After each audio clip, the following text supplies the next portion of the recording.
I possess a sword, invincible upon drawing it. Chapter 1. That pure white dress. In the ancient city, the Ye clan. I vehemently disagree. Ye Xiao glared at the young boy before him in the grand hall of the Ye family. You wish to resign from the position of young clan leader? I assure you, abandon that thought. The boy's face bore a bitter expression as he helplessly replied, Clan leader, I currently possess no cultivation. I truly am unfit to continue as the heir of the Ye family. Ye Xiao sighed softly, speaking gently. Little one, since you were 12, you have assisted the family in competing for spiritual minds. To date, you have secured 36 spiritual minds for the family. 36. During the peak of our ancestors, we only had 9 spiritual minds, yet you have fought for 27. It can be said that the Ye family owes its current standing to you. Though you may lack cultivation now, you remain our foremost contributor. If I were to strip you of your title now, it would dishearten the younger generation of the Ye family and invite ridicule from other clans, who would say that I, Ye Xiao, am heartless. The boy spoke earnestly. Clan leader, without my cultivation, I truly cannot bear such responsibility. Please, allow me to lay low for a time. Ye Xiao smiled slightly. Do not rush concerning your cultivation. Take your time. The Ye family will wait for you, no matter how long it takes. The boy fell silent, feeling helpless. After he departed, Ye Xiao gazed at the boy's retreating figure, a flicker of concern in his eyes. The loss of the boy's cultivation was a tremendous burden on him as well. After leaving the grand hall, the boy had not traveled far when 2 men approached from the distance. The man in white, leading the way, hurried forward upon seeing the boy, bowing slightly. Ye Guan Ge. The boy named Ye Guan snapped back to reality, smiling. Yeqing Di, have you reached the peak of the 9th realm? Yeqing replied with a grin. Indeed. Ye Guan suddenly suggested. Why don't you take the position of heir? At this, Yeqing was taken aback, hastily saying, No. Ye Guan Ge, please do not jest. Ye Guan replied earnestly. Both you and Yimian Di have reached the peak of the 9th realm. Attaining the innate realm should not be difficult. You both could easily become heirs. Yeqing shook his head vigorously. Ye Guan Ge, I understand that you may feel disheartened due to your sudden loss of cultivation. But as your younger brother, let me remind you that life has its peaks and valleys. In times of prosperity, do not lose yourself. In adversity, withstand the trials. I believe that one day, you will soar to the heavens. As for the notion of me becoming the heir, please do not mention it again. If such words were spread, outsiders might think there is discord among the brothers of the Ye family. Ye Guan sighed once more. After Ye Guan departed, the man beside Yeqing spoke solemnly. Yeqing Ge, you could very well become the heir. Yeqing shook his head. Ye Guan Ge has just fallen into misfortune. Should I then tread upon him? How would the other brothers in the clan view me? And how would the clan leader and elders regard me? He glanced at Ye Guan's distant silhouette, softly saying, Besides, do you truly believe that he cannot rise again? The man hesitated for a moment before saying, But I have heard that Yimian and his grandfather are planning something. Yeqing's expression remained calm. Such ambition. If he succeeds, we shall have to call him Yimian Ge from then on. The man inquired, And if he fails? Yeqing replied lightly, A feast for the whole family. Yeqing cast a glance at the man, then said, Next time you see Ye Guan Ge, show him some respect. When he was at his peak, we did not seek to flatter him, and now that he is in a valley, we must not tread upon him. The man nodded slightly, understood. After leaving the Ye clan, Ye Guan made his way directly to the Nalan clan. He sought to annul his engagement. He had a betrothal with Xianxia, a lady of the Nalan clan, a pact made by both families. Now, stripped of his cultivation and reduced to an ordinary person, he would not wish to burden her any longer. Soon, Ye Guan arrived at the Nalan clan. In a grand hall, he sat quietly.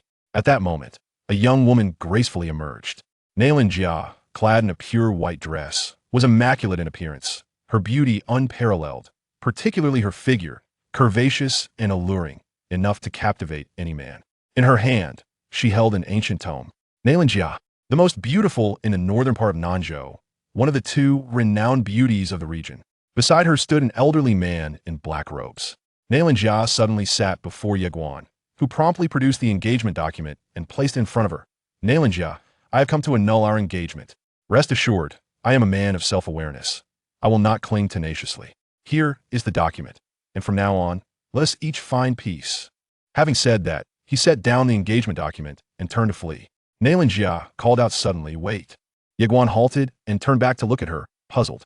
Xianxia unexpectedly handed him a box. Ye Guan was bewildered. Xianxia explained, Inside this box is a Hunyuan pill. I do not know what issue has befallen your body, but I hope it can be of assistance to you.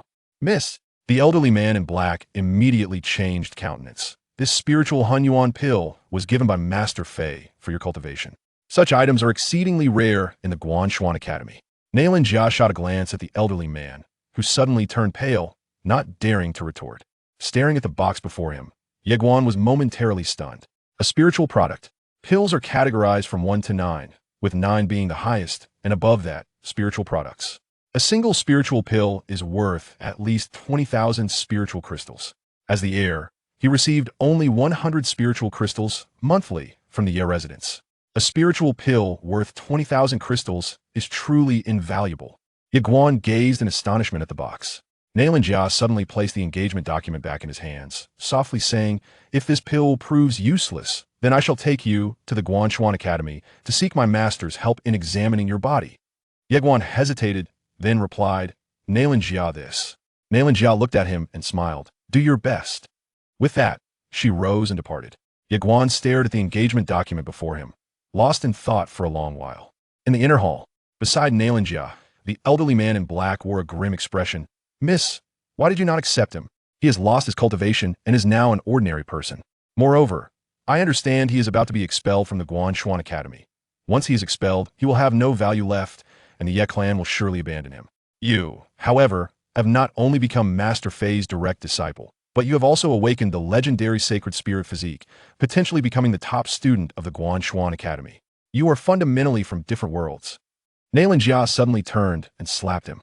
Slap! The sound of the crisp slap echoed, leaving the elderly man's right cheek swollen. He stared in disbelief. "Mississippi." Xianxia glanced back at the residence, her gaze resolute. "Do not speak of his loss of cultivation. Even if he were to lose his very life, I, Xianxia, would still marry him. He is a man. I shall be beneath him, and he above me. It matters not. I can bear both positions." The elderly man grew anxious. "Miss, what do you see in him?" Xianxia replied with a glance. "Handsome and skilled." With that, she turned and left. The elderly man stood there, frozen, utterly perplexed. Upon returning to the courtyard, Yeguan entered the room and sat cross-legged on the floor, subsequently retrieving a small black tower. He placed his hands over his chest, and soon, the surrounding spiritual energy began to flow towards him. However, when this mysterious energy entered his body, it was not absorbed, but rather vanished completely. After a considerable time, Yeguan opened his eyes, feeling somewhat anxious. "Master Tower, is this sufficient?" After a moment, the small tower replied, "Sufficient." Yeguan exclaimed with excitement. "Master Tower, does this mean I can restore my cultivation?" A month prior, his cultivation had suddenly dissipated, and he learned it was due to this small tower, which had instructed him to cultivate daily and supply it with mysterious energy. When awakened, he would receive great benefits. Of course, he did not care for benefits. He merely wished for this entity to restore him to normal as soon as possible, for the pressure was immense. The reason he chose to resign from his position as heir and dissolve his engagement was to bide his time. It is known that within the Ye clan, there were those who coveted the position of heir, and the suitors of Xianxia were so numerous they could be lined up from the southernmost to the northernmost parts of Nanzhou. He could already envision the impending life dilemmas he would face. Most importantly, he did not know how long this small tower would continue to siphon his mysterious energy. If this entity were to drain him for a year or two. Thus, he wished to lay low and develop cautiously. Yet now, his position as heir had not been relinquished, nor had his engagement been dissolved. The pressure was overwhelming. Just then, the black small tower suddenly trembled violently, and in the next moment, a terrifying force abruptly drew Yeguan into the tower. Yeguan felt the world spin around him, and the next moment, he found himself in a vast starry expanse, surrounded by an infinite cosmos. He was somewhat bewildered. At that instant, a rift appeared at the end of the galaxy, and a sword flew forth from the deepest reaches of the starry sky. As the sword passed, the galaxy rolled and gradually extinguished. Witnessing this scene, Yeguan's expression changed dramatically. "Damn it, I intended to lay low, not to die." Just as he was about to flee, the sword suddenly pierced between his brows. Boom! Yeguan's body quaked violently, leaving him frozen in place. At that moment, at the end of the extinguished galaxy, he beheld a woman. The woman had long hair, cascading down her shoulders, dressed in a plain gown, her gaze indifferent, as if all life were mere insects. The woman in the plain gown looked at Yeguan. "From this moment forth, I shall be your guardian. Do you have any objections?" As her voice fell, a sword was pressed against Yeguan's brow. Yeguan's expression stiffened. No. The woman in the plain gown turned to face the edge of the universe, and in the next moment, countless blood-red talismans began to descend from the cosmic void, setting the entire universe ablaze. Each blood-red talisman represented a supreme path. Millions of paths were perishing at that moment. The woman in the plain gown stepped forward towards the myriad fallen paths, and as she walked, her plain gown transformed into a crimson hue. At the end of the myriad paths, a man could be faintly seen, lying quietly with his eyes slightly closed, devoid of breath. Time passed, and Yeguan suddenly opened his eyes. At this moment, he was by the seaside. Beside him lay a sword, its hilt inscribed with two characters, Xingdao. At that moment, a voice echoed from around him. Awake? Yeguan hurriedly replied, Master Tower. The small tower responded, You are in my realm. Here, 10 years equate to 1 day in the outside world. Yeguan was taken aback. The world of the tower? The small tower affirmed, Indeed. Just as Yeguan was about to speak, the small tower gently interjected, You are our last hope. Last hope? Yeguan furrowed his brow, ready to speak when suddenly he felt something jolting him. His cultivation had been restored. Yeguan was ecstatic. The small tower asked, Interested in cultivating swordsmanship? Sword cultivation. Yeguan nodded vigorously. Yes. Very much. Sword cultivation was a rare existence in Nanzhou today. Over 20 million years ago, for reasons unknown, a rift appeared between sword and martial paths, and since then, sword cultivators had dwindled, now reaching a pitifully low number. In the entire Hanga city, there had not been a single sword cultivator for centuries. The small tower stated, The legacy of swordsmanship has already merged into that sword, but your strength is too weak. Therefore, it can only be unsealed layer by layer. Sword. Yeguan quickly picked up the Xingdao sword beside him and exclaimed with excitement, Master Tower, is this sword powerful? The small tower replied, Xingdao, Xingdao, in place of the Xingdao, with this sword in your hand, you shall remain untouched by causality throughout your life, free from reincarnation. All laws can be broken, and all paths can be extinguished. Yeguan blinked. Isn't that a bit too defiant? The small tower countered, Your perspective is too limited. Yeguan was taken aback. The small tower continued, The so-called heavenly path can be extinguished with a mere snap of the fingers. Chapter 2. The Art of Sword Mastery. Yi Guanjian gazed at the sword in his hand, an exhilarating thrill coursing through him. He struggled to comprehend the words of the little tower, yet one truth resonated within him. He could become a swordsman, in the present South Province. Such practitioners were exceedingly scarce, as the lineage of swordsmanship had nearly vanished. Only the Guanchuan Academy and a handful of prominent families might still possess such heritage. If he could attain the status of a swordsman, it would be nothing short of magnificent. At that moment, the little tower suddenly suggested, Let us directly cultivate the art of sword mastery. Yi Guanjian eagerly nodded yes. Absolutely. Suddenly, a stream of information surged into his consciousness. The sword, though forged from mundane iron, attains sentience through its wielder, moves by the heart, thrives on blood, and perishes with the absence of intention. The art of sword mastery lies in regulating one's breath, embracing the essence, achieving unity with the sword's 5 spirits, cycling endlessly, and living perpetually. After a brief moment, Yi Guanjian settled into a meditative position, commencing his cultivation. Under the guidance of the little tower, his progress was astonishingly rapid. A month later, by the seaside, Yi Guanjian stood atop a rock, the sea breeze billowing his garments. At that instant, he extended his fingers in a commanding gesture. Rise. Whoosh. The sword soared into the heavens, piercing the clouds. Yi Guanjian narrowed his eyes and made a slicing motion. Whoosh. The sword unleashed a brilliant beam of light, tearing through the layers of clouds. A smile graced Yi Guanjian's lips as he continued to direct the sword, which danced through the sky, leaving trails of luminous light in its wake. After a considerable time, Yi Guanjian sensed his energy waning and came to a halt, exclaiming with excitement, Tower Master, I have succeeded. The little tower replied, You may leave now. I require a period of recuperation. Yi Guanjian furrowed his brow. Tower Master, are you injured? The little tower admitted, Indeed. Otherwise, I would not have been drawing your energy. You must devise a way to acquire more high-grade spirit crystals for me. As Yi Guanjian contemplated further inquiries, he suddenly felt a flash before his eyes, and in the next moment, he found himself within the courtyard. Quickly, he glanced at his hand. The sword was still there. Upon witnessing this, Yi Guanjian checked his cultivation and, relieved to find it intact, exhaled deeply. It was not a dream. Truly, it was not a dream. Suddenly struck by a realization, he surveyed his surroundings. Dawn was breaking, confirming the little tower's words. 10 years within the tower equated to a single day outside. The revelation was utterly astonishing. Everything felt surreal. Gazing at the sword in his hand, Yi Guanjian broke into a joyous smile. Not only had his cultivation been restored, but he had also become a swordsman, a fortuitous turn of events. Just then, an elderly man approached from distance. Yi Guanjian hastily sheathed the sword. This newfound identity as a swordsman was a secret he could not share with others. Previously, a mystical sword had appeared in Nanzhou, which subsequently triggered a tragic incident, leading numerous noble families to vie for its possession. Even the Guanchuan Academy found itself embroiled in the fray. Should the fact that he had become a sword cultivator be disclosed, it would undoubtedly bring calamity upon him and the Yi clan. The elder hastened to Yi Guan's side, announcing, "Young master, Master Xianxia from Guanchuan Academy has arrived." Yi Guan paused momentarily, caught off guard by the news, yet he nodded in acknowledgement very well. With that, he and the elder proceeded towards the distance. "Young Master Yi." The elder in the gray robe spoke with a hint of regret in his eyes as he regarded the youth before him. After deliberation, "Our academy has decided to revoke your admission offer." Before the Yi clan residence stood a figure of great potential, Yi Guan, the most prodigious talent in the history of the ancient city. At merely 6 years of age, he had shattered the confines of the 9 realms, achieving the innate realm.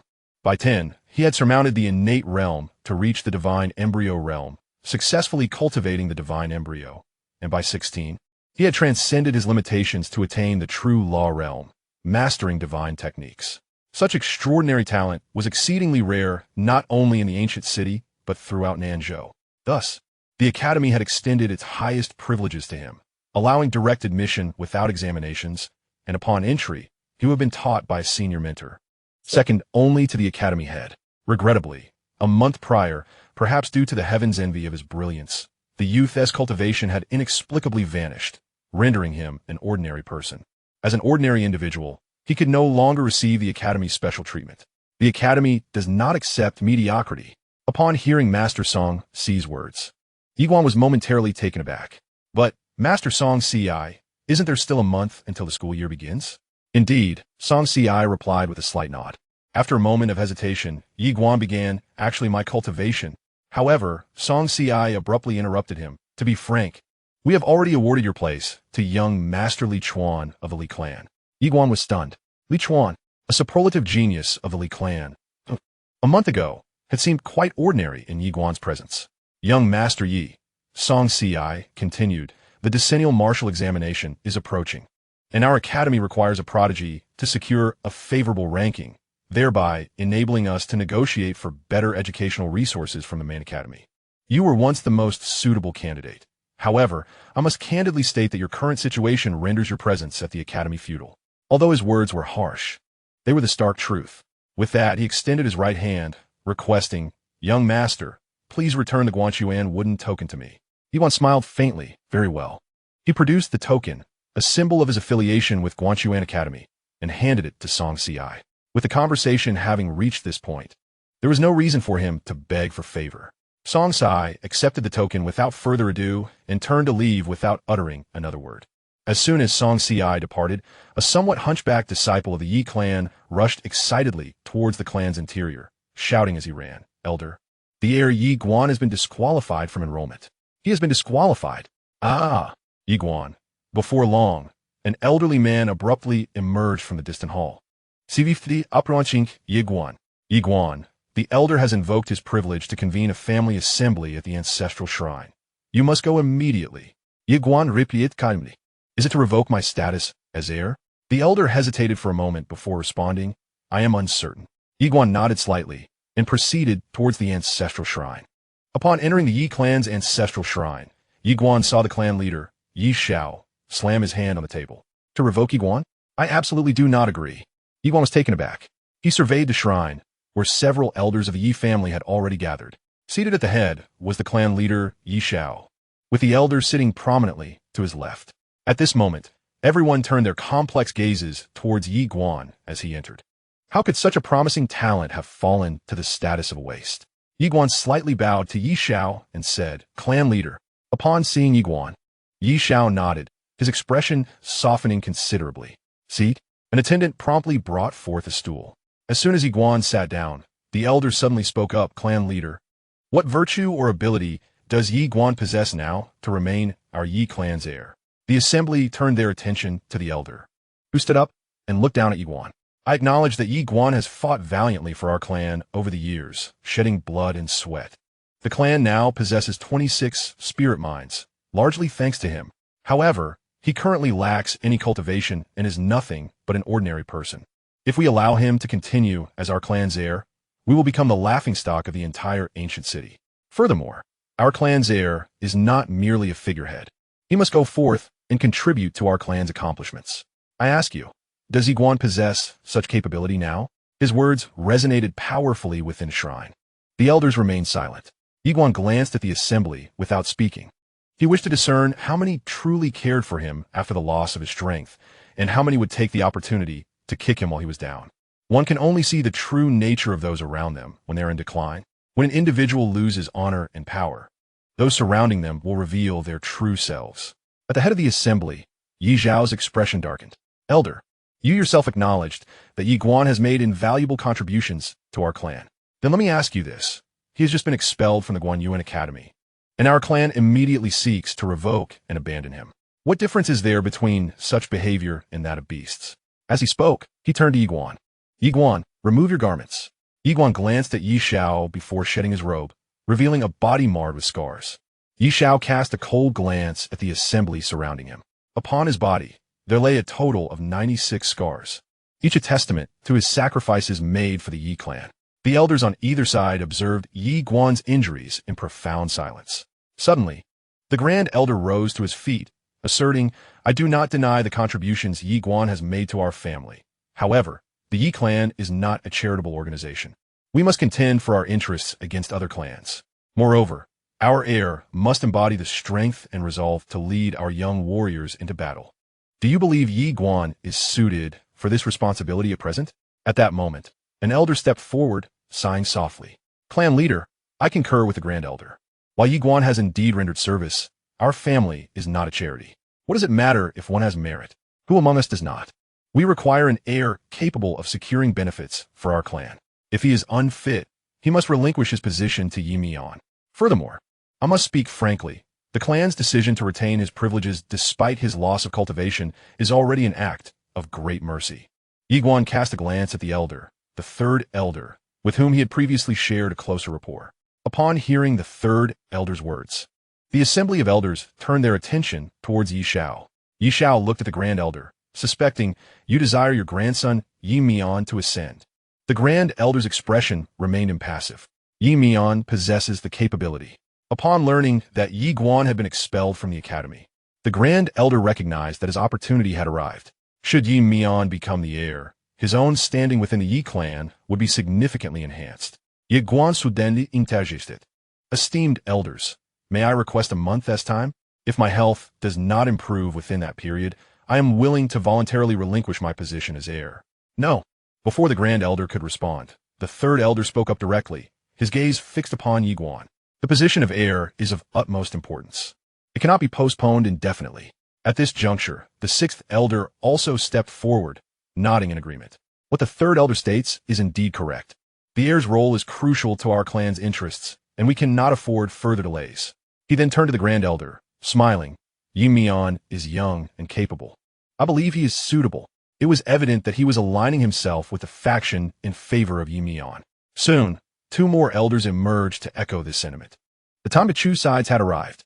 With Yi Guan's influence waning, it was imperative to secure their positions swiftly.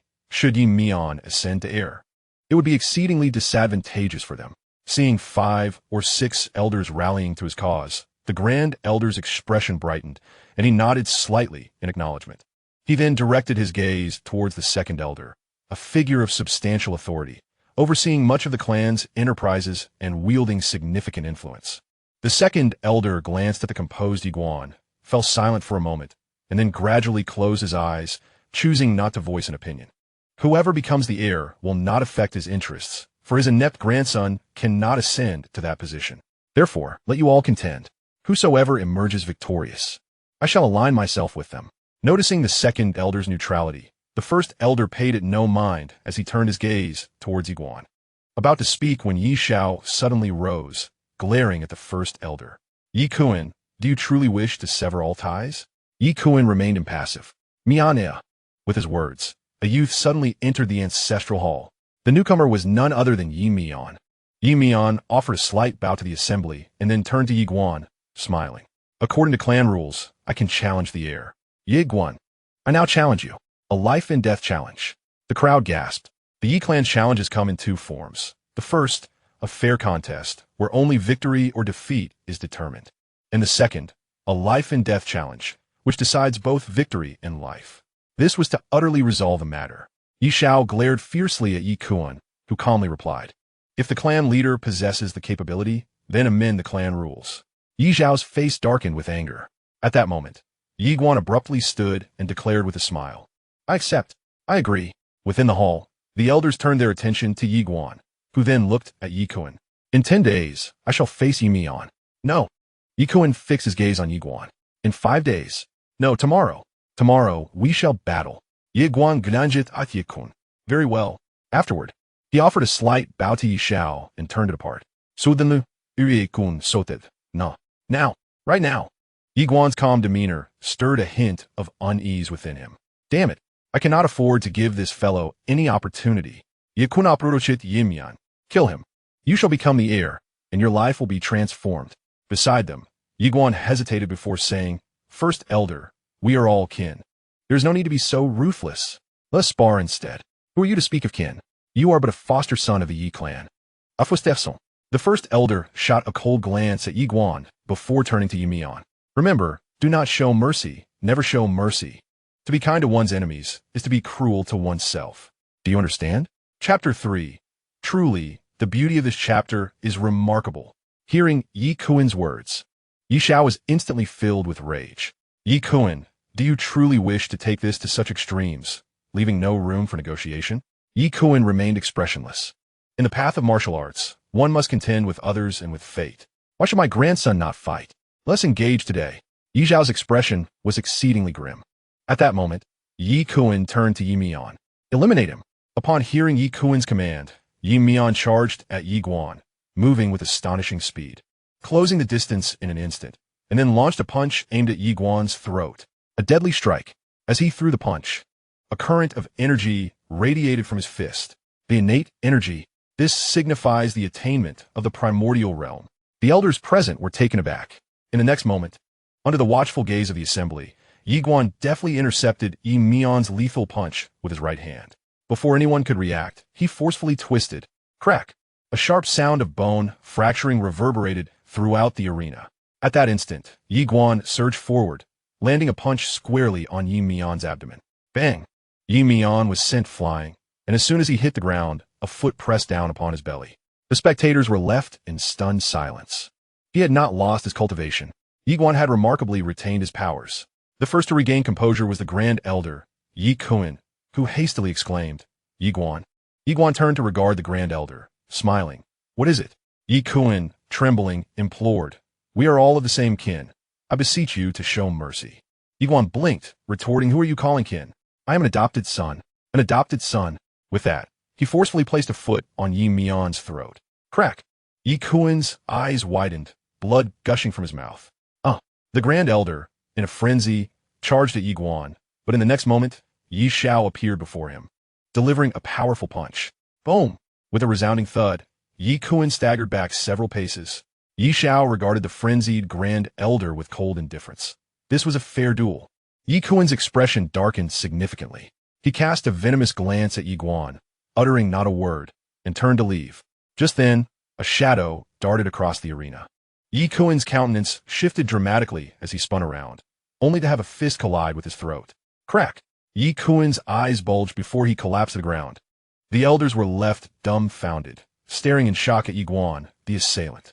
Yiguan glanced at the fallen Yi Kuan and calmly stated, If I do not eliminate him, he will seek revenge, disrupting the unity of our clan.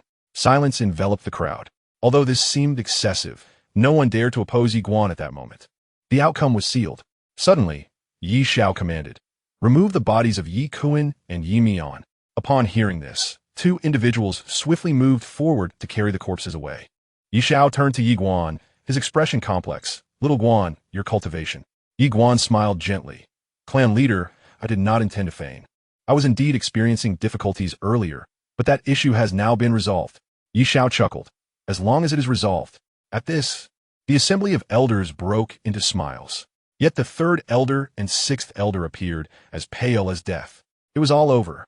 At that moment, a guard abruptly entered, bowing deeply to Yi Xiao before stating, "The patriarch of the Nailin clan has invited the heir to visit their clan." The mention of the Nailin clan caused Yi Xiao to furrow his brow. "Is there a specific reason for this invitation?" The guard shook his head, indicating he did not know. Yi Xiao turned to Yi Guan, who smiled softly and said, "I shall go." Yi Xiao replied in a deep voice, "I will accompany you." Yi Guan chuckled, "Patriarch, it is unnecessary." After a moment of contemplation, Yi Xiao cautioned, "Exercise caution." Yi Guan nodded, glanced at the third and sixth elders, and then proceeded towards the exit. As Yi Guan departed, a sigh escaped the second elder. Fortunately, the patriarch possesses foresight. If you had not intervened, this young Guan might have stormed out of the Yi clan today. In that case, not only would we lose a remarkable genius, but we would also gain a formidable enemy. The patriarch is indeed wise. The other elders quickly nodded in agreement. Yi Xiao surveyed the assembly and shook his head. "This young lad is deeply affectionate. Having treated him well, he will surely reciprocate our kindness." With a soft sigh, he continued, "Even if he were to lose all his cultivation, the elder should not have acted so ruthlessly. After all, this young man has risked his life for our clan and shed blood on numerous occasions. Regardless of the circumstances, he should not be met with such a tragic fate." The second elder nodded. This time, the elder has indeed gone too far. He deserves the consequences. The other elders promptly echoed his sentiment. Yi Xiao suddenly inquired, "Third elder, sixth elder, you are both 75 this year, correct?" At his words, the third and sixth elders were momentarily stunned, their expressions quickly darkening. 75? In the Yi clan, this is the age of retirement, yet they are only 60. In that instant, the third and sixth elders appeared considerably aged. Yi Xiao regarded the two before adding, "Ensure that the elder and Yi Mian are given a proper burial. They have contributed to the clan." With a final sigh, he turned to leave. Inside the hall, the elders collectively exhaled in relief, grateful they had not sided with the elder in his wrongdoing. Once outside the ancestral hall, Yi Guan turned to see a man standing not far away, slightly hunched. It was the same hunchbacked man who had hurriedly reported to the elder earlier. At that time, he had been overjoyed. However, upon noticing Yi Guan's gaze, the man's complexion turned pale, and he hastily knelt, exclaiming, "Your Highness." The moment he saw the corpses of Yi Kuan and his grandson being carried out, he realized his fate was sealed. Yi Guan similait faintly, ignoring him as he walked away. Not long after, an old man clad in a black robe appeared before the hunchbacked man, coldly regarding him without uttering a word. The hunchbacked man's face turned ashen, and he collapsed to the ground in despair. As Yi Guan was about to step out of the door, he encountered Yi Qing. With a gentle smile, Yi Qing greeted, "Brother Yi Guan, congratulations." Yi Guan responded with a smile, "You must have reached the innate realm as well, haven't you, Yi Qing?" Yi Qing nodded affirmatively, indeed. Yi Guan, acknowledging the matter of realms, added, "I possess some insights in this regard. Should you have any questions, feel free to approach me anytime." Yi Qing promptly bowed slightly, expressing his gratitude. "Thank you, Brother Yi Guan." Approaching Yi Qing, Yi Guan patted him on the shoulder, saying, "There is no need for such formality between brothers." With that, he exited the Yi family residence. Watching Yi Guan depart into the distance, Yi Qing smiled faintly, a hint of resignation in his expression. To share the same lineage with such a prodigy is a blessing for the Yi clan, but a misfortune for me. With that thought, he turned and left. Upon arriving at the Nailin clan, Yi Guan was greeted by an elderly gentleman. The elder bowed slightly and said, "Young Master Yi, please." Yi Guan nodded in appreciation. "Thank you for your efforts." The elder replied, "It is my pleasure." He then led Yi Guan into the depths of the Nailin clan. Along the way, the maidservants couldn't help but cast glances at Yi Guan. Clad in a flowing black robe, standing tall and poised, his chiseled features exuded an extraordinary demeanor. In terms of appearance, Yi Guan was indeed remarkable. The elder brought Yi Guan to the entrance of a grand hall, where he bowed slightly once more, saying, "Young master." "Please." Yiguan smiled very well and stepped into the hall. Inside, he was met by Nalan Ming, the clan leader, who sat in the principal's seat. Nalan Ming, in his 40s and somewhat portly, regarded Yiguan and instructed sit. Yiguan nodded and took a seat nearby. Nalan Ming observed Yiguan, a flicker of regret passing through his eyes. What a fine individual, yet his cultivation has vanished. Sighing inwardly, he addressed Yiguan, "Xiaoguan, you must have surmised the purpose of my summons, correct?" Yiguan nodded. "Uncle, it is regarding my marriage to Miss Xiaojia." Nalan Ming gazed at Yiguan, inquiring, "Why did you not refuse when the engagement was arranged?"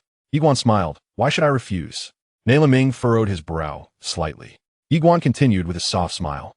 "Miss Xianxia is exceptionally beautiful, the most enchanting woman I have ever encountered.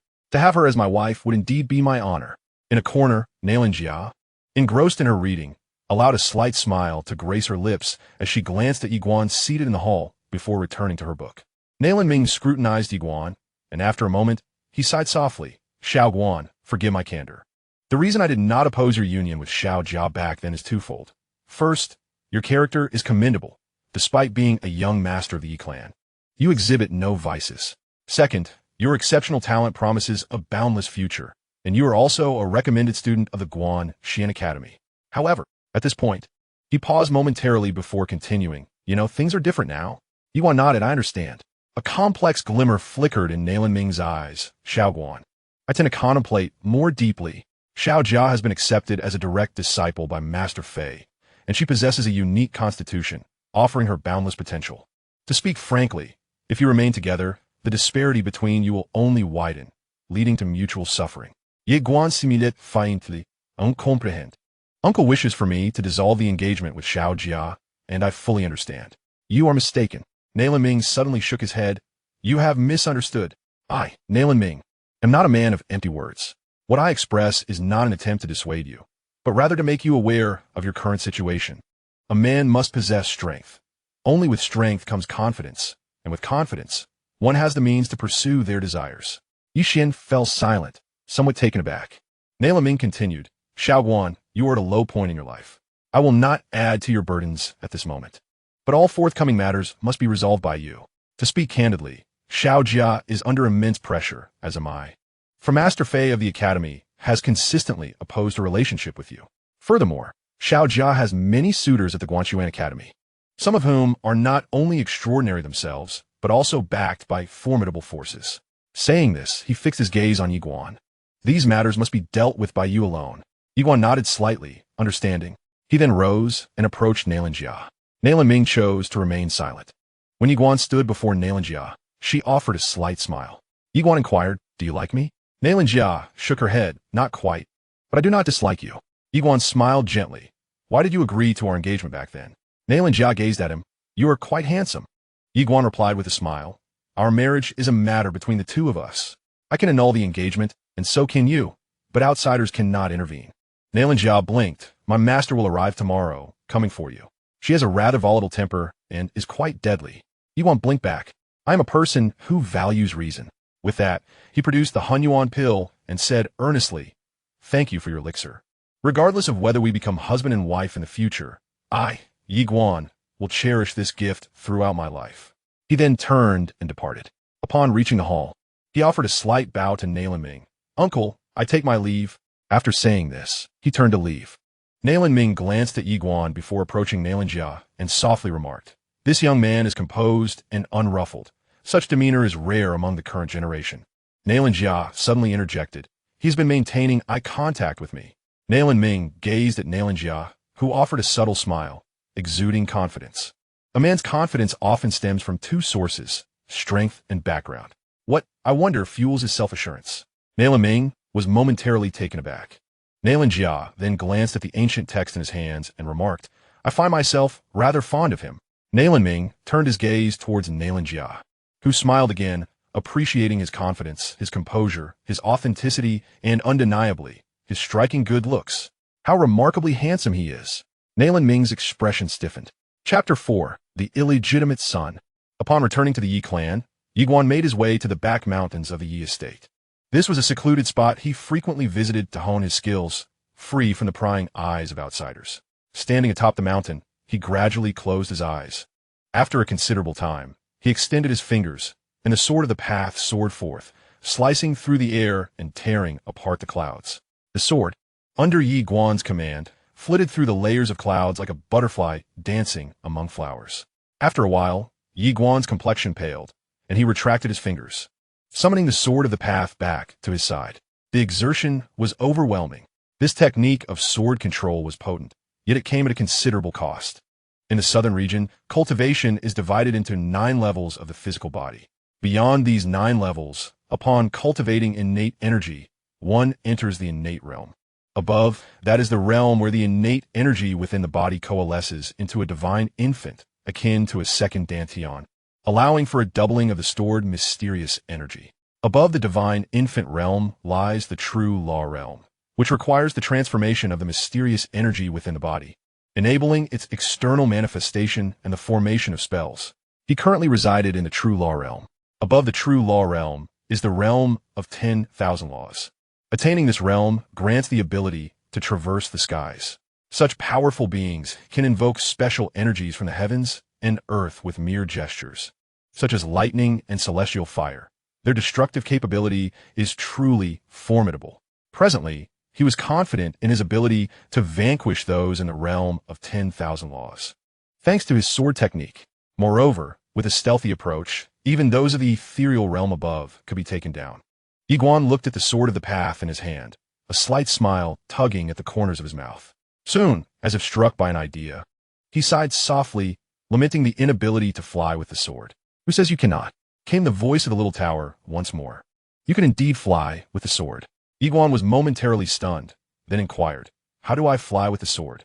The little tower replied, "Stand upon the sword. Feel it, and become one with it."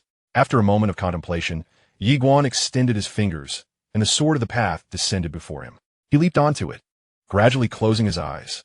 At that moment, the little tower added, "Consider yourself a part of the sword, then execute the sword control technique."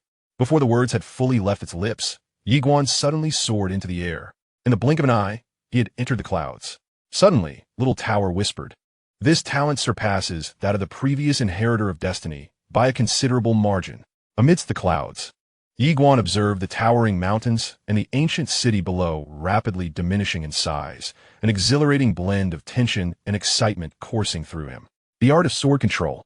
Typically, one must reach the realm of myriad laws to traverse the skies, yet here he was, achieving it ahead of schedule. Moreover, this was the art of flying with a sword. How splendid! Amidst the clouds, Yi Guan laughed heartily, relishing the prospect of playing all day long. After some time, Yi Guan returned to the ground on his sword, still brimming with exuberance, although his spiritual energy had been entirely depleted. Gazing at the traveling sword, he felt an extraordinary thrill. "Little Tower, may I pose a question?" he inquired. "Ask," replied Little Tower. Yi Guan asked earnestly, "Am I the scion of some esteemed clan? You know, one of those top-tier, noble families." Little Tower queried, "What led you to this conclusion?" Yi Guan chuckled, "Look at my sword. It is remarkably powerful, and I possess a legacy of swordsmanship. Furthermore, the world within you ages 10 years, while merely a day passes outside. Hence, I surmise that I must be the heir of a super clan, perhaps raised in seclusion. Am I correct?" After a brief silence, Little Tower responded, "You are partly correct." Yi Guan's bro furovit, partly. Little Tower continued, "You are indeed the heir of a notable clan, but regrettably, you are a bastard child." "A bastard child?" Yi Guan blinked in surprise. "One of those whose existence is shunned?" Little Tower replied earnestly, "Indeed. Thus I brought you to this small place for refuge. You must diligently cultivate your skills. Otherwise, if that clan finds you, do you comprehend the consequences?" Yi Guan's expression shifted to one of gravity, as he could already envision such a dire predicament. In an instant, the weight of pressure intensified. Little Tower urged, "You must train hard. Only with strength can you survive. Understand?" Yi Guan nodded, affirming, "I will strive 100-fold." Having previously experienced the loss of his powers, he understood how terrifying it was to be without strength. Yi Guan then inquired, "Little Tower, may I enter the tower to cultivate now?" "No," replied Little Tower. Confused, Yi Guan asked, "Why not?" Little Tower explained, "Opening this special world requires immense spiritual energy, and I am currently gravely injured, rendering me incapable of activating this extraordinary realm for you." Yi Guan hesitated briefly before asking, "Did the spiritual crystals I previously provided hold no value?" Little Tower replied, "Those crystals are of too low a grade, offering me almost no benefit." Yi Guan nodded slightly. "I will find a way to procure better spiritual crystals for you." Little Tower affirmed, "Very well." Just then, an elderly man approached from a distance. Bowing slightly to Yi Guan, "Young master, the clan leader seeks your presence." Yi Guan nodded, understood. With that, he descended the mountain. A mysterious voice suddenly resonated, "Xiao Ta. Why do you not reveal his true identity?" Xiao Ta calmly replied, "Do you wish for him to become like his father? That incessant calling. Have you not endured enough?" Moments later, the enigmatic voice responded, "Enough. Quite enough." Xiao Ta sighed softly, acknowledging the child's commendable character and extraordinary talent. Recognizing him as a promising prospect that must be nurtured, lest he follow in his father's footsteps, the mysterious voice inquired, "Why did he not cultivate his father properly in the first place?" Xiao Ta replied coolly, "I could not outplay his father." After a brief silence, the mysterious voice remarked, "Xiao Ta, I sense you have matured considerably."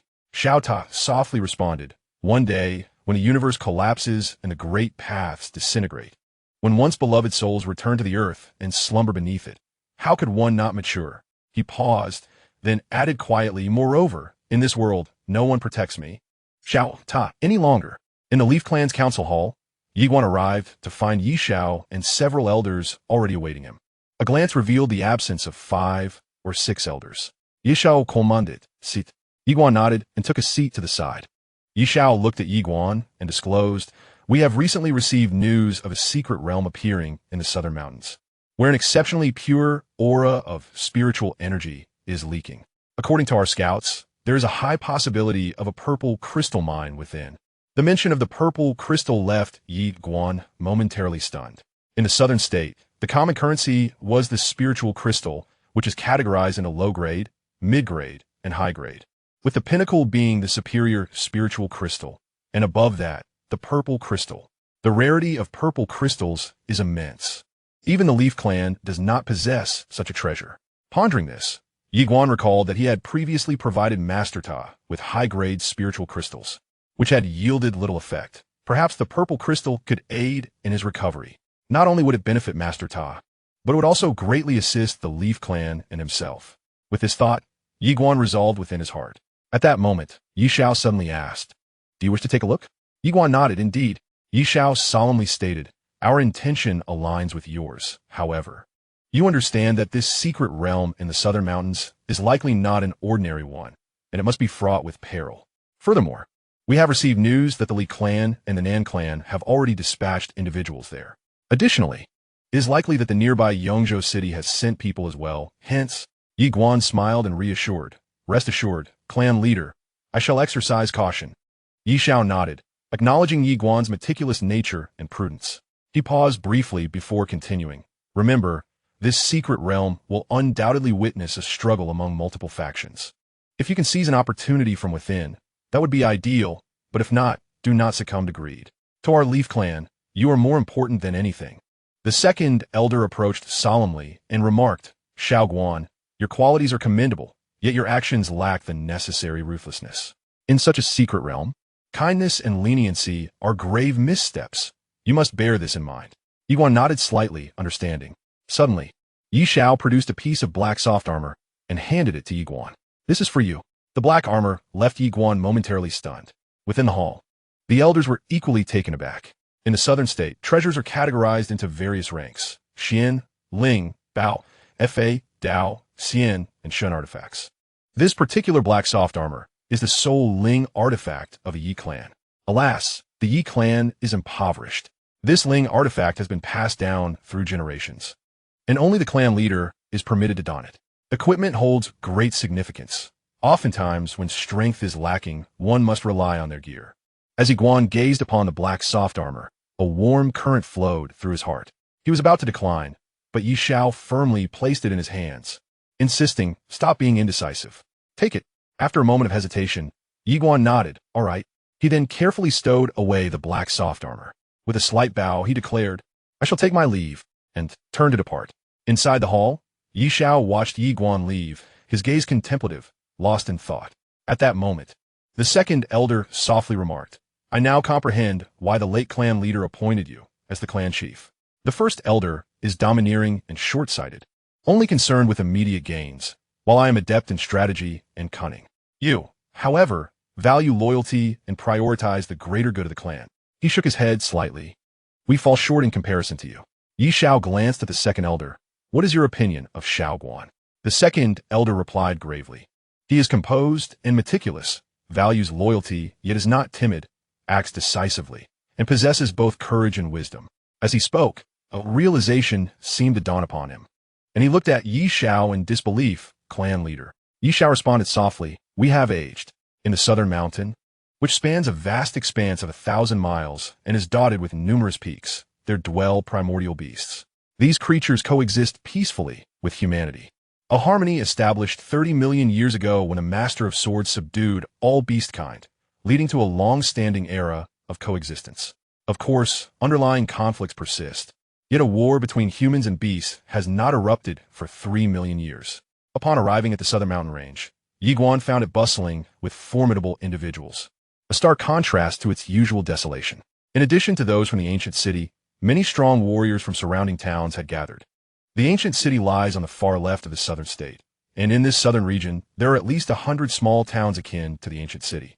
The spiritual veins serve as the lifeblood of all the great and small families. Boom! At that moment, the clouds parted dramatically, and a luxurious carriage, measuring 10 zhang in length, emerged from the heavens. The horse emanated a fiery crimson blaze, its stature several times that of an ordinary steed. With each charge, it left behind 4 elongated fiery hoofprints in the sky. Witnessing this spectacle, Yi Guan's pupils constricted in astonishment. The flame steed. This was the legendary flame steed, a being of the Wanfa realm. The sight of this luxurious carriage darkened Yi Guan's expression. The arrival certainly signified a prominent clan. At that moment, the curtain of the opulent carriage was drawn aside, revealing an exquisite visage, a woman, clad in a cloud-colored gown. Her skin was as pale as snow, and her eyes were sharp as blades. With a mere glance, an air of aloof elegance radiated from her, instilling a chilling sense of reverence in onlookers, rendering them hesitant to approach. As the curtain unfurled further, another breathtaking countenance emerged. This woman, draped in a flowing white dress akin to drifting snow, held an ancient tome in her hand, exuding an aura of refined grace. Upon seeing her, Yi Guan was momentarily taken aback. Nalanda. He had never anticipated that this was his fiancée, Nalanda. At that moment, the woman in the cloud-colored gown spoke. From this moment forth, the Nanshan mountain range is under the jurisdiction of the 3 great families. If any trespassers remain here after a quarter of an hour, they shall be dealt with mercilessly. As her words echoed, 3 towering banners suddenly descended from the clouds, firmly establishing themselves above the Nanshan mountain range. The Nan family, the Si family, the Zheng family, the 3 superfamilies of Nanzhou. Below, countless onlookers were left bewildered. This secret realm had attracted the attention of the 3 great families of Nanzhou. Yi Guan was equally astonished, for he had not anticipated that the Nanshan secret realm would invoke the involvement of these formidable clans. This was certainly unusual. He turned his gaze toward the Nanshan mountain range, aware that the emergence of such a secret realm was no ordinary occurrence. Otherwise, it would not have stirred the most powerful families of Nanzhou. Just then, a multitude of formidable presences surged from the heavens, and shortly after, several powerful beings broke through the clouds, descending directly into the vast mountains. Observing these individuals, Yi Guan's expression grew grave. Among them, the weakest was at the Wanfa realm, as they all possessed the ability to traverse the skies. Leading them was a hunchbacked elder, a legendary figure of the Tongyu realm. The Tongyu realm. This was the first time he had encountered such a powerful being. At this moment, Yi Guan felt a mix of shock, excitement, and exhilaration. As a true realm cultivator, he knew that slaying a Wanfa realm opponent would not pose much difficulty, yet he was uncertain if he could defeat a Tongyu realm expert with a sword. He was eager to test his mettle. However, he would not be foolish enough to attempt such a trial openly, should they discover his swordsmanship inheritance. The focus of the 3 great families might shift from the Nanshan secret realm to him, Yi Guan. At this moment, the people around began to retreat outward. The 3 prominent families had already declared that remaining here would amount to courting death. If it were another ordinary family, perhaps they would not so easily concede. But these were the three great families. In the South Prefecture, aside from the Guanzhuan Academy, these families wielded immense power. Yi Guan cast a glance at the secret realm of Nanshan, and, truthfully, he felt a pang of reluctance to abandon it so readily. Though he was acutely aware of his current capabilities, at this moment, it was impossible for him to confront the three great families. Resolutely, he decided to retreat, turning away without a trace of hesitation. Ambition may flourish, yet one must possess commensurate strength. Just then, Yi Guan seemed to sense something. He suddenly looked up, and in the next moment, a luxurious carriage had arrived before him. The curtain was drawn aside, and Xianxia poked her head out, smiling gently at Yi Guan, beckoning him to enter. Yi Guan was momentarily taken aback, surprised by the invitation. Xianxia laughed and said, "What are you waiting for? Don't you wish to see the secret realm?" Yi Guan replied with a smile, "Indeed." With that, he leaped gracefully into the carriage. Inside, he encountered a woman clad in a gown of cloud-like hues who was currently regarding him with keen interest. Xianxia took a seat beside her and introduced, "This is my fiancée, Yi Guan." The woman appraised Yi Guan before nodding slightly, acknowledging his striking appearance. Xianxia then turned to Yi Guan and said, "Her name is Nan Xinwei, the young lady of the Nan family." Yi Guan offered a slight bow. "Miss Nan, it is a pleasure to meet you." Nan Xinwei smiled and replied, "Please have a seat." Yi Guan nodded and took a seat opposite them. He glanced around the spacious interior of the carriage, noting a screen behind the two women, behind which stood a round wooden bathtub. Suddenly, Nan Xinwei remarked, "So, you are a true mage?" Yi Guan nodded affirmatively. She acknowledged this with a slight nod, saying nothing further. At 17, being a true mage was indeed considered extraordinary in the ancient city, and he was regarded as a genius throughout the South Prefecture. But in the eyes of the three great families, he was merely acceptable, having been exposed to countless prodigies from beyond their realm. Nan Xinwei exchanged glances with Xianxia before turning her attention back to Yi Guan, remaining silent. At that moment, the carriage came to a halt, and Nan Xinwei announced, "We have arrived." With that, she stepped outside. Yi Guan and Xianxia followed suit. And as Yi Guan surveyed his surroundings, he noted that there were over 100 formidable figures present, each of whom was at least a true mage. Yi Guan's eyes brimmed with curiosity. What sort of relic could incite such a significant mobilization from the three great families? Yi gazed into the distance, where a vast abyss loomed, surrounded by crumbling mountains. From within the depths, violet gas occasionally surged forth. The sight of this purple mist startled Yi. It suggested not merely the presence of a purple gold mine, but rather a spiritual vein.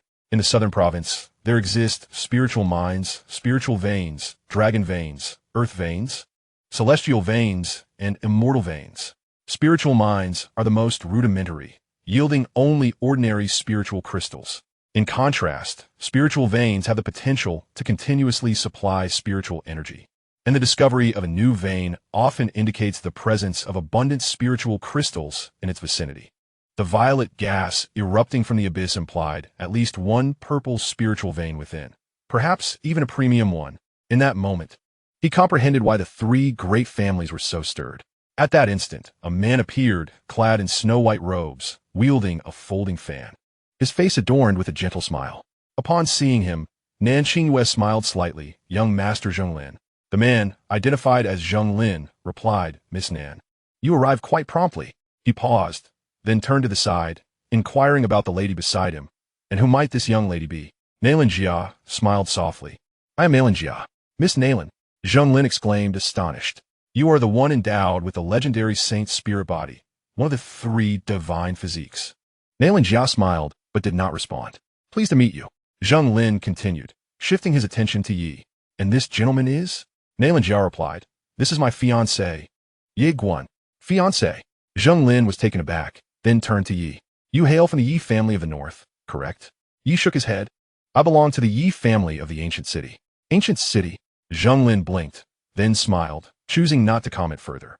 The ancient city was a rather inconsequential place. At that moment, a woman appeared, dressed in a flowing green gown, her long hair cascading like a waterfall, slender and graceful, holding a jade flute with a serene gaze. Nan Xinwei greeted her, "Miss Si Qing." Si Qing replied calmly, "Everyone is here. Let us proceed." Nan Xinwei nodded, "Let us go." With that, the group made their way towards the abyss, while the powerful members of the three great families did not follow.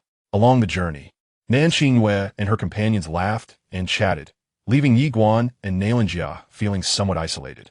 However, Nan Xingyue soon included Xianxia in their conversation, leaving Yiguan to feel the weight of solitude.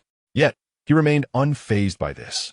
He was acutely aware of the myriad circles that existed in this world, circles that belonged to others, in which he held no significant interest, nor did they in him. Given the disparities among these circles, he had no intention of forcing a fit. His sole objective was to explore the hidden realms. At that moment, the voice of the small tower suddenly resonated. Exuding a familiaroha. Yiguan furrowed his brows, pondering the significance of this familiar sensation. What do you mean, Tower Master? After a brief silence, the small tower replied, It's nothing. Yiguan shook his head with a smile, bemused by the Tower Master's air of mystery. In the distance, Nan Lanjia's companion, Nan Xingyu, suddenly remarked with a laugh, Little Jia, he is simply not suited for you. Nan Lanjia turned to Nan Xingyu, who calmly responded, In the ancient ruined city, he may seem acceptable, but in the wider world, he is decidedly ordinary. Moreover, his family background is exceedingly poor, being from a minor Yi clan. He is destined for mediocrity. The Yi clan cannot provide him with superior resources, and in this era, one's lineage and background are paramount. Without the privilege of a strong foundation, personal efforts can only yield limited results. Nan Lanjia regarded Nan Xingyu with surprise. Xingyu, do you truly think so poorly of him?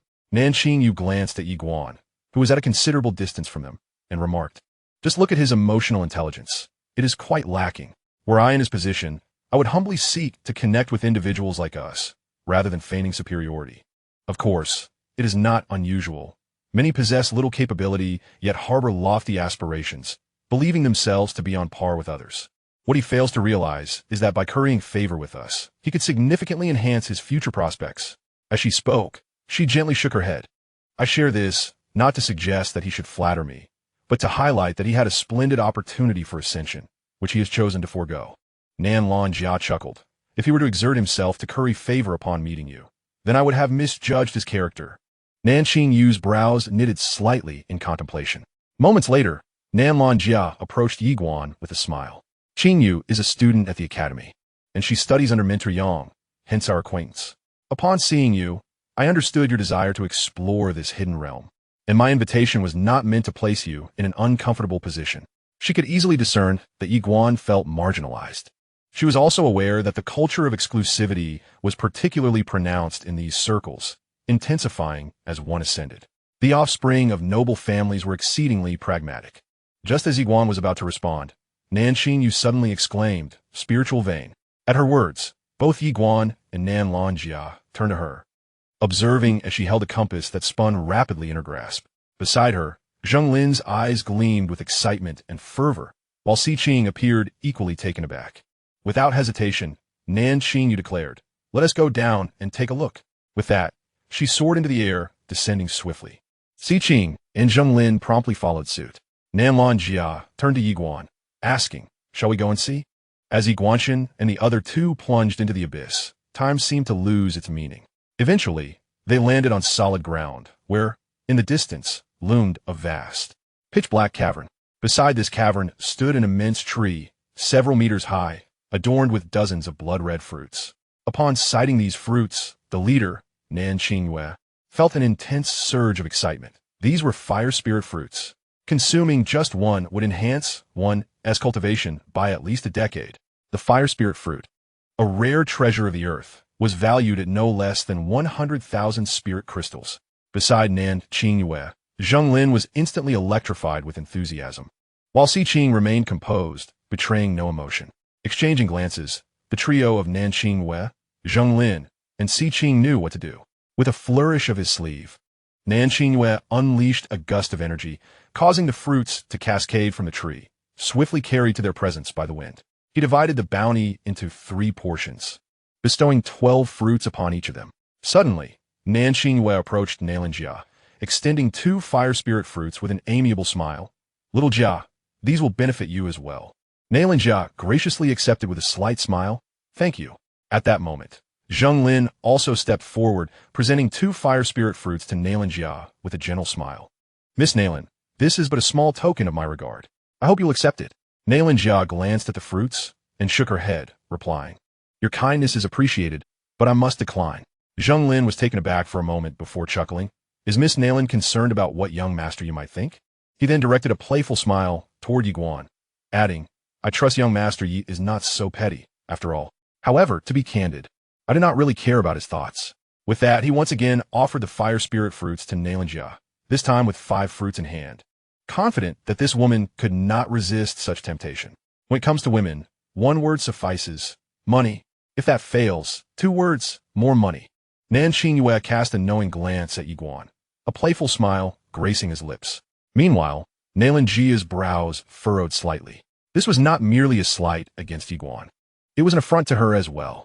Just as she was about to express her indignation, Yi Guan grasped her arm and chuckled.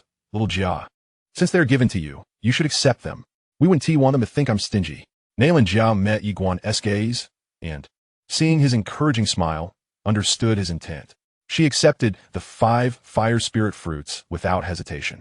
Yi Guan then snatched a fruit from her hand and, under the watchful eyes of the crowd, took a hearty bite, turning to Zheng Lin with a grin. Delicious. Zheng Lin's expression darkened, resembling one who had just suffered a devastating loss. Yi Guan blinked innocently. Upset. Oh, don't be. The more upset you are, the happier I become. As he spoke, he took another bite. Chapter 6. Bear with it. To Yi Guan, it was simple. If others respect me a foot, I shall respect them a mile. If they do not respect me, then I shall act accordingly. Beside him, Xianxia shook her head at Yi Guan. Is it really satisfying? Indeed, it was. However, in her view, this was the most foolish course of action for Yi Guan. By doing so, he was provoking Zheng Ling and creating enmity. What was Yi Guan's status? And what was Zheng Ling's? To her, this was self-destructive. On another note, Si Qing glanced at Yi Guan, a flicker of surprise crossing her eyes, followed by a look of confusion. This man did not appear to be foolish. Yet, his audacity in such a situation undoubtedly stemmed from a place of confidence. It was remarkable that he could maintain such assurance in the presence of the Zheng family, one of the 3 prominent clans. This was no trivial matter. Zheng Ling fixed his gaze upon Yi Guan, remaining silent. Yi Guan chuckled. Young Master Zheng, you aren't truly angry, are you? Zheng Ling smiled faintly. Though the items are exquisite, one must have the means to enjoy them. At that moment, Xianxia suddenly interjected. Young Master Zheng. With that, she tossed 5 fire spirit fruits before Zheng Ling, exclaiming, To hell with you. Upon hearing this, Yi Guan's expression froze. How could this woman be so fierce? Zheng Ling's face darkened considerably as he stared at Xianxia, who stood undaunted. If you wish to duel, we can settle this with a life-and-death battle right now. Zheng Ling's gaze remained locked on Xianxia as his right hand slowly clenched into a fist. Meanwhile, Yi Guan narrowed his eyes, a hint of murderous intent glimmering within. At that moment, Xianxia interjected, What are you all making a fuss about? It's merely a trivial matter. Zheng Ling withdrew his gaze and relaxed his grip, casting a cold glance at Yi Guan before turning to leave. He did not wish to completely sever ties, for Xianxia's mentor was Fei Banqing, one of the 3 esteemed mentors of the Guangguan Academy, a figure even the Zheng family would hesitate to provoke lightly. Yi Guan observed Zheng Ling in silence, lost in thought. At that moment, a voice echoed from the small tower. This fellow is quite different from his father. The mysterious voice inquired, How so? The small tower replied solemnly, If it were his father, that man would have already met his demise. The mysterious voice continued, And then? The small tower responded, Then his father would call for assistance, and the entire South Prefecture would be in ruins. The mysterious voice fell silent. The small tower sighed softly. I truly wish to never witness such a scenario again. Alas, Xianxia turned to Xianxia, smiling. Little Jia, do not be upset. She then glanced at Yi Guan, but chose not to say anything further. Xianxia's demeanor was composed as she turned to Yi Guan and inquired, Shall we proceed? Yi Guan offered a slight smile, responding, Since we are already here, let us continue to observe. Xianxia scrutinized Yi Guan, seeking assurance. He nodded, his calm expression accompanied by a reassuring smile. It's perfectly fine. Xianxia, observing the tranquility in Yi Guan's countenance, smiled faintly. Very well. His confidence was something she had always admired, and now it was tinged with an added allure. His brilliance blended seamlessly with his elegance. The group ventured deeper into the cave.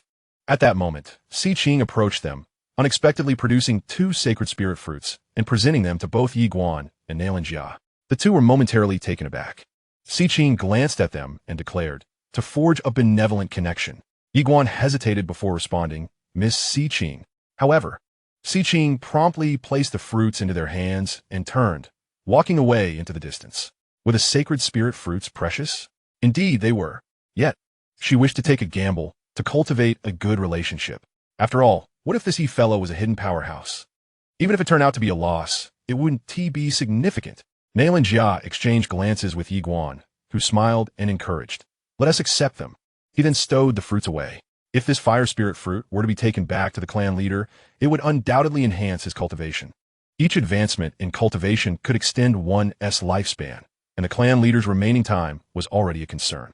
Should he fail to improve, he risked peril. Xianxia said nothing further as she also accepted the fruit. The group continued deeper into the cave, where the light gradually dimmed.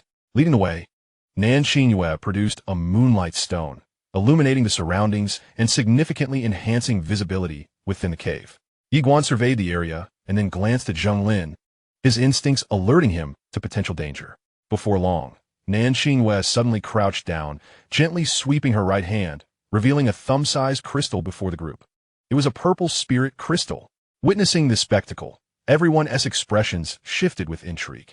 With a flourish of her sleeve, Xianxia unleashed a gust of wind, uprooting the ground before them, revealing a trove of purple spirit crystals, at least several thousand. In that moment, excitement surged among Xianxia and her companions. Yiguan, however, maintained a serene expression, for his instincts warned him that something was amiss. The atmosphere in this place was unnaturally quiet. Xianxia swiftly collected all the crystals and began distributing the spoils. Soon, each of the three of them had amassed over 1,200 crystals. Xianxia exclaimed with excitement, "This place must possess a spiritual vein, and it is highly likely that there is more than one." Zhenglin nodded slightly. "Let us go." With that, he swiftly made his way deeper into the cave. The group continued their advance. Along the way, Xianxia and her companions discovered numerous purple spirit crystals. And as they ventured further into the depths of the cave, the crystals multiplied. At that moment, Yiguan, however, came to a halt. He sensed something amiss. Danger was lurking. He instinctively retreated with Xianxia, but the voice of the small tower suddenly chimed in. "Go take a look." Yiguan paused and asked Tower Master, "Is there danger within this cave?" The small tower replied, "Not for you." "Absolutely not." Yiguan blinked. "So, it's not dangerous for me, but it is for them? Am I understanding this correctly?" The small tower urged, "Go take a look." After a moment of hesitation, Yiguan nodded. Although he was perplexed, he trusted that the tower would not lead him astray. He proceeded with Xianxia. At that moment, the leader, Xianxia, suddenly stopped again. She crouched down and plunged her right hand into the earth. Moments later, a purple crystal, the size of a child's fist, appeared in her palm. Upon seeing this crystal, her eyes gleamed with fervor. Zhenglin beside her was equally ecstatic, exclaiming, "Heavens! Such a large purple spirit crystal. This spiritual vein must be of the highest quality. The finest spiritual vein." Even the typically composed Xiqing was visibly moved. Each of the three great families possessed only one such exceptional spiritual vein, and it was precisely this vein that allowed them to nurture more powerful individuals and geniuses. Cultivation requires resources. Without money, even the most extraordinary talent is rendered useless. The thought of acquiring this spiritual vein crossed the minds of all three. Undoubtedly, whichever family obtained this vein would surpass the other two within the next decade. This exceptional spiritual vein could shatter the balance of power in the entire South Prefecture. They were all stirred by the prospect. Xianxia suddenly spoke. "I know what you two are thinking. My thoughts align with yours. However, at this moment, we should remain united, correct?" Zhenglin nodded slightly, indeed. Xiqing also nodded in agreement, remaining silent. Xianxia smiled and said, "Let us proceed." As she collected the purple spirit crystals from ground, the group continued onward after dividing their findings. At this moment, both Xianxia and Zhenglin were overflowing with excitement.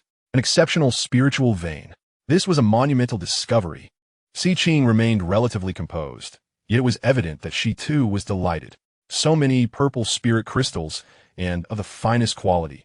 This was indeed a stroke of fortune. A group of individuals pressed onward, traversing a seemingly endless abyss. Along the way, Xianxia and her companions collected an abundance of purple spirit crystals, their pockets overflowing. Approximately half an hour later, the leader, Xianxia, abruptly halted, crouching down to excavate the earth. In an instant, her pupils constricted, and she stammered, "What is this?" The others turned to gaze at the soil, where they discovered a palm-sized spirit crystal, not purple, but a resplendent gold. At that moment, Zheng Lin trembled, exclaiming, "This is a gold crystal. This is a ley line. There's a ley line here." His words rendered the cavern silent. In all of Qingzhou, not a single ley line existed, not even within the formidable Guanchuan Academy. In that instant, both Xianxia and Zheng Lin quaked with excitement. Si Qing's expression shifted to one of grave seriousness, yet tinged with joy. Just then, Zheng Lin abruptly turned to face Yi Guan and Xianxia, his gaze fixed on them, brimming with unmasked hostility. Xianxia furrowed her brow, questioning him. Zheng Lin snarled. What would happen if news of this ley line were spread? Xianxia froze at his words. If this information were to leak, Guanchuan Academy would undoubtedly come to seize it, as would formidable forces from beyond South State, including the powerful families and sacred places. With this realization, she cast a cold, steely glance at Yi Guan and Xianxia, her eyes betraying a chilling intent. This secret must never be divulged. At that moment, Zheng Lin opened his palm, revealing a long spear. Xianxia, in turn, unveiled a short blade in her hand. Friends? To her, it was a matter of self-interest. She allied with Xianxia for gain, yet now contemplated his demise, for the benefit of killing him outweighed the advantage of his friendship. Seeking gespoke solemnly, Kinjue, Zheng Lin, there is no need for such actions. Xianxia shot a frigid glance at Si Qing, causing him to falter under her icy gaze. Suddenly, Yi Guan grasped Xianxia's hand and pulled it behind him, calmly stating, "You go first." Xianxia stared at Yi Guan, taken aback. Zheng Lin glared at Yi Guan, declaring, "You too will surely perish." As he prepared to strike, Yi Guan suddenly glanced behind Zheng Lin, alarmed. "What is that?" At the sound of his voice, Zheng Lin instinctively turned around, only to find nothing there. His expression shifted dramatically, and as he whirled back, it was already too late. With a swift motion, a blade pierced through his brow. Zheng Lin stood in stunned disbelief, utterly frozen in place as he gazed incredulously at Yi Guan. "You are a swordsman," he exclaimed. With a mere gesture, Yi Guan summoned his sword, which soared back into his grasp with a swift whoosh. Zheng Lin was left breathless in shock. Turning his attention to Xianxia, he noticed her complexion drain of color. How could you possibly be a swordsman?" she stammered. Without uttering a word, Yi Guan unleashed his sword once more. Xianxia's eyes widened in terror as she instinctively crossed her arms in defense, silver bracers materializing upon them. Yet, before the bracers could offer any protection, they were torn apart as if made of mere tofu, and the sword plunged mercilessly into her throat. With wide, unblinking eyes, Xianxia's body collapsed. Yi Guan opened his palm, allowing the sword to return to him, and then turned to the distant figure of Si Qing. Witnessing the scene unfold, Si Qing's expression morphed dramatically. She stumbled backward, her eyes filled with horror. Yi Guan regarded her in silence, contemplation evident in his demeanor. In that moment, the voice of the small tower echoed ominously. "If you do not eliminate this woman, once she escapes, the knowledge of your swordsmanship will be impossible to conceal. At that point, not just you, but your entire Yi clan will face annihilation. You must consider this carefully." Yi Guan gripped the sword tightly, remaining silent. The tower continued. "Do you recall what the second elder advised you? A man must not be merciful or soft-hearted." Yi Guan shook his head resolutely. "No, I cannot." He approached the fallen forms of Xianxia and Zheng Lin, retrieving their spatial rings. Then he walked towards Si Qing, presenting a portion of the purple spirit crystals belonging to the two. "Miss Si Qing, let us divide their possessions among the three of us." Si Qing regarded him with caution, her demeanor still wary. Yi Guan offered a gentle smile. "You must swear by your spirit to keep my identity as a swordsman confidential. Is that agreeable?" After a moment of silence, Si Qing raised her right hand and vowed, "I swear by my spirit, if I reveal your identity as a swordsman, may I suffer a most untimely demise." Yi Guan nodded slightly and handed her a spatial ring. Si Qing cast a glance at him but remained silent. At that juncture, the small tower interjected, "Are you aware of the consequences?" Yi Guan shook his head gently. "Tower Master, while one must be resolute, one must also adhere to one's conscience." The tower retorted gravely, Are you not afraid she might disclose your identity as a swordsman and bring ruin upon you? Yiguan replied, I am indeed fearful. The tower, perplexed, asked, then why do you not eliminate her? Do you have an alternative strategy? Yiguan pondered for a moment before responding, if disaster were to befall me, would you be willing to bear the burden for me, Tower Master? The tower replied. Chapter 7. A gesture of respect. The tower's voice turned somber. You must bear the weight yourself. I cannot withstand it. Yiguan chakit softly, casting a glance at the still cautious Xianxia, his expression a complex tapestry of emotions. Conscience. Killing Xianxia would eliminate future troubles, yet it would betray his conscience. After all, Xianxia had never harbored animosity towards him or Xianxia, and had graciously gifted them both 2 fire spirit fruits. If he were to slay Xianxia out of fear of his identity as a sword cultivator being exposed, what would that make him? Such an act was beyond his moral compass. A person must possess a fundamental ethical boundary. Without it, what distinguishes them from a beast? The small tower remained silent. Yiguan retrieved a spatial ring and approached Xianxia, who regarded him in silence. He extended the ring towards her, but she did not take it. Yiguan gently assured her, you may ask anything, and I shall answer. Xianxia fixed her gaze upon him, inquiring if he was a sword cultivator. Yiguan nodded. After a moment of contemplation, Xianxia asked if he had experienced a fortuitous encounter. Again, Yiguan nodded. Xianxia acknowledged this revelation, realizing she had overstepped her bounds. Yiguan shook his head, questioning why she would speak in such a manner.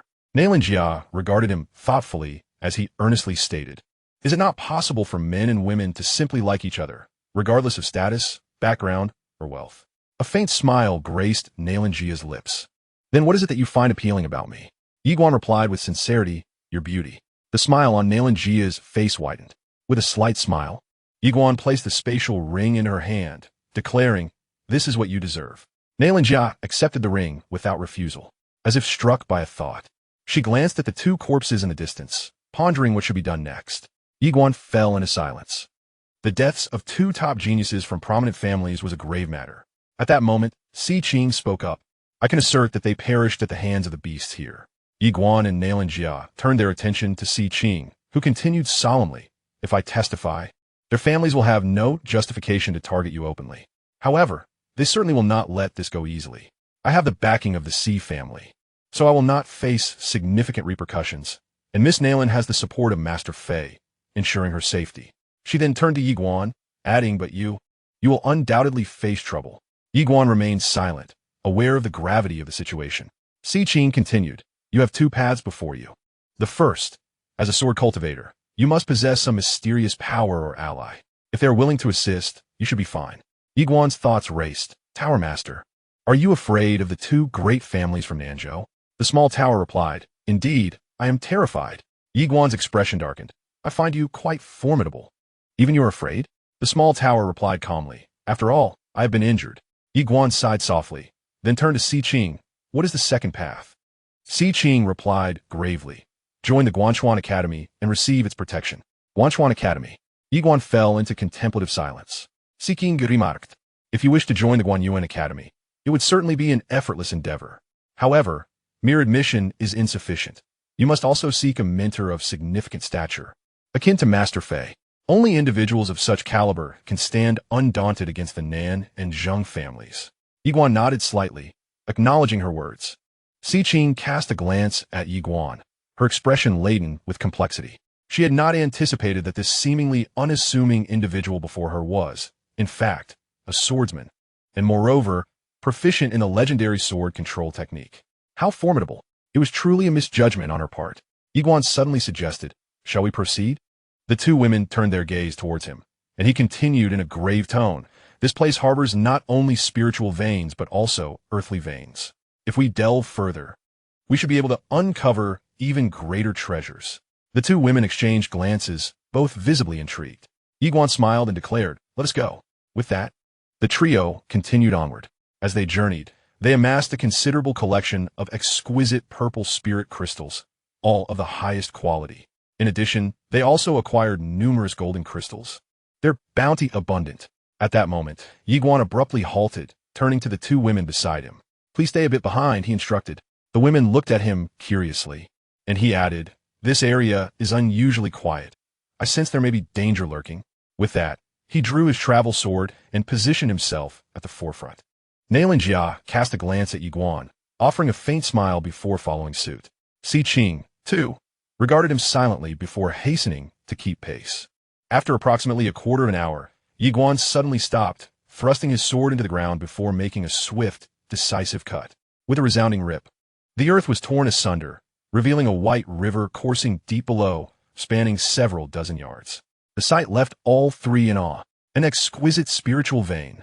Do not underestimate this seemingly modest white river. It is an exceptional spiritual vein, one capable of stirring the interest of even a formidable power, such as the Guanyuan Academy. Yi Guan inquired, "How shall we divide this?" The two women exchanged glances before looking back at him. "This is difficult to partition," he mused. "If we take out a cell, we would surely invite calamity. Should we attempt to liquidate it, none of us possess sufficient purple spirit crystals." He then turned to the two women. "What do you propose?" Qing contemplated for a moment before responding. "This spiritual vein poses great peril for you. If your families were to lay claim to it, it would undoubtedly attract the threat of extermination.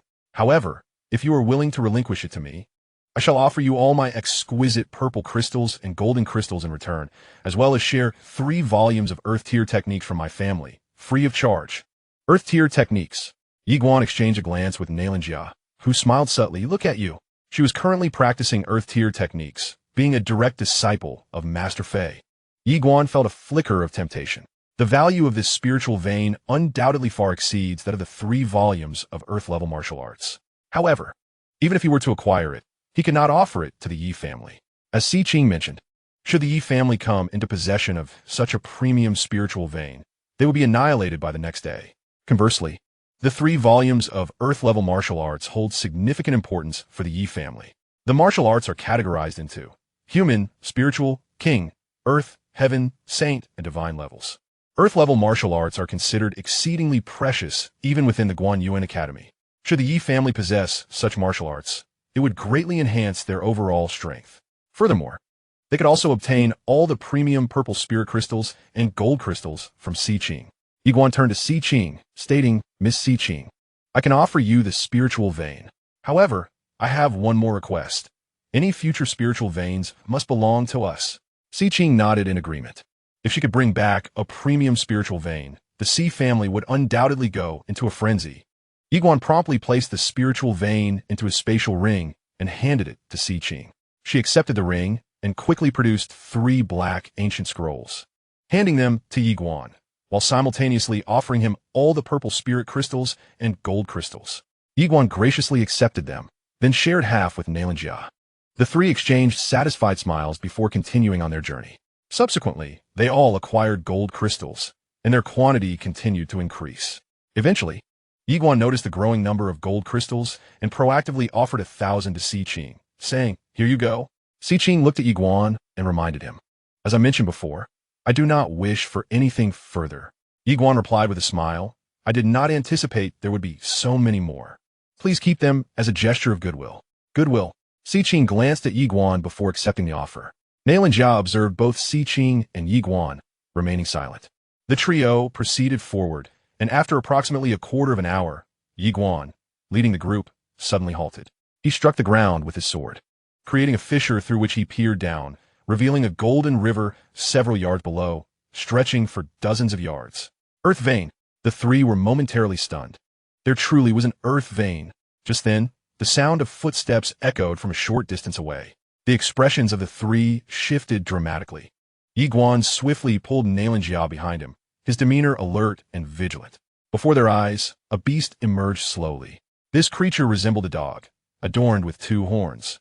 Its body covered in thick, glimmering scales, while its tail resembled an ancient blade, sharp enough to instill dread. Upon sighting this beast, the trio's expressions grew gravely serious. The beast cast a glance at the 3 of them. Boom! In an instant, the 3 were struck as if by lightning, blood gushing from their orifices. Yi Guan exclaimed in horror, You're a royal tier demon beast." The demon beast disdainfully glanced at Yi Guan and scoffed, "Royal tier? What a trivial matter. I am of the Emperor tier." Emperor tier. Upon hearing this, the faces of Yi Guan and his companions turned ashen. The classification of demon beasts differs from that of humans, They're categorized from 1 to 9 tiers, followed by the spiritual tier, then the royal tier, the earthly tier, the heavenly tier, and finally the emperor tier. The most formidable demon beast in all of Southern State is merely royal tier. Yet this creature before them is of the emperor tier? An emperor tier? Yiguan's mind went completely blank. Xiqing's complexion had also become deathly pale. It was over. They were utterly doomed. Yiguan trembled inwardly. Master Tower, did you not say there was no danger? The small tower replied, indeed. Yiguan's heart quaked. An emperor tier. An emperor tier. Do you truly believe this is not dangerous? Huh? The small tower responded, well, yes, it is dangerous, very dangerous. Yiguan. At this moment, Yiguan felt utterly numb. This master tower was far from reliable. Nalanda and Xiqing's faces also drained of color. They had never anticipated encountering an emperor tier demon beast here. An emperor tier. This belonged to ancient legends. Currently, the strongest known in all of Southern State is royal tier. The appearance of an emperor tier demon beast here is akin to a true dragon emerging from a small river. Simply outrageous. Suddenly, the demon beast coldly regarded Yiguan and his companions. A group of insignificant ants dares to disturb this emperor's slumber. As it spoke, it opened its mouth wide, preparing to devour the three. At that moment, Yiguan instinctively pulled Nalanda behind him and drew his sword. To resign oneself to fate? That was not his style. Even without any chance of victory, he would fight to the death. Just as Yiguan was about to strike, the demon beast suddenly recoiled in terror, exclaiming, "What the hell? What the hell? How do you possess that sword? How do you possess that sword?" It then approached Yiguan, trembling, and pleaded, "Brother, this is all a misunderstanding. I had no idea you were Wonder People. Allow me to bow to you." With that, it dropped to its knees with a resounding thud, its body shaking uncontrollably. The three were left speechless. Chapter 8. The times have changed. Yiguan and his companions were bewildered. An emperor-tier demon beast has knelt? They could hardly believe the scene before them. Yiguan glanced at the sword in his hand, and after a moment of silence, he thought to himself, "Master Tower, do you recognize this demon beast?" The small tower pondered for a moment before responding, "Indeed." Upon hearing this, Yiguan hastily produced the small tower. The moment the beast laid eyes on it, it was momentarily taken aback. Yiguan regarded the creature and gently inquired, "Do you recognize this tower, esteemed elder?" The beast cleared its throat and replied, "The small tower?" The tower calmly remarked, "Imperial Hound, why do you seem so timid?" Its voice was audible only to the Imperial Hound. The creature's expression shifted to one of considerable dismay. "It truly is you," the Imperial Hound exclaimed. The tower softly responded, "I never anticipated we would meet here." The Imperial Hound replied in a grave tone, "What on earth has transpired? Had I not fled swiftly back then, I would have perished." After a moment of silence, the tower stated, "It is a long story." The Imperial Hound hesitated, glancing at Yiguan, recognizing him as Yi Xiao's companion. The tower affirmed, "Indeed." The Imperial Hound's expression grew complex. When it looked back at Yiguan, there was a hint of warmth in its gaze. The tower asked, "Have you been hiding here all this time?" The Imperial Hound replied, "Yes." The tower continued, "Are you preparing to depart?" The Imperial Hound slightly nodded, preparing to head to the Guanxian universe, as it sensed the call of the second branch leader. It hesitated before asking, "Shall we go together?" The tower replied, "No." The Imperial Hound, puzzled, inquired, "Why not?" The tower responded solemnly, "His identity is special. He cannot go to the Guanxian universe at this time." The Imperial Hound glanced at the sword in Yiguan's hand and asked, "Is he her successor?" The tower confirmed, "Yes." The Imperial Hound fell silent. The tower urged, "You should go now." After a moment of indecision, the Imperial Hound turned to Yiguan, offering a faint smile, and opened its palm to reveal a small box that slowly floated towards Yiguan. "Little one, this is the beast core I obtained after vanquishing several beasts back in the day. It is for you." Upon hearing this, Yiguan was momentarily stunned before quickly expressing his gratitude. "Thank you, esteemed elder." The Imperial Hound smiled gently. "We shall meet again." With that, it suddenly leapt, breaking through the entire cavern and transforming into a wisp of ethereal light, soaring through the vastness of space before vanishing into the depths of the starry sky. The entire southern continent was left in shock. An Imperial tier beast. Instantly, countless powerful figures turned their gazes towards the southern mountains, their expressions filled with astonishment. Inside the cave, Yiguan promptly stowed away the ley line and turned to Xiqing, who spoke in a solemn tone. "The appearance of an Imperial tier beast will surely attract numerous strong individuals. even from the northern and central continents. You must remain vigilant. She paused briefly before adding, I will divert their attention. You and Miss Na Lan should take this opportunity to slip away until we meet again. With that, she soared into the air, ascending towards the cavern ceiling. Yiguan, alongside Na Lan Jia, retraced their steps back. The pair moved swiftly, reaching the cave entrance in the blink of an eye, just as the powerful figures outside were drawn to Xi Qing's distraction. Thus, Yiguan hurriedly took Xianxia and slipped away. As they raced back to the ancient city, powerful auras continuously swept above them, emanating from the direction of the southern mountain range.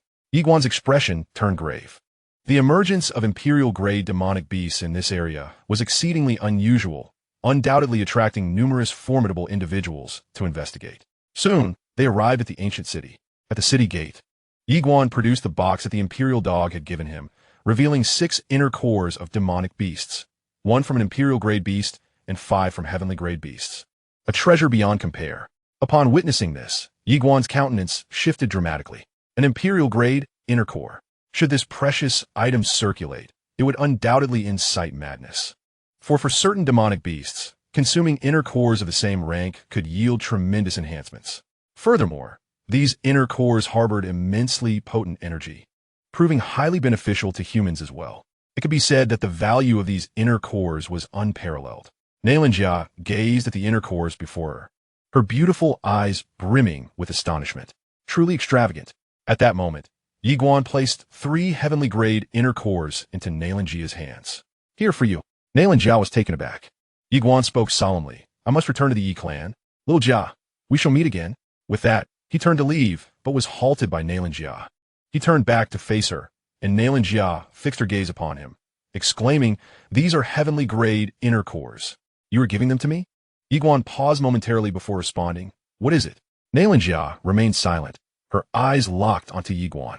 A gentle smile graced his lips as he comprehended her unspoken thoughts.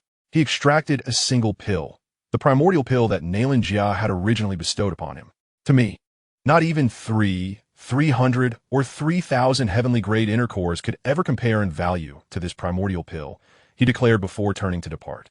Xianxia watched Yiguan's retreating figure, and after a lengthy silence, a captivating smile blossomed on her face, one that could dim the very heavens. Upon returning to the Yi clan, Yiguan sought out Yixiao directly. Within the hall, it was just the two of them. Upon seeing Yiguan, Yixiao breathed a sigh of relief. The news of the imperial-grade demonic beast's appearance in the southern mountain range had left him in a state of shock. An imperial-grade demonic beast. Was this some sort of international jest? The presence of such a formidable being in this small place was astonishing. However, after the initial shock, concern set in, especially since Yiguan had been in the southern mountain range. Now, seeing Yiguan return, the weight upon his heart was finally lifted. Yiguan placed 2 volumes of earth-grade cultivation techniques before Yixiao. Clan leader, these 2 earth-grade techniques are for you. Choose the one that suits you best for cultivation. And once you have mastered it, pass it on to the clan members. Upon encountering these 2 volumes of earth-level martial arts, Yixiao was momentarily taken aback. At that moment, Yiguan produced a spatial ring and placed it before Yixiao, revealing 1,000 gold crystals and 5,000 exquisite purple crystals, for you to allocate as you see fit. After speaking, he turned to leave. Yixiao suddenly called out Xiao Guan. Yiguan halted, warning, Patriarch. Do not reveal the martial arts or the gold crystals to others, lest it bring calamity upon our Yi clan. With that, he exited. Inside the hall, Yixiao gazed at the 2 volumes of earth-level martial arts and the spatial ring for a prolonged time, eventually shaking his head with a smile. This little fellow. After Yiguan departed the grand hall, he proceeded directly to Yi Qing's courtyard, where he soon encountered him. Upon seeing Yiguan, Yi Qing was momentarily taken aback, and then offered a slight bow. Brother Yiguan. Yiguan opened his palm, allowing the remaining volume of earth-level martial arts to float before Yi Qing. This is for you. Yi Qing was stunned. As he opened it, his expression changed dramatically. Brother Yiguan, this. Yiguan replied, trained diligently. The Yi clan needs both you and me. After saying this, he turned to leave. In the courtyard, Yi Qing held the earth-level martial arts tome in his hands, and after a long while, he smiled and whispered, Master. At that moment, a voice suddenly resonated within him. This child is no ordinary being. He shall one day stand unrivaled in the heavens and the earth. Ye vink chaklit bitterli. The voice continued. I know you aspire to lead the Yi clan to greatness, and he shares that aspiration. Why not join forces with him? Yi Qing fell silent. The voice added, I understand your reluctance to fall behind, but if your skills are inferior, it is wise to concede gracefully, lest jealousy leads you astray. Do you understand? Yi Qing replied earnestly, I understand. Yi Guan arrived at the back mountain of the Yi estate, seated himself on the ground, and then took out the small tower. Observing the tower, he inquired, Tower Master, do you have anything to convey to me? The small tower remained silent. Yi Guan furrowed his brow. The small tower eventually spoke gravely, You are in danger. Yi Guan was taken aback. The small tower continued, Do you think that the beast, in showing you kindness, means you can soar to new heights? Yi Guan hesitated before asking, What do you mean? The small tower sighed softly, Little one, you are in peril. The beast's apparent goodwill may mean your whereabouts could be exposed. Do you understand the consequences of such exposure? Yi Guan spoke solemnly, What of my mother? The small tower fell silent. Yi Guan narrowed his eyes. Is she in danger? The small tower replied, Not exactly. She is likely imprisoned. Imprisoned. Yi Guan's bro furrowed deeply. The small tower continued to coax. In any case, you must strive to cultivate diligently. If they discover your presence, it will truly be your end. Thus, you must become formidable, even more so than that monstrous beast, before they discover your existence. Only then can you hope to contend with them in the future. Yi Guan furrowed his brow and pondered, Well, my father, is he indifferent to this? The little tower replied, Your father is merely a son-in-law, living off the affluence of others. Yi Guan. The little tower sighed softly, Your current predicament is dire, and not just for you, but for the entire Yi clan as well. Should they uncover the truth, both you and your family will face annihilation. Their power is beyond your imagination. That imperial-grade beast may seem formidable, yet in their eyes, it is but an insignificant insect. An insect. Yi Guan slowly closed his eyes, feeling an overwhelming pressure. That imperial-grade beast nearly ended them with a mere glance, while in the eyes of those beings, it was akin to a mere insect. Truly, there are always greater powers beyond our understanding. Yi Guan took a deep breath and asked, Master Tower, may I enter the tower to cultivate now? The little tower replied, I am not yet able to open this realm for you. Yi Guan inquired, But I possess purple and gold crystals. The little tower responded, That is futile. Even these crystals would be of little assistance to me. You would be better off keeping them for your own use. Yi Guan was slightly taken aback. The crystals are of no use to you? The little tower confirmed, Indeed, my injuries are severe, and I have lost certain abilities. Yi Guan asked, Did they inflict this upon you? The little tower replied, Yes. Yi Guan solemnly remarked, How tragic. The little tower. Moments later. Yi Guan sat cross-legged on the ground, striving to break through to the myriad realms. His previous encounters with Zheng Lin and Nan Xingyue had imparted a crucial lesson. These aristocratic families are exceedingly willful. The more powerful the force, the more capricious it becomes. In their eyes, those weaker than them can be crushed at will. Reason? In the face of absolute power, reason seems utterly futile. As for his own family, they likely exceed even that. Yet he still struggled to comprehend his father-esque situation. How could a man live off others? Someone, within the little tower, a mysterious voice suddenly interjected. Do you not fear the repercussions of this approach? The little tower calmly replied, What alternative is there? Should I reveal the entire truth? Are you not concerned he might become like his father, leaving one world in ruins only to venture into the next? Alas, times have changed. Such tactics are no longer viable. The voice fell silent. The little tower continued, This young one has genuine potential. Do not ruin him. The mysterious voice sighed softly. At that moment, Yi Guan, deep in his cultivation, suddenly lifted his gaze. The clouds in the sky parted, and then a woman appeared, descending from the heavens, materializing before him in the blink of an eye. The young woman appeared to be in her 20s, adorned in a flowing gown of cloud mist hue, her long hair cascading elegantly over her shoulders. Her features were exquisitely perfect, and in her right hand, she delicately held a folding fan, while a wine gourd hung at her waist, presenting a picture of breathtaking beauty intertwined with a spirited charm. Yi Guan was momentarily taken aback. Beauty. That was his immediate impression. However, he soon became inwardly vigilant. The woman's strength was unfathomable. She was the most formidable individual he had encountered, second only to the imperial-grade demon beasts. The woman fixed her gaze upon Yi Guan and inquired, Are you Yi Guan? He nodded. Senior, may I ask your name? She smiled. I am Fei Banqing, the mentor of Xianxia. Yiguan blinked. Is there something you need? Fei Banqing scrutinized him. I shall not waste time. I have come to discuss one matter. You must annul your engagement with Xianxia. She is on the verge of reaching the true law realm. And with her unique constitution, she will soon attain the divine infant realm. As she spoke, she took a hearty swig from her wine gourd, the liquid trickling down her chin, creating a rather inappropriate spectacle. Yiguan remained silent.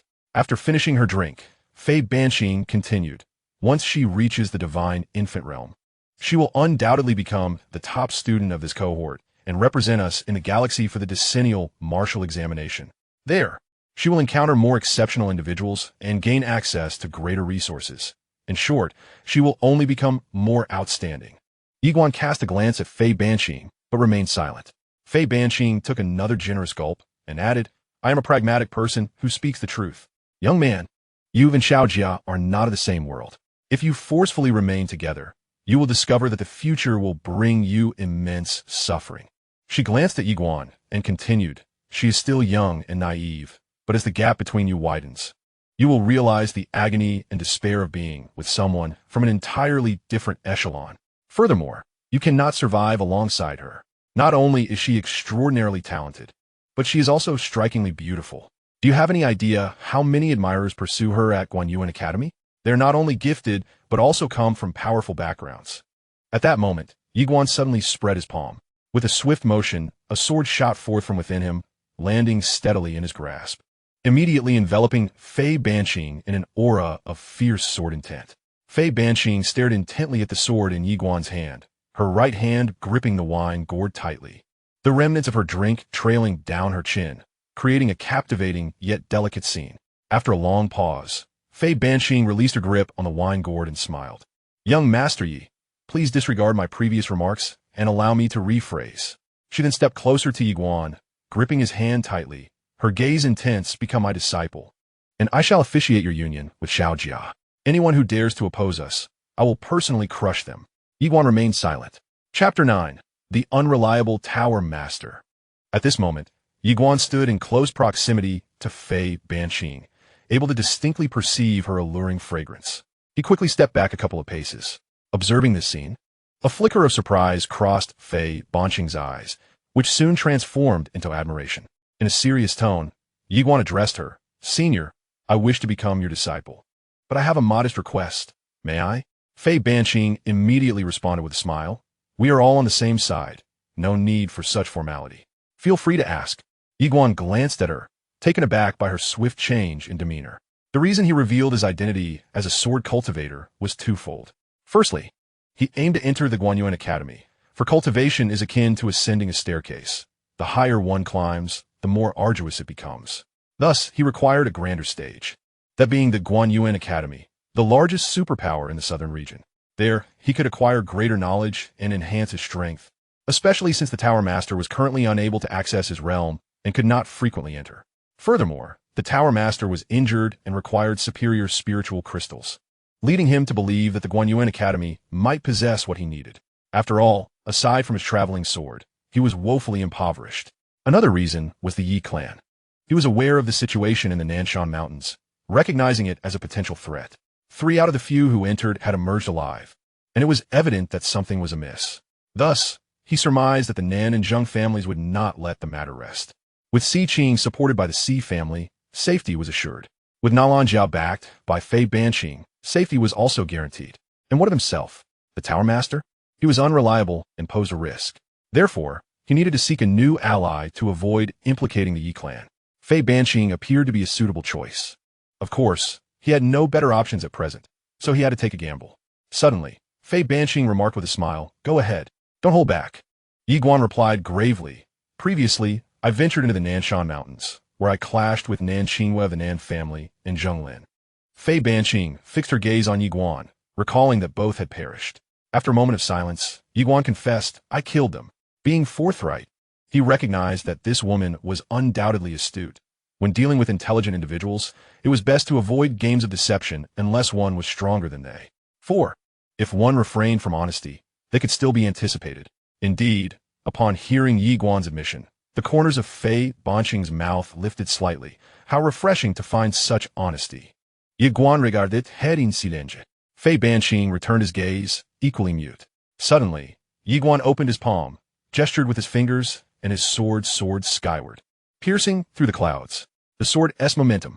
Yi Guan looked at Fei Banqing, asserting, although I am merely at the true law stage, it is not difficult for me to slay someone in the divine infant stage, even in the realm beyond the divine infant stage. The ethereal realm is not devoid of opportunities for slaughter. Pausing for a moment, he continued, to eliminate Nan Qingwei and Zheng Lin, I required but a single sword stroke. He was acutely aware that to enlist the assistance of the other party, he must demonstrate his intrinsic worth. Otherwise, what reason would they have to aid him? Furthermore, this woman was decidedly pragmatic. Fei Banqing's lips curled slightly as she observed, what truly concerns you is the possibility of them seeking trouble with you, thereby implicating the Yi clan, is it not? Yi Guan nodded in affirmation. Fei Banqing replied calmly, the Yi clan shall be under my protection. A sigh of relief washed over Yi Guan as he expressed his gratitude. Fei Banqing fixed her gaze upon Yi Guan. How you transformed into a sword cultivator is of no concern to me, but now that you have entered my tutelage, you must not waver in your resolve. Understood? Yi Guan nodded earnestly, of course. After a brief hesitation, he added, regarding the Nan and Zheng families. Fei Banqing chuckled, in the past, without a formidable backing, they would undoubtedly have targeted you. However, now you possess one. She gestured toward herself. That would be me. With my protection, should they dare to trouble you again, I shall unearth their ancestors' graves. Yi Guan's expression momentarily froze. Fei Banqing spoke calmly. I shall venture to the Nanshan mountain range to investigate. Prepare yourself. In 3 days, I will escort you and Xianxia to the Guanyuan Academy. With that, she turned and vanished into the horizon. Yi Guan gazed at the sky, his expression gravely serious. Fei Banqing truly possessed formidable strength, impenetrable and unfathomable. Moments later, Yi Guan settled into a meditative position and retrieved 2 spatial rings. As he examined the rings in his hands, a smile crept upon his lips. From that cave, he had not only acquired a ley line, but also gained 12,000 gold crystals. After presenting 5,000 to the clan leader, he retained 7,000. In addition, he possessed 32,000 purple crystals. This was indeed a fortune. Most importantly, he also held an inner core from an imperial-level beast, and 2 from heavenly-level beasts. He was utterly wealthy. The myriad laws realm. Yi Guan sat cross-legged and began to ignite the purple crystals before him. As the crystals burned, an abundance of pure spiritual energy surged into his body. Cultivation was imperative. Since the Yi residence lacked a spiritual vein, he could only rely on spiritual crystals for his training. With the purple crystals at his disposal, reaching the myriad laws realm would not pose a challenge. Time passed slowly, and after consuming over 2,000 purple crystals, a sudden transformation occurred within his aura. Boom! A powerful energy erupted from within Yi Guan, and as he opened his palm, a gust of air surged forth, morphing into a sword of energy that manifested in his grasp. Myriad laws realm, forming through energy. Witnessing the spectacle, a smile graced Yi Guan's lips. At last, he had attained the myriad laws realm. Upon reaching the realm of myriad laws, his strength would undergo a profound transformation, for he could manifest his essence as a blade of energy, effortlessly striking foes from 100 paces away. Such feats were beyond the capabilities of those in the true law realm. Moreover, once he attained the realm of myriad laws, his mastery of sword control would be significantly enhanced. The sole lament, however, was that he could not cultivate the second tier as it remained sealed. According to the elder's words, the time was not yet ripe. Helplessly, Yi Guan was about to depart when, unexpectedly, the clouds parted in the sky, revealing an elder who descended from the heavens. Witnessing this, Yi Xian felt a sudden chill and swiftly dissipated his energy blade. In no time, the elder stood before Yi Guan, clad in a long black robe and wielding a black cane. A small gilded character adorned his left chest. Nan, the Nan family. The elder exuded an overwhelmingly powerful aura, at least that of the ethereal realm. They have arrived. Yi Guan's Kuntenan Starkinet. He had not anticipated the Nan family would come calling so soon. The elder fixed his gaze upon Yi Guan, inquiring, You are Yi Guan? Yi Guan nodded slightly. May I ask who you are, senior? The elder's expression remained stoic. The Nan family. Yi Guan scrutinized the elder. What counsel do you have for me, senior? The elder's gaze bore into Yi Guan, sharp as a blade. On that day, when the 5 of you descended, Why did Qingyue and Zheng Lin perish, while the three of you survived? Yi Guan replied. Upon entering the cave, those two paired off, while I remained with Miss Nayland. Nonsense. The elder suddenly bellowed. That Si Qing has already divulged everything. Do you think to deceive me? Yi Guan glanced at the elder. I trust you as much as one trusts a ghost. If Si Qing truly revealed everything, you would not be here asking me intentionally. It was clear the old man sought to sow discord among them, pressuring him to emerge as a witness against Xianxia and Si Qing. He deduced this because, were he in the elder's position, he would act similarly. Yi Guan stated calmly, Senior, every word I speak is the truth, without falsehood. The elder's gaze was unyielding. I know you fear the Si and Nayland families. Rest assured, if you speak the truth, I can ensure your safety and that of the Yi clan. Yi Guan affirmed, every word I speak is the truth. The elder narrowed his eyes, his right hand slowly tightening, an overwhelming aura locking onto Yi Guan. Yi Guan fell silent. Where have you been, Fei Hanqing? Come out and help me. The elder suddenly turned to the Yi clan below. I give you one last opportunity. Otherwise, the entire Yi clan shall vanish from this world. Yi Guan remained silent. He understood that the deaths of Nan Qingyue and the others would inevitably cast suspicion upon the three of them. You may harbor doubts, yet I cannot acquiesce. Observing Yi Guan's silence, the elder narrowed his eyes, proclaiming, You truly are one who does not weep until faced with the coffin. With that, he lunged forward, delivering a powerful punch aimed directly at Yi Guan's chest. The speed was astonishing. However, Yi Guan was swifter still. With a flash of swordlight, a blade pierced the elder's chest. The elder stood frozen in disbelief, gazing at Yi Guan before him. You are a sword cultivator. Yi Guan's expression remained impassive. You may question me, but you shall not strike. Should you lay a hand upon me, I shall end your life. The elder attempted to utter further words. But at that moment, Yi Guan unexpectedly slashed forth with his sword. With a swift motion, the elder's throat was severed, and his head rolled to the ground. Blood gushed forth. Yi Guan approached the elder's lifeless body and glanced at the elder's right hand, where he clutched a communication talisman. Yi Guan felt a wave of relief. Fortunately, he had silenced this old fool. Otherwise, if that talisman had been activated, matters would have turned dire. The importance of delivering the final blow cannot be overstated. Yi Guan swiftly collected the elder's spatial ring, discovering merely over 200 purple spirit crystals within. He shook his head in disappointment. This fellow is rather impoverished. After securing the spirit crystals, he obliterated the spatial ring and sought a secluded spot to bury the elder's remains. Having completed these tasks, Yi Guan turned to descend a mountain. Yikulan. Suddenly, a multitude of formidable auras materialized around the Yi clan. The entire clan was thrown into alarm. Just then, the doors of the Yi manor swung open, and a middle-aged man entered with deliberate grace. Following him were over 20 formidable individuals, each at least at the true lore realm. Yi Xiao and others hurriedly emerged.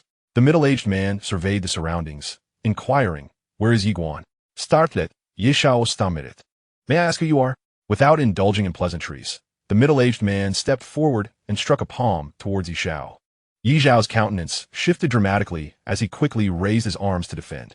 With a thunderous crash, Yi Xiao was sent flying, crashing heavily against the wall. As he landed, he spat several mouthfuls of blood. Gazing at the middle-aged man, Yi Xiao trembled Tongyu. The middle-aged man's gaze turned frigid, and just as he was about to speak, his expression shifted dramatically. He abruptly turned, only to be met with a sword hurtling toward him like a bolt of lightning. The middle-aged man's pupils constricted as he darted aside, yet it was slightly too late. With a swift motion, the middle-aged man's right arm was severed. Subsequently, the middle-aged man rolled on the ground, attempting to rise when Yi Guan abruptly appeared before him, thrusting his sword fiercely towards the man's throat. With a piercing sound, the man's eyes widened in shock as blood gushed from his mouth. Yi Guan then bellowed, Close the door! Close the door! As his command echoed, the gates of the Yi residence slammed shut. Almost simultaneously, Yi Guan charged towards a group of formidable opponents, accompanied by another, Yi Qing. Upon witnessing their advance, the warriors of the Yi clan hurriedly followed suit, disregarding the identities of their foes. Their singular focus was to vanquish the enemy. As Yi Guan and his companion charged forward, the true magic realm warriors were momentarily taken aback. How dare the Yi clan act with such audacity? However, before they could contemplate further, Yi Guan and his allies were upon them. With swift precision, the first of the true magic warriors did not even have time to react before his head was severed from his body. In the next instant, Yi Guan surged towards the remaining foes. The air was filled with the sounds of anguish from the Yi clan as chaos erupted. Yi Guan, now at the pinnacle of the myriad realms, surpassed these true magic warriors. Coupled with his unmasked prowess, he swiftly decimated the ranks, causing heads to roll in mere moments. In less than a quarter of an hour, Yi Guan had single-handedly slain 11 true magic warriors, while Yi Qing accounted for 7, with the last 2 overwhelmed and beaten to death by the remaining Yi warriors. Blood flowed freely in the arena. After passing, Yi Guan approached Yi Xiao, who fixed a penetrating gaze upon him, realizing their association with the Nan family. Yi Guan affirmed, indeed. Upon hearing this, Yi Xiao and the other Yi clan members turned pale. The Nan family, one of the 3 prominent families of Nan Prefecture. This was a grave predicament. Yi Guan kindly instructed Elder. Tend to your wounds. Leave the rest to me. Yi Xiao, looking at Yi Guan, insisted, we must go to Guan Yuan Academy and immediately disband the Yi clan. Yi Guan shook his head, declaring, that course of action is unfeasible. Infuriated, Yi Xiao retorted, as long as you and Yi Qing are alive, there is hope for the Yi clan. Just as Yi Guan was about to respond, a figure suddenly descended from the sky, landing in the courtyard. It was Fei Banqing. She surveyed the scene of carnage, her brows furrowing in discontent. Addressing Yi Guan, she questioned, are you intending to wage war against the Nan family? This is unacceptable. While I do not fear the Nan family, your actions amount to forging an irreconcilable enmity with them. Yi Guan stepped closer to Fei Banqing, meeting her gaze and stating, I now stand at the myriad realms. Fei Banqing regarded him in silence. Yi Guan continued, grant me 1 more month, and I shall reach the ethereal realm. Just 1 month. Moreover, I am a swordsman, unmatched among my peers, effortlessly overcoming adversaries 2 ranks above and capable of engaging those 3 ranks higher. As he spoke, he fixed his gaze upon Fei Banqing. In the upcoming decade's martial examination at the academy, I am invincible. They may do as they please. Fei Banqing studied Yi Guan for a considerable time before giving him a thumbs up, declaring, well done. Then she glanced at the corpses scattered across the ground and turned back to Yi Guan, stating, these individuals met their end by my hand. Understand? The crowd responded in unison, understood. Yi Guan nodded vigorously, simultaneously feeling a wave of relief wash over him. The current Yi clan is ill-equipped to confront the Nan family. His earlier actions were driven by necessity. The moment the opposition struck, he realized that there was no way this matter would end amicably. Pleas for mercy or reconciliation would only result in humiliation and prove futile. Thus, he resolutely chose the path of violence. The consequences? He had certainly contemplated them. The worst-case scenario would be an all-out war with the Nan family. However, the best outcome would be no different. For since the Nan family sought him out, it was evident that regardless of whether those 2 were slain by his hand, they would not spare him or the Yi clan. At this juncture, he could only leverage the situation to his advantage at the Guanshuan Academy. Fei Banqing appraised Yi Guan, a slight smile gracing her lips. Little fellow, you truly surprise me. Yi Guan remained silent, harboring immense wariness towards this woman. He had witnessed her rapid shifts in demeanor. She was a pragmatic individual, and, as such, dealings must revolve around mutual benefit. What could he offer her? Only through this understanding could they coexist harmoniously.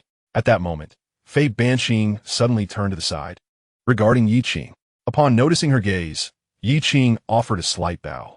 Fei Banqing assessed Yi Qing, commenting, you are commendable as well.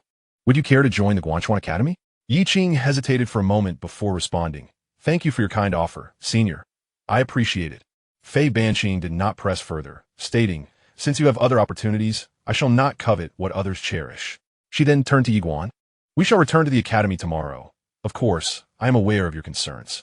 Come, I will take you to meet the elder of the Nan family. Yi Guan nodded, alright. He then looked at Yi Qing. You take care of the clan leader. Yi Qing nodded slightly. Brother Yi Guan, go ahead. I will handle things here. Without hesitation, Fei Banqing grasped Yi Guan's shoulder, and in the next instant, the 2 vanished from their location. Yi Qing gazed at the distant horizon, murmuring, he is a swordsman.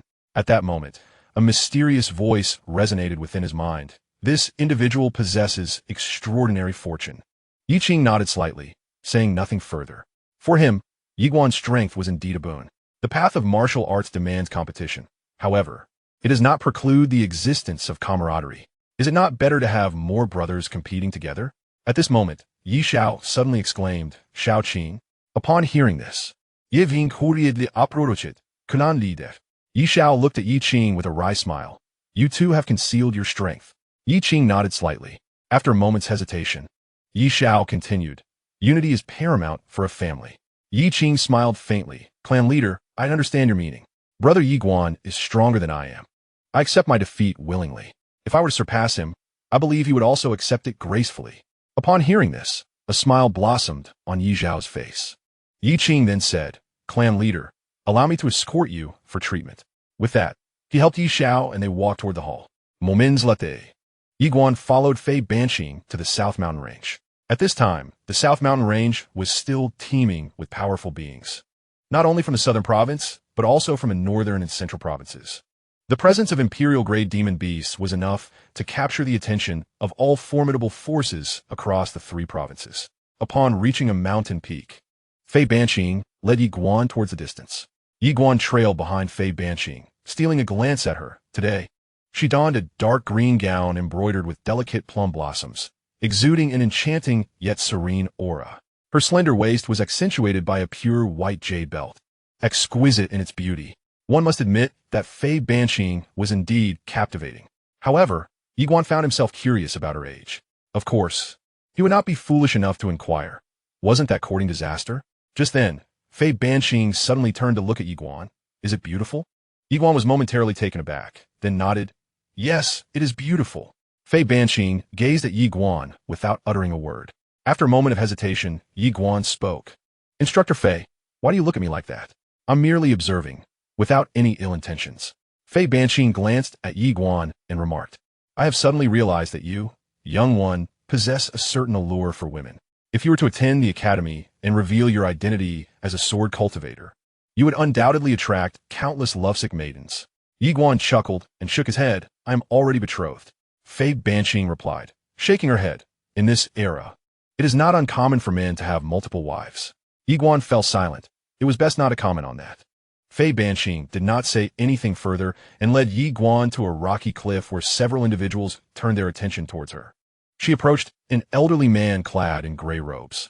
Upon seeing Fei Banqing, the old man smiled slightly. Instructor Fei. Fei Banqing directly stated, Nanku. All the members of the Nan family sent to the Yi clan have been eliminated by me. The crowd fell silent, and Nanku's expression froze instantly. Fei Banqing fixed her gaze upon Nanku, the young lad who had recently become her disciple and was now a student at the Guanyuan Academy. The Nan family ought to refrain from troubling him further. Otherwise, I shall interpret it as a declaration of war against me. Nanku hastily responded with a smile. Instructor Fei, this is a misunderstanding. Had we known he was your student, we would never have disturbed him. Misunderstanding indeed.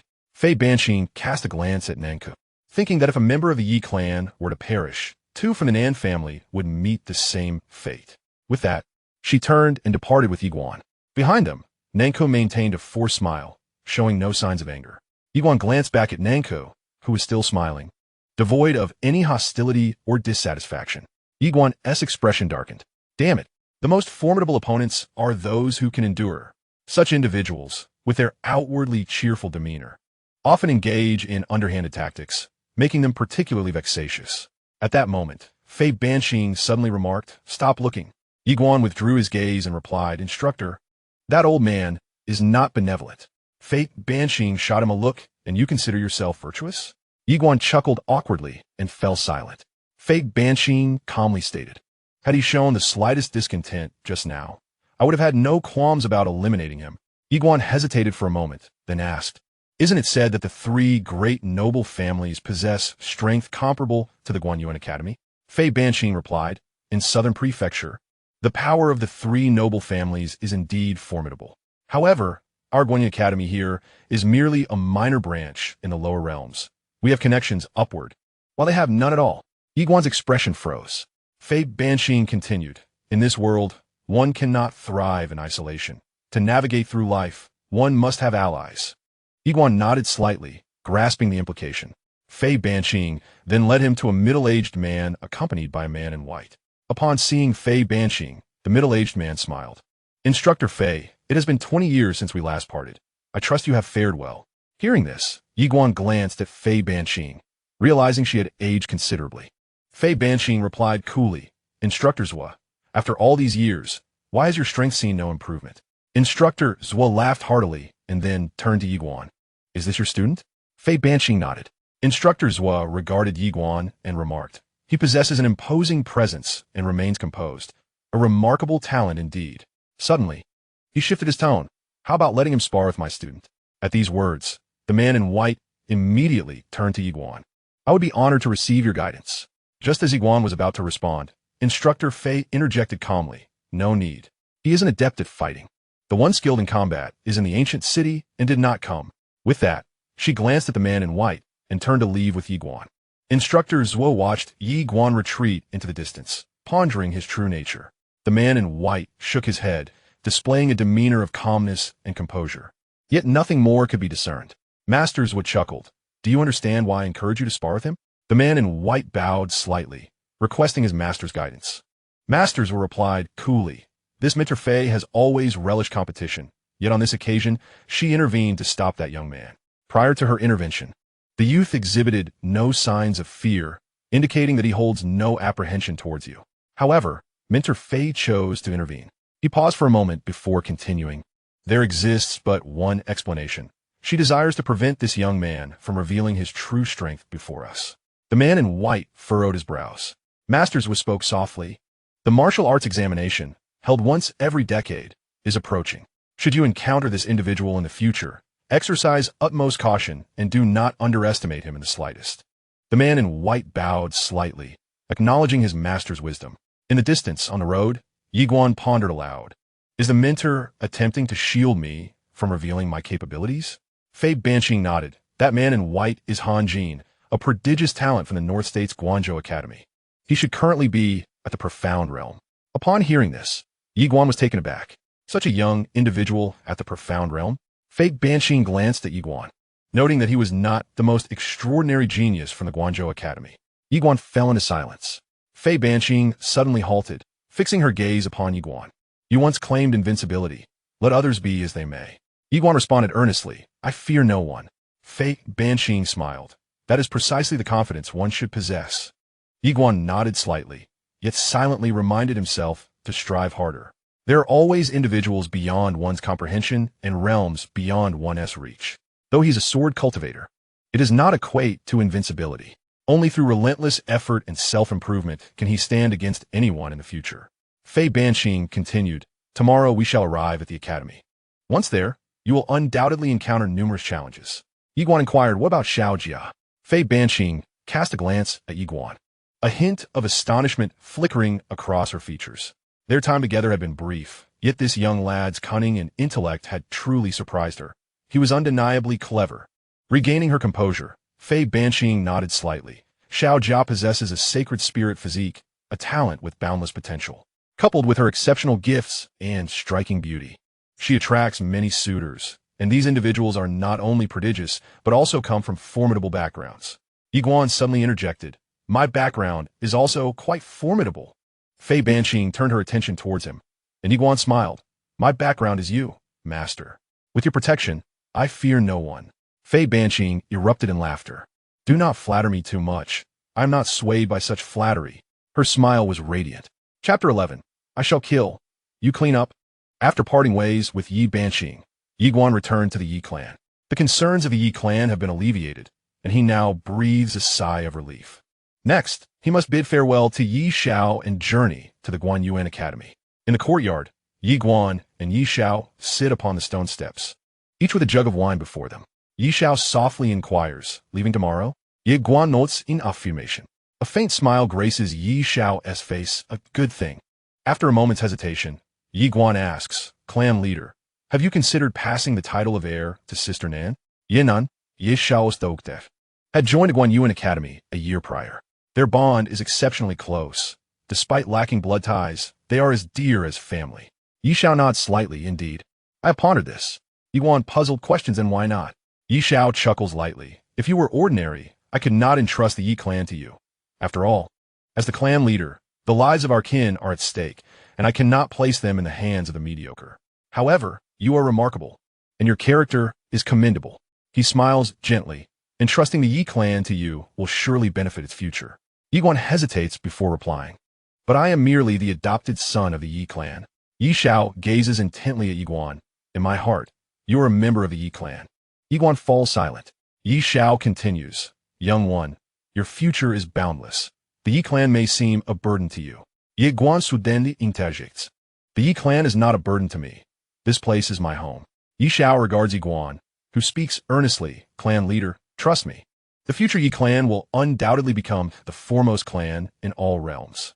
Yi Xiao bursts into laughter. I believe in you. Yiguan then produces a spatial ring and hands it to Yi Xiao, who looks puzzled. What is this? Yiguan replies calmly. Inside the ring are some gold crystals meant for brother Yi Qing. His talent is exceptional, and he will need financial support for his cultivation. This should assist him at present. After a moment of silence, Yi Xiao nods and accepts the ring, then raises his wine jug and drinks deeply. Yiguan follows suit, drinking from his own jug. As night gives way to dawn, Yiguan departs from the Yi clan without opting for farewells. For he has already said his goodbyes the previous night. Unbeknownst to him, shortly after he exits the Yi residence, Yi Xiao appears at the front gate. Observing Yiguan's retreating figure, he smiles gently after a long pause before turning to leave. Meanwhile, Yi Qing glances at Yiguan's departure before also turning away. In the hall, Yi Xiao regards Yi Qing. Are you leaving as well? Yi Qing nods yes. After a long silence, Yi Xiao produces a spatial ring and offers it to Yi Qing. This was given to me by Xiao Guan last night to be passed on to you. Yi Qing hesitated for a moment before accepting the spatial ring, expressing his gratitude to the clan leader. The Yi clan will forever be your home, Yi Xiao spoke softly. Deeply bowing, Yi Qing reaffirmed, the Yi clan will eternally be my home. With that, he turned and departed.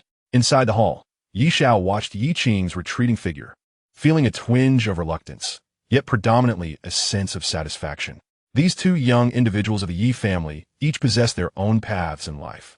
The modest Yi clan should not serve as their constraint. Outside the Yi clan, Yi Qing gazed at the spatial ring in his hand. After a prolonged silence, a gentle smile graced his lips as he walked into the distance. Along the way, he inquired, Master, where are we headed? An elderly voice resonated within Yi Qing's mind. To the central land of the divine state, where 3 seals of law wait. Noding, ye yingripiet understood, and swiftly vanished at the end of the street. Yiguan arrived at the city gate, and as he reached it, he encountered Xianxia and Fei Banqing. Upon seeing Yiguan, Xianxia offered a slight smile. Approaching Fei Banqing, Yiguan performed a slight bow. Mentor Fei. Fei Banqing nodded. Let us proceed. With that, she led the two onto a cloud ship that appeared in her open palm, stretching several dozen feet in length. As they boarded the cloud ship, Yiguan looked down, and in that moment, the entirety of the ancient city seemed insignificantly small. Suddenly, Fei Banqing remarked, Xiao Guan, you must conceal your identity as a sword cultivator. Yiguan turned to her, and she continued solemnly, the inheritance of the sword path is of great significance, especially since a sovereign-grade beast has previously appeared here. Should you reveal your identity now, outsiders will inevitably associate you with that formidable beast, leading to complications. Yiguan nodded, I understand. Thus, upon arriving at the academy, I will strive to remain low-key in my demeanor while being assertive in my actions. Fei Banqing observed Yiguan. You may not seek trouble, but trouble may seek you. Yiguan replied calmly. I'm a person who believes in reasoning. Fei Banqing queried. What if others do not reason? After a moment of contemplation, Yiguan responded. I will eliminate them. You handle the aftermath. Fei Banqing fixed her gaze upon Yiguan, remaining silent. Xianxia shook her head with a smile, acknowledging that her fiancé was indeed a remarkable individual. After a brief silence, Fei Banqing cautioned, I may have given you the impression of invincibility, but I must remind you that within the academy, all must adhere to the law, specifically the principles of the Guanxian. Anyone who violates this law will face severe punishment from the law court, including the dean. Yiguan nodded. Upon my arrival at the academy, I shall first study the laws of the Guanxian Academy. Fei Banqing regarded Yiguan for a moment before shaking her head, feeling a twinge of concern. Despite his seemingly docile demeanor, when he took action, he was exceptionally ruthless. Intuition whispered to her that this individual had ventured to the Guanxuan Academy, heralding a shift in the younger generation of the institution. A slight headache began to throb in her temples. Suddenly, Xianxia inquired, Master, will the Nan family and the Zheng family come to an amicable resolution? Fei Banqing shook her head decisively. Absolutely not. Having lost 2 prodigies without gaining anything in return, how could they simply let it go? Xianxia furrowed her brows, implying, so they may resort to underhanded tactics? Fei Banqing nodded. The Zheng family is manageable. Their younger generation has waned over the years, their prowess diminished. However, concerning the Nan family, she paused before continuing. There is a genius from the Nan family currently at the academy named Nan Xian, a direct disciple of Master Xiao. Xianxia fell silent. Nan Xian. The Guanyuan Academy boasts 3 esteemed mentors, Fei Banqing, Xiao Ge, and Xianxia. Previously, Xianxia almost took Yi Guan as a student, though not as a direct disciple. A mentor may have numerous students, yet a direct disciple is singular, and Xianxia is the sole direct disciple of Fei Banqing. Fei Banqing cast a glance at Yi Guan, shaking her head in dismay. Their visit to the Guanyuan Academy was destined to be tumultuous. Yi Guan Sudendi intergestet, mentor, Fei. We do not seek trouble, but we are not afraid of it either. Fei Banqing chuckled. Indeed. Remember, do not cause trouble for me. But do not shy away from it either. If anyone dares to bully you, strike back. But remember this. If you lose, I will not intervene on your behalf. However, rest assured, should anyone dare to oppress the weak, I will stand up for you. Yi Guan nodded in agreement. Understood. Fei Banqing surveyed the pair and remarked, You 2 converse. I shall take my leave. With that, she turned and departed. Yi Guan gazed towards the horizon, softly murmuring, a grander stage awaits. One must admit, he felt a sense of anticipation for the Guanyuan Academy, the most formidable force in the South region, teeming with countless talented individuals. Xianxia glanced at Yi Guan and smiled. Why do I have the feeling that your visit will stir up trouble? Yi Guan replied with a grin. There is no helping it. My fiancée is simply too beautiful. Xianxia's lips curled into a smirk. There are many beautiful women within the academy. Yi Guan laughed. Indeed, the world is filled with beautiful women. But what does that have to do with me, Yi Guan? If I were to fall for every beauty I encountered, would I not descend into debauchery? Xianxia remarked. I once read a book wherein the author stated that lust is a man's nature. What do you think? Yi Guan blinked. Am I permitted to abstain from answering? Xianxia regarded him with a smile. You may. Yi Guan erupted into laughter. Xianxia then turned her gaze to the sky, gently tucking a stray hair behind her ear as she whispered. Do you truly believe we will be together in the future? After a moment of contemplation, Yi Guan replied, Do you dislike being with me? Xianxia shook her head. Yi Guan smiled and said, I do not dislike being with you either. Xianxia replied with a smile. Then let the future be entrusted to fate. At that moment, a cool breeze swept through, causing the temperature on the cloud ship to plummet. Yi Guan promptly loosened his robe and gently draped it over Xianxia. She gazed at the horizon in silence. Turning his gaze toward the sky, Yi Guan softly spoke, Xiaojia, I wish to invite you to do something. Xianxia looked at him, and Yi Guan extended his right hand. After a moment's hesitation, she delicately placed her hand in his. With a hearty laugh, Yi Guan called out, Sword, come. In an instant, the Xingdao sword soared out from within him and landed steadily at his feet. Yi Guan led Xianxia onto the sword, and with a thought, the Xingdao sword transformed into a beam of light, soaring into the sky. The sword cleaved through the clouds, gliding through the heavens. Amidst the clouds, Yi Guan and Xianxia flew swiftly on the sword, the layers of clouds being torn apart, accompanied by the sound of air being sliced. Yi Guan held Xianxia's waist with both hands, maintaining a respectful distance. Xianxia, at the forefront, surveyed her surroundings. Her exquisite visage illuminated by a radiant smile, one she had never worn so brightly before, riding the sword through the skies. What cultivator does not relish the thrill of flying on a sword? On the cloud ship, Fei Banqing observed the 2 soaring into the heavens, enveloped in silence. She realized she had underestimated this newly acquired student. Sword flying requires not only a lineage of swordsmanship, but also a high caliber of sword, a standard that even the current Nanzhou Guanyuan Academy could not meet. How could a youth from an ancient city possess such a sword lineage? Confusion filled Fei Banqing's heart. After a moment, she shook her head and turned to leave. She had no desire to indulge in this dog food any longer. After a considerable time, Yi Guan returned to the cloud ship with Xianxia, who still felt as if she were floating. Yi Guan smiled and asked, Did you enjoy it? Xianxia looked at him, her smile enchanting. I did. Yi Guan lifted his gaze to the starry sky and lamented, Unfortunately, my current strength is insufficient to breach the atmosphere and enter the cosmos. but I believe that day is not far off. When it arrives, I shall take you to glimpse the beauty of the stars in the universe. Xianxia looked at Yi Guan, affirming, "It's a promise." Yi Guan replied, "Of course." They exchanged smiles. As night fell, the sky was adorned with countless stars, and the cloud ship donned a silver sheen. Yi Guan sat cross-legged at the bow of the ship, slowly closing his eyes, preparing to cultivate. Just as he was about to immerse himself in his practice, a thought struck him, and he suddenly inquired, "Master Tower, do you know of Guanyuan Academy?" After a brief pause, the little tower replied, "I do." Yi Guanduan was suddenly filled with curiosity. "Master Tower, do you know the first dean of the Guanyuan Academy, the swordmaster of the mortal realm?" After a moment of silence, the little tower replied, "Indeed, I do." Yi Guan's expression turned wistful, for it was said that the swordmaster of the mortal realm was invincible in his time, suppressing all foes. "My aspiration is to become a transcendent powerhouse like the swordmaster of the mortal realm." "Stop!" Little Tower abruptly interrupted Yi Guan. "How about you choose a different goal?" Yi Guan furrowed his brows in confusion. "Why?" Little Tower spoke in a deep tone. "If you select another target, I shall grant you some benefits." Chapter 12. Justifiable Defense. "Choose another target." Yi Guan was puzzled.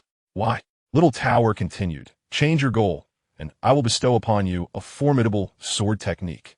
Yi Guan quickly responded, "All right." No sooner had his words fallen than a beam of sword light suddenly pierced between Yi Guan's brows. Boom! A surge of information flooded into Yi Guan's mind. One sword determines life and death. When this sword is unleashed, if I command you to live, you shall live. If I command you to die, you shall die. At this moment, Yi Guan's blood surged with excitement. Incredible. This was the singular sensation he felt. Yi Guan trembled as he asked, "Master Tower, what level is this sword technique?" Little Tower replied calmly, "There is no level." Yi Guan's brow furrowed slightly. "No level?" Little Tower explained, "There is no level. The extent of its power depends entirely on you. Remember, this sword technique emphasizes a state of mind, an invincible mindset, and an aura of supremacy. When I unleash this sword, your life and death rest in my thoughts." Yi Guan nodded slightly, already sensing it. "Master Tower, the creator of this sword technique must have been remarkable, right?" Little Tower answered, "That would be you, the master of the sword." Yi Guan was momentarily taken aback before asking, "That sister in the plain dress?" Little Tower replied, "You ought to refer to her simply as sister." Yi Guan frowned, somewhat perplexed. At that moment, Little Tower added, "This sword technique, aside from that sister in the plain dress and yourself, has been practiced by only 2 individuals, and the former has already rendered it ineffective. Now it all depends on you." Yi Guan exclaimed with excitement, "I will not disappoint the expectations of Master Tower and sister in the plain dress." With that, he began to savor the intricacies of this sword technique. A sword technique. It was infinitely more precious than ordinary martial arts. Yi Guan cherished it deeply. As time passed, dawn broke in the blink of an eye. At that moment, Xianxia stepped out. Dressed in a light blue long gown, perhaps due to the chill in the air, she draped a thin layer of emerald gauze over her, accentuating her exquisite figure, particularly her slender waist and long, beautiful legs, enough to move any man's heart. In her hands, she held an assortment of pastries. Xianxia approached Yi Guan with a smile. "Have you been cultivating all night?" As Yi Guan rose, he exclaimed, "Indeed." Xianxia chuckled. "Give it a taste." Yi Guan, unceremoniously, took a piece of the small cake and savored it. Xianxia continued, "My mentor sent me to inform you that we are heading to the Guanyuan Academy." Yi Guan replied with a smile, "I look forward to it." His anticipation for the Guanyuan Academy was genuine, as it stood as a sacred place in the hearts of countless practitioners. At that moment, the speed of the cloud ship began to gradually slow down. Fake Banshee emerged. Grinning, "We have arrived." Yi Guan swiftly turned to gaze out. Before him lay mountains embracing mountains, an endless expanse. Amidst this range, numerous floating peaks hovered, their sheer cliffs resembling swords. Upon these cliffs were grand palatial structures, resplendent in their architecture. In the very center of the mountains floated a colossal sword, stretching for thousands of feet, standing defiant between heaven and earth, instilling a sense of awe in all who beheld it. As he absorbed the breathtaking scene, Yi Guan felt an overwhelming sense of insignificance wash over him. Fate Banshee approached him with a smile. "Stunning, isn't it?" Yi Guan nodded in affirmation. "Astonishing." Fate Banshee laughed heartily. "Let me tell you, this is merely a prelude. It is said that the main campus of the Guanyuan universe is truly magnificent." Yi Guan invited. Have you ever been to the main campus, Mentor Fei? She shook her head. I have not. Only those of exceptional talent are deemed worthy of entering the main campus of the Guanyuan Academy. It has been nearly a millennium since anyone from our southern province, central province, or northern province has qualified to attend the main campus. In his heart, Yi Guan pondered, Tower Master. Are you familiar with the main campus of the Guanyuan Academy? The small tower responded, Indeed. Yi Guan pressed further, Have you been there? The small tower replied, I have. Yi Guan expressed sincerely, Tower Master, I truly envy you. At that moment, the cloud ship came to a halt. Yi Guan looked into the distance, where dozens of celestial cranes suddenly took flight among the mountains. These cranes were enormous, resembling majestic statues, their wings stirring the air and crackling with mysterious lightning. Yi Guan whispered, What is this? Fei Banqing glanced at him. Those are thunder cranes, raised by the Academy. Their rank starts at the spirit level. Yi Guan marveled, Impressive. Fei Banqing smiled. There are even more extraordinary beings. You will discover them in due time. With that, she led Yi Guan and Xianxia to the summit of a mountain. Atop this peak, there were only a few palatial structures, exuding an air of solitude. Fei Banqing stated, This is Banqing Mountain, my territory. I have only 2 students, and you are the 2. Pointing to a palace on the right, she added, Young man, this palace is now your residence. Inside, there are some books for you to peruse, particularly the Guanyuan method. I encourage you to study it diligently. Familiarizing yourself with the Guanyuan method within the Academy will be of great benefit to you. Yi Guan nodded, Understood. Fei Banqing turned to Xianxia and said, Let us go. I shall guide you in your cultivation. Xianxia glanced at Yi Guan before replying. Until we meet again. Yi Guan responded with a smile, Very well. With that, Fei Banqing swiftly led Xianxia away, vanishing from sight. Yi Guan gazed at the distant palace, which was several times larger than Yi Mansion, and exclaimed, Tower Master, am I somewhat lacking in worldly experience? The little tower replied, Indeed, somewhat. Yi Guan chuckled heartily before entering the grand palace, where shelves upon shelves of books were meticulously arranged. Approaching one of the shelves, he selected an ancient tome to peruse. Approximately an hour later, Yi Guan gained a clearer understanding of the Guanyuan Academy and the world at large. He discovered that the realm he inhabited was known as the Lower Realm, which was divided into 3 major regions, the southern, northern, and eastern states, each housing its own Guanyuan Academy. Above the lower realm lay the upper realm. The text provided scant details about the upper realm, merely indicating that the martial examination, held once every decade, was an opportunity to ascend there. Notably, the lower realm was home to a formidable and enigmatic trading association known as the Xianbao Pavilion. This establishment maintained a cooperative relationship with the Guanyuan Academy and was, at present, the only force capable of rivaling the Academy within the lower realm. Fortunately, the 2 factions coexisted harmoniously, as it was rumored that the Academy's inaugural dean shared a special bond with the founder of the Xianbao Pavilion. In the ensuing days, Yi Guan commenced his studies of the Guanyuan technique. Within the confines of the Academy, strict adherence to the law was paramount, and disorder was intolerable. In addition to mastering the Guanyuan technique, he began to cultivate a sword technique under the guidance of the Little Tower, wielding the Guanyuan technique with his left hand and the Xingdao sword with his right. On the following morning, while engrossed in his practice, Yi Guan was abruptly disturbed by a cacophony outside. Frowning slightly, he rose and stepped out to the main hall, only to find a throng gathered before Xianxia's palace. Dozens of individuals, both male and female, surrounded the entrance where an extravagant display of nearly 10,000 vibrant roses had been arranged in the shape of a heart. In the center stood a young man, holding a bouquet of roses in his hands. He suddenly shouted towards the palace, Miss Naylin, I know you have many admirers, but please grant me the opportunity to pursue you. The crowd of students erupted into cheers, chanting Mubai, Mubai. Meanwhile, Yi Guan furrowed his brow, contemplating whether these individuals were truly here to study. He shook his head, unwilling to judge others, yet feeling a sense of distaste at the spectacle before him. The Academy was a place for learning, not a venue for romance. With that thought, he turned away, unwilling to witness such an overt declaration of affection directed at his betrothed, while the students continued their raucous revelry. The Grand Hall of Naylin remained eerily silent. The man clutching flowers suddenly spoke, Miss Naylin. Yi Guan abruptly approached the man named Mu Bai, causing the crowd to freeze in astonishment. This individual appeared strikingly familiar. Mu Bai scrutinized Yi Guan, demanding, Who are you? I am Yi Guan, he replied calmly. Mu Bai's eyes narrowed slightly. Ah, I recognize you. You are the betrothed of Miss Nayland. At this revelation, the crowd collectively gasped. Betrothed. All eyes turned toward Yiguan. He smiled and affirmed, indeed, Mubai Chikld, so. You have followed her to the academy. I, too, seek to pursue Miss Nayland. You have no objections, I presume? Though, even if you did, I would remain unfazed. Laughter erupted among several students present. Yiguan responded with composure. I advise you to exercise some decorum. I am a physical cultivator, having honed my body for 17 years. Not even a master of myriad techniques could inflict harm upon me. Is that so? Mubai laughed heartily. A physical cultivator. You say, Yiguan pointed to his chest, challenging, if you doubt me, strike me with a punch. Mubai focusit intently on Yiguan. This is your request. With that, he unleashed a powerful punch to Yiguan's chest. Bang! To the astonishment of all, Yiguan was sent flying several feet before crashing heavily to the ground. He placed his right hand on his chest and, bewilderingly, coughed up a mouthful of blood. The crowd was dumbfounded. Mubai looked utterly perplexed. Are you jesting? A physical cultivator? I only exerted 30% of my strength. At that moment, Yiguan suddenly leaped into action, moving with remarkable speed.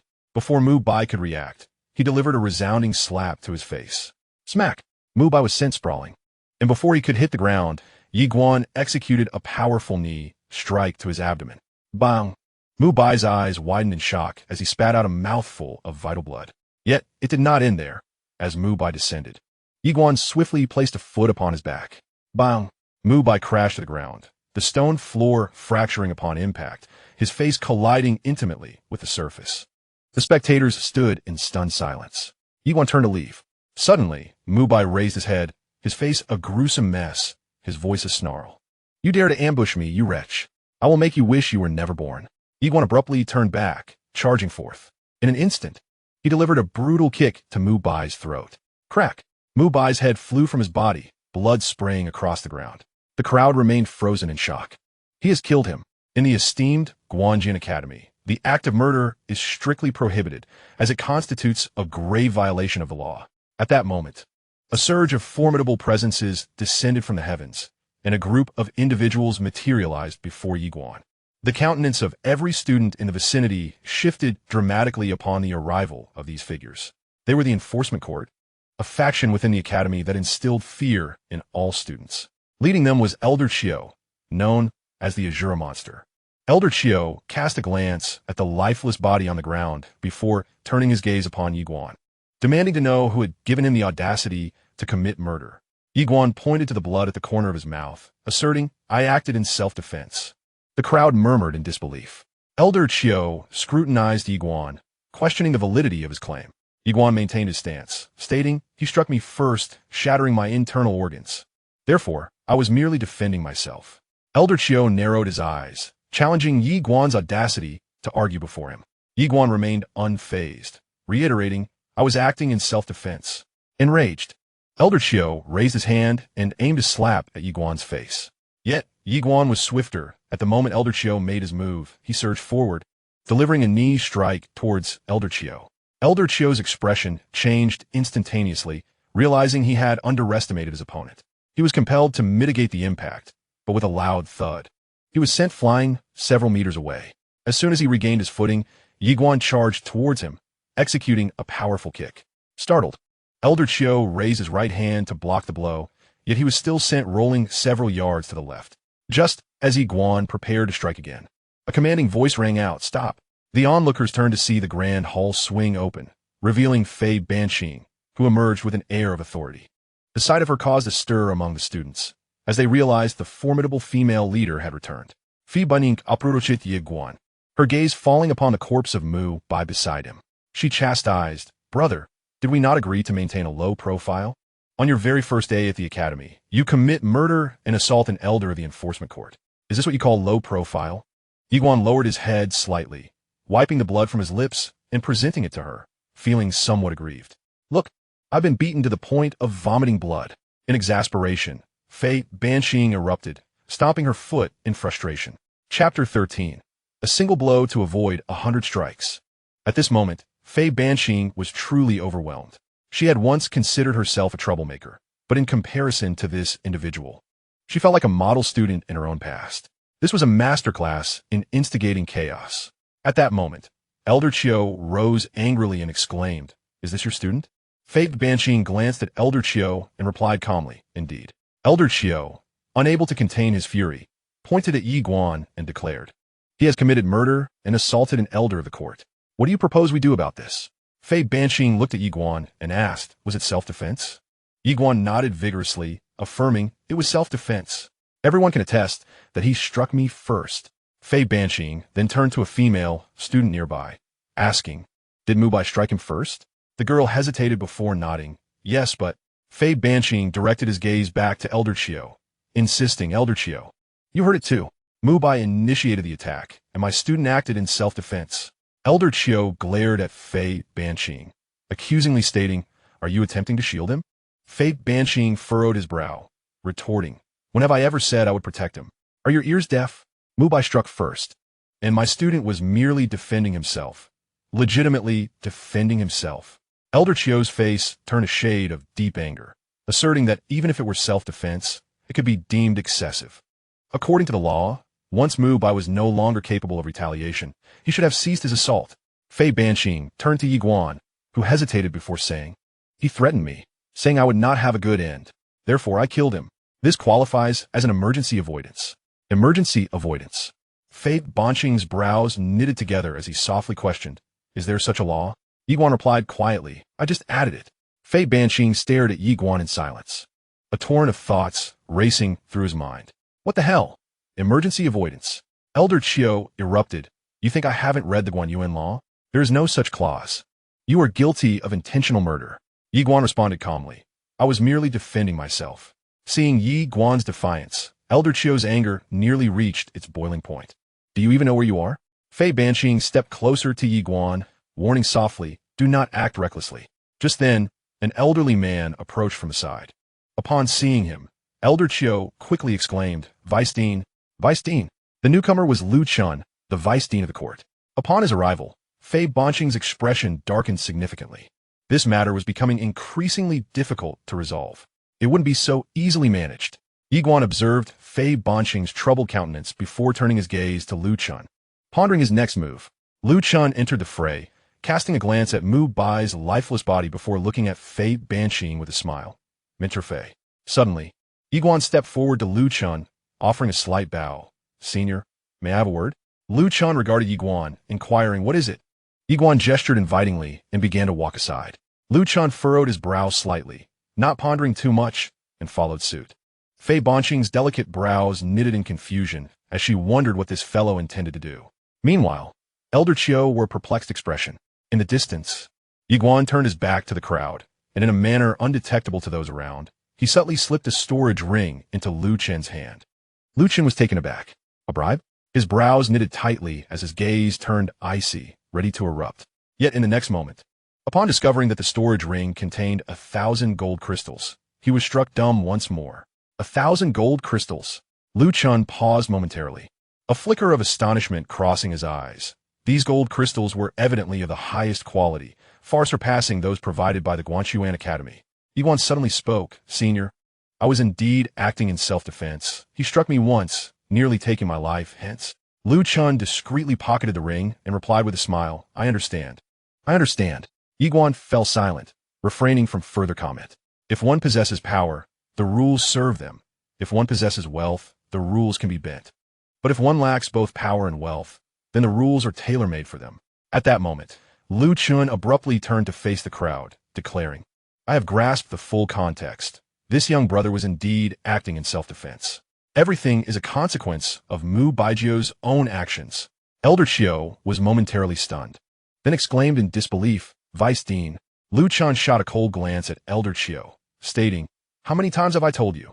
Every matter must be thoroughly investigated before drawing conclusions. Old Chiu, you must amend your impulsive nature." Dismissed. With that, he turned and departed. The guards from the enforcement court followed suit. Left behind, Elder Chiu appeared dazed. Fei Banqing glanced at Yi Guan before approaching him, saying, "Let us go." With that, she grasped Yi Guan's hand and led him away into the distance. The onlookers were left in a state of bewilderment. Elder Chiu fixated intently on Yi Guan's retreating figure, lost in thought.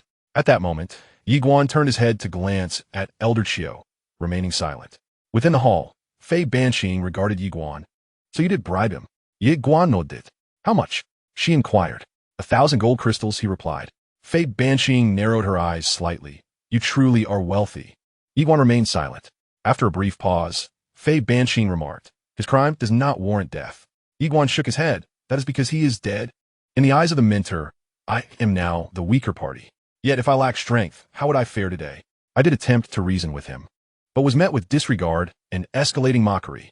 He shook his head once more. Initially, I had no intention of taking his life, but he harbored the desire to kill me. If I do not eliminate him today, tomorrow, or even the day after, he will devise ways to harm me. Given this, why shouldn't I eradicate the root of the problem directly to prevent future troubles?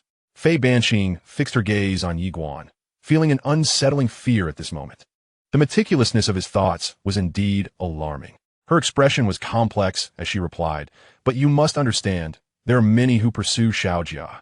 Are you going to kill them all? Yi Guan replied calmly. If I do not take action today, the people from Guanchuan Academy will consider me an easy target. This world operates on such principles. The more reason you present, the more others perceive you as vulnerable, and they will exploit that weakness. It is human nature to bully the weak and fear the strong. A single decisive strike is better than 100 retaliations. That is my stance. Fei Banqing continued to regard Yi Guan, questioning, what if more people come to confess their feelings to Xianxia? Yi Guan retorted, to profess love to a woman who is already engaged. Do you believe, mentor, that this behavior shows respect for others? Shouldn't such actions be condemned? It is akin to someone professing love to your wife in your presence. I ask, which man can remain magnanimous in such a scenario? I have indeed stated my desire for discretion, but I never claimed I would become a shadowy figure. Fei Banqing fell silent. Yi Guan continued, if more should come, I shall continue to act. Fei Banqing regarded Yi Guan. You are a perilous individual. Yi Guan responded coolly, mentor, why do you perceive all the blame to lie with me at this juncture? Fei Banqing shook her head. I am not stating this as your fault. However, your actions often come across as too extreme. Like a sword, excessive rigidity can lead to breakage. Do you comprehend? After a moment of silence, Yi Guan inquired, then mentor, please instruct me on how I should respond when others continue to profess their feelings for Xianxia in my presence. Fei Banqing took a moment to ponder, sighed softly, and then turned to leave. Within the hall, Yi Guan remained silent. Following her departure, Fei Banqing found herself amidst a sea of clouds. Not far ahead stood Lu Chen, who had departed earlier. Lu Chen extended his palm, and 1,000 golden crystals slowly floated toward Fei Banqing. She remained silent. Lu Chen glanced downward. I appreciate talent, and considering your standing, I shall overlook this matter this time. Fei Banqing nodded slightly. Thank you. Lu Chen continued. This individual possesses a commendable character and is greatly gifted. He should not engage in petty cunning. You must guide him well, lest he stray onto a misguided path. Fei Banqing responded solemnly. He hails from a small and complex environment where survival necessitates certain tactics. Thus, some of his thoughts and actions may be somewhat radical and extreme. I will gradually steer him towards a righteous path. Lu Chen nodded slightly, but do not overcorrect. A man should possess some fortitude. Otherwise, what is he? This time, Mu Bai indeed overstepped. His demise is of his own making. However, those behind him may not let this go easily, so be cautious. Fei Banqing's expression remained impassive. Should they dare to target Xiao Guan in secret, I shall annihilate their entire clan. Lu Chen shook his head with a smile, remarking that you and he are not of the same family, nor do you dwell under the same roof. His temperament is strikingly reminiscent of yours from years past. Having said this, he turned and vanished into the horizon. Fei Banqing gazed at the spatial ring before him, shook his head, and then departed. Within the hall, Yi Guan sat in quiet contemplation. He inquired, Master Tower, have I erred? The little tower responded calmly, what do you believe? Yi Guan slowly closed his eyes, reiterating, I do not seek trouble, but should anyone dare provoke me, I shall return the affront 100-fold. The little tower advised, then heed your heart. Heart! Yi Guan suddenly exclaimed, Master Tower, I long to become powerful, exceedingly powerful. The little tower, puzzled, asked why. Yi Guan softly replied, only by becoming immensely strong can I safeguard myself and prevent others from humiliating me. The little tower fell silent. Yi Guan ceased speaking and commenced his cultivation. Within the little tower, a mysterious voice suddenly echoed. expressing concern that this young one lacks a sense of security. The little tower responded gently. Having been raised in freedom since childhood, how could he possibly feel secure? The mysterious voice remarked. His father was also raised in such a manner and understands that pain. Why then does he treat his son in this way? The little tower sighed softly, lamenting that the young master, in his quest to shatter the divinity within, has rejected the aid of the heavenly sister and the master. Chapter 14.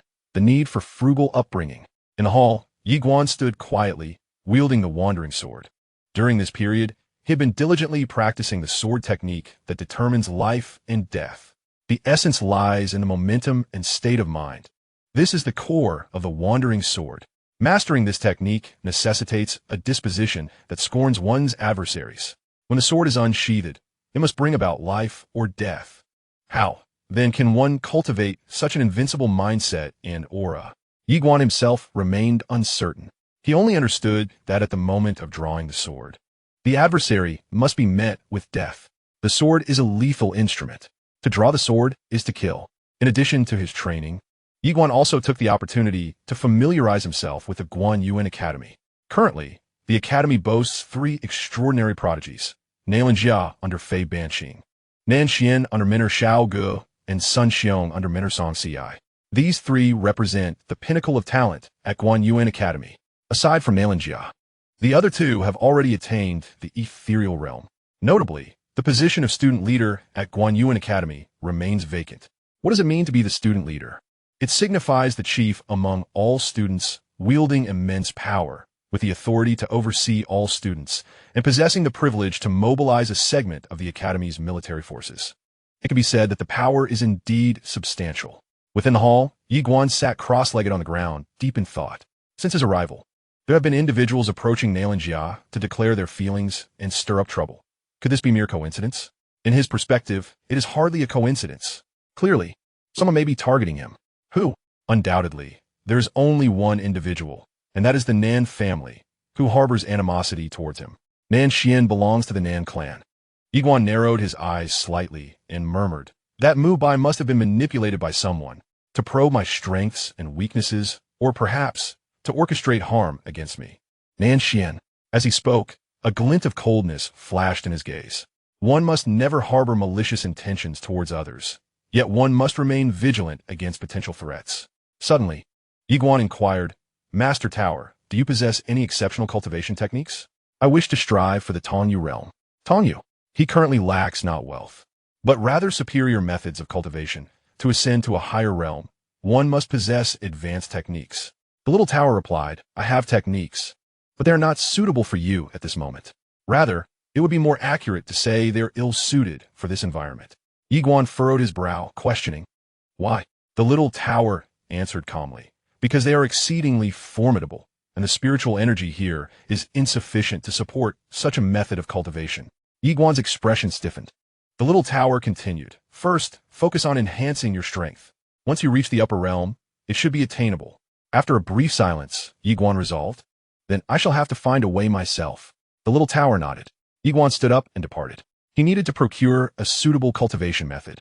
If he could not obtain anything superior, he would have no choice but to resort to the basic earth-tier technique provided by Si Qing. However, he aspired for a heavenly tier technique.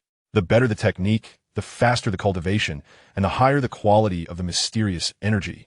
Additionally, he must pay a visit to Sister Nan. He feared that if his adversaries could not target him directly, they might turn their attention to her. Within the tower, a mysterious voice suddenly spoke. "What about the cosmic observation technique? Is it not an option?" The little tower replied calmly, "If he were to cultivate this technique now, it would bring him endless troubles. Moreover, the spiritual energy in this place is indeed inadequate for practicing the foremost cultivation method of the universe." The mysterious voice inquired, "When you intend to inform him that he has vast inheritances awaiting him?" The little tower replied, "There is no rush." Meanwhile, atop a mountain peak, a man clad in white sat cross-legged. His hands were clasped before his chest, emanating a formidable aura. This individual was none other than Nan Xian, one of the 3 great prodigies of the academy. At that moment, an elderly man approached him. This elder was none other than Elder Qiu from the Judiciary Court. Nan Xian opened his eyes and smiled. "Elder Qiu?" Elder Qiu responded calmly, "He is at the 10,000 Laws realm." yet significantly stronger than the average practitioner of that level. Furthermore, this young man is adept at scheming. He orchestrated for Mu Bai to strike first, thus rendering his actions as self-defense. Upon saying this, his expression turned cold. The defeat at Halfqing Mountain had truly brought him disgrace. Suddenly, Xian declared, a sovereign-tier demonic beast once appeared in the Nan Mountain range. Elder Qiu furrowed his brow. I have heard of this matter. What connection does this person have? Xian nodded. My sister, Xianxia, perished there. Initially, the 5 of them ventured into that secret realm together, but ultimately, only 3 survived. My sister and young Master Zhonglin of the Zheng family met their demise. As far as we know, the Xi family acquired a spiritual vein from it. A top-tier spiritual vein. A top-tier spiritual vein. Elder Qiu's expression shifted. Xian continued, according to our scouts, that location possesses not only a spiritual vein, but also a ley line. A ley line. Elder Qiu's countenance changed immediately. Are you implying that this ley line? Xian spoke softly. Besides a ley line, there must be other treasures, such as top-grade spirit crystals and golden crystals. Perhaps even more rare items.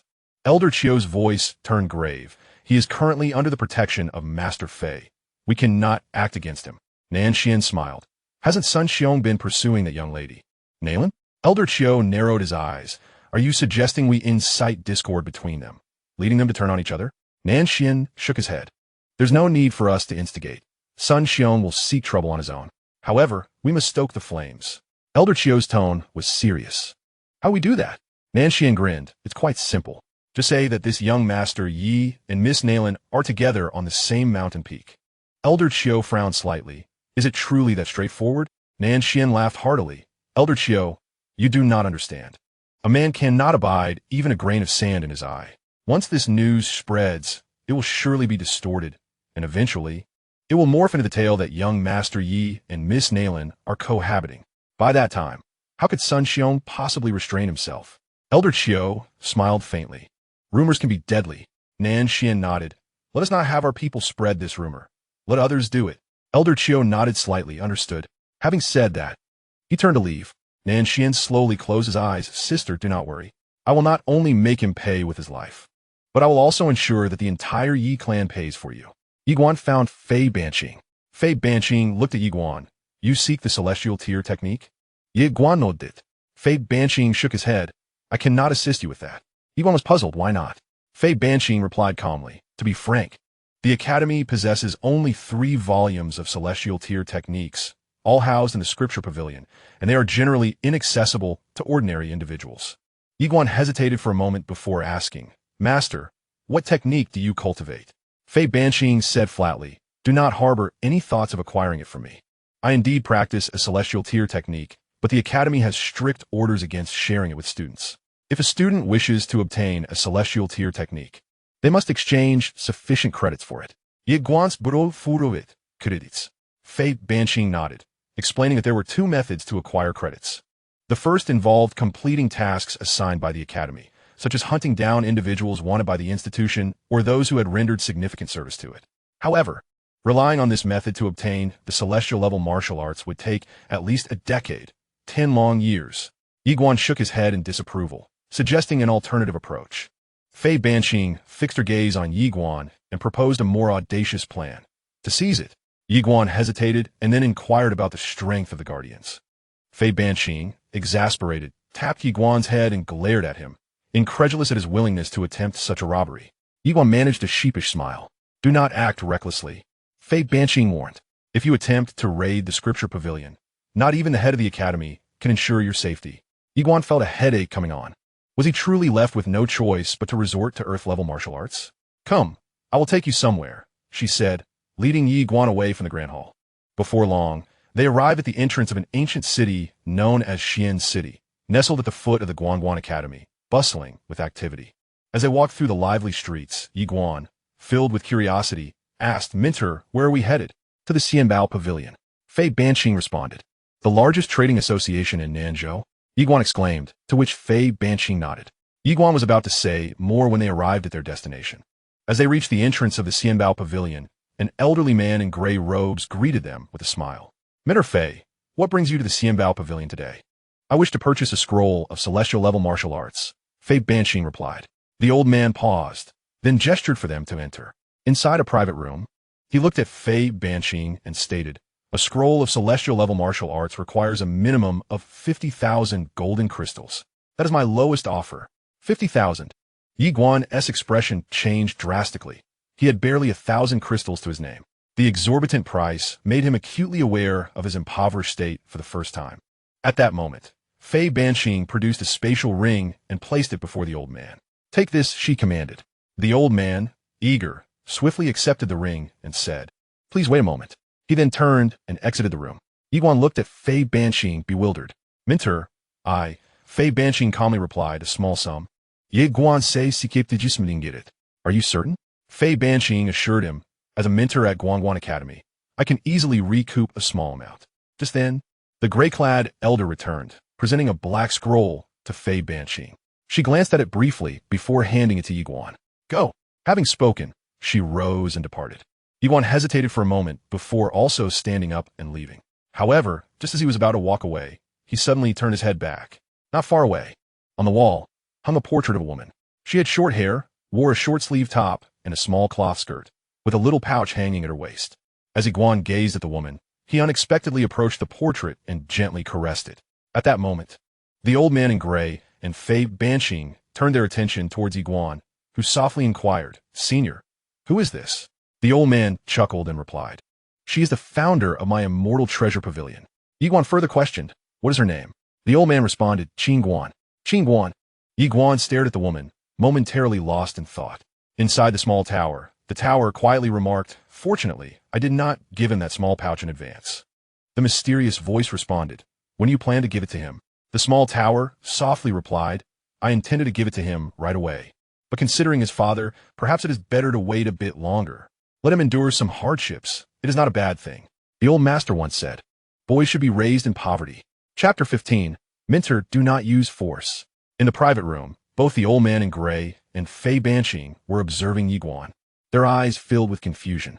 At that moment, Fei Banqing approached Yi Guan, tugging at him gently, and whispered, what is wrong? Upon hearing this, Yi Guan immediately snapped back to reality and softly replied, it's nothing, just a feeling of déjà vu. With a smile and a shake of his head, he added, let us go. After saying that, he walked towards the exit. Fei Banqing glanced at the portrait on the wall before following suit. On the way, Yi Guan perused the celestial stage cultivation method in his hands, addressing his mentor. Fei Banqing calmly stated, as I mentioned, it's a small matter. Yi Guan hesitated for a moment, then opened his palm, revealing a small black object before Fei Banqing. Upon opening the box, Fei Banqing discovered a celestial stage beast core within. He looked at Yi Guan and asked, what is this? Are you reluctant to owe me a favor? Yi Guan hurriedly replied, I just feel a bit embarrassed. Fei Banqing shook his head. You are my student. It is my duty to provide you with cultivation methods. Moreover, you have promised to help the Academy secure first place in the martial examination, so there is no need for you to feel indebted. Yi Guan wished to say more, but Fei Banqing abruptly turned and vanished from sight. Yi Guan was left feeling somewhat helpless.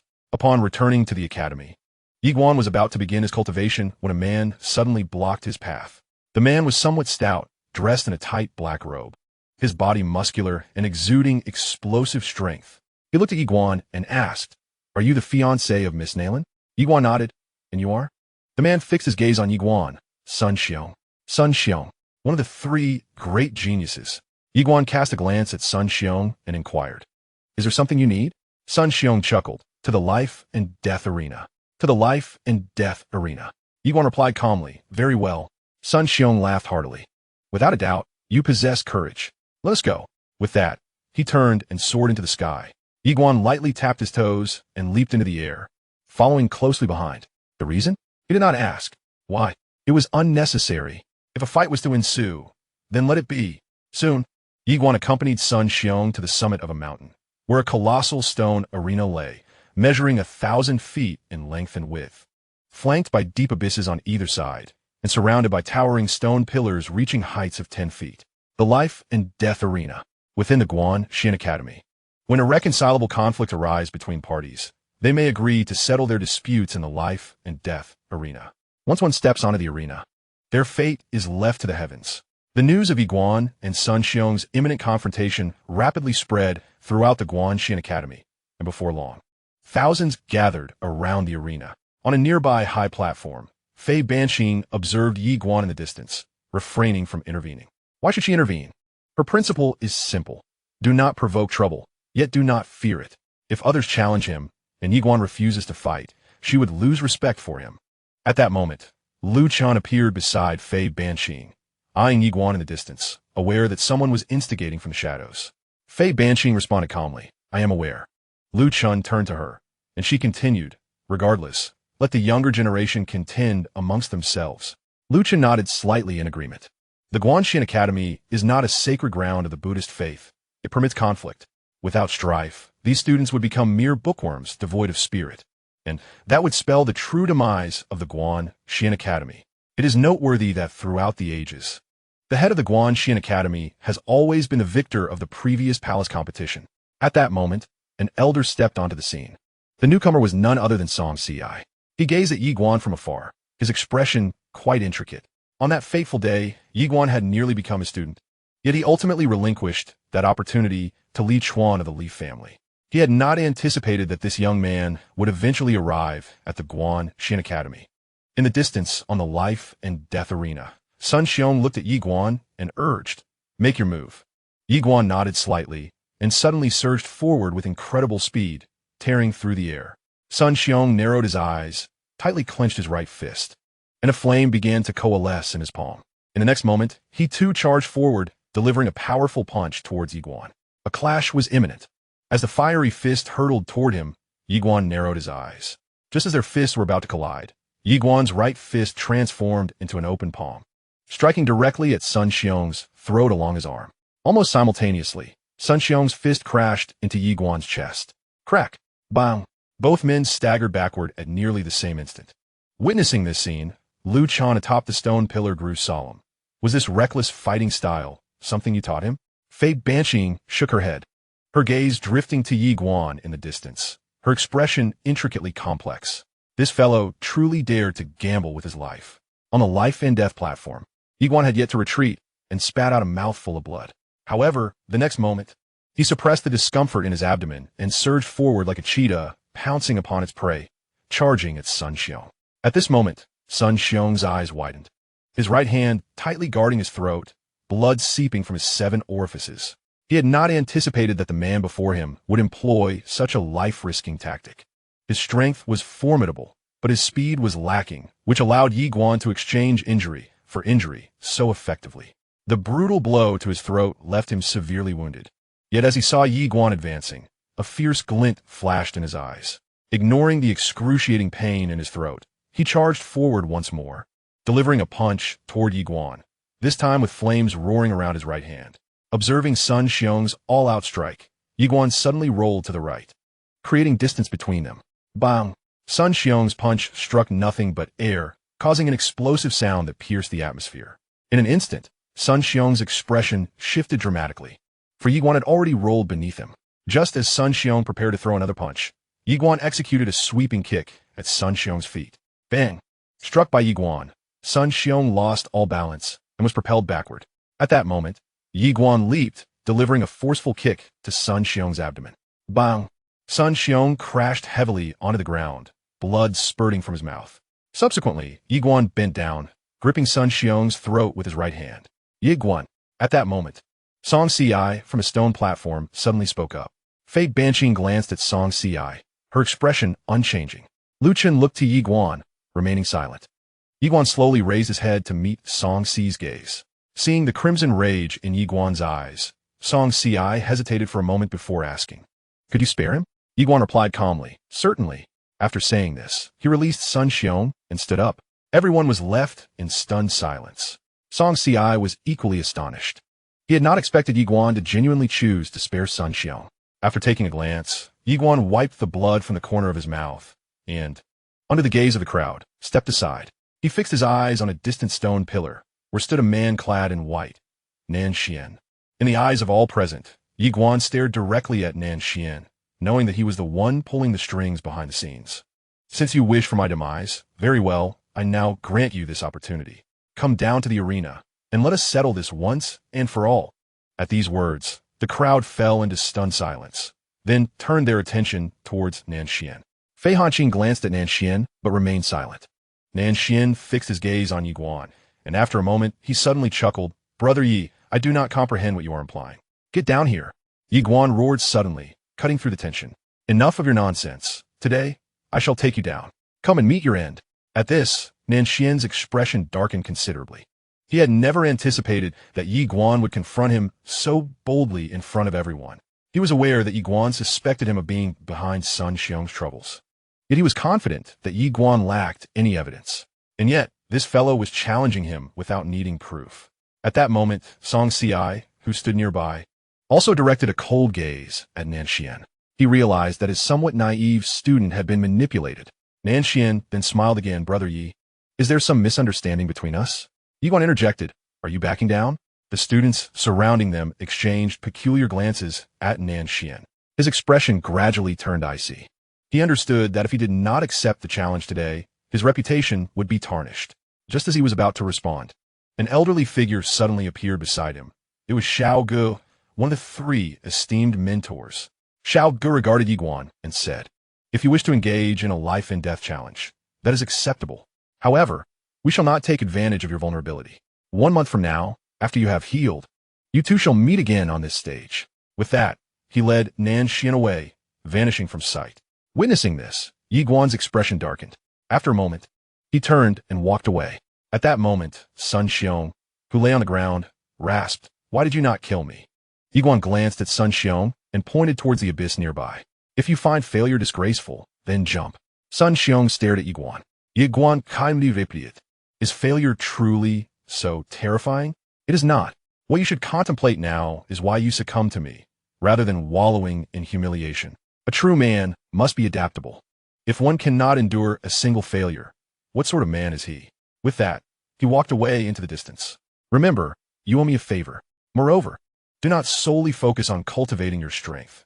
Sharpen your wits as well, lest you become a pawn for others." Sun Xiong fell silent, realizing that he had indeed been outmaneuvered.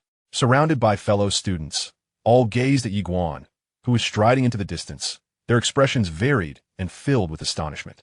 None had anticipated that the fiancé of Xianxia possessed such formidable strength, not to mention his striking handsomeness.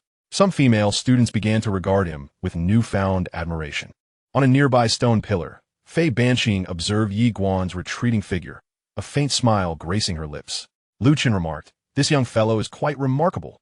Fei Banqing nodded slightly, expressing her surprise that he had spared Sun Xiong.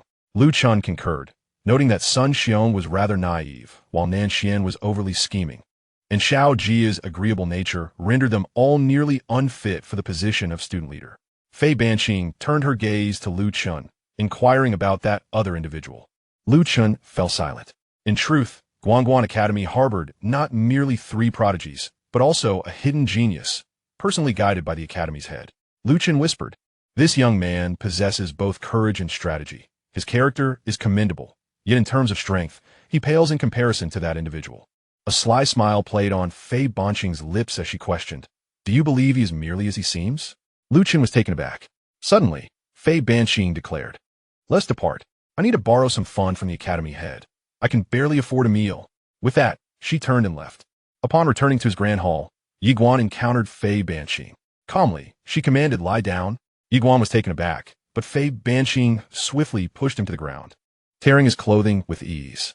Yi Guan hastily covered himself, exclaiming, "Please, don't be forceful, mentor." Chapter 16. Dual Cultivation? Slap. Fei Banqing suddenly struck Yi Guan on the head. "What absurd thoughts are you entertaining?" Yi Guan was bewildered, stammering, "Isn't it dual cultivation?" She shot him a glare and proceeded to completely rip apart his attire, revealing a deep crimson bruise on his chest, the surrounding skin already fissured. Fei Banqing produced a white jade vial, opened it, and gently poured a viscous, dark green liquid onto the bruise on Yi Guan's chest. A refreshing chill enveloped him. Yi Guan felt a tinge of embarrassment. After all, how could such a minor injury warrant dual cultivation for healing? Fei Banqing shot him another glare, admonishing him that his practice of the Xianxia fist was still lacking. Otherwise, that blow could have easily pierced his body, incinerating his innards. She paused momentarily before continuing. "Why resort to such reckless tactics?" Yi Guan pondered for a moment and replied, "2 reasons. First, It is the simplest and most direct approach. Second, he underestimated me initially. Thus, employing this method at this moment would ensure success. My injury, his demise. Fei Banqing fell into silence, and Yi Guan felt a surge of disappointment.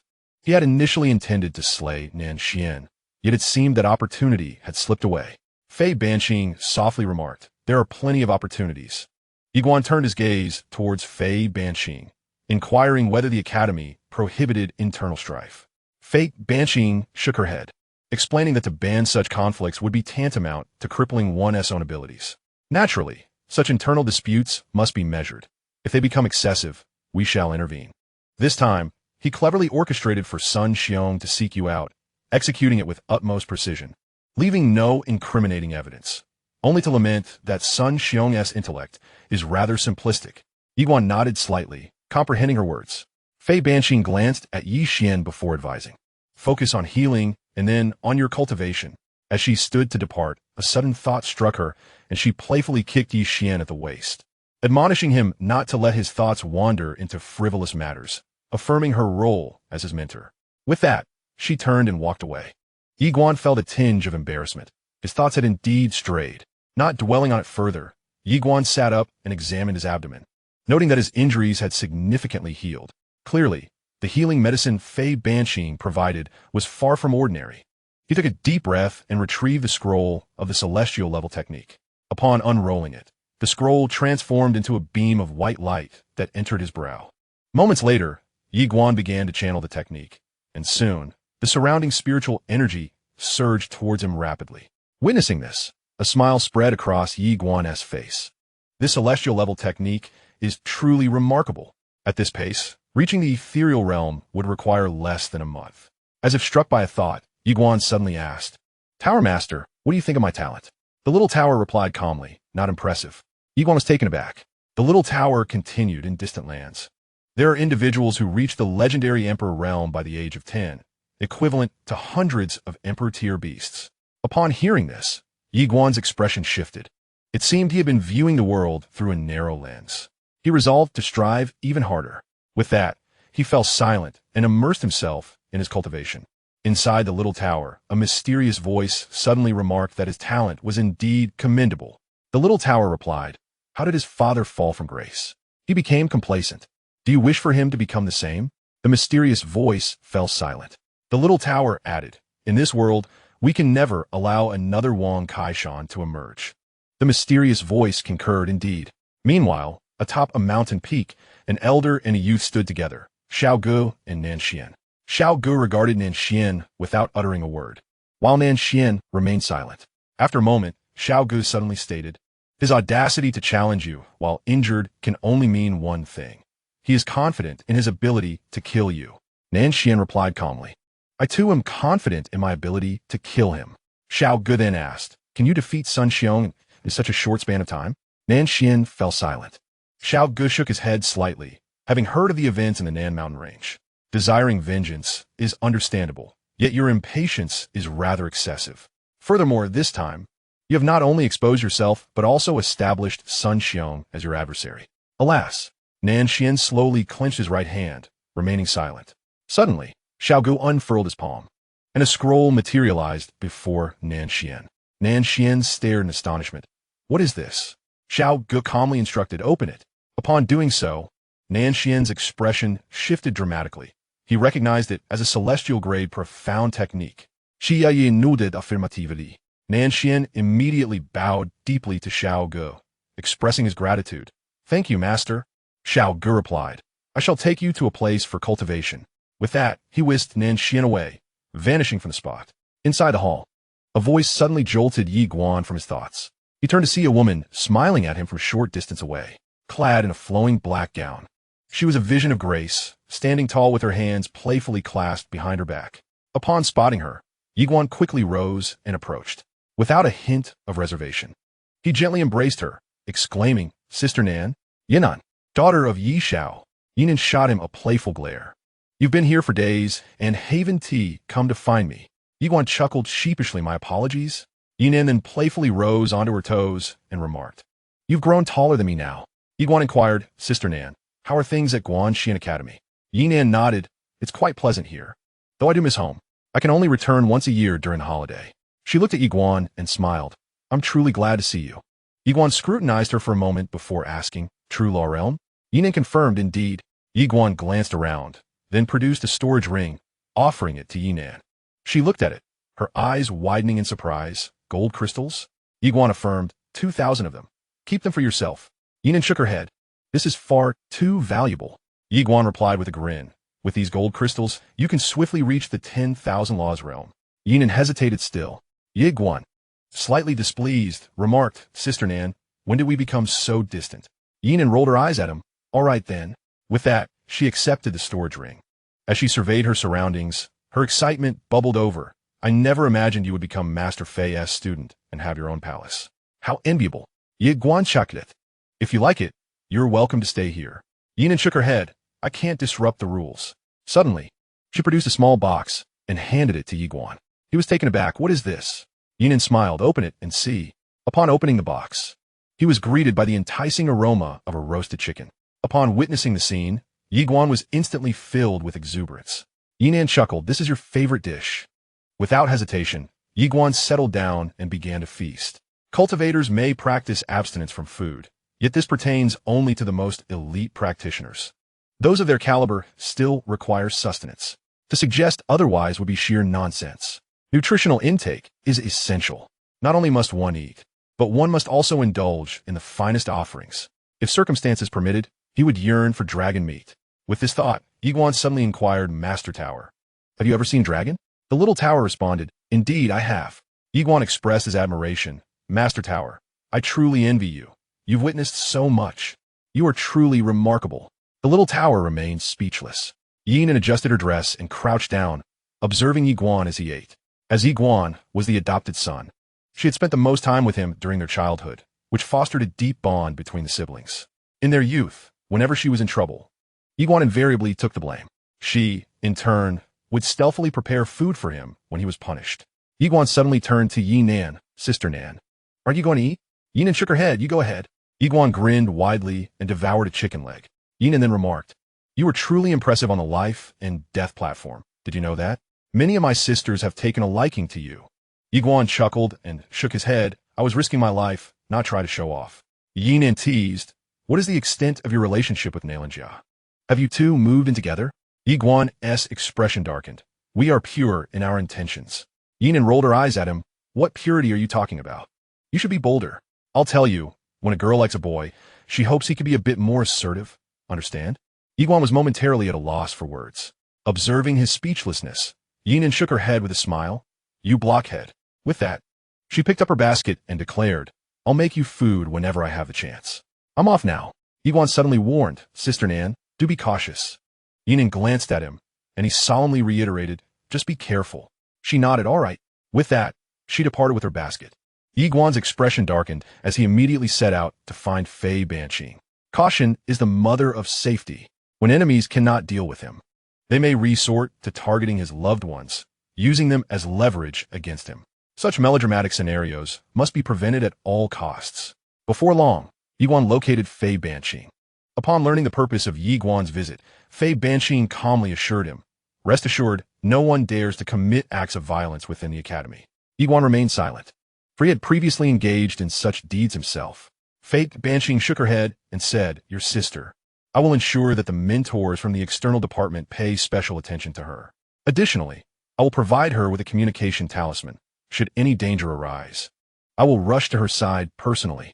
Yiguan immediately bowed deeply, expressing his gratitude. Thank you, mentor. Suddenly, Fei Banqing added, I just received news that Nan Xian and his mentor have gone to the trial tower. Yiguan furrowed his brow. The trial tower? Fei Banqing nodded. The academy has a total of 9 trial towers, which are designated training grounds. Each tower consists of 9 levels, with increasing difficulty as one ascends. If one can reach the 9th level, there will be mysterious rewards. Yiguan, curious, inquired, What kind of rewards? Fei Banqing looked at him. I do not know. Yiguan was taken aback. Fei Banqing continued. Only those under the age of 20 may challenge these towers. Once past that age, one is no longer permitted. These towers were constructed by the powerful figures from the main academy who helped establish our institution in South Zhou. Therefore, the nature of the rewards remains a mystery to us. Yiguan immediately declared, "I can give it a try." Fei Banqing replied, "To challenge the tower, you will need top-grade purple crystals. The expenses will be your responsibility." Yiguan nodded slightly. "All right." After a moment's hesitation, he asked, "Minter, do you need any money?" "I still have some." Fei Banqing waved her hand dismissively. "Not at all. I have plenty of money. Hurry and head to the trial tower." Chapter 17. She is a great sword immortal. As Yiguan was about to leave, Fei Banqing called out, "Wait."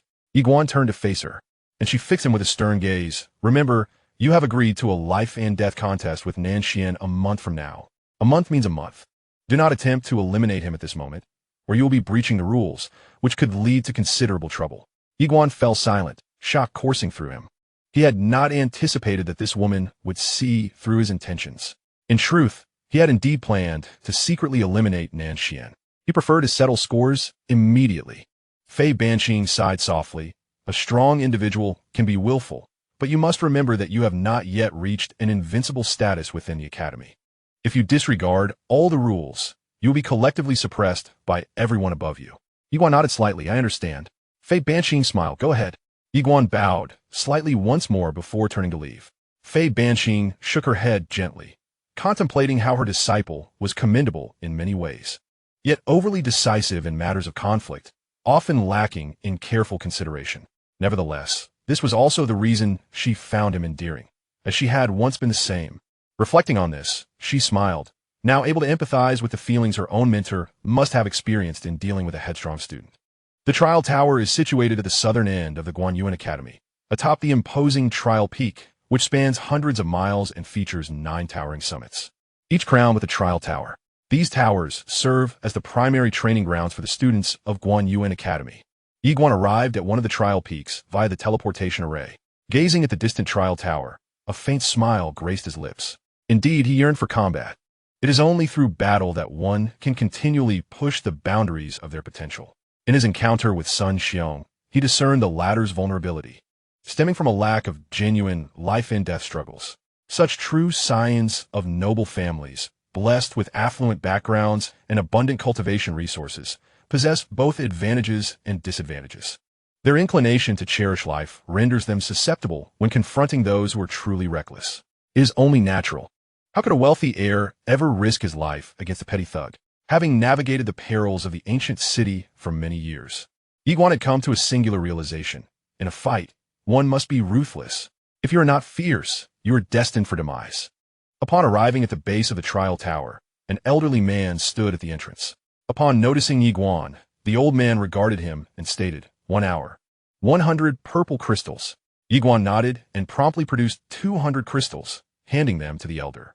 The old man stored them away and replied, "Remember to exit in 2 hours." Yiguan offered a slight bow and asked, "Senior, may I ascend to any floor within the 2-hour limit?" The elder fixed his gaze on Yiguan and affirmed, "Indeed, provided you possess the requisite strength." Yiguan smiled subtly, comprehending the implication. He then stepped into the tower. Upon entering the first floor, he was immediately transported to an ethereal expanse, where a spectral figure wielding a long sword materialized before him. Yiguan was momentarily taken aback. Was this a sword cultivator? Suddenly, the apparition lunged forward, thrusting its sword directly at Yiguan with swift precision. Narrowing his eyes, Yiguan deftly sidestepped, feeling the blade graze his brow. Almost instantaneously, he executed a powerful sweep with his left leg. Bang! The spectral figure was sent reeling back, and in the next moment, Yiguan charged forward, delivering an elbow strike to the figure's chin. Bang! The apparition shattered into fragments. Yiguan dusted off his sleeves and progressed to the second floor. The second floor presented yet another spectral figure. This time, Yiguan took the initiative, surging forward with a speed that surpassed that of the apparition. Before it could react, he landed a punch squarely on its chest. Bang! The figure dissipated. Yiguan advanced to the next floor. With each passing moment, he ascended to the 7th floor. Upon entering this level, another spectral figure appeared before him, sword in hand, silent and still. As Yiguan prepared to strike, several afterimages suddenly manifested before him. His pupils constricted in alarm. Just as he attempted to evade, a sword pierced through his right shoulder. Yiguan was struck with profound fear, swiftly retreating to a corner. Yet, simultaneously, blood erupted from his body in several splashes. He found himself in a corner, blood streaming from his right shoulder and body, quickly staining his garments crimson. As he gazed upon the ethereal figure, a grave expression enveloped his features. Such swiftness in the sword. It was devoid of any flamboyance, simple and direct.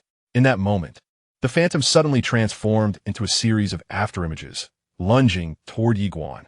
His eyes narrowed. He refrained from drawing his sword, opting instead to evade with great agility. Just dodging. No counterattacks. Thus, the specter relentlessly pursued him, while Yiguan continuously evaded, his movements appearing quite frantic, sometimes rolling, sometimes crawling. Initially, he sustained numerous sword wounds. However, gradually, the specter found it increasingly challenging to inflict harm upon him. He began to acclimatize to the phantom's speed, leveraging it to hone his own evasion skills.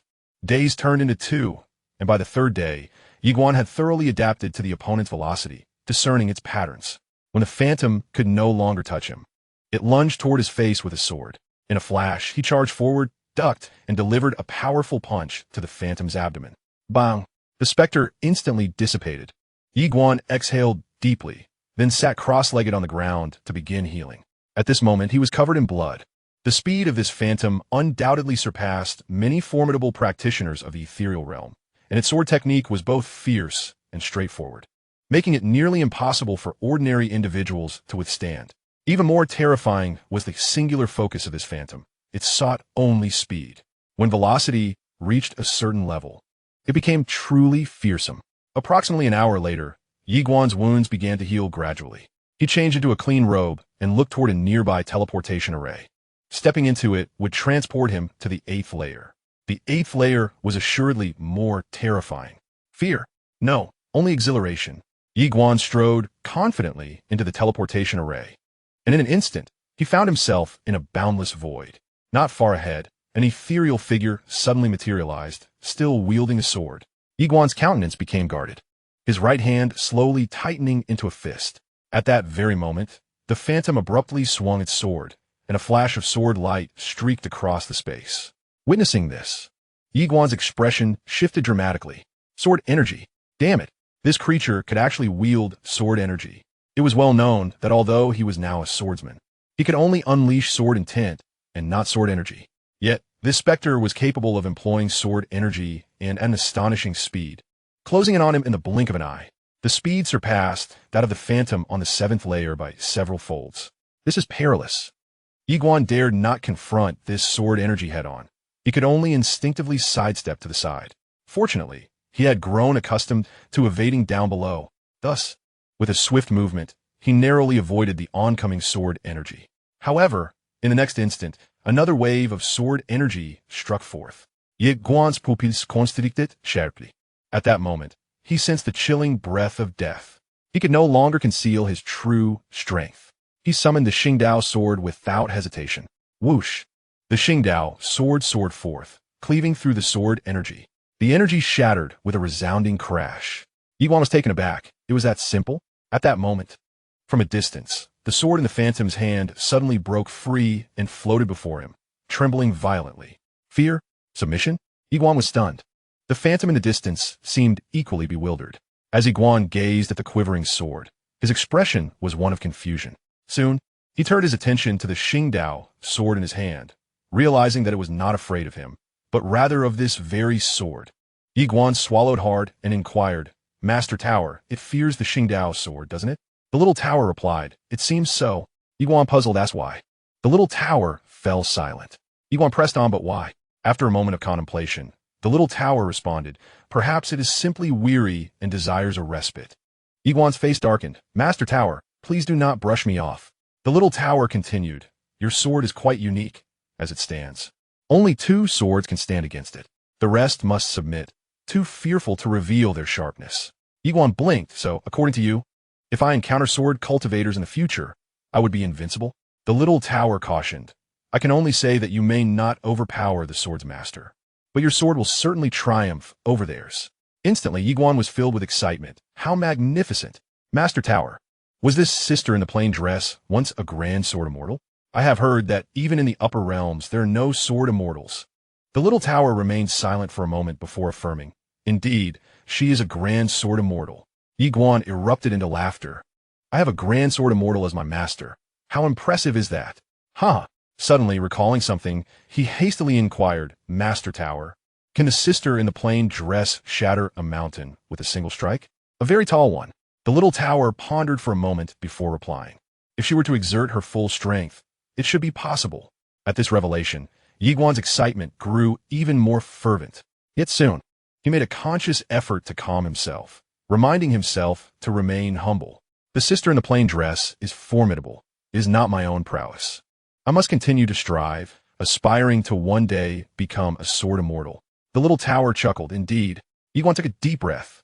This time, he had a new aspiration. A sword immortal. He must become a sword immortal. Upon the moment he becomes a sword immortal, he intends to return to the ancient city to showcase his mountain-splitting prowess. To be frank, he has harbored discontent towards the desolate mountain behind the city for quite some time. Inside the small tower, a mysterious voice suddenly remarked, "Are we being a bit excessive with this child?"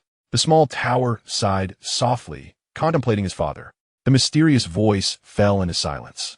Indeed, another king of the mountains cannot be nurtured. After a brief pause, Yiguan picked up the sword from the ground and approached the silhouette, extending the weapon towards it. "Let us engage once more." The silhouette remained silent. After a moment's hesitation, Yiguan placed the sword in the silhouette's hand, then sheathed his traveling sword, conjuring a new blade from his profound energy.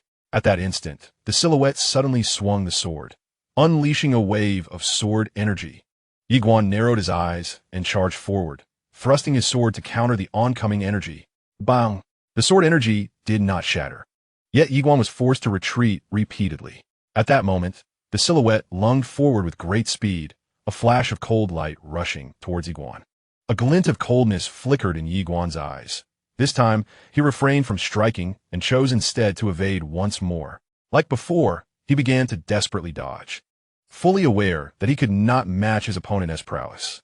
The opponent could wield sword energy and moved at a speed several times faster than his own, leaving him with no opportunity to counterattack. Thus, he could only evade, acclimating to the opponent's speed while attempting to discern their patterns. Naturally, his situation was dire, exceedingly dire. In the initial stages, he could hardly avoid the strikes of this silhouette's swordsmanship. Before long, he was rendered a bloodied figure. At that moment, Yiguan suddenly produced his traveling sword and exclaimed, "Wait!" The swordsman halted immediately, as his sword had surrendered once more. Yiguan trembled as he said, "I need to heal for a moment. Once I am restored, we shall continue our duel." With that, he confiscated the silhouette's sword. Chapter 18. Who can endure this? Healing. Yiguan gazed at the multitude of sword wounds adorning his body, feeling utterly numb. The situation was indeed tragic. The sword speed of the silhouette was utterly outrageous. The opponent was at least at the legendary soul realm. The soul realm is a level above the ethereal realm, where the soul and body are perfectly fused, allowing the wielder to execute various minor divine abilities. Such formidable beings can easily shake a small city with a mere flick of their wrist. Though the swordsman did not employ divine abilities, the sword energy was nonetheless terrifying. Directed at a city wall, it could effortlessly demolish it. Furthermore, the opponent's speed was incredibly alarming. Had he not adapted to the swordsman's velocity earlier, he would have been obliterated instantly upon arrival, with no power left to retaliate. Yiguan took a deep breath, shifting the ethereal sword closer to himself before concentrating on healing his wounds. After a full hour of diligent care, he managed to recover about 70 to 80% of his injuries. Once he felt rejuvenated, Yiguan rose to his feet, retrieved the sword from the ground, and returned it to the phantom. Let's continue. The phantom offered no words of hesitation, lunging forward to thrust its sword towards Yiguan's brow with astonishing speed, reaching him in the blink of an eye. Yet, Yiguan refrained from countering, opting instead to evade. Before long, he found himself battered and bruised once more. Thus, he repeated his earlier strategy, confiscating the phantom's sword to resume his healing. Days turned into 10, and after countless injuries, Yiguan gradually acclimated to the phantom's speed. Moreover, he began to discern the patterns in its attacks. During this time, he also sought to learn from the phantom, observing its strikes and adaptability.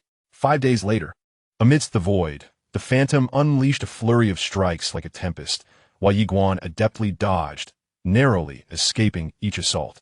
This continued for approximately half an hour, during which he did not suffer a single wound. Suddenly, as the phantom's sword sliced through the air, Yi Guan conjured an ethereal sword in his hand. Just as the phantom attempted to retract its weapon, Yi Guan's sword pierced its throat. With a soft hiss, the phantom began to dissipate. However, this time, the sword did not vanish. It fell to the ground instead. Yi Guan picked it up, examining it closely. It was undoubtedly a terrestrial greatsword, a considerable prize. He stowed the sword away, choosing not to rush to the 9th level, but rather to sit cross-legged on the ground. At this moment, should he encounter Sun Xiong, he would not need to trade injuries for victory. He could easily dominate his opponent. Yet, he remained humble, aware that his triumph over the phantom stemmed from the fact that it was not a real person. Had it been a true adversary, he would never have been afforded such opportunities for renewal. While this was indeed a training ground, he recognized that he had taken advantage of a loophole. In the realm of genuine combat, such chances would be non-existent. Yi Guan inhaled deeply, casting his gaze towards the teleportation array leading to the 9th level. His expression grew gravely serious. How formidable would the 9th level be? Undoubtedly, it would be immensely powerful, perhaps even housing beings of supreme strength beyond the spirit realm. Yet, Yi Guan shook his head with a smile. He could not resign himself to ignorance without venturing inside. With that thought, he stepped boldly into the teleportation array. As a blinding white light flashed before him, Yi Guan found himself in a realm of void. He glanced around and spotted a luminous gate not far away, near which sat a young man. The man appeared to be merely 16 or 17 years old, clad in a blue robe, with a long spear resting beside him. Upon seeing Yi Guan, the young man exhibited a hint of surprise. He had been on the 9th level for an exceedingly long time, and during this period, no one had ever managed to ascend to the 9th level. Yi Guan abruptly clasped his fists in greeting and smiled. I am Yi Guan. And you are? The young man appraised Yi Guan before replying. Xiao Ge. Approaching Xiao Ge, Yi Guan surveyed his surroundings, puzzled. Brother Xiao, why is there no phantom at this 9th level? Xiao Ge pointed to the luminous gate, saying, if you knock on it, that fellow will appear. Yi Guan blinked, intrigued. Is it truly impressive? Xianxia replied earnestly. Not impressive. I have won countless times. Yi Guan cast a glance at Xiao Ge, falling silent. I can hardly believe you. Xiao Ge blinked and said, Brother Yi, why not give it a try? With a slight smile, Yi Guan responded, all right. He then walked towards the luminous gate. A smirk crept onto Xiao Ji's lips, harboring a hint of mischief. Yi Guan kunokit. Xiao Ji's smile broadened, but in the next moment, it froze, for after knocking, Yi Guan turned and fled. He ran with astonishing speed, disappearing from sight in an instant. Xiao Ji's expression shifted dramatically. He too began to flee. At that moment, the luminous gate suddenly swung open, and a massive axe was hurled forth with tremendous speed. It moved like lightning, targeting Xiao Ge. Seeing the axe hurtling toward him, Xiao Ji's pupils constricted. There was no time to escape. He could only brace himself. He quickly seized his spear and thrust it forward with great force, unleashing a torrent of spear light from its tip. Bang! The spear light shattered immediately, sending Xiao Ge hurtling back several dozen feet. As he came to a halt, he spat out a mouthful of vital blood. The massive axe, however, did not pursue further, retreating back into the luminous gate. At this juncture, Yi Guan approached with concern. Brother Xiao, are you all right? Xiao Ge regarded Yi Guan in silence. Yi Guan then gazed at the luminous gate, astonished. That axe was utterly outrageous. To be frank, I am still shaken. He thought to himself. Had that axe targeted him earlier, he would have been gravely injured, if not dead. It was overwhelmingly powerful. Xiao Ge wiped the blood from the corner of his mouth, glanced at Yi Guan, and surprisingly bore no resentment.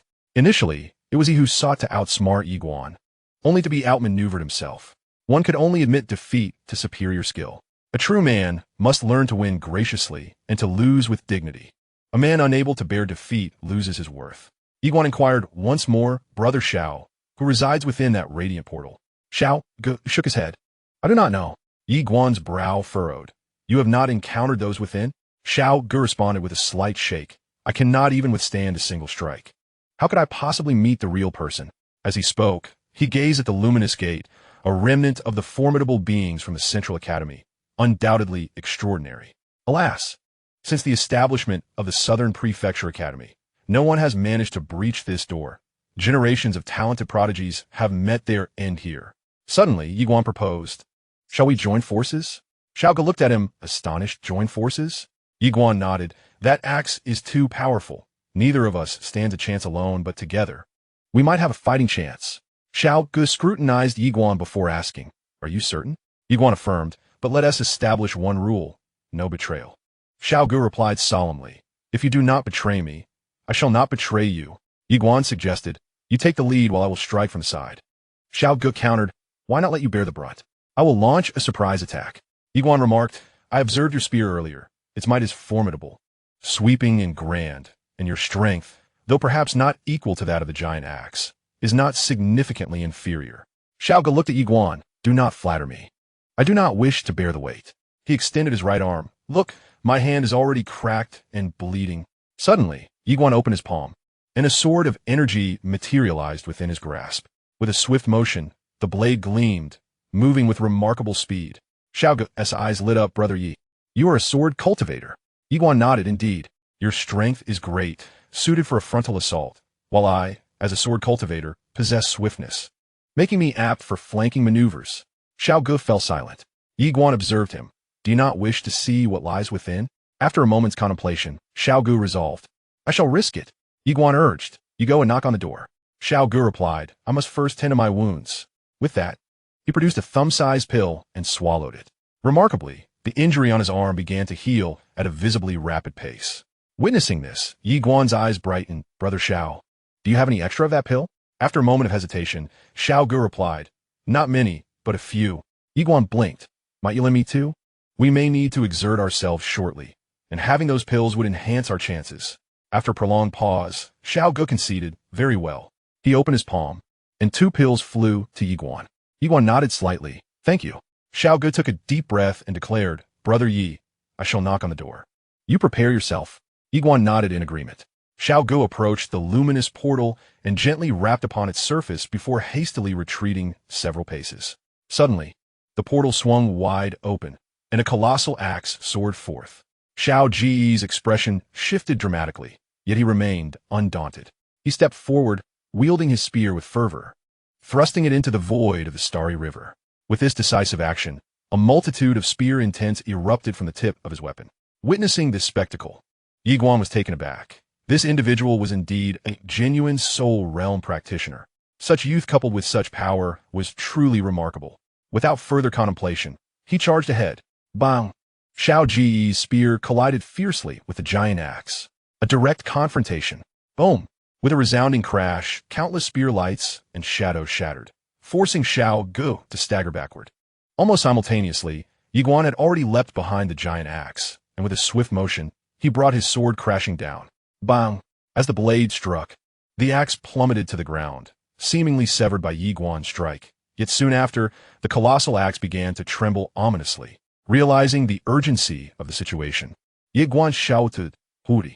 Xiao Gu dashed to Yi Guan's side, who quickly instructed, the person inside is manipulating objects from afar. We must move it further away. With that, the two seized the giant axe and sprinted away like startled rabbits, covering several hundred paces in the blink of an eye. At that moment, the axe fell silent in their grasp. Relieved, they exchanged glances. Yi Guan then proposed, we must toss it into the teleportation array. Without hesitation, they hurled the axe into the array leading to the 8th level. As the axe entered, the array activated, and the axe vanished from sight. The pair breathed a sigh of relief. Just then, footfalls echoed ominously from within the portal. Instantly, their expressions turned grave. A towering giant emerged, brandishing a massive axe. The sight rendered them momentarily speechless. Yi Guan swallowed hard and said, Xiao brother, you take the lead once more. I will launch a surprise attack. Xiao Gu trembled as he responded, Brother Yi, who can withstand such a foe? Chapter 19, Old Friends. Upon witnessing the giant wielding the axe, both were left in a state of disbelief. Goodness, there is still an axe? Yi Guan and Xiao Gu exchanged a knowing glance, and in the next instant, they bolted towards the teleportation array. Just then, a sharp whistle sliced through the air. As they reached the array, they watched in horror as a giant axe descended upon it. Boom! The teleportation array erupted in a violent explosion. The expressions of the two men froze. It was over. Yi Guan glanced at the towering giant and said, Brother Xiao, we have no other choice. Xiao Gu fell silent, with no retreat available. It was evident that they were left with no alternatives. They could only fight to the death. Xiao Gu cast a brief glance at Yi Xian and said, I'll hold him off. You find an opportunity. With that, he lunged forward, hurling his spear fiercely at the giant. Whoosh!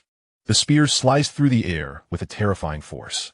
At that moment, the giant suddenly opened his right hand, and from a distance, the enormous axe flew back into his grasp, followed by a swift downward chop. Bang! The axe struck down, sending Xiao Ge's spear flying.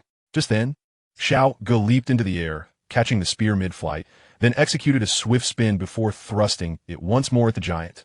A radiant spear light surged forth. The giant, expressionless, raised his hand and brought the axe down again. Bang! In an instant, Xiao Ge, along with his spear, was sent flying dozens of feet away. Almost simultaneously, Yi Guang appeared like a phantom behind the giant, thrusting his sword toward the creature's nape. Whoosh! The blade penetrated a few inches before getting lodged. Yi Guang was taken aback and hurriedly released the energy sword, rolling backward. At that instant, a massive axe swept through the spot he had just vacated, shattering the air around it. Yi Guang retreated several feet, then opened his palm to condense a new energy sword. The giant fixed his gaze on Yi Guang and was about to strike when suddenly, a sound of slicing air came from behind him. The giant spun around just as a spear aimed at him. Almost simultaneously, Yi Guang rolled forward. The giant raised his hand for another axe strike. Bang! Xiao Ge was once again sent flying, soaring over 40 feet before crashing heavily to the ground, blood spilling from his mouth upon landing. At that moment, Yi Guang pierced the giant's groin with his sword. Devious? In a life-or-death struggle, targeting a man in such a manner was only fitting. The sword penetrated a few inches before becoming lodged once more. Yi Guang was stunned. What? It can get stuck here too? Just then, a terrifying force descended from above, prompting Yi Guang to quickly release his sword and roll backward several times to evade the giant's lethal axe. Simultaneously, with a flick of his fingers, an energy sword shot forth, slashing at the giant's throat. Whoosh! The energy sword carved a shallow cut across the giant's throat, but in the next moment, the giant swatted it away with a palm, shattering the energy sword instantly. Upon witnessing this scene, Yi Guang's expression instantly darkened as he fixated intently on the giant's throat. Lost in contemplation, at that moment, the giant began to stride towards Yi Guang, each step causing the ground to tremble ominously. Yi Guang suddenly declared, Xiao Ge, hold him off for half an hour. Half an hour. Xiao Ge's eyes widened in disbelief, and he promptly lay down on the ground, exclaiming, I surrender. Yi Guang quickly responded, no, just a quarter of an hour. Within that time, I shall slay him. A quarter of an hour. Xiao Ge fell silent. Noticing that a confrontation was imminent, Yi Guang insisted, just a quarter of an hour. I am certain I can kill him. Gritting his teeth, Xiao Ge leaped forward with remarkable speed, charging toward the giant. Before he even arrived, the glint of cold steel was already upon them. The giant abruptly turned, swinging its axe menacingly at Xiao Ge. Bang! Xiao Ge was once again sent flying. Meanwhile, a flurry of chi swords under Yi Guang's command surged toward the giant, aimed solely at its throat. The air was filled with a cacophony of explosive sounds as the giant's throat fissured further. Suddenly, the giant wielded its massive axe and swept it around. Boom! Dozens of chi swords shattered in an instant. Just then, Yi Guang appeared before the giant like a wraith, striking at its throat with a sword. Crack! The gash on the giant's throat widened yet again. Yi Guang, having delivered his blow, did not linger. He released the chi sword and executed a backflip, swiftly distancing himself from the giant. Almost simultaneously, he pointed at the giant once more. Hiss! Another chi sword sliced through the air, striking the giant's throat. Crack! The giant's throat fractured further. At this point, the giant seemed to realize that Yi Guang posed the greatest threat, and it charged toward him, axe raised high. Witnessing this, Yi Guang's countenance shifted dramatically, and he urgently called, Xiao Ge, quickly intervene. With that, he deftly rolled aside, narrowly evading the deadly axe strike. In the distance, Xiao Ge, drenched in blood, let out a furious roar and once more lunged at the giant. The giant abruptly pivoted, swinging its axe down with ferocity. As the axe descended, an explosive sound erupted. Boom! With a burst of brilliance, Xiao Ge was violently propelled over 50 zhang away, crashing to the ground, convulsing, and blood gushing from his mouth. In that moment, several chi swords struck the giant's throat in quick succession. Bang! Bang! Bang! With each explosive sound, a gaping wound appeared on the giant's throat, while it staggered backward several paces. Upon witnessing this scene, Yi Guang was filled with immense excitement and hastily exclaimed, Xiao brother, quickly hold him off. I am on the verge of defeating him. In the distance on the ground, Xiaogu trembled and replied, I am a gun cultivator, not a body cultivator. At that moment, the colossal giant, consumed by fury, charged directly towards Yiguan. Upon seeing this, Yiguan's expression shifted dramatically, and he promptly began to flee. Fortunately, his ability to escape had been honed during his time below, allowing him to evade the giant's successive axe strikes without sustaining harm. He refrained from confronting the giant head-on, fully aware that his strength paled in comparison. Should he engage directly, he would likely be rendered incapacitated, if not killed. As he ran, Yiguan urged, Xiao brother, hold on for just one last moment. Just one more time. Meanwhile, Xiaogu, bloodied and lying on the ground, glanced up at the towering giant. Upon noticing that the giant's throat was nearly severed, a glint of ferocity flashed in his eyes, and he mustered all his strength to leap toward the giant. At that moment, the giant abruptly turned its head and swung its axe down once more. Bang! With a shattering of gunfire. Xiaogu was sent flying nearly 100 yards, convulsing upon hitting the ground. He gasped, I can't go on. I'm nearly done for. In that instant, as the giant struck Xiaogu away, Yiguan seized the opportunity to surge forward, wielding his energy sword to plunge it into the giant's throat. Sizzle. This time, the energy sword pierced through the giant's throat, and a fierce glimmer flashed in Yiguan's eyes as he forcefully twisted the blade. Sizzle. The giant's head was sent soaring through the air. Observing this, Yiguan let out a sigh of relief. However, the giant suddenly swung its massive axe with a violent sweep, releasing it from its grasp, accompanied by terrifying bolts of lightning. Yiguan's completion partit instantly. There was no time to escape. Bang! He was violently thrown away, fortuitously landing atop the already weakened Xiaogu, and together they skidded across the ground for several dozen yards. Xiaogu gasped for breath, while Yiguan coughed up several mouthfuls of blood. Ignoring his own condition, he glanced toward the giant, which was now slowly collapsing, gradually fading from existence. Seeing this, Yiguan finally relaxed and lay beside Xiaogu. Turning to him, he asked, Xiao brother, are you all right? Xiaogu trembled and replied, I'm fine, just nearly met my end. Yiguan grinned, we have emerged victorious. Xiaogu nodded slightly, adding, if we couldn't win this time, we would have to wait for our next lives to meet again. Yiguan laughed heartily. The thrill of battle was, in truth, quite exhilarating. At that moment, the distant light gate began to tremble slightly. Sensing the scene, the expressions of the two individuals changed dramatically as they turned their gazes towards the light gate. Suddenly, a woman emerged from within. Both furrowed their brows. The woman was not corporeal but rather an illusion, clad in a flowing emerald dress, her long hair cascading down her shoulders, and a sword sheath slung across her back. A sword cultivator? The woman approached them with measured steps, surveying the two before smiling and inquiring, did you two manage to overcome this together? Yiguan nodded in affirmation. The woman appraised Yiguan and Xiaogu, then remarked, you both have done remarkably well. In this realm beneath the central land of Shenzhou, you were the second pair to breach the 9th layer. Yiguan and Xiaogu were momentarily taken aback. The second? Xiaogu sprang to his feet, asking, who was the first? The woman chuckled, a little girl from central land Shenzhou named Xian. I must tell you, she accomplished it all on her own. Moreover, she was precisely your age at that time, just 17. Upon hearing this, the expressions of Yiguan and Xiaogu darkened, the joy of their recent breakthrough vanishing without a trace. The woman suddenly laughed, do not be disheartened. You have both excelled. Now, it is time for your reward. As she spoke, she opened her palm, revealing a box before them. Yiguan blinked, asking just one. The woman nodded, affirming one. Yiguan repeated, but there are two of us. Can't we have an additional one? The woman playfully blinked, no. Yiguan fell silent, opening the box to discover a scroll inside. Curiosity piqued, he asked, what is this? The woman smiled, a method of cultivation at the immortal level, above the heavenly tier. At this revelation, the faces of Yiguan and Xiaogu shifted in astonishment. Such a treasure was not even available at the Guanxian Academy. Exchanging glances, Yiguan finally proposed. Shall we view it together? Xiaogu nodded in agreement. Yiguan continued, after we examined it, it will belong to me. Xiaogu shook his head, indicating disagreement. Yiguan turned to the woman, hesitating momentarily before asking, could there be another copy? Just as the woman was about to respond, she suddenly seemed to notice something, her expression shifting dramatically as she grasped Yiguan's hand. Yiguan was taken aback. The woman gazed intently at Yiguan, her eyes brimming with disbelief and fervor. At this juncture, she ceased speaking. Yi Guan wore a puzzled expression.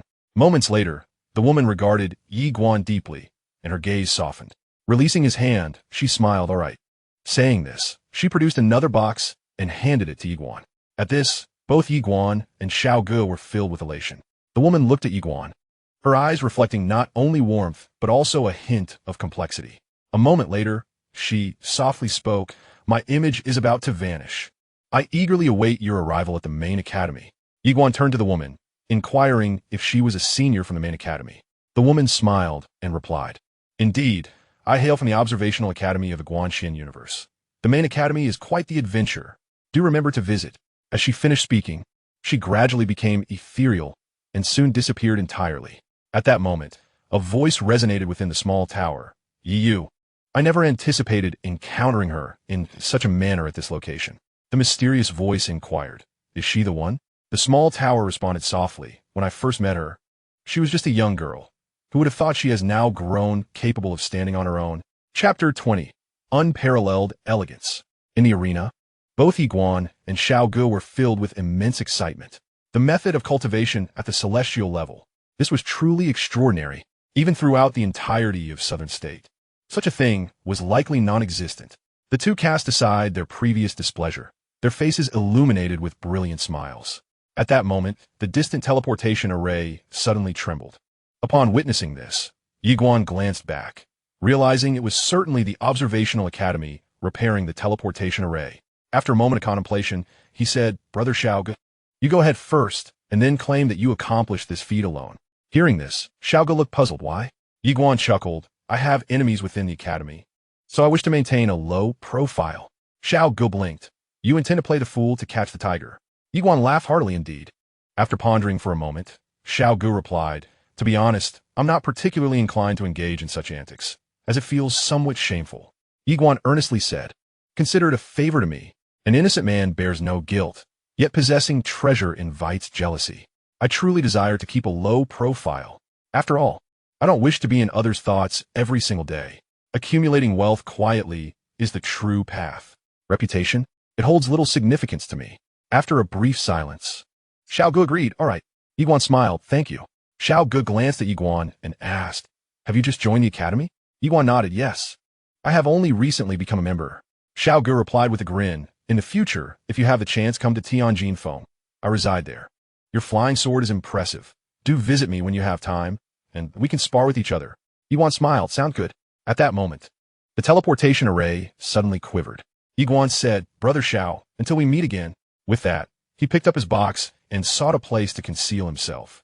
Xiao Ge chuckled and turned towards the teleportation array. Just then, an elderly man appeared within the teleportation array, and as he emerged, three great mentors also materialized in the arena alongside Lu Chun. The elder at the forefront was none other than the head of the observational academy, Zhu Fu. Upon the arrival of the visitor, Xiao Ge promptly approached and respectfully greeted, "Teacher." Zhu Fu gently patted Xiao Ji's shoulder and smiled, "Excellent." The expressions of the other three mentors were likewise complex. Someone truly had surpassed the 9th level. Zhu Fu suddenly declared, "Let us depart." With that, the group entered the teleportation array, but just as they were about to leave, Zhu Fu cast a glance in a particular direction. After the group had departed, Yi Guan stealthily emerged and entered the teleportation array, quietly exiting the trial tower. The news of Xiao Ji's triumph over the 9th level swiftly spread throughout the entire Guanxian Academy. The academy did not seek to conceal Xiao Ge, and in no time, his reputation soared. Within a certain trial tower on the 7th level, Xiao Ge arrived to find Nanxian fervently engaged in his training. With a month's deadline, he dared not be negligent. Xiao Ge suddenly announced, "Someone has broken through the 9th level." Upon hearing this, Nanxian was momentarily stunned, and his expression darkened. "Is it Yi Guan?" Xiao Ge chuckled, "Do not worry, it is not him. It is Xiao Ge." Xie. Nanxian furrowed his brow. Unfamiliar with the name, Xiao Ge nodded slightly. "It is understandable that you have not heard of him. He is a prodigy personally nurtured by the academy head, known only to a select few of us until now." Nanxian spoke solemnly. "So, he is the top student?" Xiao Ge affirmed, "Indeed, he is virtually a foregone conclusion. Moreover, he may very well become the next head of the academy." Nanxian fell silent. Xiao Ge continued, "Your immediate priorities are twofold. First, when the month is up, you must pass the trials of this level. If you succeed, you will have at least an 80% chance of defeating Yiguan. Secondly, you should seek to befriend Xiao Gu. Establishing a connection with him would be immensely beneficial, as his family background is rather unique, allegedly linked to the upper realms. Upper realms? Nan Xian frowned. Isn't that outside of our southern state? Xiao Gu nodded. Indeed, it is not from southern state. As for the exact nature of his identity, I cannot say.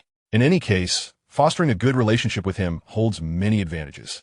If you can incite a conflict between him and Yiguan, that would be even better. This way you can not only suppress Yiguan, but also his mentor. After a moment of contemplation, Nan Xian remarked, I have heard that Yiguan has a sister at the academy. Xiao Gu immediately shook his head. No, that is not advisable.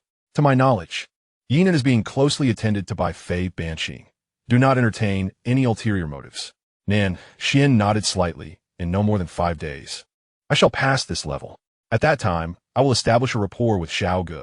Xiao Gu nodded in agreement. Very well. Focus on your training. With that, he turned and departed. In the midst of the scene, a glimmer of cold light flickered in Nan Xian's eyes. Upon returning to his grand hall, Yiguan opened the scroll containing the celestial level martial arts. As soon as he unfurled it, a beam of white light suddenly burst forth from the book and merged into Yiguan's brow. Soon, a message surged into Yiguan's mind. The Xianxia method, a celestial level technique. Yiguan promptly seated himself and began to absorb the spiritual energy. In an instant, the spiritual essence of the entire Half-Qing mountain surged towards him. Feeling this phenomenon, Yiguan was taken aback and immediately halted.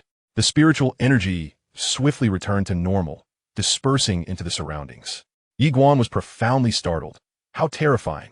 He realized that this celestial level technique was at least 10 times more potent than the heavenly level technique. It was utterly astounding.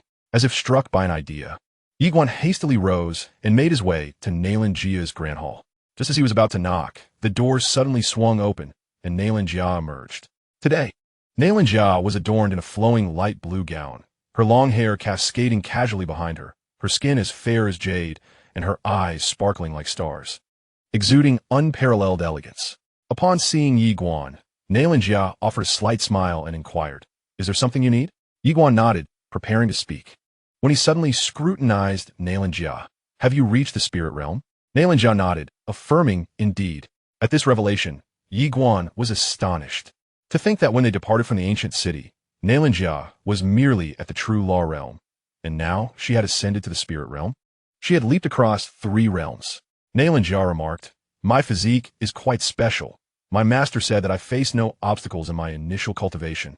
Upon hearing this, Yiguan chuckled and shook his head. Incredible. Xianxia smiled gently, remaining silent. Yiguan hastily produced the celestial level technique and handed it to Xianxia. Once you've finished, return it to me. Xianxia opened it and was instantly taken aback. Celestial level technique? Yiguan nodded yes. Xianxia glanced at Yiguan. How did you acquire such a high-level technique? Yiguan hesitated, but Xianxia interjected, You promised me you would not conceal anything. Yiguan nodded slightly and proceeded to recount the events that transpired in the trial tower.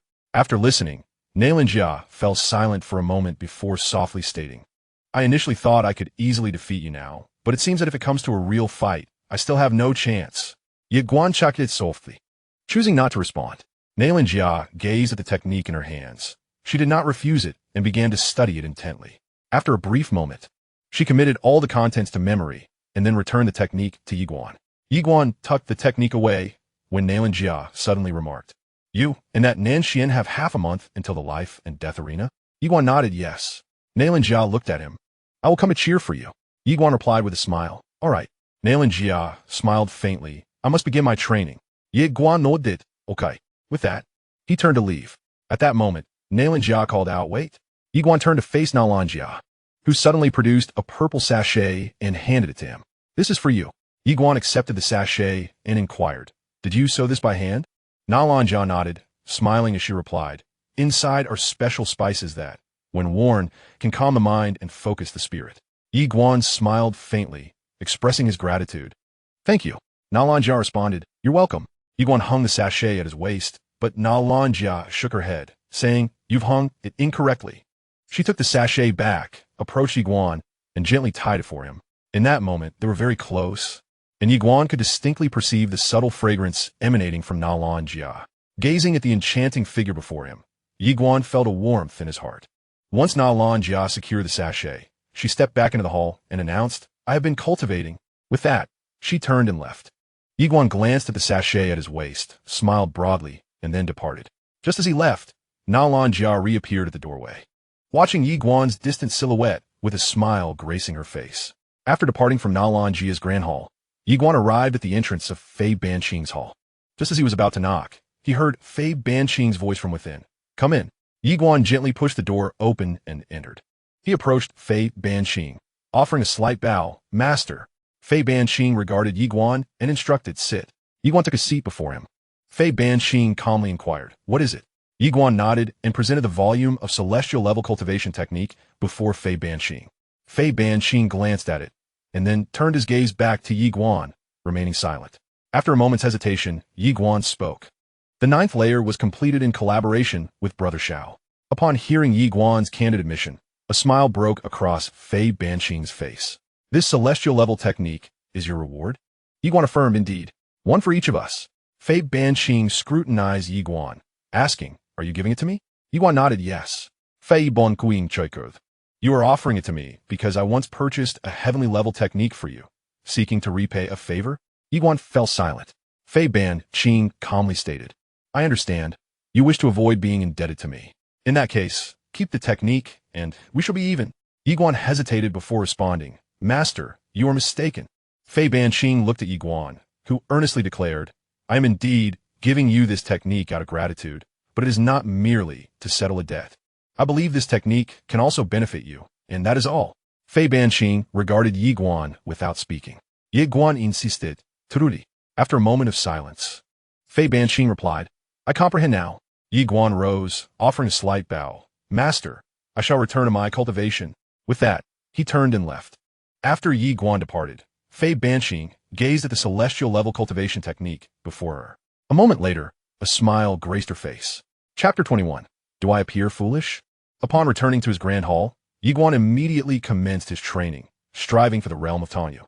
During his previous battle with the giant, he discerned a significant flaw. His own profound energy was insufficient, particularly in the area of sword manipulation, which was severely lacking. The myriad laws of his current realm could no longer sustain his sword mastery. It was imperative to elevate his cultivation level. With the celestial level technique in hand, ascending to the realm of Tongyu was indeed a straightforward endeavor. In less than 2 days, Yi Guan transitioned directly from the myriad laws realm to the Tongyu realm. Upon reaching this new stage, his overall strength experienced a qualitative leap, especially in terms of sword control. Moreover, the speed of his flying sword had at least doubled. He refrained from hastily advancing to the spirit realm, for he understood a fundamental truth: haste makes waste. Oftentimes, men move too swiftly, which is not always advantageous, particularly in certain aspects. It was crucial to solidify his current realm first. Thus, Yi Guan visited the 9th level of the trial tower daily. The giant remained ever present. It did not vanish after one had broken through. Of course, an individual could only breach the challenge once. Any subsequent victories over the giant would yield no rewards. Yi Guan's purpose this time was to engage the giant in single combat to hone his practical combat skills. In the arena, the giant wielded a colossal axe, raining down ferocious strikes upon Yi Guan. Despite his elevated cultivation, he could not confront the giant head-on and was forced to evade clumsily. However, he had no intention of clashing directly with the giant. To deal with this formidable foe, he needed to leverage his agility. Thus, he focused on exploiting this advantage. Similar to his experience on the 8th level, he began to evade wildly, familiarizing himself with the giant's patterns, ultimately seeking out an opening in its defenses. He recognized that the best defense is indeed a good offense, yet his current strength paled in comparison to the giant's, compelling him to adopt a more cautious approach. Initially, Yi Guan found himself in dire straits, narrowly dodging the giant's attacks on several occasions. However, as time progressed, he grew increasingly adept at reading the giant's tactics and learned how to counterattack. The moment the giant's axe descended was the opportune moment for reprisal. Yet, the giant's defensive capabilities were astonishingly formidable. Even though Yi Guan's flying sword had gained potency, it still failed to inflict any fatal damage on the giant, forcing him to wear it down little by little. As time passed, Yi Guan relentlessly ground away at the giant, just as he had before, gradually carving a gash into the giant's throat. Yi Guan was cautious, never succumbing to greed. Each opportunity he seized resulted in a single strike, swiftly retreating after each. Thus, a day passed, and the gaping wound in the giant's throat widened. At this moment, Yi Guan's focus was razor-sharp, for while the giant could afford countless missteps, he could not afford even a single error. One mistake could lead to death or grave injury. Another day elapsed, and, as the giant's axe missed its mark, Yi Guan seized the moment to deliver a decisive blow to the giant's throat. With a swift motion, the giant's head soared away. Yi Guan hastily retreated, and indeed, as the giant's head flew off, it swung its enormous axe in a wild arc, unleashing a terrifying surge of lightning energy that swept through the air, accompanied by a cacophony of explosive sounds. When the power of the colossal axe finally dissipated and fell to the ground, Yi Guan exhaled deeply, collapsing in exhaustion. The intense battles over the past 2 days had nearly driven him to the brink of collapse. Yet, every moment had been worth it. This practical engagement had significantly enhanced his combat prowess. In truth, he was not particularly concerned with realms. They merely served as a measure. What truly mattered to him was his combat capability. Often, 2 individuals of the same realm could possess vastly different practical skills. It is noteworthy that he had refrained from using the Dao sword. Had he chosen to wield it, he was confident he could have slain the giant in a single exchange. The giant's defenses might withstand his chi sword, yet they would be utterly incapable of resisting his Dao sword. However, he had opted not to use it, preferring not to overly rely on external tools. He decided to reserve the Dao sword for a critical moment. After resting on the ground for some time, Yi Guan prepared to depart when a man suddenly emerged in the arena. Upon seeing the newcomer, Yi Guan was momentarily taken aback. The visitor was none other than Xiao Gu. Surprised to see Yi Guan, Xiao Gu paused, glancing at the enormous axe that lay on the ground not far away, and inquired, "Yi, did you just defeat that behemoth?" Yi Guan nodded affirmatively. Xiao Gu immediately gave a thumbs up, exclaiming, "Impressive. Yi Guan Chaklet, are you here to challenge the giant as well?" Xiao Gu nodded, "Indeed. The previous battle provided me with invaluable insights, and I wish to engage it again." Yi Guan smiled knowingly. He understood that often, the only way to conquer fear is to face it head-on. After their victory over the giant, both men no longer felt trepidation toward it. Yi Guan encouraged Xiao, "Go ahead. I must take my leave now." Xia nodded, "All right." Yi Guan turned and walked away. Soon, thunderous sounds echoed from the depths of the 9th level. Upon leaving the trial tower, Yi Guan arrived at the library of the Guanyuan Academy, a sanctuary filled with an array of books. Reading, even in the Yi residence, was his favorite pastime aside from cultivation. Books have the power to elevate one's thoughts, reveal one's superficiality, and deepen one's understanding of human nature. Moreover, reading is beneficial for cultivation, fostering tranquility, focus, and introspection. With approximately 10 days remaining until the competition with Xianxia, Yi Guan devoted his days to both training in the trial tower and immersing himself in literature. On the 3rd day before ascending the life and death stage, Xianxia emerged from the trial tower. On a mountain peak, he sat in meditation, exuding a formidable aura. He had reached the Tongyu realm, and the arduous training within the trial tower had significantly enhanced his strength. At that moment, Xiao Gu appeared beside him, inquiring about the progress of his martial skills. With confidence, Xianxia responded that he had successfully mastered them. Upon hearing this, Xiao Gu's expression transformed into one of satisfaction. Suddenly, Xianxia asked what Yi Guan had been doing during this time. Xiao Gu replied that Yi Guan spent his days either training in the trial tower or reading in the library. Xianxia furrowed his brow, asking which level Yi Guan was on.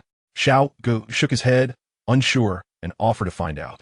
However, Xianxia abruptly declined, maintaining an impassive demeanor. "In 3 days, I shall undoubtedly eliminate him," he declared. Xiao Gu responded with a smile. "Confidence is commendable." Xianxia nodded slightly and gradually closed his eyes. Xiao Gu turned to leave and soon arrived at the trial peak. He chose not to heed Xianxia's words, opting instead for caution. He intended to ascertain which level Yi Guan was cultivating on. Just then, Yi Guan, having just exited the library, made his way to the trial tower, with Xiao Gu stealthily following him. They arrived at the 7th level, and upon witnessing Yi Guan enter, Xiao Gu felt a wave of relief wash over him. Nevertheless, he remained, choosing to wait. About an hour later, Yi Guan emerged from the 7th level, appearing quite fatigued. Observing him from the shadows, Xiaoga finally felt reassured and turned to leave. As Yiguan walked outside, the small tower suddenly remarked, "Are you wary of Nanxian?" Yiguan nodded in affirmation. The small tower, perplexed, asked why. Yiguan responded calmly, "If I were in his position, I would certainly be curious about which level I was cultivating on. Even if he is not curious, his mentor undoubtedly is."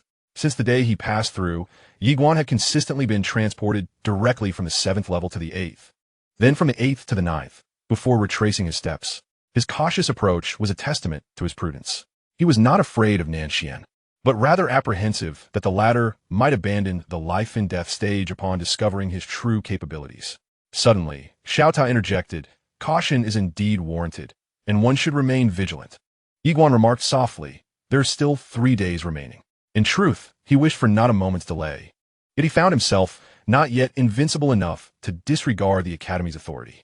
Moreover, he had no desire to cause trouble for Fei Hanqing. Thus, he resolved to wait. At that moment, Xiao Gu emerged unexpectedly, glancing at Yiguan with a broad smile. "I too have succeeded." During this period, Xiao Gu had relentlessly challenged the giant daily. And today, he had finally triumphed. Yiguan congratulated him. "Brother Xiao, my heartfelt congratulations." Xiao Gu beamed and settled onto a nearby stone step, saying, "Brother Yi, let's converse." Yiguan nodded and joined him. Xiao Gu spoke solemnly. "What I have felt most deeply during this time is fear. When I first encountered the giant, I was overwhelmed by a singular emotion, terror. Deep within, I perceived him as invincible, and this notion robbed me of the courage to even engage in battle." He turned to Yiguan. "Truthfully, I must thank you. Had you not invited me to confront that giant alongside you, I might still be ensnared in fear, unable to escape." Yiguan responded with a smile. "When I faced him alone, I too was gripped by terror, lacking the valor to fight. Were it not for you, I would have chosen to flee." Xiao Gu laughed heartily. "Brother Yi, you are quite amusing. I believe you are well suited to be the student leader of the Academy. If you were to assume that role, I would wholeheartedly support you." Yiguan regarded Xiao Gu. "As far as I know, you are the direct disciple of the Academy's headmaster. You should rightfully be the student leader." Xiao Gu shook his head. "I have no interest in that." Yiguan inwitted. "Why not?" Xiao Gu gazed upward at the sky, smiling. "My heart resides not here, but in that higher realm, in the central land of Shenzhou." Yiguan furrowed his brow. "The central land of Shenzhou?" Xiao Gu nodded. "Above the higher realm lies the central land of Shenzhou. Under its jurisdiction, there are thousands of worlds, and the geniuses from these realms ultimately aspire to reach the central land of Shenzhou, where noble families abound and myriad races vie for supremacy. A true gathering of hidden talents." He looked at Yiguan. "You and I may be regarded as the most prodigious talents in this small southern province. Yet in that place, we would merely be considered average." At this juncture, he shook his head with a sigh. "In truth, there exists an even more daunting place. The Guanyuan Academy in the Xiaoguan universe, where the ultimate goal of the geniuses from countless worlds is to arrive. Unfortunately, the path to that destination is fraught with challenges, so arduous that it can be utterly despairing." Yiguan fell silent. "The world is vast, the southern province is small, and I am even smaller." Xianxia remarked. "Should you become the student leader?" Yiguan suddenly shook his head, expressing his lack of interest.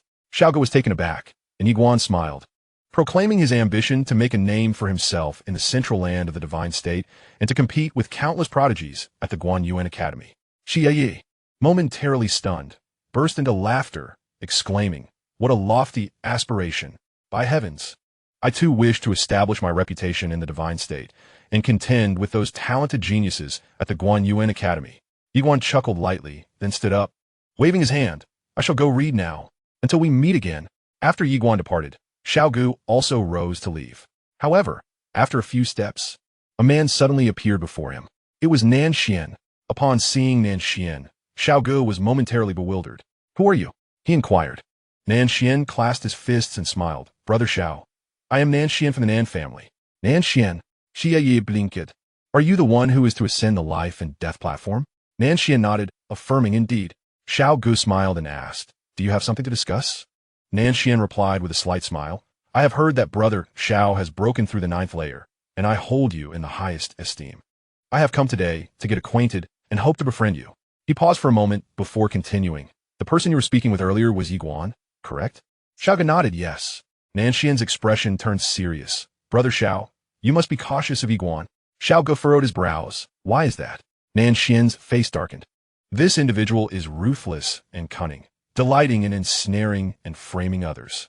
Most importantly, I have heard that he harbors resentment towards you and seeks to contest for the position of top student. Suddenly, Xiao Ge delivered a swift kick, so rapid that Xian had no time to react before being struck in the abdomen. Bang! Xian was sent flying several dozen feet away, dazed. Xiao Ge cast a cold glance at Yiguan, stating, I am not one to despise other schemes or cleverness, but I detest being treated as a fool. I fail to comprehend why you would want to create discord between me and Brother Yi, prompting me to target him. Do I truly appear to be a fool? Xian remained silent. Chapter 22. What pretension? Xiao Ge shook his head, initially contemplating another strike, but then reconsidered, individuals like you are not worthy of my effort. With that, he dusted off his trousers and turned to leave. Meanwhile, Xian's expression grew exceedingly grim. 2 days later, at night, Yiguan sat on the stone steps in front of the great hall, resting his hands behind his head as he gazed at the starry sky. The night was illuminated by a full moon surrounded by countless stars. As he beheld the celestial expanse, his heart brimmed with yearning. Alas, he was yet unable to soar through the depths of the cosmos on his sword, due to insufficient strength. At that moment, a fragrant breeze wafted by. Fei Banqing seated herself beside Yiguan, looking up at the starry sky. Do you have confidence for tomorrow's life and death platform? Yiguan smiled, of course. Fei Banqing cautioned, do not underestimate your opponents. As Yiguan contemplated, Fei Banqing suddenly remarked, once this matter concludes, we must prepare to ascend to the upper realm. Yiguan turned to Fei Banqing, intrigued. The upper realm? Fei Banqing nodded. The martial examination occurs every decade, and it will be held in 3 months. We must arrive in the upper realm ahead of time. Yiguan spoke solemnly. Master, how can we reach the headquarters of the Guanyuan Academy? Fei Banqing shook his head. It is exceedingly difficult. Yiguan inquired, why is that? Fei Banqing chuckled. In this vast universe, there are countless branches of the Guanyuan Academy, and every student therein aspires to the main academy. To reach the headquarters, one must continuously battle, overcoming the prodigies and geniuses from all branches. Yiguan fell silent. Indeed, it was rather absurd. Fei Banqing continued with a smile. I know you are unwilling to settle for mediocrity, but for now, focus on taking each step well. Yiguan nodded, I understand. Suddenly, Fei Banqing opened her palm, revealing a golden armor before Yiguan. Yiguan was taken aback. Fei Banqing explained, this is a celestial grade armor, the only one I possess, and I shall lend it to you for a day. Yiguan glanced at the armor, which emanated a faint fragrance. Yet he shook his head. Master, it is unnecessary. Fei Banqing, gazing at him, reminded, didn't I say you must not underestimate your opponents? Yiguan similet wle. Oh. Without hesitation, Fei Banqing placed the armor in Yiguan's hands and stood up to leave. I look forward to your performance tomorrow. With that, she vanished into the distance. Left alone, Yiguan stared at the armor in silence before ultimately deciding to keep it. As he lay back, gazing at the starry sky, a thought struck him, and he suddenly asked, Tower Master, what kind of person is my mother? After a brief pause, the little tower responded, a formidable individual. Yiguan quickly pressed, formidable? The little tower affirmed, indeed. She's quite admirable. Yiguan spoke gravely. Is she currently imprisoned within the Yi clan? The little tower replied, yes. Yiguan then asked, what level of power is required to rescue her? After a moment of contemplation, the little tower stated, you must at least become a grand sword immortal. A grand sword immortal. Yiguan slowly closed his eyes, declaring, I will become a grand sword immortal. The little tower hesitated before adding, do not harbor hatred towards her. The reason they allowed you to grow freely was due to necessity. Otherwise, they would not have permitted me to accompany you. Yiguan nodded slightly. I have to do some of that. If my parents were truly heartless, they would not have sent the tower master to follow me, nor would they have left me the swordsmanship legacy. The little tower felt relieved and said, focus on your cultivation, and when the time comes, I will lead you to inherit it, by which I mean, I will help you rescue your mother. Yiguan nodded, alright. Upon a certain mountain peak, Xian sat cross-legged on the ground.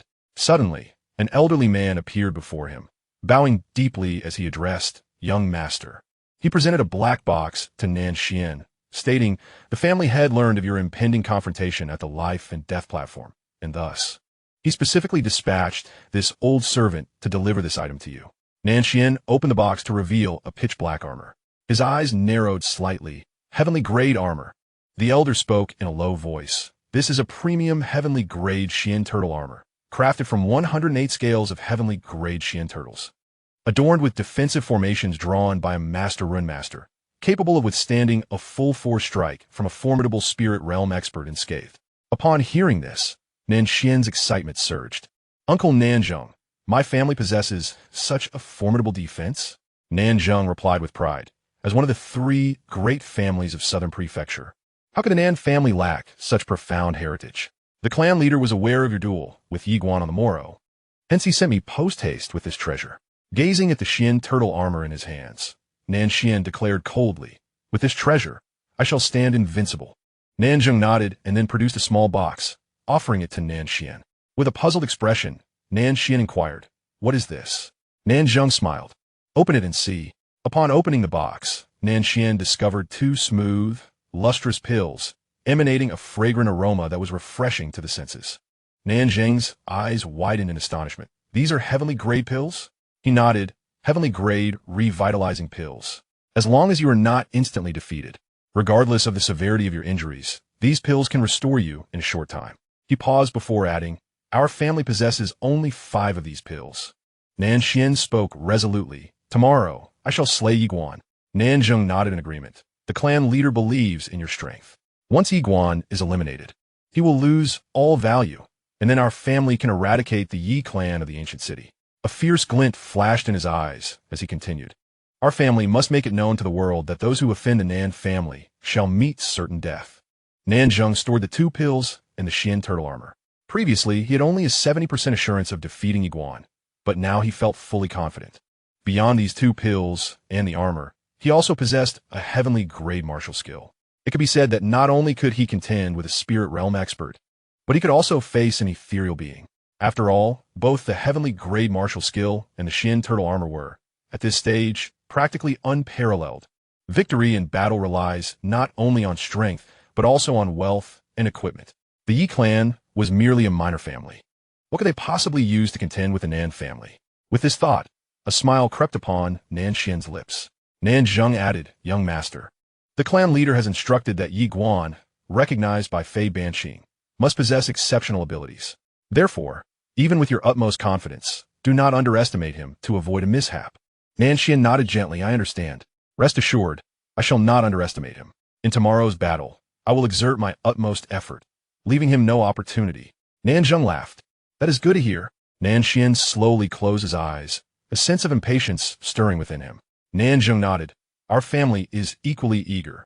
Once Yiguan falls, our powerful clan will swiftly march to ancient wilderness city to extinguish the Yi family. A frown creased Nanxian's brow at the mention of Mentor Fei. Nanzheng chuckled. Fear not. Once Yiguan meets his end, Mentor Fei will certainly not risk confrontation with our family over a deceased individual, for it is simply not worth it. Nanxian nodded in agreement.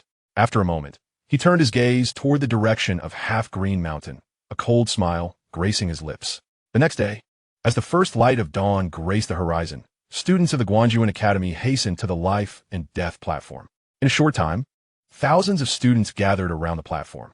At that moment, a figure descended from the sky and landed gracefully on the life and death platform.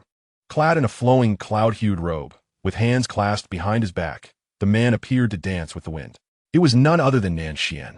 Upon his arrival, his supporters erupted in cheers. As one of the 3 prodigies of Guanjuan Academy, Nanxian undoubtedly had a devoted following. With his eyes slightly closed, he remained silent. Meanwhile, figures began to appear atop the surrounding stone pillars.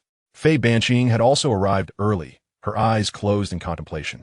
Not far from her stood Nanxian's mentor, Xiao Ge, who glanced at Fei Banqing without uttering a word. Xianxia stood nearby, casting a disapproving look at Xiao Ge, for it was this very Nanxian who had almost brought harm to Sun Xiong. That grudge was not easily forgotten.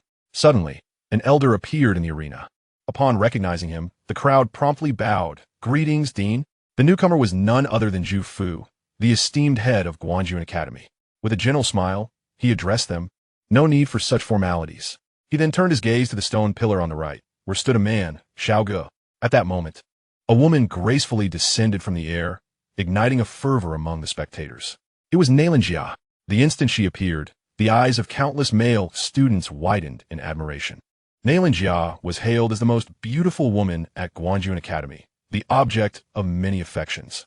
She landed atop a stone pillar, her demeanor serene. Amidst the crowd's attention, a man suddenly appeared not far from Nanshan. It was Yiguan. The atmosphere surged to a fever pitch upon his arrival. A monumental battle is drawing near. As Yiguan made his entrance, Nanshan slowly opened his eyes, directing a cold smirk towards him. Yiguan Maointawinit Asirinidemianov. At that moment, Zhu Fu appeared between the two, casting glance at them. If either of you wishes to withdraw, now is your last chance. Nanshan chuckled lightly. To withdraw at this point would render one the greatest jest in the history of the academy. With that, he shifted his gaze toward Yiguan. Yiguan offered a slight bow to Zhu Fu. Headmaster, let us commence. Zhu Fu nodded in agreement. Thus, from this moment forth, the two of you shall engage in a duel, with fate determining life or death. With those words, he vanished from sight. Nanshan regarded Yiguan with a light smile, his hands still clasped behind his back. Yiguan, today next year will be yours. Just then, a sword of energy suddenly sliced through the air like thunder. Yiguan uttered not a word, nor did he permit Nanshan to speak, and directly struck. With a swift motion, Nanshan barely comprehended the situation before attempting to draw his hands away, but it was too late. His throat was severed, blood splattering forth as his voice ceased abruptly. The onlookers were petrified. What transpired? On the stone pillar, Fei Hanqing fixated intently on Yiguan, astonished that he had launched an immediate attack. Below, the crowd stood in shock. Not only the students, but even the mentors on the stone pillar, including Zhu Fu, were left dumbfounded. Regaining his composure, Zhu Fu's expression grew gravely serious. Meanwhile, Xiao Gu appeared ashen, staring in disbelief at Yiguan. Below, Yiguan shook his head. Why do you all indulge in taunts before a fight? Does it enhance your combat prowess? Or do you intend to slay me with mere words? Before him, Nanshan clutched his bleeding throat, gazing at Yiguan with incredulity, rasping, "You sword cultivator, your ambush lacks martial ethics." With a swift strike, another sword of energy pierced through Nanshan's brow. He collapsed to the ground. A finishing blow. Yiguan shook his head slightly. The headmaster has already declared the start. It was you who chose to engage in idle chatter. Should I be blamed for that? To him, speaking during a fight was an exceedingly foolish endeavor. Yiguan approached Nanshan and began to search his body. Upon discovering the mysterious turtle shell and 2 elixirs, his eyes gleamed with delight, quickly stowing them away. A stroke of fortune. He chose not to engage in a protracted battle, as it was unnecessary. Why expend energy and time on what could be resolved in a single strike? Act discreetly. Kill ostentatiously. A sword cultivator. He is a sword cultivator. At that moment, someone in the crowd suddenly exclaimed. Instantly, everyone snapped back to reality. This is a sword cultivator. In the arena, a wave of astonishment swept through the crowd. Disbelief etched on every face. Yet, Yiguan remained unfazed. He soared directly before Xianxia, extending his left hand. With a swift gesture, his sword appeared. With a whoosh, the Xingdao sword shot forth, tracing a graceful arc before landing steadily at his feet. Standing atop the sword, Yiguan extended his right hand toward Xianxia. She regarded him with a faint smile, placing her hand in his before stepping onto the Xingdao sword. Yiguan gently supported her slender waist with his left hand, while his right hand, with fingers poised, commanded the sword to ascend. With a whoosh, the sword transformed into a beam of light, soaring skyward and piercing the clouds. The crowd gazed upward, envy shimmering in the eyes of the women. Nearby, Xiao Gu observed the spectacle, murmuring, "What a grand display." Chapter 23, Apology. On the life and death platform, Nanshan lay silently, blood still gushing from his throat. The surroundings were enveloped in silence. What was anticipated to be an epic battle concluded unexpectedly. One sword, Nanshan hadn't been able to withstand even a single strike from Yiguan. Amidst the astonishment, excitement surged. A sword cultivator. There was actually a sword cultivator within the Guanxin Academy. On a stone pillar, Song Fu glanced at Fei Banqing and chuckled. "Junior sister, you've concealed your talent quite deeply." Fei Banqing remained silent, taken aback by Yiguan's sudden display of swordsmanship that revealed her own identity as a sword cultivator. What was he thinking? After a moment of contemplation, she softly remarked, "Were you aiming to demonstrate to everyone, in her presence, that her fiancé is exceptionally talented?" With a shake of her head and a smile, she mused, "This little fellow." Clearly, Yiguan's actions were driven by this motive. while simultaneously conveying to others to cease their designs on Xianxia. At that moment, Xiaogu suddenly appeared on the life and death platform.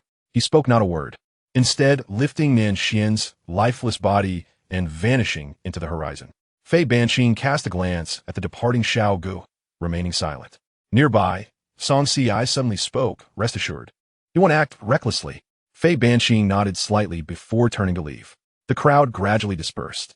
The news of Yi Guan as a sword cultivator rapidly spread throughout the Guanxian Academy.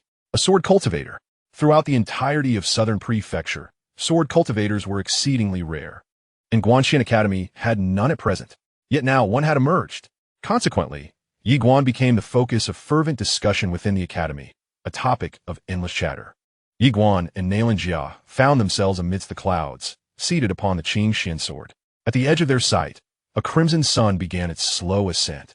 Surrounded by a sea of drifting clouds, Xianxia suddenly whispered, "Why reveal your identity as a sword cultivator?" Yi Guan smiled and said, "The reason I concealed myself before was out of fear of being targeted, concerned that someone might harbor malicious intentions. But now I am unafraid." Unafraid? Xianxia turned to gaze at Yi Guan, and after a moment, she smiled sweetly. "Do you know what is most enchanting about you?"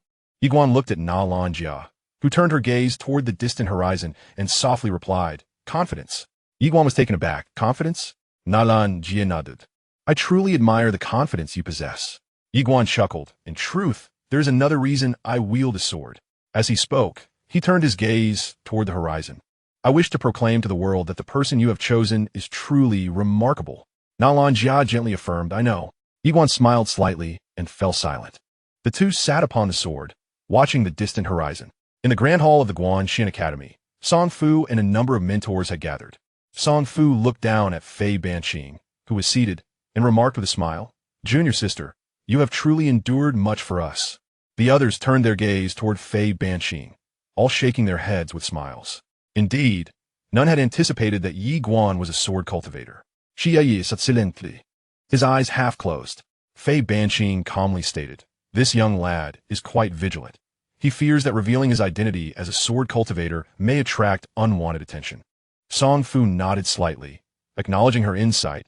"Rest assured, the Academy will only celebrate his identity as a sword cultivator and will never covet his swordsmanship legacy. Although our Guanxian Academy in Southern Prefecture may not possess the wealth of the upper realms, we would never stoop to harming our own students." Fei Banqing nodded in understanding. Song Fu glanced at Xiaogu and commanded, "Mentor Xiao, this matter concerning Nanxian ends here." "That is an order." The others looked at Xiaogu, aware that with a new genius emerging from the academy, it was imperative to protect him from any harm. Xiaogu nodded slightly. "I understand the gravity of the situation." He recognized that should he dare to act against Yi Guan, he would face collective opposition. Song Fu continued, "The list of participants for the martial examination in the upper realms has been finalized. Sun Xiong, Xiaogu, Yi Guan, and Xianxia. Besides these four, you mentors may also bring along a few talented students to broaden their experiences." The group nodded in agreement. Song Fu smiled. "The meeting is adjourned." Everyone began to disperse. Yet Fei Banqing remained. Song Fu looked at her and instructed, "Please inform Yi Guan that he need not worry about the affairs of the Yi clan. From this moment forward, both he and the Yi clan will be under the Academy's protection." Fei Banqing nodded slightly and then departed. Song Fu shook his head with a smile, remarking, "Sword cultivators are indeed full of surprises." Just then, Xiaogu entered, approaching Song Fu with a slight bow. "Teacher." Song Fu gazed at Xiaogu, who remarked, "On the day we broke through the barrier, Brother Yi was with me. However, he requested that I keep it a secret." Song Fu chuckled, "I understand." Xiaogu nodded slightly. Song Fu inquired if he had ever sparred with Yi, to which Xiaogu shook his head, stating, "We have not dueled. Yet he is exceptionally strong, particularly in terms of speed and his flying sword. Should we engage in a contest, I would certainly feel pressured, though I am not afraid." Song Fu smiled. "You and he have no desire to vie for the position of chief, do you?" Xiaogu affirmed, "Indeed." With a knowing smile, Song Fu replied, "I anticipated you would know whom I originally intended for the role." Xiaogu shook his head, unaware. Song Fu revealed, "Nanxian." Xiaogu was taken aback. Song Fu continued softly, "True geniuses and prodigies cannot possibly remain in Southern Province. You require a broader stage. Whether it be you, Yi Guan, or Xianxia, the three of you possess exceptional talent and character. Once you ascend to the upper realm, even if you do not achieve outstanding results, the academies there will undoubtedly retain you. Xiao Gu fell silent. Song Fu remarked with a smile, "This is beneficial for both you and the academy. As the purpose of participating in the martial examination is to secure greater resources for the institution, the academy will not restrict you. The more exceptional you are, the brighter the future for the academy." Xiao Gu lowered his head slightly, remaining silent. Song Fu chuckled, "I know you've been worried about this. Today, I speak with you to help you release the burdens in your heart. While young, you should strive, endeavor, and showcase your abilities. Xianxia deeply bouvet, declaring, no matter where I may be in the future, this place will always be my home." Song Fu continued, regarding Xianxia. "He is indeed the best candidate for the academy's chief. However, he possesses a fatal flaw. He is overly concerned with the schemes of petty individuals. A person can embody both a gentleman and a rogue. Thus, the academy has consistently observed and nurtured him. Unfortunately, this time he has encountered Yiguan." He shook his head with a smile, expressing a sense of helplessness. Xiao Gu interjected, "This person is narrow-minded, unable to tolerate anyone superior to him. Should he become chief, it would not bode well for the academy." Song Fu nodded slightly. "In 3 months, the martial examination will take place, and we must depart for the upper realm a month prior. You should prepare." Xiao Gu nodded in understanding. Song Fu encouraged, "Go now." Xiao Gu offered a slight bow before turning to leave. After a moment of silence, Song Fu commanded, "Issue a decree. From this moment forth, Yinan shall be promoted to an inner courtyard student, with all training resources tripled, and he shall be personally instructed by the chief mentor, Master Mu." "As you command," came the response, as an elderly man in the corner offered a slight bow before preparing to depart. At this moment, Song Fu added, "Moreover, prepare a grand gift to be sent to the Yi clan of the ancient wilderness. You shall personally deliver it, and thereafter, select 3 promising disciples from the Yi clan to bring back to the academy. Inform the Yi clan that from this day forth, we shall annually choose 1 individual from their ranks to instruct at our academy. This is a privilege reserved for only the most prestigious of families."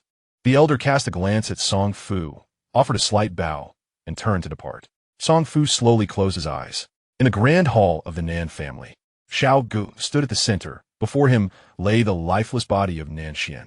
At that moment, a beautiful woman was weeping profusely over Xian's corpse.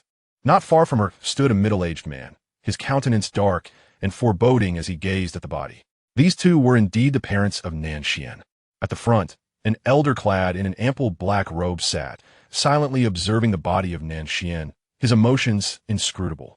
"Zunli, Xiao Gizide Zoftli, Patriarch Nan Montag. I underestimated that Yiguan. This misfortune is entirely my fault. Had I known he was a sword cultivator, I would never have allowed Xian to face him in the arena of life and death."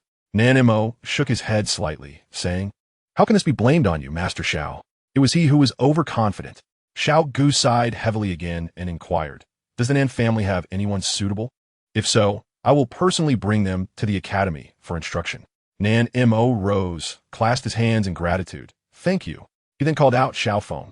At his command, a young man of about 15 or 16 stepped forth, hurrying to Xiao Gu and bowing deeply. "I greet you, Master Xiao." Xiao Gu appraised Nan Feng with a nod. "Very well." Nan Feng immediately knelt. "I greet my teacher." Xiao Gu nodded. "Come with me to the academy tomorrow." With that, he turned to leave. Once Xiao Gu had departed, the beautiful woman suddenly exclaimed with a fierce tone, "Patriarch, you must avenge Xian'er as long as Yiguan lives." "I silence." Mo bellowed, startling the woman into silence. He fixed her with a penetrating gaze. "If you dare utter the word revenge again, I shall personally deal with you." The woman looked on in disbelief. Mo sighed quietly. "He is a sword cultivator, which signifies he possesses a legacy of the sword path, implying the possibility of a powerful and mysterious figure backing him. Moreover, his current prowess as a sword cultivator is formidable, and the Guanxian Academy will undoubtedly devote all resources to nurture him. If our Nan family dares to retaliate against Yi Guan or the Yi clan, we would face annihilation." The woman trembled. "So, are we to let this matter go unresolved?" Mo slowly closed his eyes, murmuring, "Now is not the time to contemplate revenge. We must consider whether this individual will seek retribution against our Nan family." As he spoke, he turned his gaze towards Nan Feng and said, "Remember, once you arrive at the Guanyuan Academy, you must not harbor any animosity towards Yiguan. Even the slightest hint of hostility should be avoided. Keep your distance upon encountering him. Focus solely on your studies and cultivation, and disregard everything else. Do you understand? Nan Feng nodded in affirmation. Nan Mo then glanced towards the elder seated in the corner on the right. You are to visit the Yi residence and prepare a grand gift. Convey that the incident concerning Nan Shan was entirely a misunderstanding, that our family misjudged young Master Yiguan. We have conducted a thorough investigation and found no relation between him and the death of Qingyu. I shall personally apologize, as this will demonstrate our sincerity. Chapter 24. The Sword Intent at the Guanyuan Academy. Atop half-green mountain, Yiguan entered the grand hall of Fei Banqing.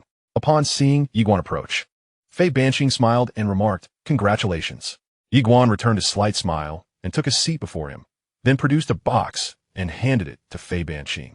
It contained the celestial grade armor that Fei Banqing had gifted him. Fei Banqing observed Yiguan and admitted, "Indeed, I underestimated you." Yiguan shook his head, replying, "It was Nan Xian who was overly complacent." Fei Banqing, intrigued, inquired, "How so?" Yiguan replied solemnly, "Firstly, he was unaware of my true capabilities and grossly underestimated my strength in our confrontation. Secondly, due to possessing the celestial grade armor and 2 elixirs, he felt overly confident and strategically underestimated me. Lastly, when we ascended the life and death platform, it became a matter of survival, and his excessive prattle prior to the battle was a grave error." After a moment of silence, Fei Banqing asked, "Do you know why he spoke so much before the fight?" Yiguan nodded slightly. He is a scion of a prominent family, unaccustomed to the street brawls faced by those of us from humble beginnings. He paused and added, "Those from lower strata often possess greater ruthlessness, willing to risk everything." Fei Banqing regarded Yiguan with a smile, saying, "I see that." Yiguan continued, "Of course, even if he had not underestimated me, he would still have been no match for me, merely a difference in the timing of his demise." Fei Banqing burst into laughter. "You are a confident little fellow, and I admire that." Yiguan then placed a medicinal pill before him, saying, "Master, this is a celestial grade elixir. You may keep it. It may prove useful in the future." A celestial grade elixir is indeed a rare treasure. Fei Banqing accepted it without hesitation. "Very well." Yiguan stood, offered a slight bow, and declared, "Master, I shall now return to my cultivation." With that, he turned to leave. Fei Banqing glanced at the elixir before him, feeling a warm sensation rise within. It became evident to her that this young man was the type who reciprocates kindness with kindness. Moments later, she shook her head with a smile. What a keen eye this little one possesses. Yiguan arrived at a mountaintop, seated himself, and placed his hands together before his chest. He began to circulate the celestial level techniques within him, and in an instant, an abundance of spiritual energy surged towards him like a tidal wave. Cultivation. With the celestial grade mind technique, his cultivation truly accelerated at an astonishing pace. This mind technique is nothing short of miraculous. After a considerable time, Yiguan gradually opened his eyes, raised his hands with deliberate slowness, and exhaled a breath of foul air. At this moment, he had reached the pinnacle of the ethereal realm, merely a step away from the soul realm. However, he refrained from forcefully advancing to the soul realm, for he believed that to attain a new realm, one must first fully comprehend the current one. Thus, he delved into extensive research to grasp the intricacies of the soul realm. The soul realm emphasizes the fusion of the physical body and the soul. The soul comprises mental energy and spirit. A perfect amalgamation of these 3 elements allows one to transcend their limitations, resulting in a formidable surge in individual strength, capable of shaking the very foundations of a city with a mere strike. The giant of the 9th level of the Trial Tower embodies the soul realm, and a single swing of its axe can effortlessly shatter a city wall. Such formidable beings are fearsome throughout the entirety of the southern province. Having gained a sufficient understanding of the soul realm, Yiguan commenced his pursuit of this new stage. With a month until his journey to the higher realms, where even mightier foes awaited, he knew he must also remain vigilant against the Yi clan. Should they discover his intentions, it would spell disaster. Strength. Only with strength can one protect oneself and those dear to them. Rather than meditating, Yiguan returned to the 9th level to engage in combat with the giant once more. He aimed to push himself to the limits of the ethereal realm before striving for the soul realm. Furthermore, battling the giant would also serve to hone his mental fortitude and spirit, as it required utmost concentration. Any lapse could prove fatal. Thus, for the following days, Yiguan devoted himself fervently to training on the 9th level. In the blink of an eye, half a month had passed. On this day, Yiguan returned to the 9th level, and the giant materialized once more, wielding its colossal axe, which had swung down upon him with tremendous force. The power was still terrifying. As the axe descended, a deafening shockwave erupted. Yiguan remained composed, and, as the axe approached within half an inch of his head, he deftly sidestepped, evading the lethal blow with ease, and in one fluid motion, he struck the giant's knee with his sword. With a resounding crack, the giant's knee shattered. At that moment, the giant retaliated with a sweeping blow of its axe. The sound of the shockwave was piercing, Yiguan sivifti kuraichit bakirt, akin to a piece of origami folding, effortlessly dodging the axe once more. Simultaneously, the energy sword in his hand shot forth, once again slicing into the giant's knee. With a sickening snap, the giant's right leg was severed, causing it to stumble forward. Seizing the opportunity, Yiguan leaped lightly and thrust his sword into the giant's throat. As the giant was on the verge of vanishing, its right hand wielding a colossal axe was poised to deliver its final, most potent blow. At that moment, Yiguan suddenly thrust his sword into the giant's wrist. With a sharp sound, the giant's hand was firmly pinned, rendering it incapable of unleashing its last strike. And it began to fade away bit by bit. Yiguan sheathed his sword and turned to leave. Just then, the luminous portal began to tremble. Yiguan stood in astonishment, glancing back at the portal, from which a woman slowly emerged. It was none other than the sword cultivator who had once bestowed upon him the celestial level of martial arts. Yiguan, somewhat taken aback, inquired, "Senior?" The woman smiled and said, "Congratulations." Yiguan, puzzled, replied, "Congratulations." The woman nodded. "You are the fastest person in history to have dealt with this giant." Yiguan's face displayed confusion. "Fastest?" The woman gently affirmed, "In realms both upper and lower, there are a total of 98,000 trial towers. And you are the quickest to resolve the giant before the age of 20 in recorded history." Yiguan blinked. "I could have done it even faster." He was not exaggerating. He indeed could have. The woman chuckled. "You are already remarkably swift." Yiguan then asked, "Senior, is there a reward?" The woman nodded, "Indeed." As she spoke, her palm opened, revealing a badge before Yiguan. The badge bore 5 embossed golden characters, Trial Tower Champion. Yiguan fell silent. "Could you not provide something more tangible?" "Trial Tower Champion? Frankly, it does not hold much allure for me." The woman suddenly laughed. "Let me enlighten you. This badge is far rarer than your celestial level martial arts." Upon hearing this, Yiguan's interest piqued. He accepted the badge and asked, "How so?" The woman smiled. "This badge serves a significant purpose. Possessing it allows you to join any Guanyuan academy outside of the main institute." Yiguan inquired solemnly, "Is that true?" The woman nodded. "Indeed." Yiguan glanced at her and then said, "I am aware of a place called Zhongtu Shinjo, which governs thousands of worlds. Surely, there must be a Guanyuan academy there. Can this badge grant me entry to their academy?" The woman smiled, "Of course." Yiguan then asked, "What if they refuse?" The woman winked. "Even if they had 1,000 times the courage, they would not dare." Yiguan, perplexed, asked why. The woman smiled. "Do you know what my role is?" Yiguan shook his head. The woman smirked. "I am the chief administrator of all branches. They all fall under my jurisdiction. This badge system is my invention. Anyone who earns such a badge must be exceptionally talented, and no branch of Guanyuan Academy can refuse such individuals." Yiguan hesitated for a moment and then asked, "What if, hypothetically, they did refuse?" The woman gazed at Yiguan, asserting there was no chance of failure. Yiguan nodded, comprehending her words. Suddenly, the woman approached him, gently ruffling his hair, and smiled, saying, "Keep going. I eagerly await the day you arrive at the main academy." As she spoke, her form gradually became ethereal before vanishing completely. After her departure, Yiguan looked at the badge in his hand and smiled broadly, realizing it was indeed an unexpected gain. As if struck by a thought, Yiguan inquired, "Tower Master, why do I feel that this senior recognizes me?" Xiaota fell silent for a moment before replying, "It must be your illusion." Yiguan furrowed his brow, pondering the notion of an illusion. Xiaota continued, "Absolutely. She is the head of all branch academies, a figure of significant authority at Guanyuan Academy. How could she possibly know a mere impoverished boy from a remote village?" After a moment of contemplation, Yiguan conceded, "That is true." Xiaota declared, "You can now cultivate the 2nd level of sword intent." "Sword intent?" Yiguan exclaimed with excitement. "Sword intent?" Xiaota confirmed, "Indeed, it is the extension of sword, a manifestation of your will. If you can comprehend sword intent, the power of your flying sword will increase at least fivefold. That giant you faced earlier, you could defeat with a single strike. Yi Guan was overwhelmed with exhilaration.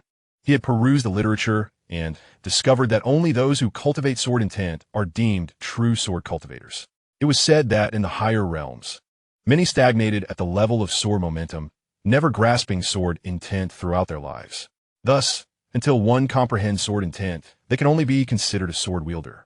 Yi Guan eagerly asked, Tower Master, how can I cultivate sword intent? Xiao Tarepliet comprehend. Yi Guan blinked. Could you provide some hints? After a brief silence, Xiao Ta suggested, for instance, in your heart, what do you believe the sword represents? After a moment of reflection, Yi Guan opened his palm, and the Xingdao sword materialized in his hand. He contemplated the sword for a long while before pointing forward, his gaze turning icy. The sword is a deadly weapon. I wield it solely for the purpose of killing. Boom! As his voice resonated, the Xingdao sword quivered violently in his hand. In the next instant, a faint crimson glow surged forth from the sword, and a deep chasm was torn into the ground several dozen feet away. Yi Guan stood in shock. Inside the tower, Xiao Ta exclaimed, Damn it, is he cheating? A mysterious voice interjected, No, I can attest to that. Xiao Ta responded gravely. This is even more outrageous than the cheating of the young master. Chapter 25. Journey to the Higher Realm. Sword Intent. Xiao Ta truly did not anticipate that Yi Guan would directly comprehend sword intent. It was utterly extraordinary. Of course, sword intent was not a rarity for Xiao Ta, as countless sword cultivators existed in its era. However, in this current age, sword cultivators were exceedingly few. Most importantly, he had grasped sword intent almost immediately upon hearing it. His father took a considerable amount of time to comprehend the essence of the sword back in the day. At this moment, a mysterious voice echoed within the small tower. He is the one chosen by destiny. The tower fell silent. In a certain level, Yi Guan exclaimed with excitement, Master Tower, was that sword intent I just experienced? After a brief pause, the tower replied, It should be indeed. Ha! Yi Guan rejoiced like a child. The tower remained speechless. Moments later, Yi Guan hastily composed himself and inquired, Master Tower, how should I harness this sword intent? The tower advised, Try wielding the sword again. Infused with the sword intent, Yi Guan nodded slightly, closing his eyes as he summoned a chi sword, opting not to use the Dao sword, deeming it too extravagant, as he wished to avoid excessive reliance. Becoming overly dependent on external forces could lead to a loss of self-awareness and potential peril. After a brief moment, Yi Guan pointed with his fingers, and the chi sword soared forth, swift as lightning. Boom! A chasm nearly 10 zhang long tore open in the ground a dozen zhang away. Witnessing this spectacle, Yi Guan was astonished. The power of his swordsmanship had surged at least fivefold, and not only that, his speed had also seen a remarkable enhancement. Yi Guan was ecstatic. Suddenly, a thought struck him, prompting him to ascend to the 8th level before returning to the 9th. At that moment, a giant emerged from the light gate. The giant charged at Yi Guan, wielding a massive axe, but Yi Guan raised a finger. Swish! A chi sword struck the giant's throat. Crack! The giant's head was sent flying. Instant annihilation. Yi Guan gazed at the gate, eagerly awaiting the appearance of the female sword cultivator. Yet this time she did not appear. However, the emblem upon him underwent a transformation, clearly refreshing his progress record. Yi Guan shook his head, feeling a slight disappointment. Not dwelling on it, he resumed wielding the sword, and now, empowered by the sword intent, the might of his flying sword could only be described as terrifying. After an hour of training, Yi Guan finally paused. At this juncture, the tower suddenly remarked, Do not rejoice too soon. Sword cultivators are rare in this place. Yet many abound elsewhere, particularly in the Yi clan, where prodigies are plentiful. Even imperial tier beasts in the Yi clan are mere steeds. It sensed that this young fellow was beginning to become complacent and needed a dose of reality. Upon hearing this, Yi Guan's smile gradually faded. Imperial tier beasts as mere steeds? The tower affirmed. Indeed, Yi Guan hesitated for a moment before responding. Is the Yi clan truly that extraordinary? The tower replied, Without a doubt. As you venture into a broader world, you shall come to comprehend the terrifying might of certain great clans. After a moment of silence, Yi Guan inquired, Master Tower, does the Yi clan harbor a true dragon? A dragon. The response came, That is merely a creature of legend. Indeed, it exists, replied the small tower. Yi Guan asked, Do they also regard dragons as steeds? Yes, the small tower affirmed. In a hushed tone, Yi Guan remarked. That is exceedingly extravagant. Is it not said that dragons are inherently proud? Yi Guan continued. How could they willingly serve as mounts for humans? After a brief pause, the small tower responded. Their pride is relative to the individual. Much like some women who may appear haughty in your eyes, yet act differently before others. At this juncture, the small tower refrained from elaborating further, recognizing that this individual was not the former master, and thus should not be trifled with. Intrigued, Yi Guan queried. What do you mean? My point is that you must strive to grow stronger.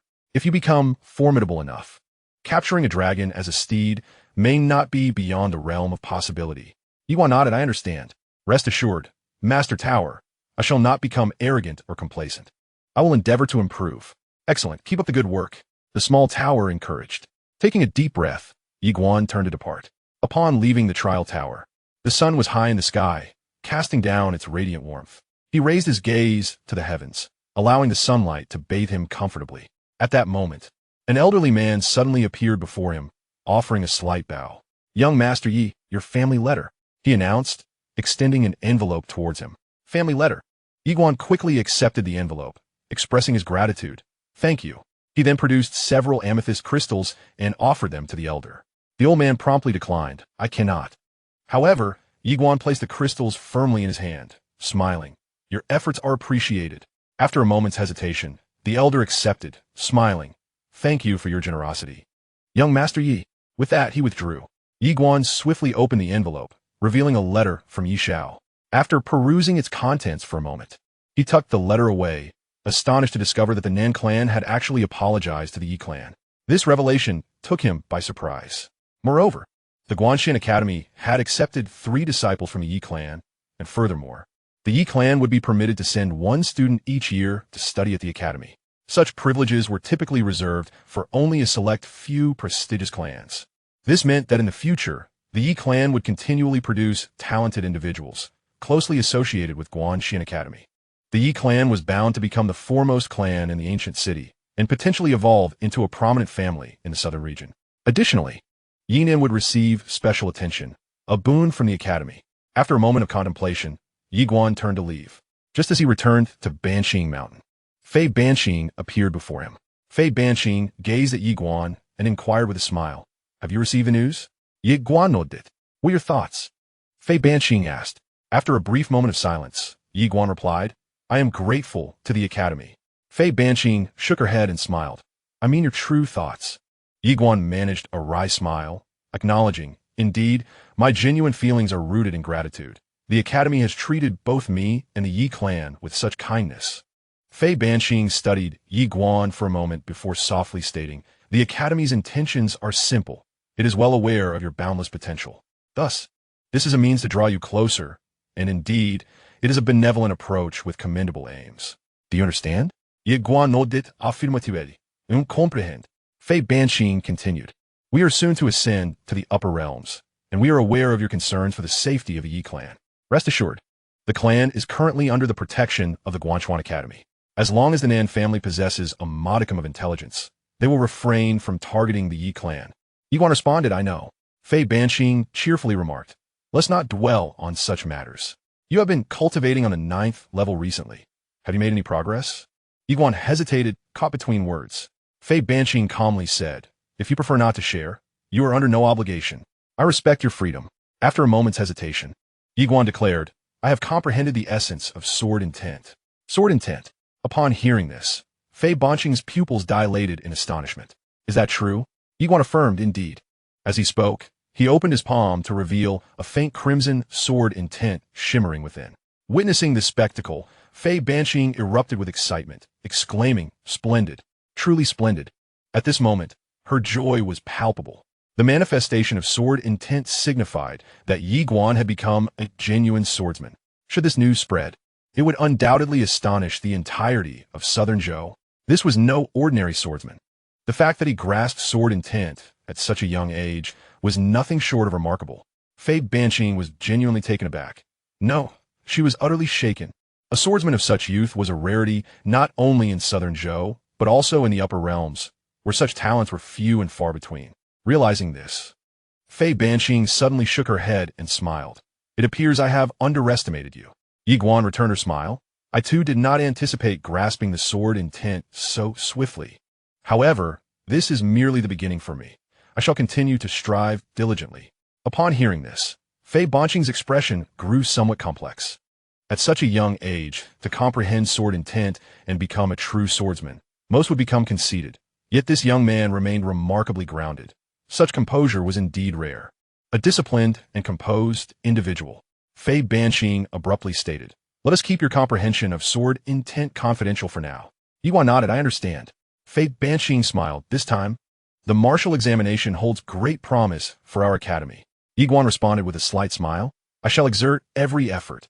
Fei Banqing chuckled lightly and said, "Let me tell you, Xianxia is indeed quite formidable. She will surprise you greatly."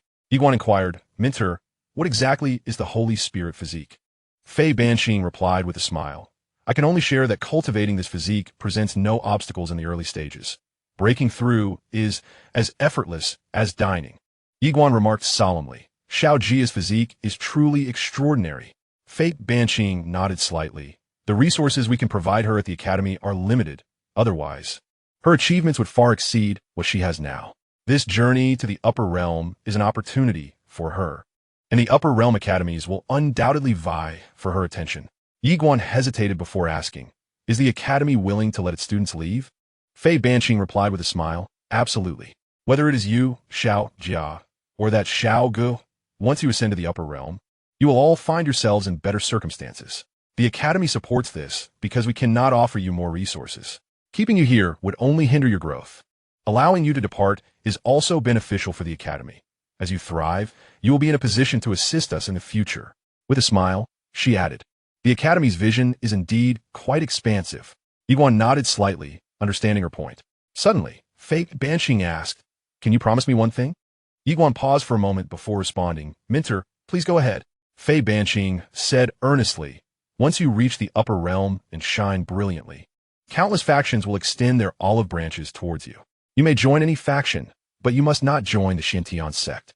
Yiguan, puzzled, asked, "Why not?" Fei Banqing replied calmly, "Do not question the reason. It simply cannot be." Yiguan nodded, "Understood." Fei Banqing smiled. "Now go prepare. We are soon to ascend to the upper realm." Yiguan offered a slight bow before turning to leave. Within the hall, Fei Banqing's gaze gradually turned icy, fixating on the Xianxia sect. Chapter 26. Compete for the first. A fortnight passed. At the Guangguan Academy, in front of the main peak, all the students had gathered. Today marks the day when several prodigies of the Guangguan Academy embark on their journey to the upper realm for the martial examination. Naturally, they were here to bid farewell. Yiguan and Xiao Gu, along with two others, had arrived early at the Guangguan Hall, eagerly anticipating their journey to the upper realm. In addition to the four of them, 3 other students would also accompany them to the upper realm, primarily to broaden their horizons and not participate in the martial examination.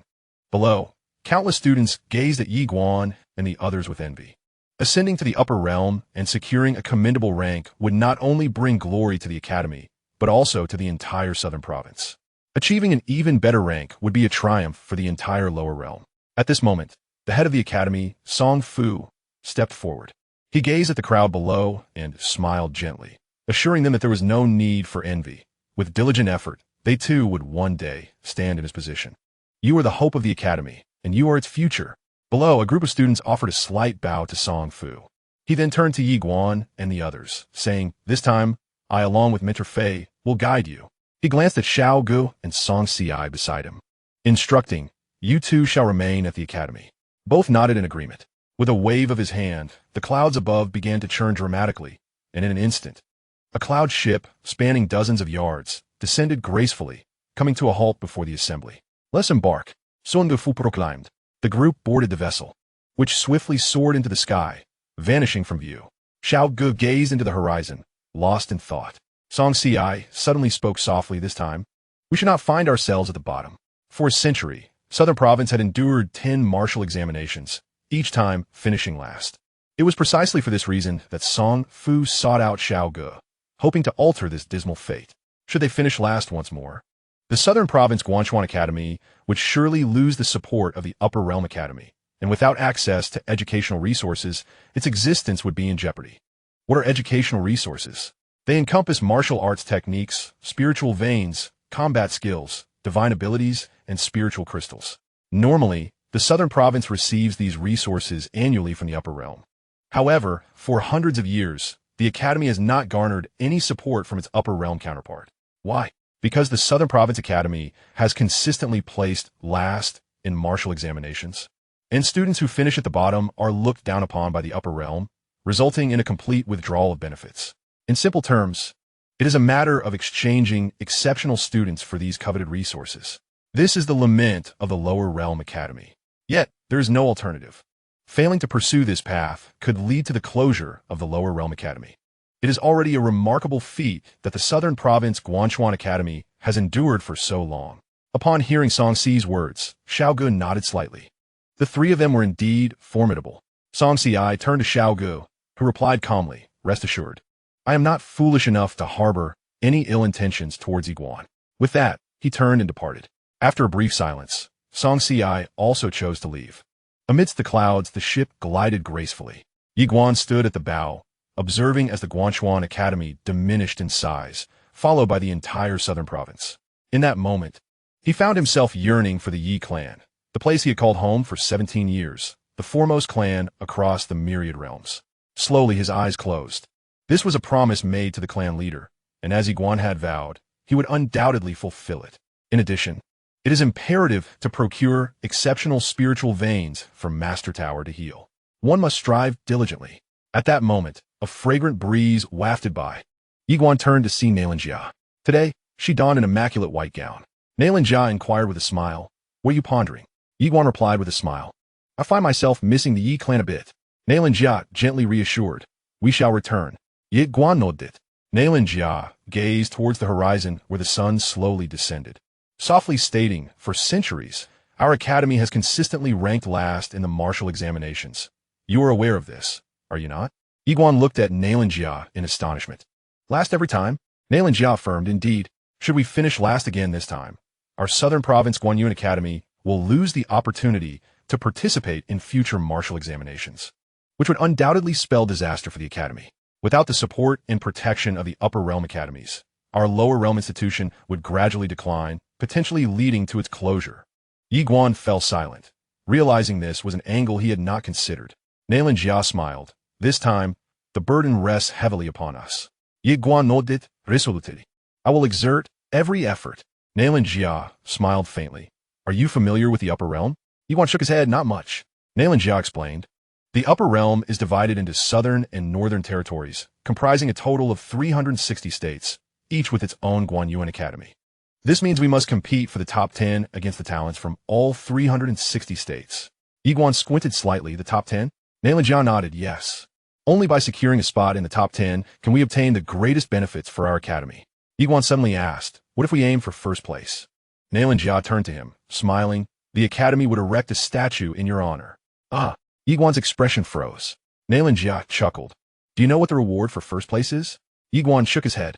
Xianxia continued.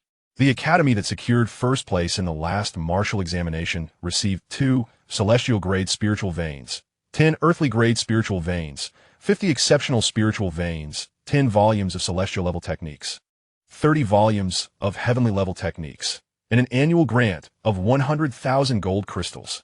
Upon hearing this, Yiguan's expression shifted. Xianxia added with a smile, "If you achieve first place, the academy will undoubtedly honor you with a statue. Not only that, the Yi clan would be lavished with extraordinary care by the academy." Yiguan replied with a grin, "Then let us strive for it." Xianxia looked at him. "Striving for first place?" Yiguan nodded. "Indeed, striving for first place." After a moment of gazing at Yiguan, Xianxia broke into a charming smile. What a confident man. At that moment, Xiaogu approached with a grin, saying, "Brother Yi, it's not that I wish to dampen your spirits, but aiming for first place is truly an arduous task." Yiguan turned to Xiaogu. "What do you mean?" Xiaogu chuckled. "For centuries, the top institution in the Upper Realm's martial examination has consistently been one academy, the Qingzhou Guanyuan Academy." Yiguan, intrigued, inwided. "Qingzhou." Xiaogu nodded. "Do you know where Qingzhou is?" Yiguan shook his head. Xia solemnly replied. "Qingzhou is the birthplace of the first president of the Guanyuan Academy, the Human Sword Master." The mention of the Human Sword Master stirred Yiguan's emotions. He was indeed a legendary figure who established the Guanyuan Academy and forged a new order. Xiao Ge continued, "This place is extraordinary. As the birthplace of the human swordmaster, it has received substantial resource allocation from the Guanyuan Academy. Moreover, it is a land of exceptional talent, where prodigies emerge ceaselessly. For centuries, they have maintained the top position in martial examinations, while other states can only vie for second place." He glanced at Yiguan, adding, "Their dominance over the second-ranked academy is absolute, without any room for doubt." Yiguan smiled. "Are you lacking confidence?" Xiao Ge shook his head. "It's not about confidence. It's simply that they are truly formidable, overwhelmingly so." Yiguan softly declared, "If we are to compete, let us strive for first place." After a moment of contemplation, Xiao Ge burst into laughter. "Brother Yi, I admire your spirit." Yiguan chuckled in return. For him, it was either to compete or to not compete at all. Meanwhile, Song Fu observed the trio from a distance, remarking, "Junior sister, I must say, your discernment is remarkable. You have brought 2 super talents to our academy." Fei Banqing turned to Yiguan and added, "This one's a bonus." Sonu Fu laughed et artiri. Fei Banqing's gaze drifted back to Yiguan, a smile gracing his face. 5 days later, the cloud ship suddenly activated a powerful protective shield and gradually sailed into the starry expanse. As they entered the cosmos, standing at the bow, one gazed into the infinite starry sky, overwhelmed by awe. The universe. In that moment, he truly felt his insignificance. Not just himself, but the entire lower realm appeared as mere specks of dust. At that moment, Fei Banqing approached Yiguan, grinning. "Isn't it astonishing?" Yiguan nodded. "Indeed, it is." Fei Banqing continued, "This is merely a small star domain." Yiguan turned to his mentor. "Master, just how vast is this boundless universe?" Fei Banqing shook his head slightly. "I cannot say." Yiguan gazed deep into the starry expanse, his eyes filled not only with awe but also with a fierce determination. "Youth." It was time to venture forth, to explore the outer world and witness the endless cosmic rivers. Just then, a tremendous roar echoed through the cosmic sea. Boom! The entire starry sky trembled, and the cloud ship instantaneously manifested countless fissures. The crowd was filled with terror. At the bow of the ship stood Song Fu, gazing at the distant star river with a countenance of astonishment. At the edge of everyone's sight, a shockwave was expanding. It was this very shockwave that had just reverberated through the atmosphere. The source of this wave was at least hundreds of thousands of miles away, and it was apparent that it was not the epicenter, but rather a ripple emanating from an even more distant confrontation. In that moment, both Song Fu and Fei Banqing's expressions grew exceedingly grave. Song Fu spoke solemnly. "It must be an extraordinary powerhouse engaged in a fierce battle far away." Yi observed the far reaches of the Star River, lost in contemplation. At this juncture, Song Fu exhaled in relief, thankful that the adversary was so far removed. Otherwise, they would surely be in peril.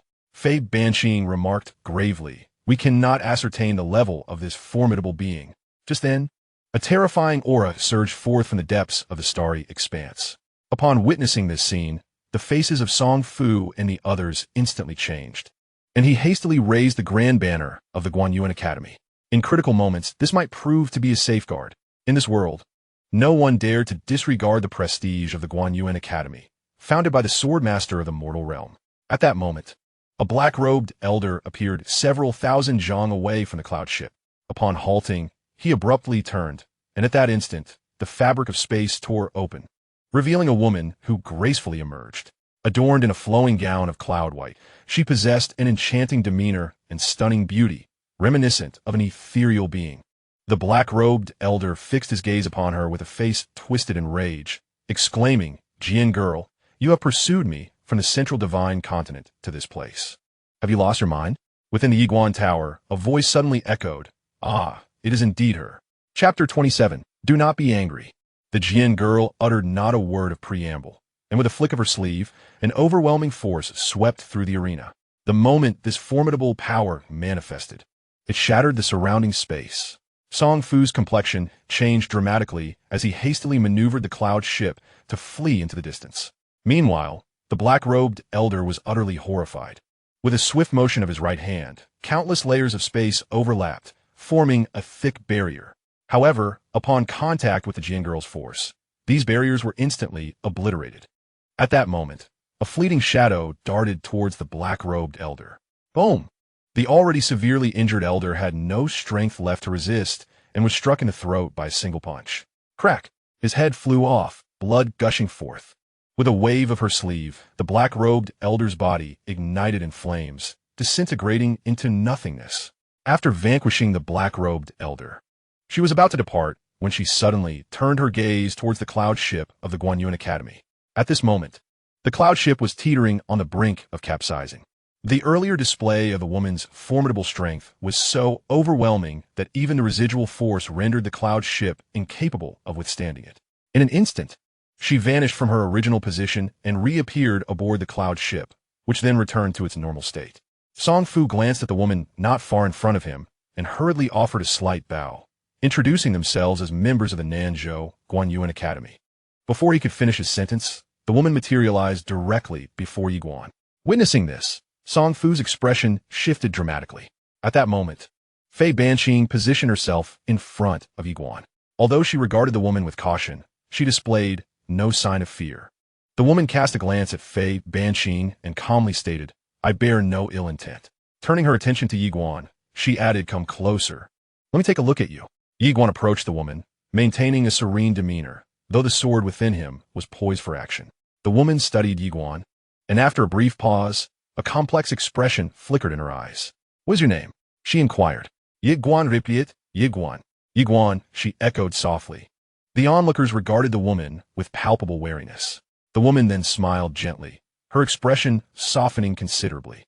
"But you wish to travel to the Central Land?" Yiguan shook his head, responding, "I aim to ascend to the upper realm." The upper realm. The woman's brows furrowed slightly. After a moment, she smiled again. "Should you ever visit the Central Land in the future, feel free to seek me out." She opened her palm, and a jade pendant floated gracefully towards Yiguan. Somewhat taken aback, Yiguan asked, "Senior, what is this?" The woman replied with a smile, "In the divine clan, this pendant will grant you safe passage to find me. None shall dare to obstruct you." Yiguan, puzzled, asked, "Senior, do you know me?" With a playful blink, she responded, "Are we not acquainted now?" Yiguan remained speechless. The woman chuckled, "Little one, I look forward to your arrival in the Central Land." With that, she turned, and in the next moment, the fabric of space before her fractured, allowing her to step into the rift, vanishing in an instant. Left standing there, Yiguan stared at the jade pendant in his hand, utterly bewildered. Nearby, Song Fu and the others wore expressions of confusion as well. Yiguan thought to himself, "Tower Master, it seems she knows me." The small tower replied, "That is merely an illusion." Yiguan furrowed his brow, and the small tower continued, "Consider this. A person of her caliber could hardly know you. Perhaps it was merely a fleeting whim?" After a moment of silence, Yiguan quietly mused, "Indeed, given her immense power, it is illogical for her to be acquainted with me.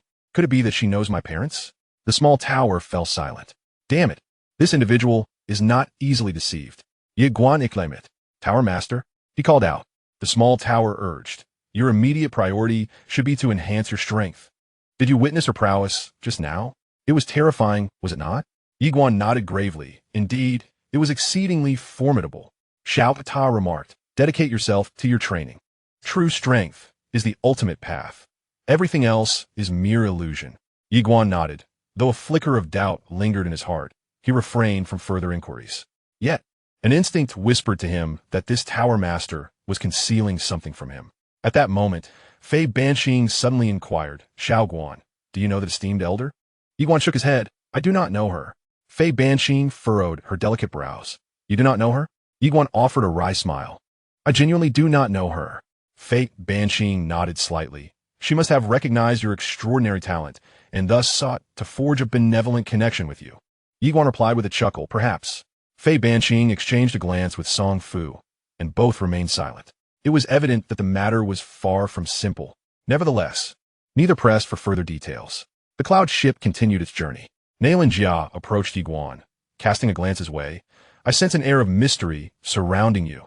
Yiguan smiled. "Is it regarding the esteemed elder from earlier?" Xianxia nodded. "She surely knows you. Yet you do not know her." Yiguan fell silent. Xianxia smiled faintly. "As far as I am aware, you were adopted by the Yi family, correct?" Yiguan affirmed with a nod. Xianxia spoke softly.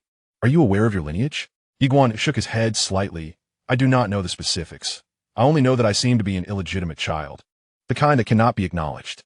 My parents entrusted me to the Yi clan for my protection." An illegitimate child. Xianxia's brows slightly knitted. She understood that in certain prominent families, such a background was often shrouded in shame and stigma. Turning her gaze to Yi Guan, she smiled gently. Do not let this identity trouble you. Whether or not you are an illegitimate child makes no difference to me. In my heart, you are simply Yi Guan. Yi Guan turned to gaze into the depths of the starry sky. Xianxia, this identity of mine may bring considerable danger in the future. Xianxia moved closer to Yi Guan, her voice light with laughter. If danger truly arises, I shall face it alongside you. Yi Guan was momentarily taken aback, then turned to look at Xianxia.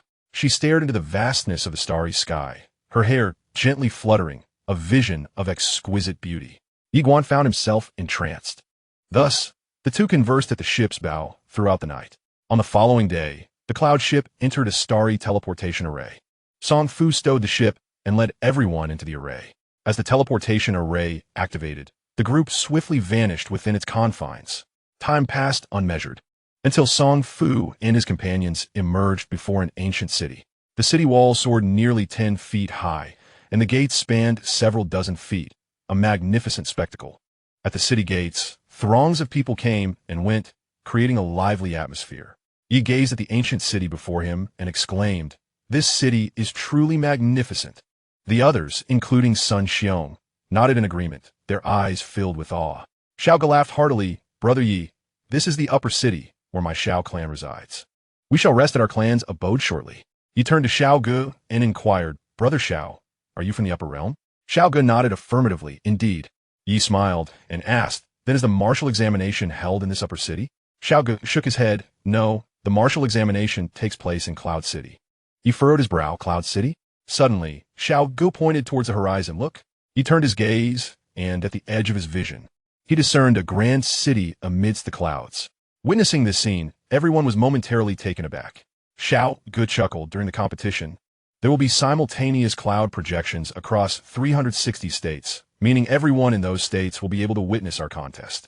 He blinked and asked, "What is a cloud projection?" Xiao Ge explained with a smile, "It is a special function developed by the Immortal Treasure Pavilion. I'm not entirely sure of the specifics, but it allows the academies in all 360 states to see our competition. Therefore, if one enters the top 10, their name will truly echo throughout the world." Yi murmured, "I've gained new insights." Xiao Ge laughed heartily. "I have heard that the wonders of the Central Earth are even more extraordinary." At that moment, an elder approached from a distance, hastening to the group and bowing slightly to Song Fu. "Headmaster Song, the family head has prepared a banquet. Please." Song Fu smiled gently. "Thank you for your trouble." The elder quickly bowed again. "Headmaster Song is too kind." Just as Song Fu was about to speak, a loud laughter echoed from afar. "Junior sister, you arrive without a word. Do you look down upon your senior brother?" Upon hearing this, Fei Banqing's gaze turned icy. He glanced at Fei Banqing before turning his attention to the approaching figures. A middle-aged man, accompanied by a young woman in green, was making his way towards them. Fei Banqing directed a fierce glare at the middle-aged man, his murderous intent palpable. Song Fu spoke in a low voice. "Calm yourself."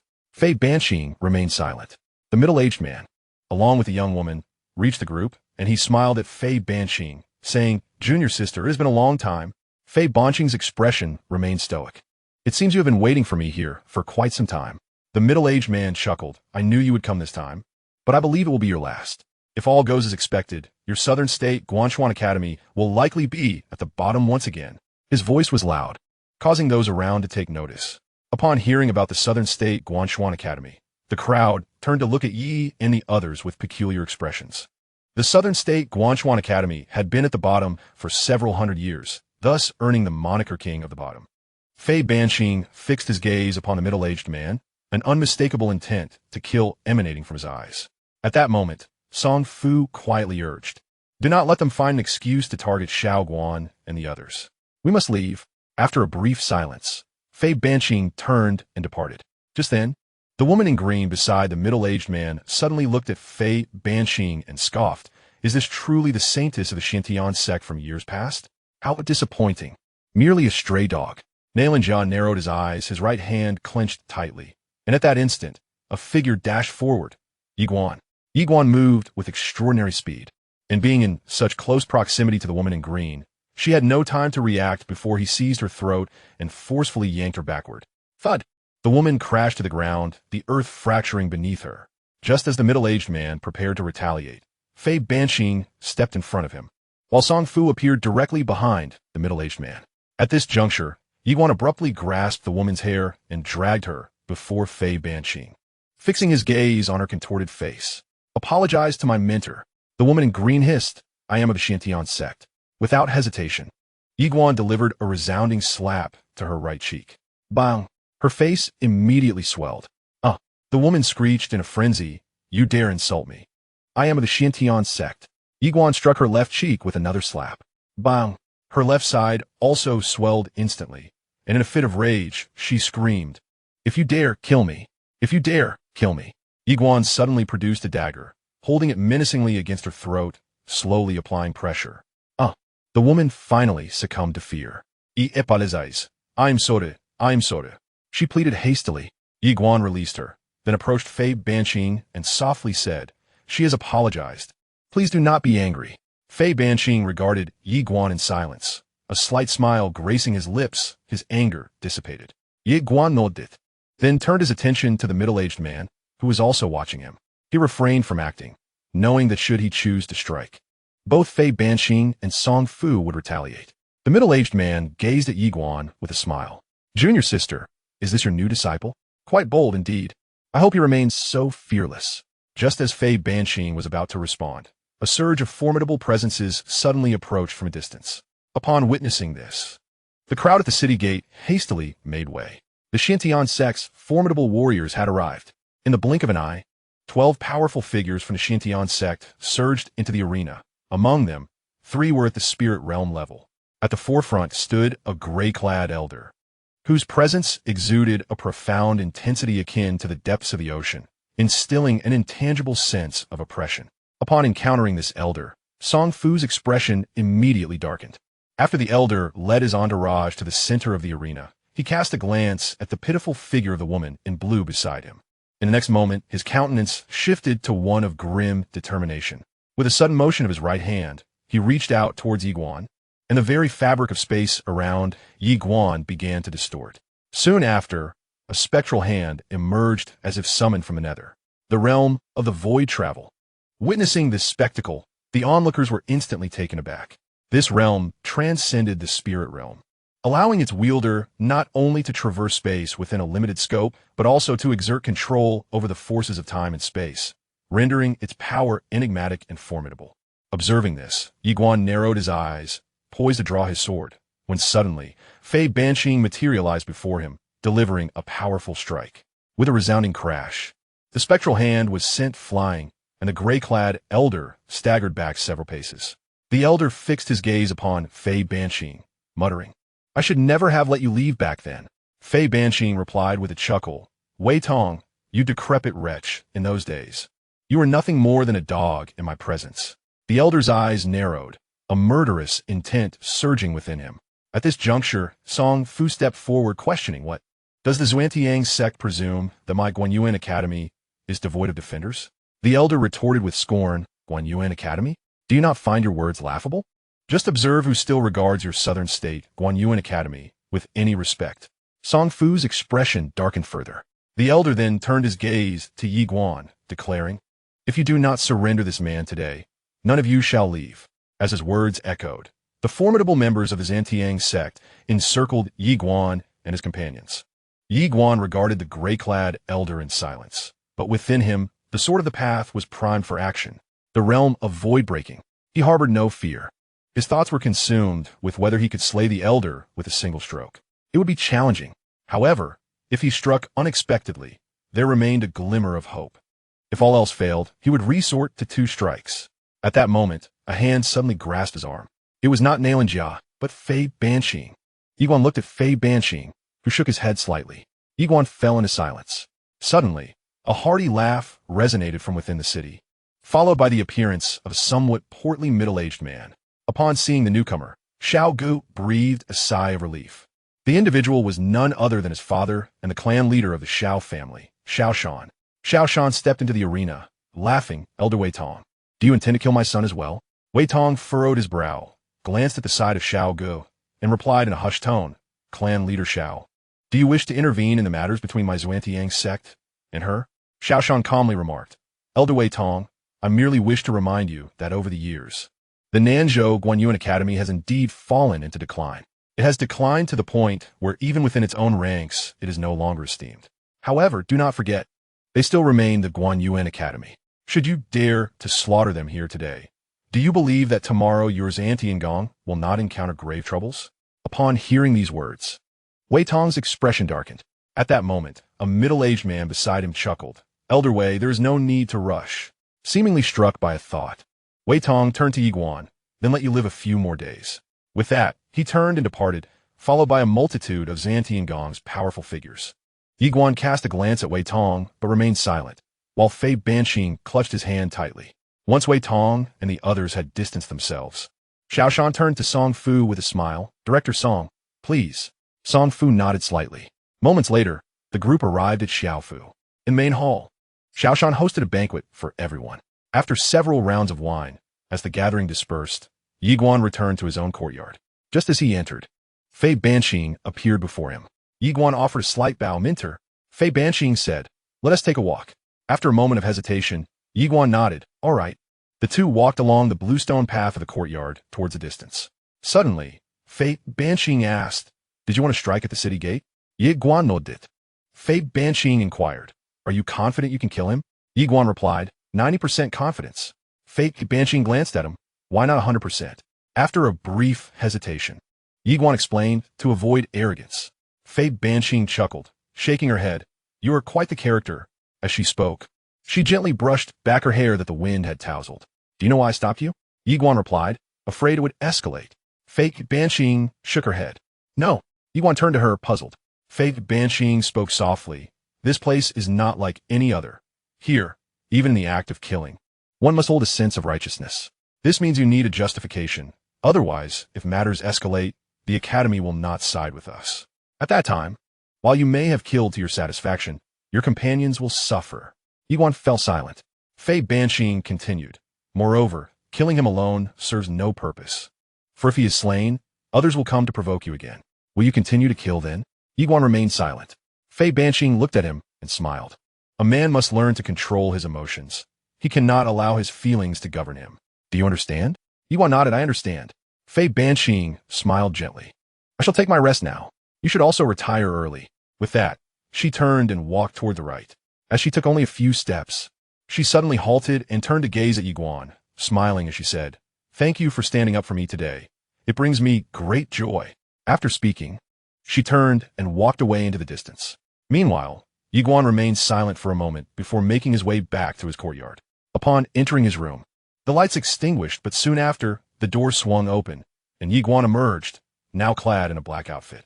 He surveyed his surroundings briefly before leaping onto the rooftop, vanishing into the darkness in an instant. The Xintian sect had also come to partake in the martial examination hosted by the Guangguan Academy. Not only could the Guangguan Academy participate, but other sects and families were also allowed.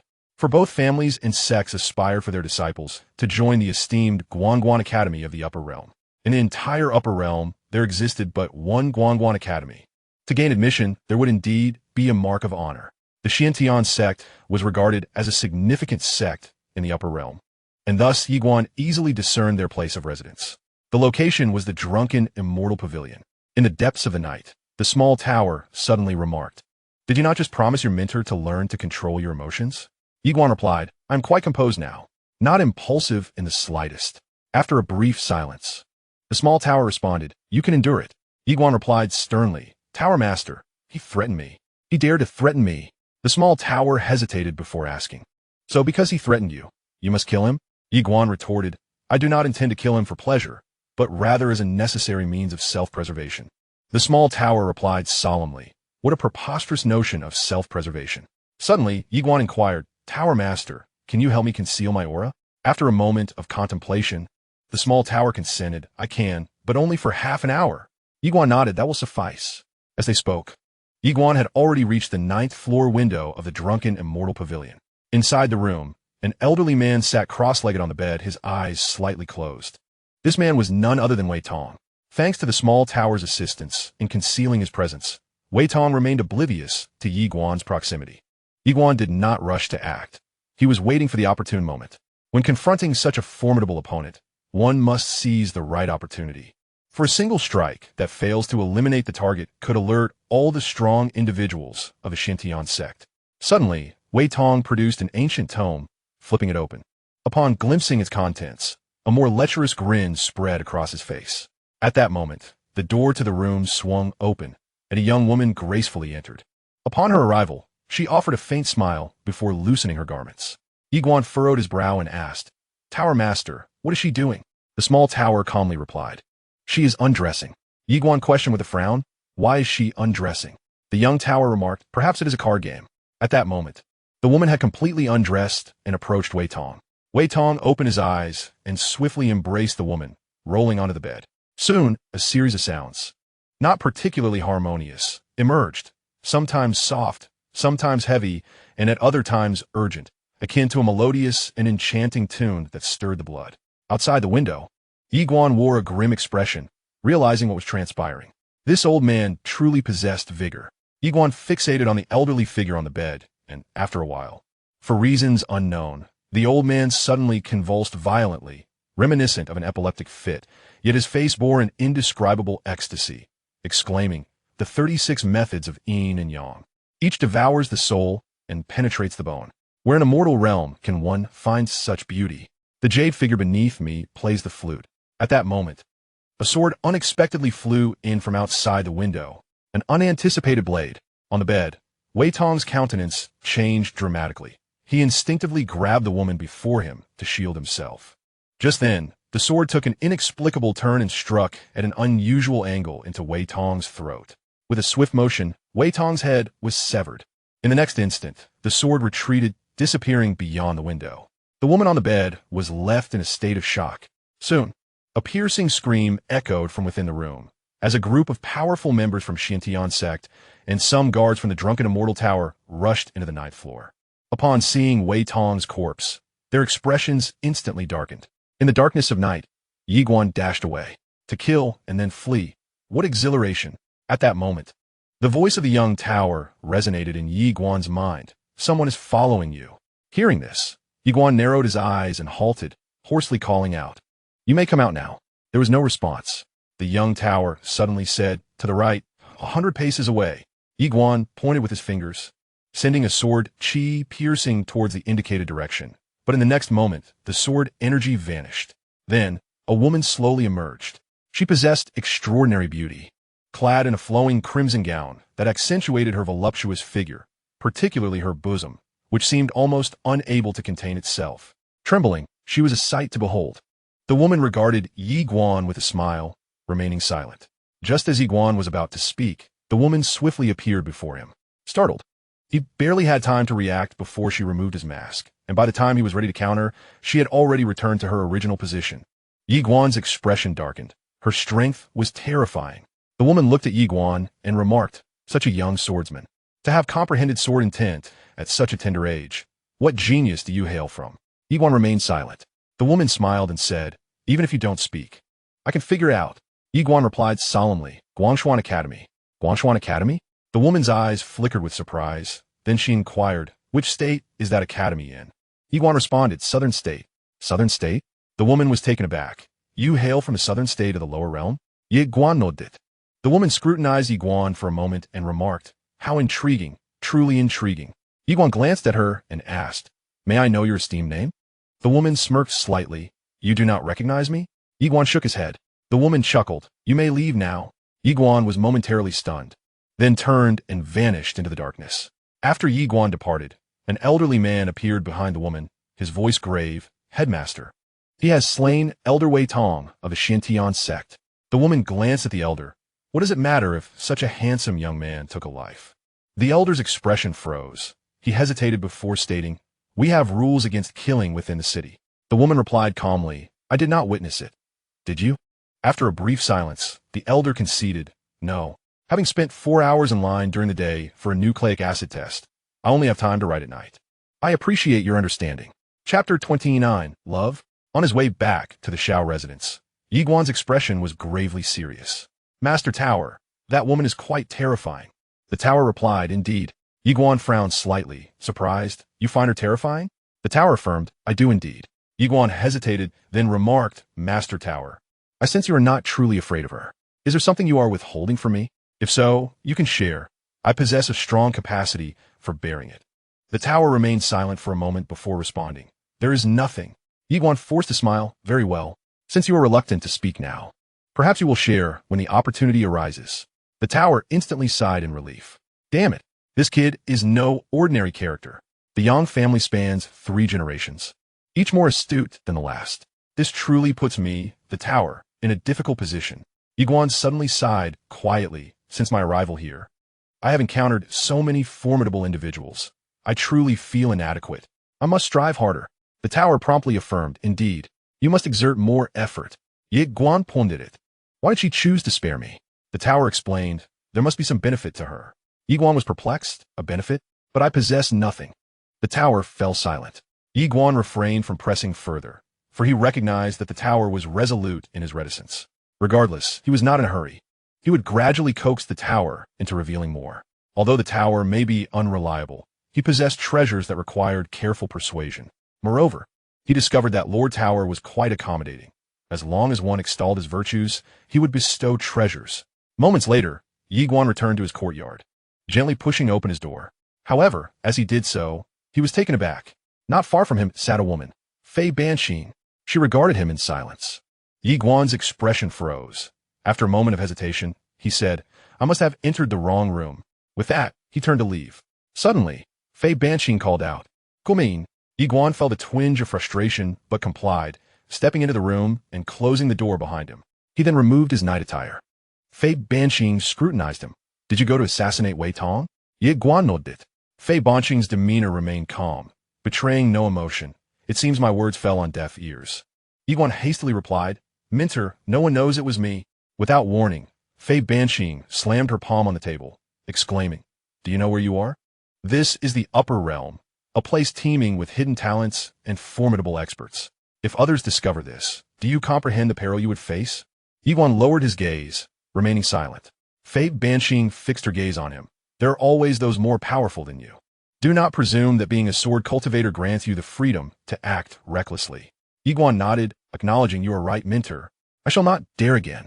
Hearing this, Fei Banqing felt a headache coming on. She had intended to scold him, but her ire dissipated by half. After a moment of silence, she inquired, You weren't injured? Were you? Yi Guan shook his head, no. Fei Banqing glanced at him, her expression intricate. Rest now. With that, she placed a white jade vial on the table and rose to depart. Yi Guan quickly asked, Minter, what is this? Fei Banqing replied, a top-tier heavenly elixir. Consuming it will enhance your strength by at least 30% for half an hour, with minimal side effects. Yi Guan hesitated for a moment, about to decline, but Fei Banqing had already exited the room. He hurriedly picked up the elixir and followed her outside.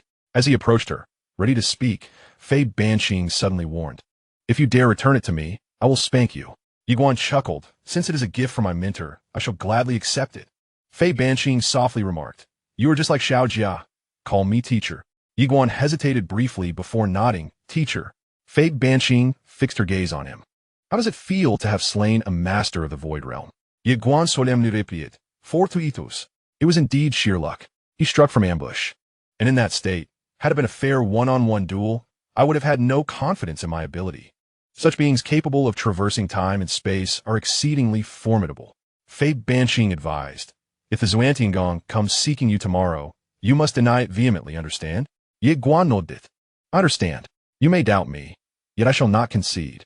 Fei Banqing cast a glance at Yi Guan, recalling how he had previously claimed to understand, only to turn around and rush to commit murder. Yi Guan offered a sheepish smile, remaining silent. Never engage in a quarrel with a woman, whatever she says. Simply nod in agreement, and thus her ire shall dissipate.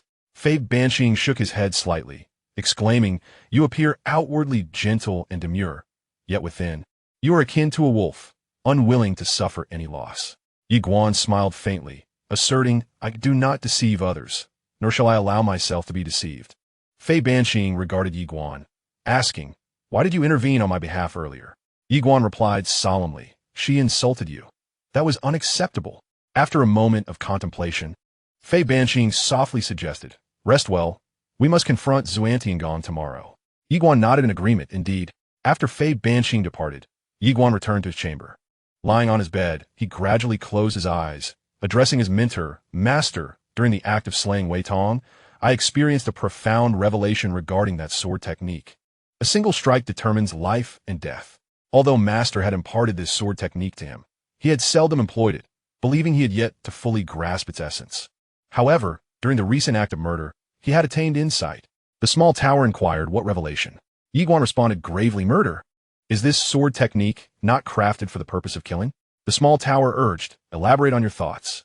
Yiguan nodded slightly, stating, when I harbored the intent to kill Wei Tong, my conviction was that he must perish. Thus, I discovered that the power and speed of my flying sword seemed to have undergone a significant enhancement. The small tower fell silent. Yiguan continued, therefore, I believe that to master this art of determining life and death through the sword, one cannot merely practice.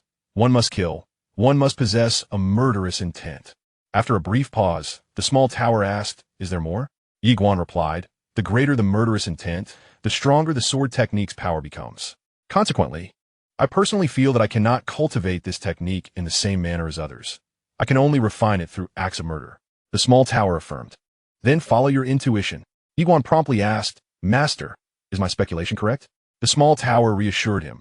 Do not concern yourself with others' opinions. Adhere to the convictions of your own heart. Yiguan nodded, understood. The art of killing. Within the small tower, a mysterious voice suddenly resonated. This young one's understanding is indeed formidable. The small tower cautioned, we must exercise utmost caution. We cannot allow him to stray from the right path. The mysterious voice concurred. Indeed, as night passed, the following morning, Xianxia arrived at the Xiao residence, accompanied by a host of formidable warriors. Before the Xiao residence, Song Fu and the others emerged. Leading the contingent from Xianxia was the very middle-aged man encountered at the city gate. Upon seeing him, Fei Banqing calmly remarked, Lu Yin, I have heard that Wei Tong has met his demise. How delightful. Lu Yin fixed his gaze upon Fei Banqing, accusing, it was your doing. Fei Banqing replied with a smile, where is your evidence? Lu Yin countered with a smile of his own, Fei Banqing, do you comprehend the implications of your actions? You are provoking our Xianxia. Fei Banqing scoffed. Oh, how frightful. At this, Lu Yin's expression darkened significantly. At that moment, Xiaoshan stepped forward, his tone grave. Lu Yin, Wei Tong is a powerful figure of the Void Realm. Do you truly believe anyone here can eliminate him without a trace? Lu Yin fell silent. Xiaoshan continued, moreover, to my knowledge, the one who killed him is a swordsman. Lu Yin's countenance grew exceedingly grim. The fact that Yiguan was a swordsman was known only to those from the lower realm, and naturally, this group from the Guangguan Academy would not disclose his identity as a swordsman. Xiaoshan scrutinized Lu Yin. There is something amiss. I advise you to investigate thoroughly. Lu Yin chuckled lightly. Since our Xianxia arrived here, we have only clashed with the Guangguan Academy of Nanzhou. The conflict occurred during the day, and yet Elder Wei Tong was murdered at midnight. Who else could it be but the Guangguan Academy of Nanshan? Xiaoshan spoke calmly. Lu Yin, do you possess any evidence? Lu Yin met Xiaoshan's gaze. No, I only harbor suspicions. Xiaoshan shook his head. Lu Yin, you are a respected elder. Why speak so irresponsibly? Without evidence, what is the purpose of your claims? Suddenly, Lu Yin turned to Fei Banqing, and after a brief moment, he smiled. The winds of the upper realm are strong. Advise your students to be cautious lest they be swept away. With that, he turned and departed. After Lu Yin and his companions left, Xiaoshan glanced back at Fei Banqing and the others, harboring his own doubts. Could it truly be these individuals who were responsible? At that moment, Song Fu directed his gaze towards Yiguan and the others. During this period, you shall remain at the Xiao residence to cultivate diligently. Do not venture outside unless necessary. Yiguan and his companions nodded in agreement. Song Fu turned to Xiaoshan. Brother Xiao, I truly appreciate your assistance. Xiaoshan waved his hand dismissively. Between us, such formalities are unnecessary. Song Fu spoke solemnly. Now, we can only await the martial examination in 2 months. Xiaoshan nodded slightly. During this time, you all should focus on your cultivation within the Xiao residence.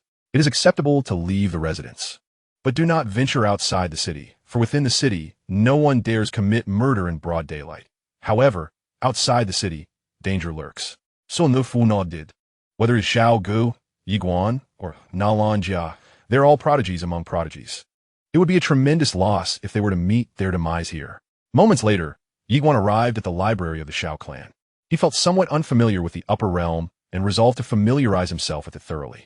After perusing for about an hour, he gained insights into the major forces of the upper realm. The upper realm was divided only into the southern and northern territories, with the Guangguan Academy being the most powerful faction, followed by the two great families and the three major sections. The two prominent families are the Wang and Zhao clans. The two great houses of the upper realm, each steeped in a rich history spanning over a millennium. The three major sects consist of the Xintian sect, the Xingyun sect, and the Yun sect, with the Yun sect and the Zhao clan residing in the northern realm, shrouded in mystery. Additionally, there exists a powerful entity known as the Immortal Treasure Pavilion, which refrains from engaging in the conflicts of other factions, yet commands the respect of all, for it is an exceedingly wealthy force.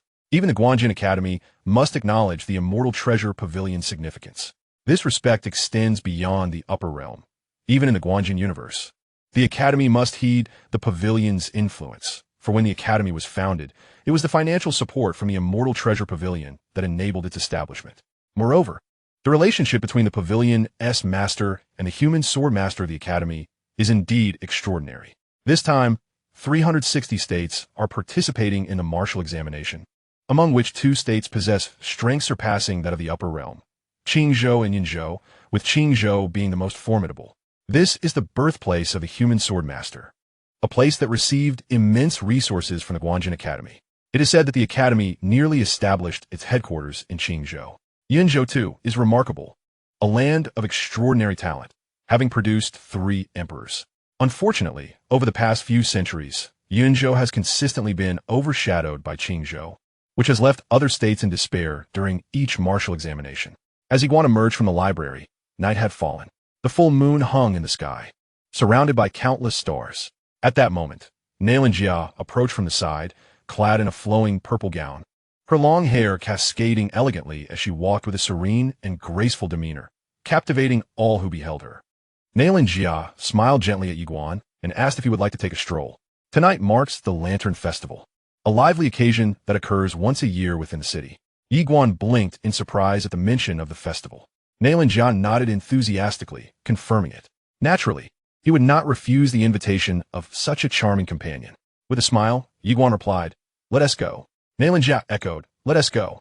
After departing from the Xiao residence, they made their way toward the city center, where the streets were adorned with red lanterns, bustling with activity. Fireworks erupted throughout the city, filling the night sky with dazzling displays. The Lantern Festival, established by the master of the Immortal Treasure Pavilion, has continued to this day. As they strolled leisurely through the streets, Xianxia glanced around and remarked, "I adore this vibrant atmosphere." Yi Guan nodded in agreement. "So do I." Xianxia softly added, "It is said that the more powerful one becomes, the more isolated they feel. I do not wish for my path in martial arts to be a lonely one." Yi Guan turned to Xianxia and remarked, "The path of martial arts is indeed a solitary one. Little Jia, would you be willing to accompany me on this journey?" Xianxia turned her gaze towards Yi Guan, who offered a gentle smile. "I hope we can walk together. If we remain invincible, let's be so for eternity. If not, let's transcend together and meet again in the next life. Does that sound agreeable? A promise to meet in the next life." Xianxia momentarily lost herself in thought. Then after a brief pause, she chuckled softly. "Do you love me?" Yi Guan countered with a question. "Do you love me?" Xianxia shook her head. "I'm not certain."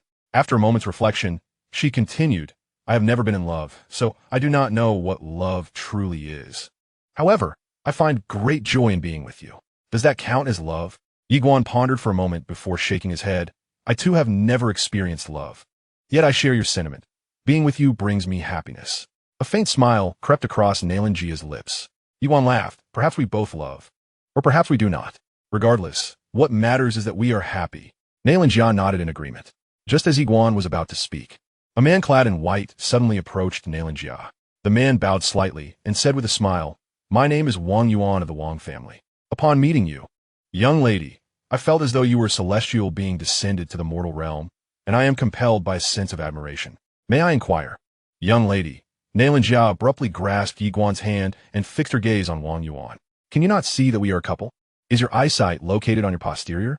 Chapter 30. In my heart. Upon hearing Xianxia's words, Wang Yuan's expression stiffened. The Wang family. One of the two prominent families in the upper realm. Moreover, he was the heir. Over the years, not a single woman he pursued had been able to reject him. Why? Wealth, power, strength. Tonight was the Lantern Festival, and he had come out expressly to hunt for prey. Just moments ago, he had laid eyes on Xianxia. The moment he saw her, he smiled. Such a beautiful woman was indeed a divine blessing for him. Wang Yuan. Yet, at this moment, this very woman had rejected him. However, this only heightened his interest. For men, a woman who presents a challenge is far more enticing. Unperturbed by Xianxia's refusal, Wang Yuan smiled slightly and said, "My intentions are pure, young lady. I merely wish to make your acquaintance." Yiguan interjected with a laugh. "She does not wish to make your acquaintance." Wang Yuan turned to Yiguan and inquired with a smile, "What is your name, young sir?" As a scion of a prestigious family, he would not foolishly provoke others. For once one antagonizes the wrong person, not only would he suffer, but it could also bring calamity upon the Wang family. Although the likelihood of such a scenario was minimal, he remained cautious. If one hails from a prominent family, then turn foes into friends. If not, then strike from behind. Yiguan observed Wang Yuan with a smile, asking, "Can you guess?" Upon hearing this, Wang Yuan squinted slightly, yet his smile remained intact. Yiguan fixed his gaze on him, stating, "We do not wish to be disturbed any further." With that, he took Xianxia's hand and walked away. Wang Yuan suddenly chuckled. "Interesting, truly interesting. He dares to threaten me. Someone, within half an hour, I want all information about this person." An elder quietly retreated behind him. A glint of coldness flashed in Wang Yuan's eyes. In the distance, Yiguan and Xianxia strolled hand in hand, with Xianxia not letting go. Naturally, Yiguan would not release her grip either. It felt entirely natural. Xianxia suddenly remarked, "I sense your murderous intent." Yiguan nodded slightly. "If it were me, I would never approach a woman accompanied by a man, for it shows a lack of respect for both." Yet he did just that. Xianxia turned to Yiguan, asking, "Would you take the initiative to approach a woman?" Yiguan pondered for a moment before replying, "I doubt it." Xianxia, intrigued, inquired why not. Yiguan replied calmly, "Focus on becoming stronger and earning more. Women will come to you." Xianxia paused, then said, "That makes sense." With that, they exchanged smiles. Yiguan suddenly stated, "I believe you will not let this go easily." Xianxia chuckled, "I think so too." Yiguan turned to her, asking, "What do you think?" Xianxia blinked, "I wish to explore outside the city. Will you accompany me?"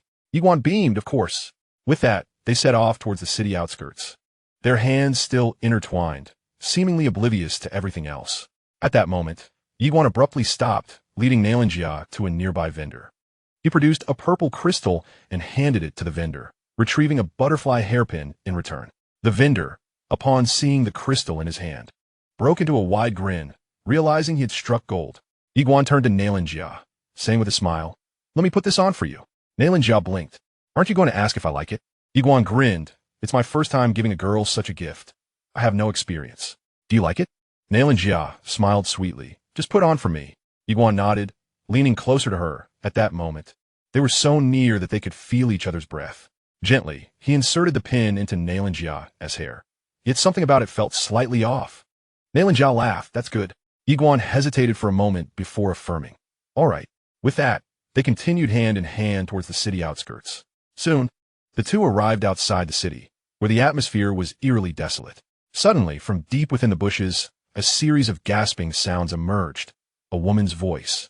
This voice was somewhat hurried, breathy, and tinged with excitement, uttering incoherent phrases. "Want.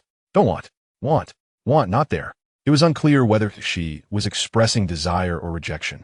Yiguan and Xianxia fell silent, and the ambience turned decidedly unseemly. Yiguan abruptly suggested, "Let us walk over there," as he led Xianxia to the right. Following the recent interlude, both became somewhat subdued. Under the moonlight, Yiguan gazed at Xianxia, who appeared exceptionally ethereal and breathtaking. He murmured, "Xiaojia, you are truly beautiful." Xianxia blinked, asserting that there were many beautiful women in the world. Yiguan chuckled softly, "Their beauty might catch my eye, but yours captivates my heart." Xianxia's eyes glimmered with shyness. Such sweet nothings could be repeated 10 times, yet she wished to hear none of it. Yiguan smiled as he held Xianxia's hand tightly. At that moment, 2 sets of footsteps suddenly approached from not far behind them. It was Wang Yuan, accompanied by an elder. Wang Yuan observed the two and smirked slightly. Interesting. You deliberately lured us out. Yiguan and Xianxia turned to face him. Xianxia scrutinized Wang Yuan. Do you think you are quite the dashing figure? Wang Yuan narrowed his eyes and replied, My dear lady, I merely wish to make your acquaintance, nothing more. Xianxia shook her head. I have no desire to know you. Wang Yuan laughed heartily. Yet I am keen to know you. He then directed his gaze towards Yiguan. I initially assumed you were a scion of a prestigious family, but to my surprise, you hail from a southern province. I must admit, I'm somewhat impressed by your audacity to threaten me. It takes true courage. Yiguan cast a sidelong glance at Wang Yuan, but refrained from responding, as he deemed it unnecessary to converse with a dead man. Wang Yuan's smile grew increasingly sinister. Have you contemplated how you wish to meet your demise?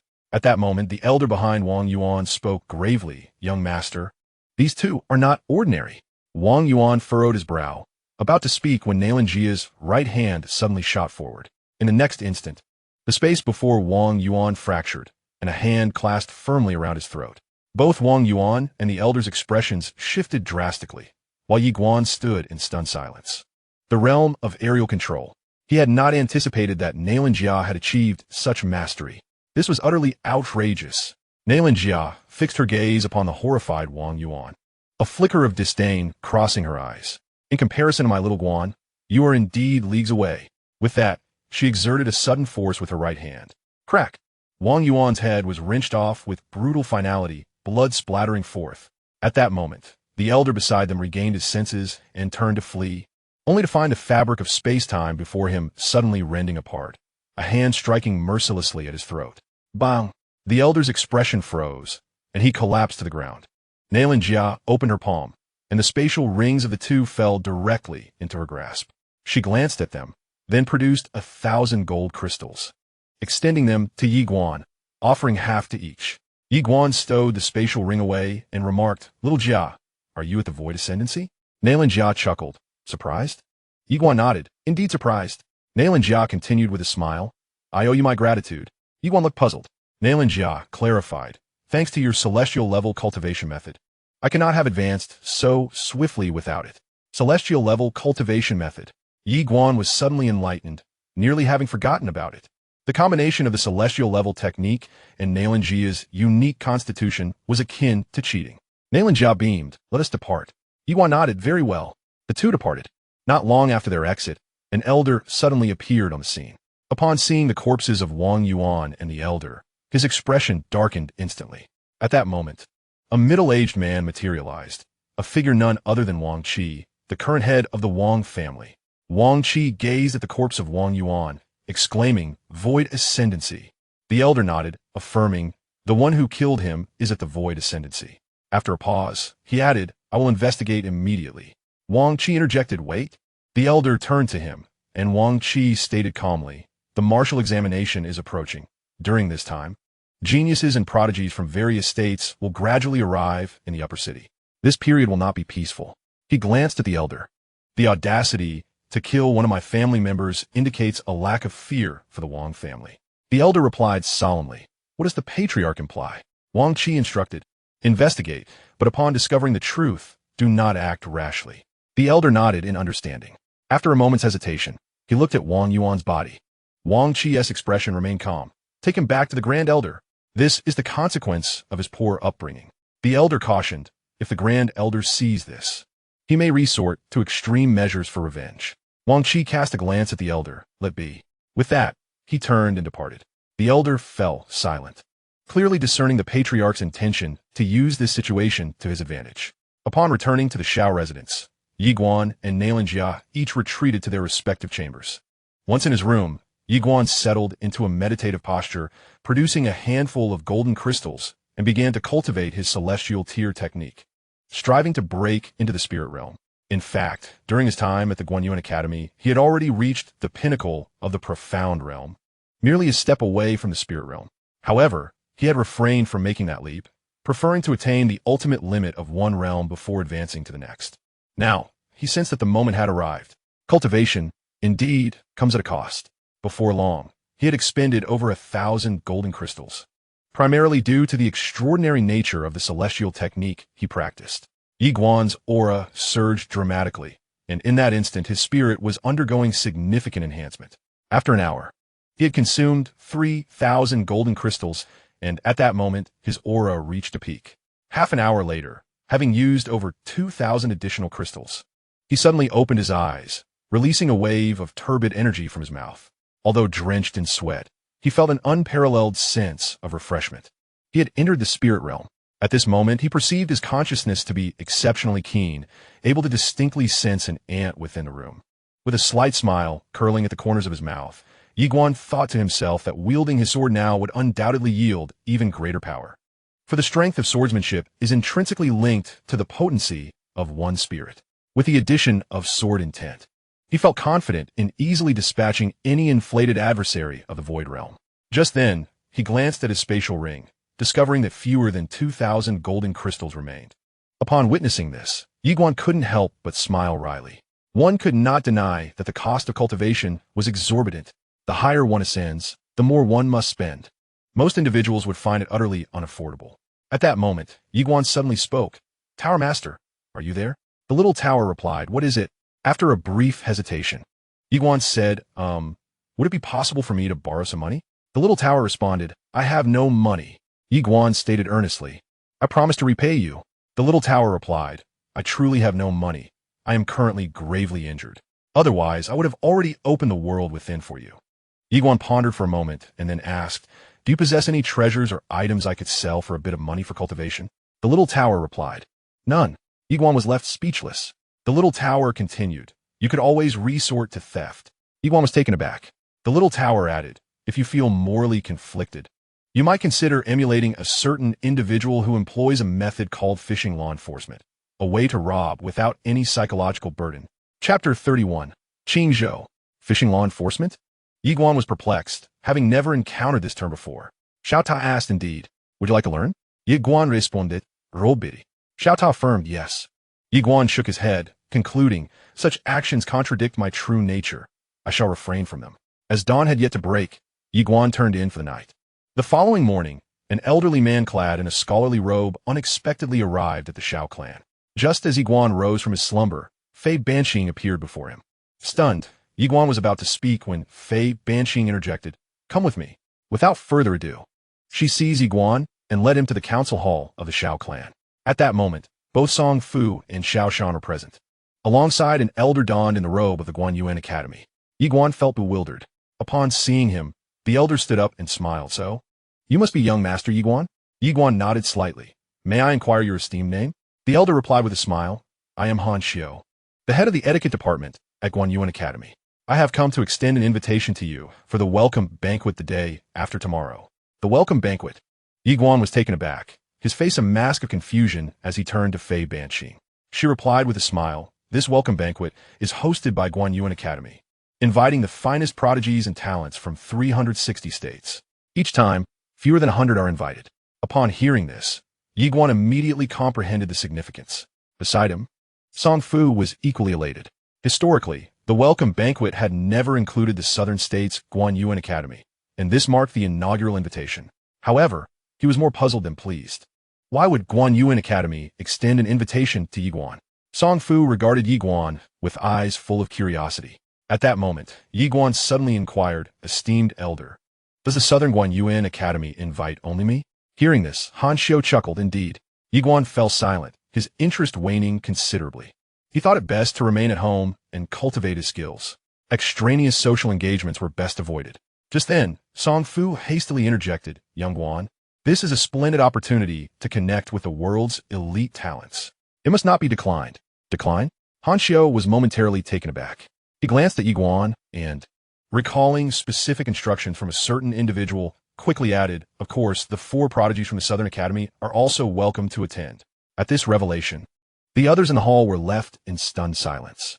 All could attend, fearing Yiguan might refuse. Xianxia swiftly produced 4 invitations and placed them in Yiguan's hands. "Young Master Yi, please remember to attend promptly at the hour of the rooster the day after tomorrow. Farewell." With that, he turned and departed. Within the hall, the others exchanged glances. At that moment, Song Fu suddenly asked, "Young Guan, do you know anyone at the academy?" Yiguan shook his head with a wry smile. "No." Song Fu's brow furrowed. "Then why?" Yiguan spoke in a low voice. I do not know. At that moment, Xiao Shan chuckled from his side. In any case, it is not a bad thing. Song Fu nodded in agreement, adding, indeed.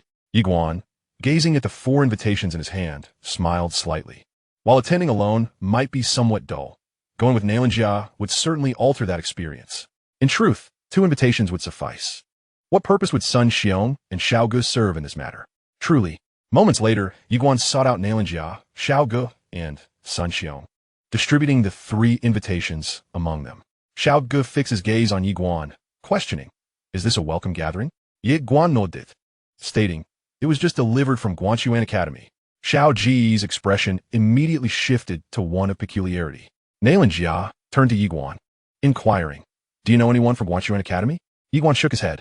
Xia's delicate brows furrowed slightly.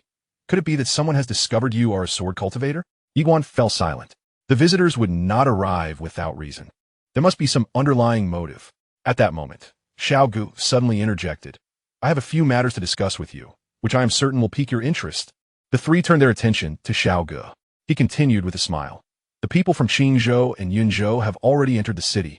Moreover, they have directly settled in Guanchuan Academy. Yiguan's curiosity was piqued. How many individuals from Qingzhou and Yunzhou have arrived this time? Xiao Gu replied solemnly. Only one individual from Yunzhou, named Zhuo Fu. His realm and strength remain unknown. Sun Xiong frowned slightly. Just one person? Xiao Gu confirmed. Indeed, just one. Xianxia remarked softly. They're either reckless or this Zhuo Fu possesses extraordinary strength.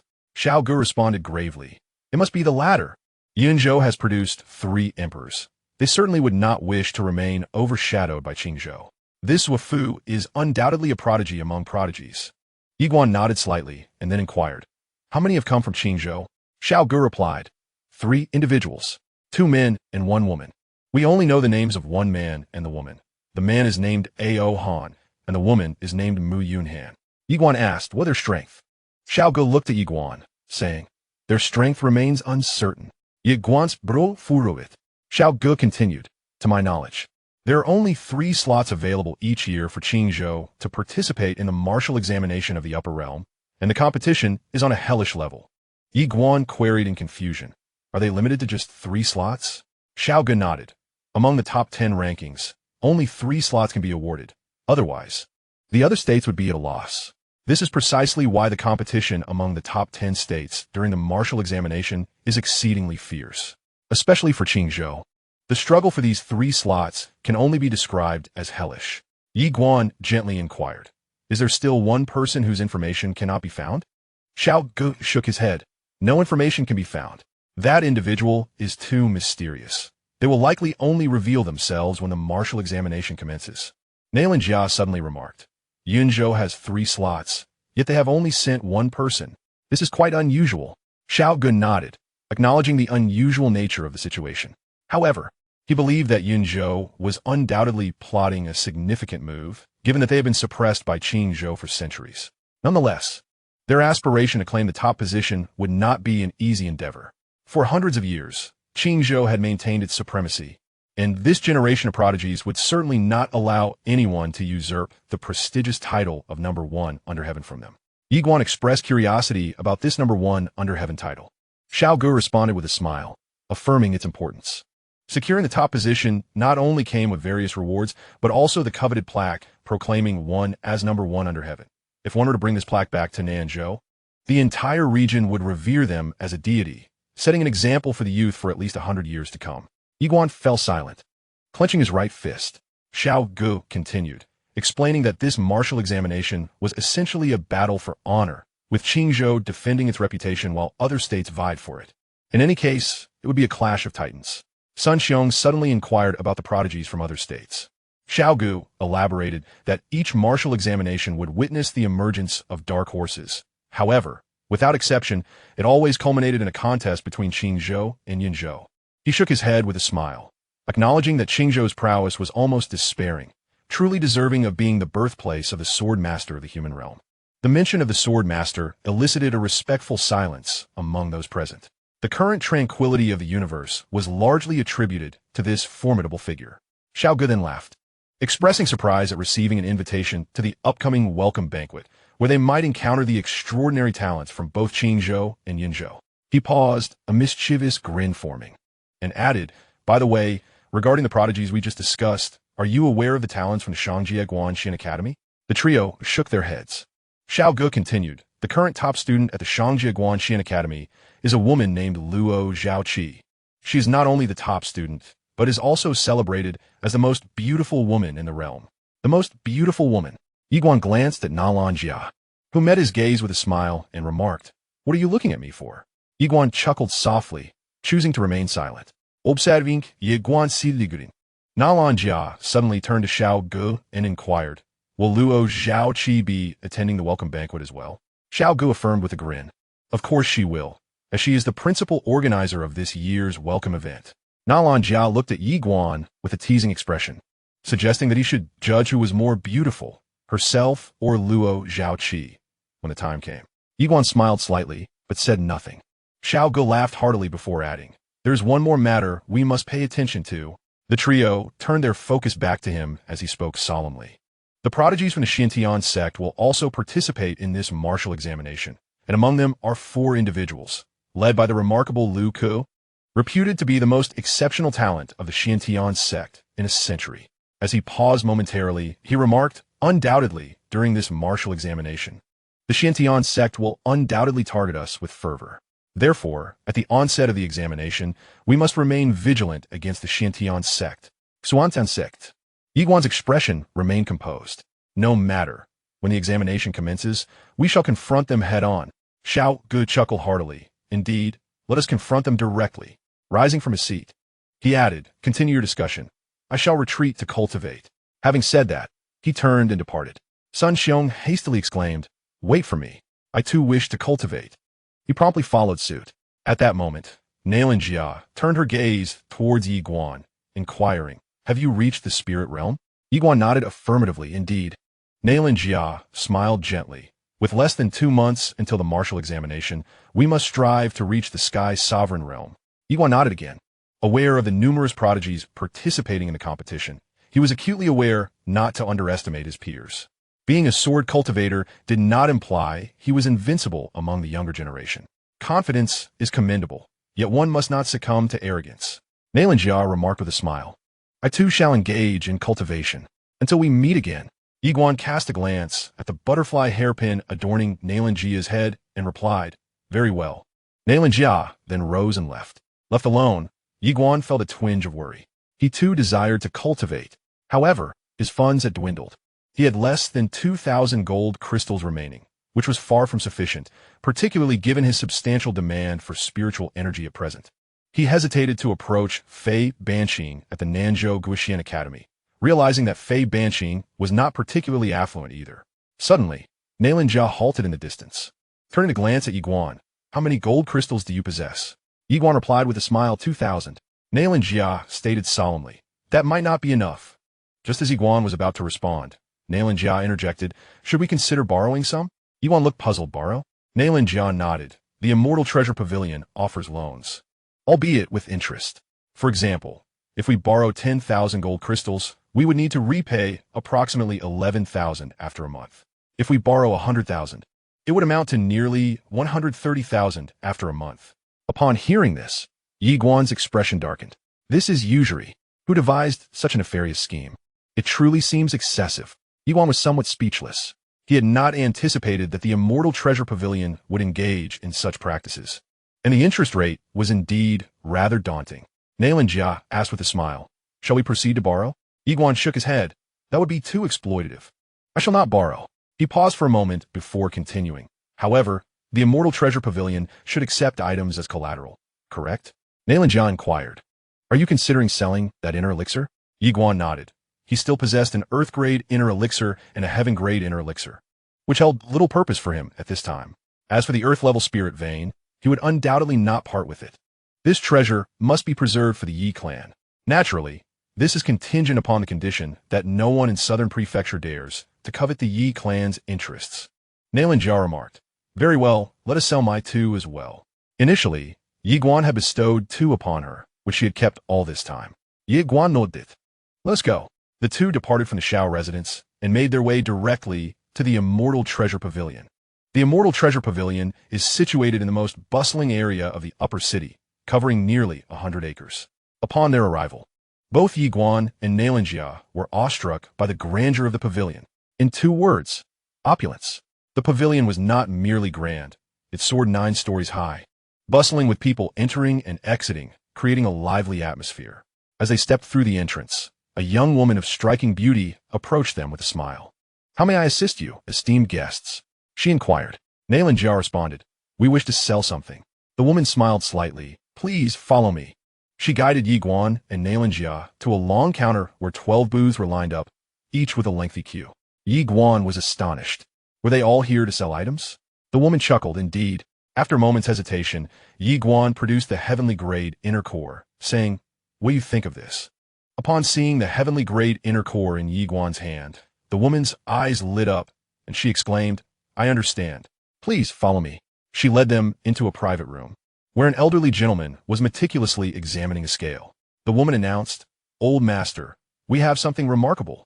Hearing this, the elder glanced up at Yiguan and Xianxia. Scrutinizing them, Yiguan opened his palm, revealing the heavenly grade beast inner core before the elder. The elder glanced at it and shook his head dismissively. Is a heavenly grade inner core truly considered remarkable? He then resumed his examination of the scale before him. At that moment, the woman interjected, "Old master, please take a closer look." The elder furrowed his brows, redirecting his gaze to the inner core. As if realizing something profound, his pupils dilated. This is the inner core of a thunder devourer. He swiftly seized the inner core. Yiguan and Xianxia exchanged puzzled glances, both completely inexperienced in matters concerning demonic beasts. Then, the elder turned to Yiguan, asking, "What price do you wish to sell it for?" Yiguan repeated, "You name your price." The elder scrutinized Yiguan, inquiring, "What is your name?" Upon hearing this, Yiguan's expression darkened. "Here it comes. Damn it. Another one of those tactics." Without overthinking it, if I were to come from a humble faction alongside Xianxia, that old man would undoubtedly attempt to exploit the situation. In this era, connections and influence hold significant weight. Suddenly, Xianxia spread her palm, and a unique energy surged forth from within her.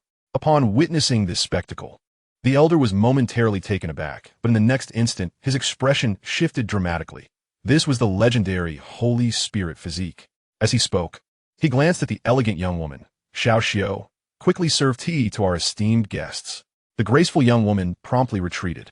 The elder hastily said, "Miss, please take a seat." Xianxia nodded slightly and joined Yiguan at the side. At that moment, the young woman approached with 2 cups of tea. Xianxia lifted her cup and took a gentle sip before stating, "It is said that the Immortal Treasure Pavilion is fair. Hence, I have come. Please, present your offer." The elder hesitated briefly before raising 5 fingers. Xianxia fixed her gaze on him. 5 million gold crystals? Upon hearing this, the elder's expression froze, and he forced a smile. "My lady, that statement is truly alarming. It is 500,000 gold crystals." Xianxia, somewhat displeased, remarked, "If it is 500,000, just say so. Why play riddles?"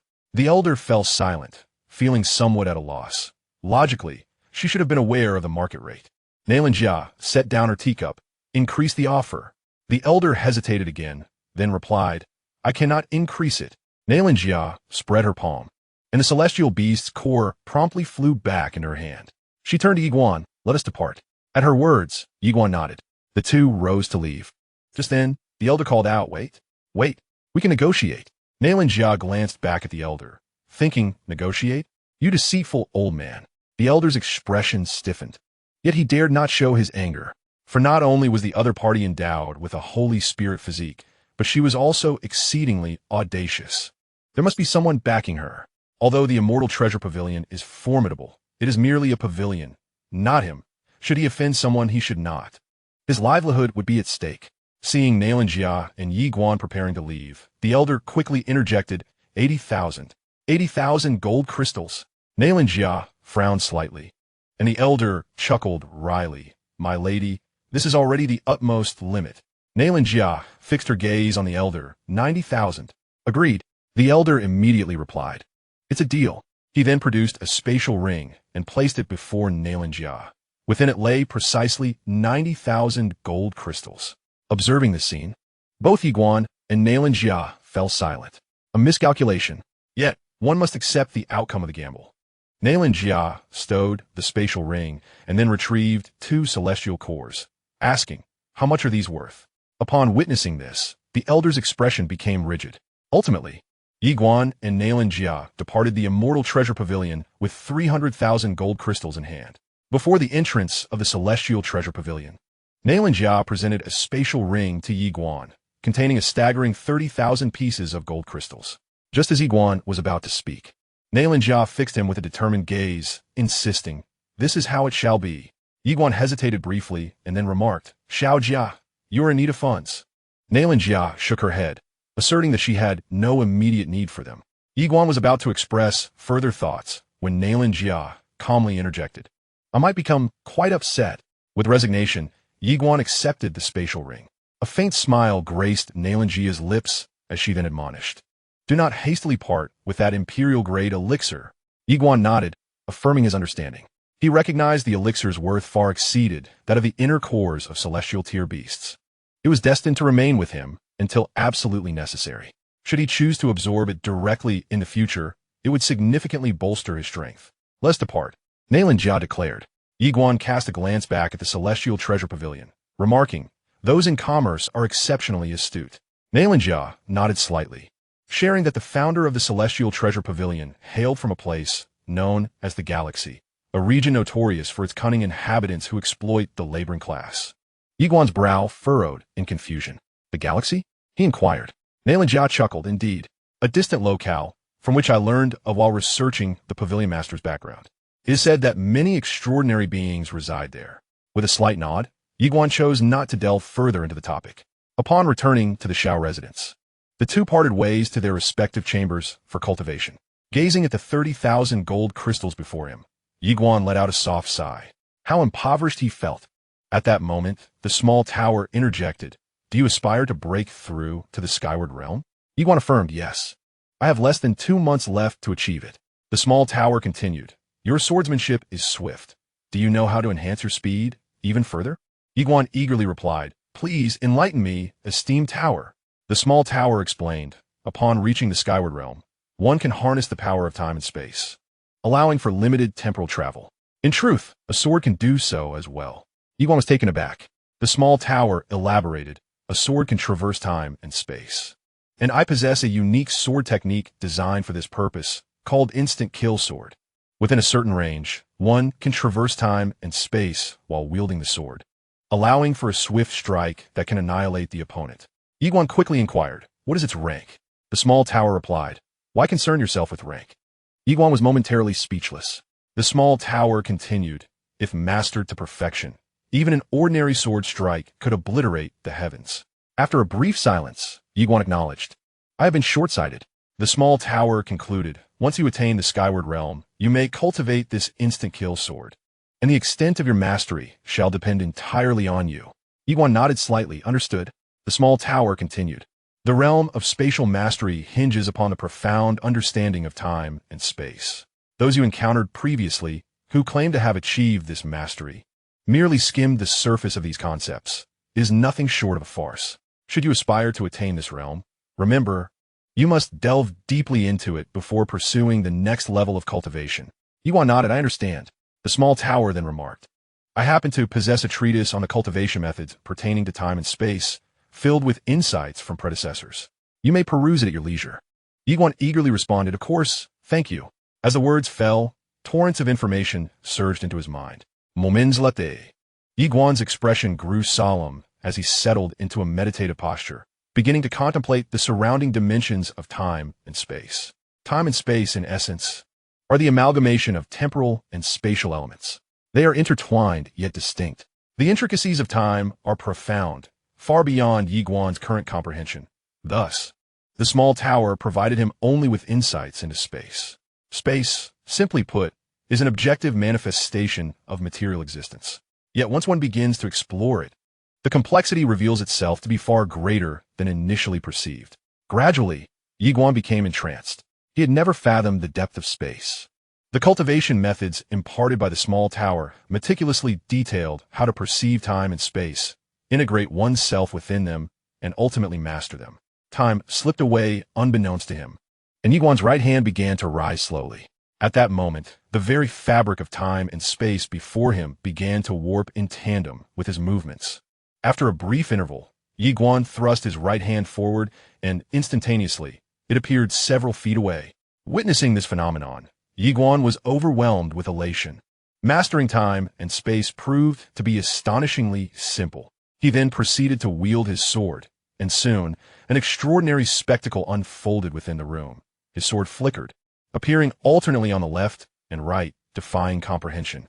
This sight ignited even greater excitement within Yiguan, mastering the sword while traversing time and space. Inside the small tower, a voice declared with gravity, "This individual's talent is extraordinary. Whose legacy has he inherited? If it were the young master's, it would make sense. Yet the young master does not possess such defiance against the heavens, and the young master's mother, aside from her daily endeavors in creation, hardly cultivates." A mysterious voice interjected, "Though she may not cultivate, many realms within this universe were established by her. Her disinterest in cultivation does not imply a lack of talent." The small tower fell silent, nearly forgetting this crucial point. At that moment, Yiguan suddenly procured paper and pen, swiftly beginning to write. The small tower inquired, perplexed, "What are you doing writing down the cultivation methods I provided?" Yiguan replied with a smile, "Such a valuable resource must be shared with Xianxia." The small tower hesitated before responding. "This knowledge is indeed precious." Yiguan flashed a grin, proclaiming, "This is my wife. What belongs to her is rightfully mine. You don't happen to be without a partner, do you, little tower?" Chapter 33. Unyielding, Let's Duel. After a brief moment, Yiguan meticulously recorded the time-space cultivation method provided by Little Tower before heading straight to Xianxia's courtyard. Within Little Tower, it spoke in a low voice. "This fellow is distinctly different from his father." A mysterious voice responded, "Indeed, he is rather unique." Little Tower remarked, "His talent is astonishingly formidable. He advances at an alarming rate. I believe that such rapid progress may not be entirely beneficial. It is essential to temper it." The mysterious voice replied, "I think you need not be excessively concerned. This young lad possesses considerable awareness. We merely need to guide him in the right direction." Little Tower nodded in agreement. Yiguan soon arrived at Xianxia's courtyard, where he found her looking somewhat surprised at his arrival. He handed her the paper in his hand, to which she responded with confusion, "What is this?" Yiguan smiled broadly. "Take a look." As Xianxia examined the paper, her expression shifted to one of gravity. "What is this?" Yiguan replied with a slight smile. "A senior taught me this. I believe it will be beneficial for you." After a moment's contemplation, Xianxia spoke solemnly. "This is quite terrifying." It was undeniable that this knowledge challenged her previous understanding. Yiguan encouraged her, "Focus on your cultivation." With that, he turned to leave. Xianxia gazed at Yiguan's retreating figure, her expression complex. What a mysterious individual. The more she interacted with him, the more enigmatic he appeared. As if recalling something, she shook her head and smiled, feeling a warmth in her heart. Compared to this precious cultivation method, she cherished the young man's heartfelt intention even more. Ever since mastering the art of time-space sword control, Yiguan had grown fond of this exhilarating sensation. The ability to traverse time and space on a sword was truly unfathomable, leaving most utterly defenseless. If he were to confront Wei Tong, he wouldn't need to resort to stealth. He could openly deliver a fatal blow with a single strike. Moreover, he began to practice the instant kill sword. The instant kill sword employs all of one's strength to unleash the most potent blow, achieving a swift and decisive kill. When the sword is drawn, it is destined to claim a life. In the depths of the Shao family's rear mountain, late at night, Yiguan closed his eyes, surrounded by silence. Suddenly, he opened them, and in the next moment, a sword pierced through a fallen leaf, pinning it to an ancient tree 30 yards away. Seeing this, Yiguan shook his head slightly. It was still not fast enough. That strike was his instant kill sword. Channeling all his spiritual energy, he traversed time and space to unleash his most formidable strike. Yet, he felt it could be swifter. Throughout the night, Yiguan trained relentlessly, repeating the process time and again. When fatigue set in, he would rest briefly before resuming his practice. Yiguan exists in this world without the support of powerful parents, a prestigious family background, or a formidable ally. Consequently, he must rely solely on himself. The mundane world flows like a torrent. Merely standing firm is an arduous endeavor, and striving to rise above is even more challenging than the heavens themselves. Therefore, he must exert himself, working tenfold, 100-fold, or 1,000-fold harder than others. Only in this manner can Yi Guan hope to achieve greatness. The time for cultivation passed swiftly, and soon the day of the welcoming ceremony arrived. In the afternoon, Yi Guan meticulously adorned himself and proceeded to the courtyard of Xianxia. Wait a moment. A voice emerged from within the room. Yi Guan site put aside. Clad in a robe of cloud-like hue, his tall and straight figure resembling a spear, with a face as pale as jade and defined features exuding a striking chill. His sword-like eyebrows and starry eyes, accompanied by a subtle smile, radiated an air of composure and elegance. At his waist hung a fragrant sachet. At that moment, the door of Xianxia opened, and a lady stepped out. Upon seeing Xianxia, Yi Guan momentarily lost his composure. Today, Xianxia donned a gown of purest white, immaculate and unblemished, her features painted with perfection, as she walked gracefully, resembling a celestial being descending to the mortal realm. Even Yi Guan found himself entranced. Adorning her hair was a butterfly hairpin. Xianxia approached Yi Guan and said with a smile, "Shall we go?" Yi Guan replied, "You look truly beautiful today." Xianxia blinked. "Is that so?" Yi Guan nodded. Xianxia's lips curled slightly.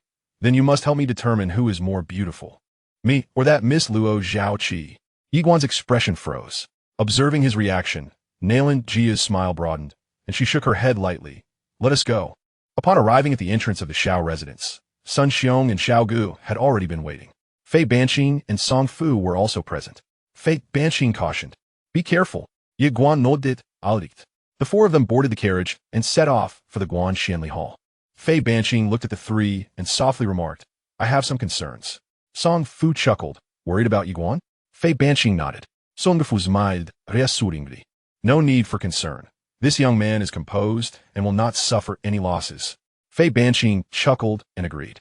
Before long, the four arrived at the Guan Xianli Hall, which was exceptionally opulent, with the entrance adorned with luxurious animal hides. At this time, people began entering the hall one after another. As usual, there were only 100 attendees this time, and these 100 were, without a doubt, the top talents from 360 states.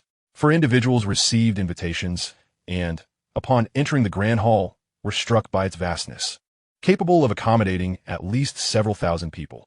At the front of the hall stood a colossal stone platform, measuring several dozen feet in length and width, beneath which were arranged numerous round tables. At that moment, Xiao Gu suddenly exclaimed, "I must tell you, the seating arrangements here hold great significance." The other 3 turned their gazes toward him as he continued with a smile. "The closer one sits to the front, the more one is valued by the Guanchuan Academy. Each time, the seats for Qingzhou are always at the forefront, followed by Yunzhou, while the rest depend on how the Academy chooses to arrange them." Sun Xiong shook his head, reflecting on the harsh realities of the world. Xiao Gu glanced at him and remarked, "In this world, it all revolves around interests and value.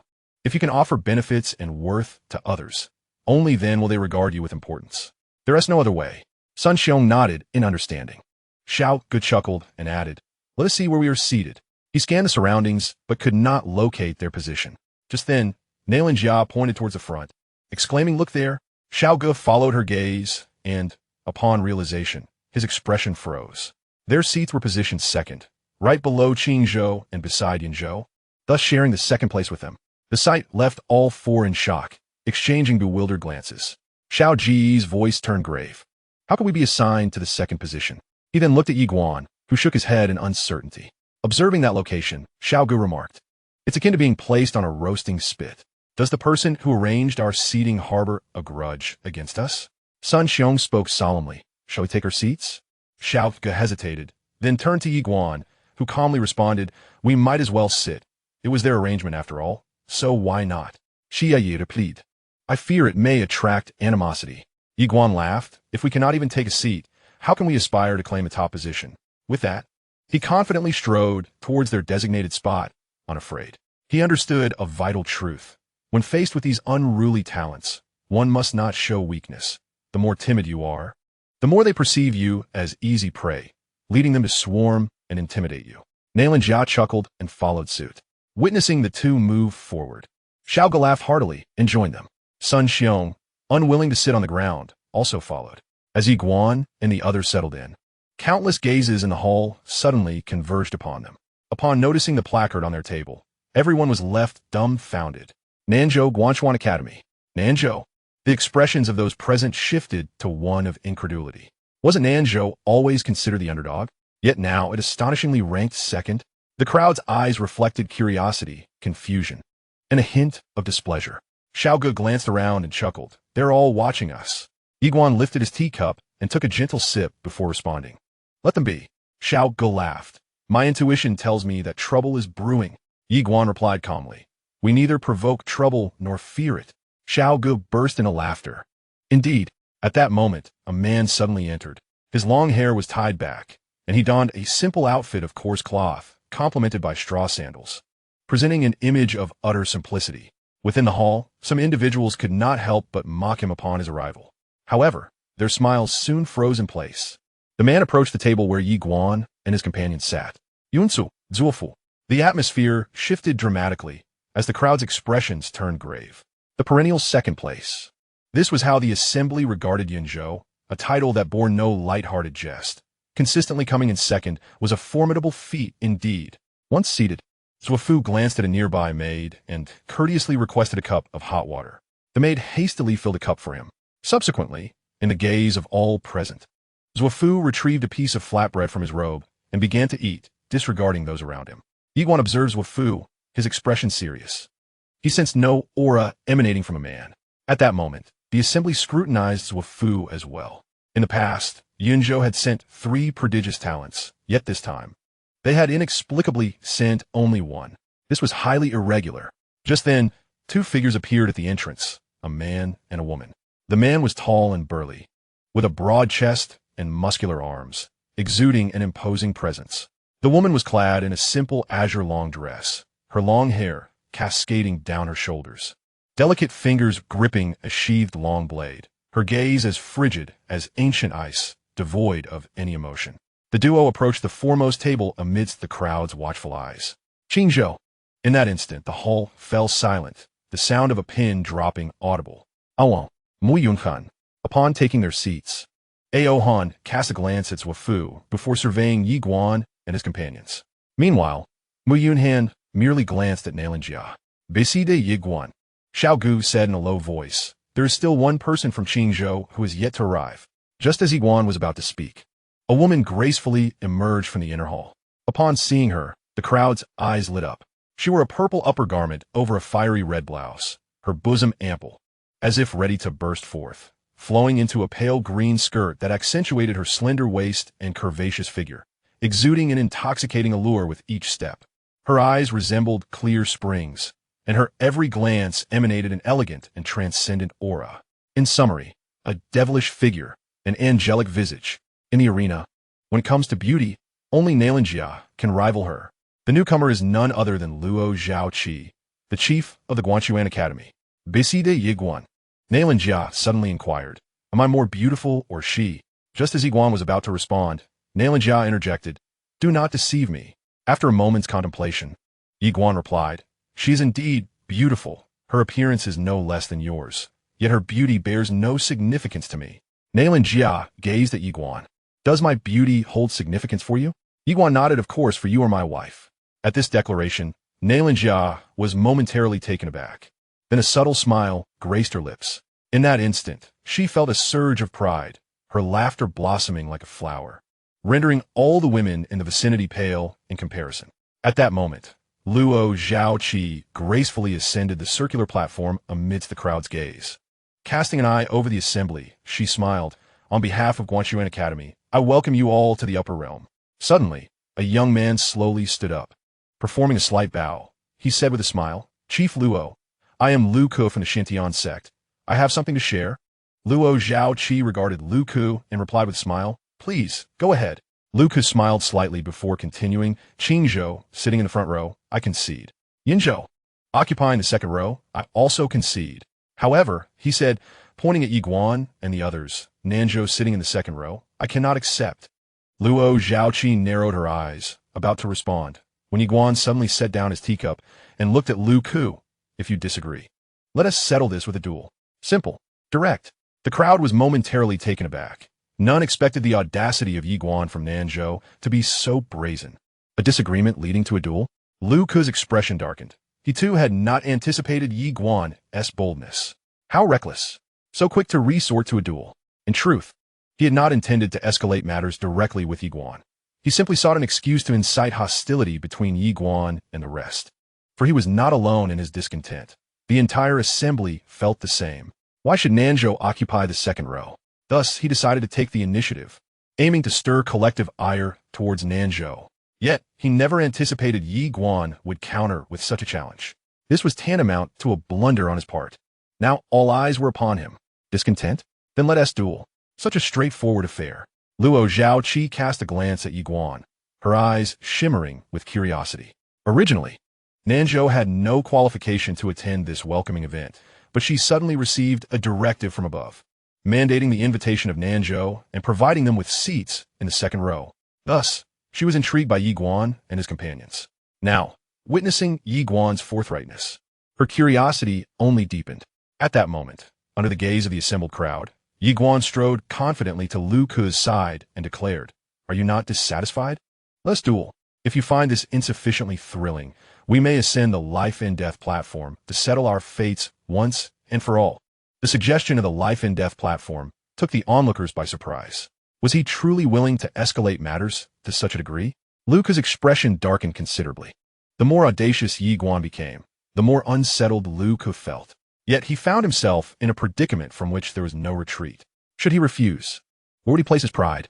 If he acquiesced, it was evident that Yi Guan held some hidden advantage. Otherwise, he would not dare to be so brazen. What to do?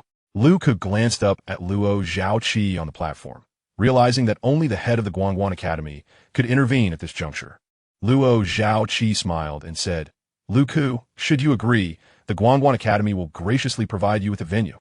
Upon hearing this, Lu Ke's countenance soured even further. Within the hall, all eyes were fixed upon him.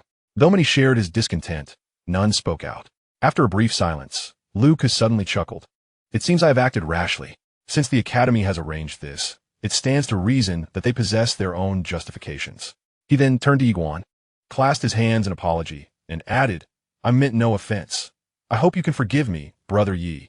At these words, the crowd regarded Lu Ke with admiration rather than scorn. How commendable it is to know when to yield. Truly, a person destined for greatness. Yi Guan shot a glance at Lu Ke before responding, "I forgive you. Just refrain from making such elementary mistakes in the future. Be wise." With that, he returned to his seat, leaving Lu Ke's expression as pale as one mourning the loss of a parent. The onlookers could hardly contain their amusement. Once Yi Guan was seated, Xiaogu remarked in a low voice, "This fellow will surely resort to underhanded tactics." Yi Guan replied calmly, "No matter." Xiaogu looked at Yi Guan and laughed. "Brother Yi, your confidence is remarkable, haha." Yi Guan merely shook his head and smiled. He had never considered himself invincible, for he understood that there are always greater talents beyond his own. Humility is essential. Nevertheless, his disposition remained unchanged. If one provokes him, he shall retaliate. Whether he prevails or not is secondary. He is unashamed to fight. It is those who lack the courage to confront challenges who truly disgrace themselves. Life is already arduous. Why endure unnecessary grievances? At that moment, Luo Xiaoqi suddenly announced, "Esteemed guests, starting tomorrow, the Guangguan Academy will open its training grounds for your use. We boast 36 trial peaks, each offering unique challenges. You may select one trial to engage in, though a modest fee in gold crystals will be required." The revelation of the training grounds ignited excitement among the crowd. Having arrived in this upper city, they had long sought a place to hone their skills, and this was a welcome relief to their frustrations. It is important to note that there are still nearly 2 months until the martial examination. For the average person, 2 months may seem insignificant, but for these prodigious talents, it truly provides an abundance of opportunity. Moreover, this is a sacred realm of cultivation, unparalleled by any ordinary trial ground. Yi Guan felt a surge of joy. He had recently been troubled, as the Shao Manor lacked adequate training facilities. Now, with the Guangguan Academy opening its cultivation grounds, it is indeed a remarkable boon. Luo Xiaoqi added, "I have another piece of good news to share with everyone. The reward for the top 3 in this martial examination have been significantly enhanced. Furthermore, the first place will receive a mysterious reward." The mention of a mysterious reward piqued the interest of the crowd. Luo Xiaoqi surveyed the assembly with a smile and declared, after 20 years of diligent cultivation, one can achieve fame throughout the world in a single day. This time, I represent the Guangguan Academy in wishing all of you great success in the martial examination, bringing glory to yourselves, your families, and your state. As he concluded, music filled the hall, and a procession of maidens appeared, carrying platters of delectable dishes. Following Luo Xiaoqi's departure, a group of enchanting women gracefully took to the stage and began to dance. Yi Guan chuckled to himself, amused by the festivities orchestrated by the Guangguan Academy. At that moment, several men began to invite women to dance. Xiao Gu rushed out, finding one woman to whom he extended an invitation, and she graciously accepted, prompting them to dance together. Suddenly, a man approached Xianxia, bowing slightly with a smile. "My lady, may I have this dance?" Xianxia shook her head and turned to Yi Guan, saying, "I am his betrothed." The man chuckled. "It is merely a dance." Yi Guan interjected, "How about I dance with you instead?" The man's expression froze. Yi Guan observed him, pondering the rigidity of gender norms.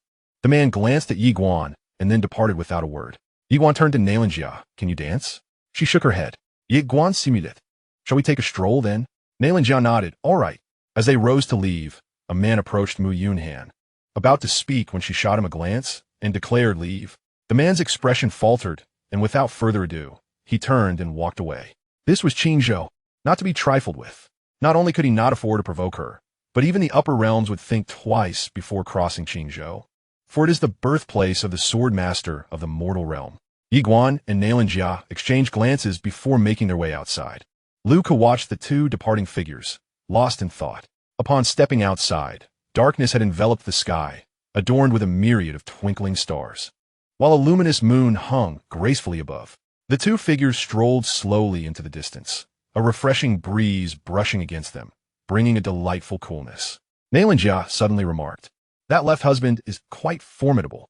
Yi Guan nodded, having observed the left husband himself. This individual had not cast a glance at anyone throughout, preoccupied solely with devouring his large pancake. He appeared rather reclusive, and often such solitary individuals can be quite terrifying.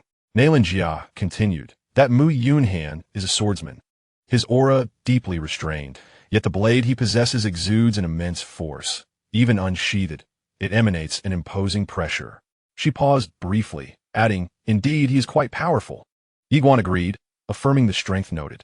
Xianxia went on, "As for Ao Han, he may be a body cultivator. In this world, body cultivators and sword cultivators are the most challenging adversaries. A sword cultivator can shatter myriad laws with a single strike, wielding combat prowess that far exceeds their peers. However, if one cannot breach the defenses of a body cultivator, they can be even more formidable than sword cultivators, eternally standing invincible." Yi Guan chaket softly, chusin silenje. Xianxia remarked, "There is yet another individual from Qingzhou who has not made an appearance. I surmise that their powers may surpass those of the two mentioned." With this, she turned towards Yi Guan, inquiring, "Do you still aspire to claim first place?" Yi Guan nodded affirmatively. Xianxia regarded him silently for a moment before he smirked slightly, declaring, "If I strive, I shall certainly aim for the first position. I have never considered myself invincible, yet I also do not deem myself inferior to others." After a brief pause, Xianxia smiled radiantly. "I shall accompany you in this pursuit." Yi Guan responded jovially, "Wonderful." Together, they continued their leisurely walk into the distance. At that moment, Yi Guan suddenly posed a question. "Little Jia, I have always harbored a curiosity regarding your Holy Spirit physique. Is it truly devoid of any hindrances during the initial stages of cultivation?" Xianxia nodded affirmatively. "Indeed." Yi Guan spoke solemnly, "So, you can elevate your cultivation as you wish." Xianxia replied with a smile, "It was so before, but now I have begun to restrain my own realm." Yi Guan, puzzled, queried, "Why is that?" Xianxia explained, "The cultivation method you provided enlightened me. One must thoroughly comprehend a realm. Otherwise, hastily advancing can lead to an unstable foundation. For instance, previously, my realm was higher than yours, yet I lacked any assurance that I could triumph over you." Yi Guan fell into contemplative silence. Xianxia affirmed, "One must proceed steadily and cautiously." Yi Guan nodded, "Indeed, our cultivation must be grounded. Rapid advancement can be detrimental." Xianxia smiled. "I owe my gratitude to your cultivation method. Otherwise, I might still be lost in the euphoria of quick elevation, resorting to any means to enhance my own realm. Though such transient power may yield significant increases in the long run, the drawbacks are overwhelmingly severe. Yiguan smiled. Let's strive together. Xianxia's lips curled into a slight smile. Together, we shall strive.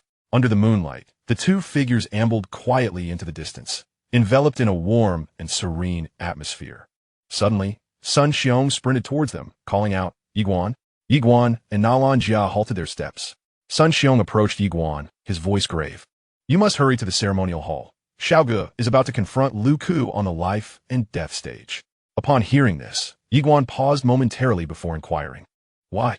Sun Xiong's expression darkened.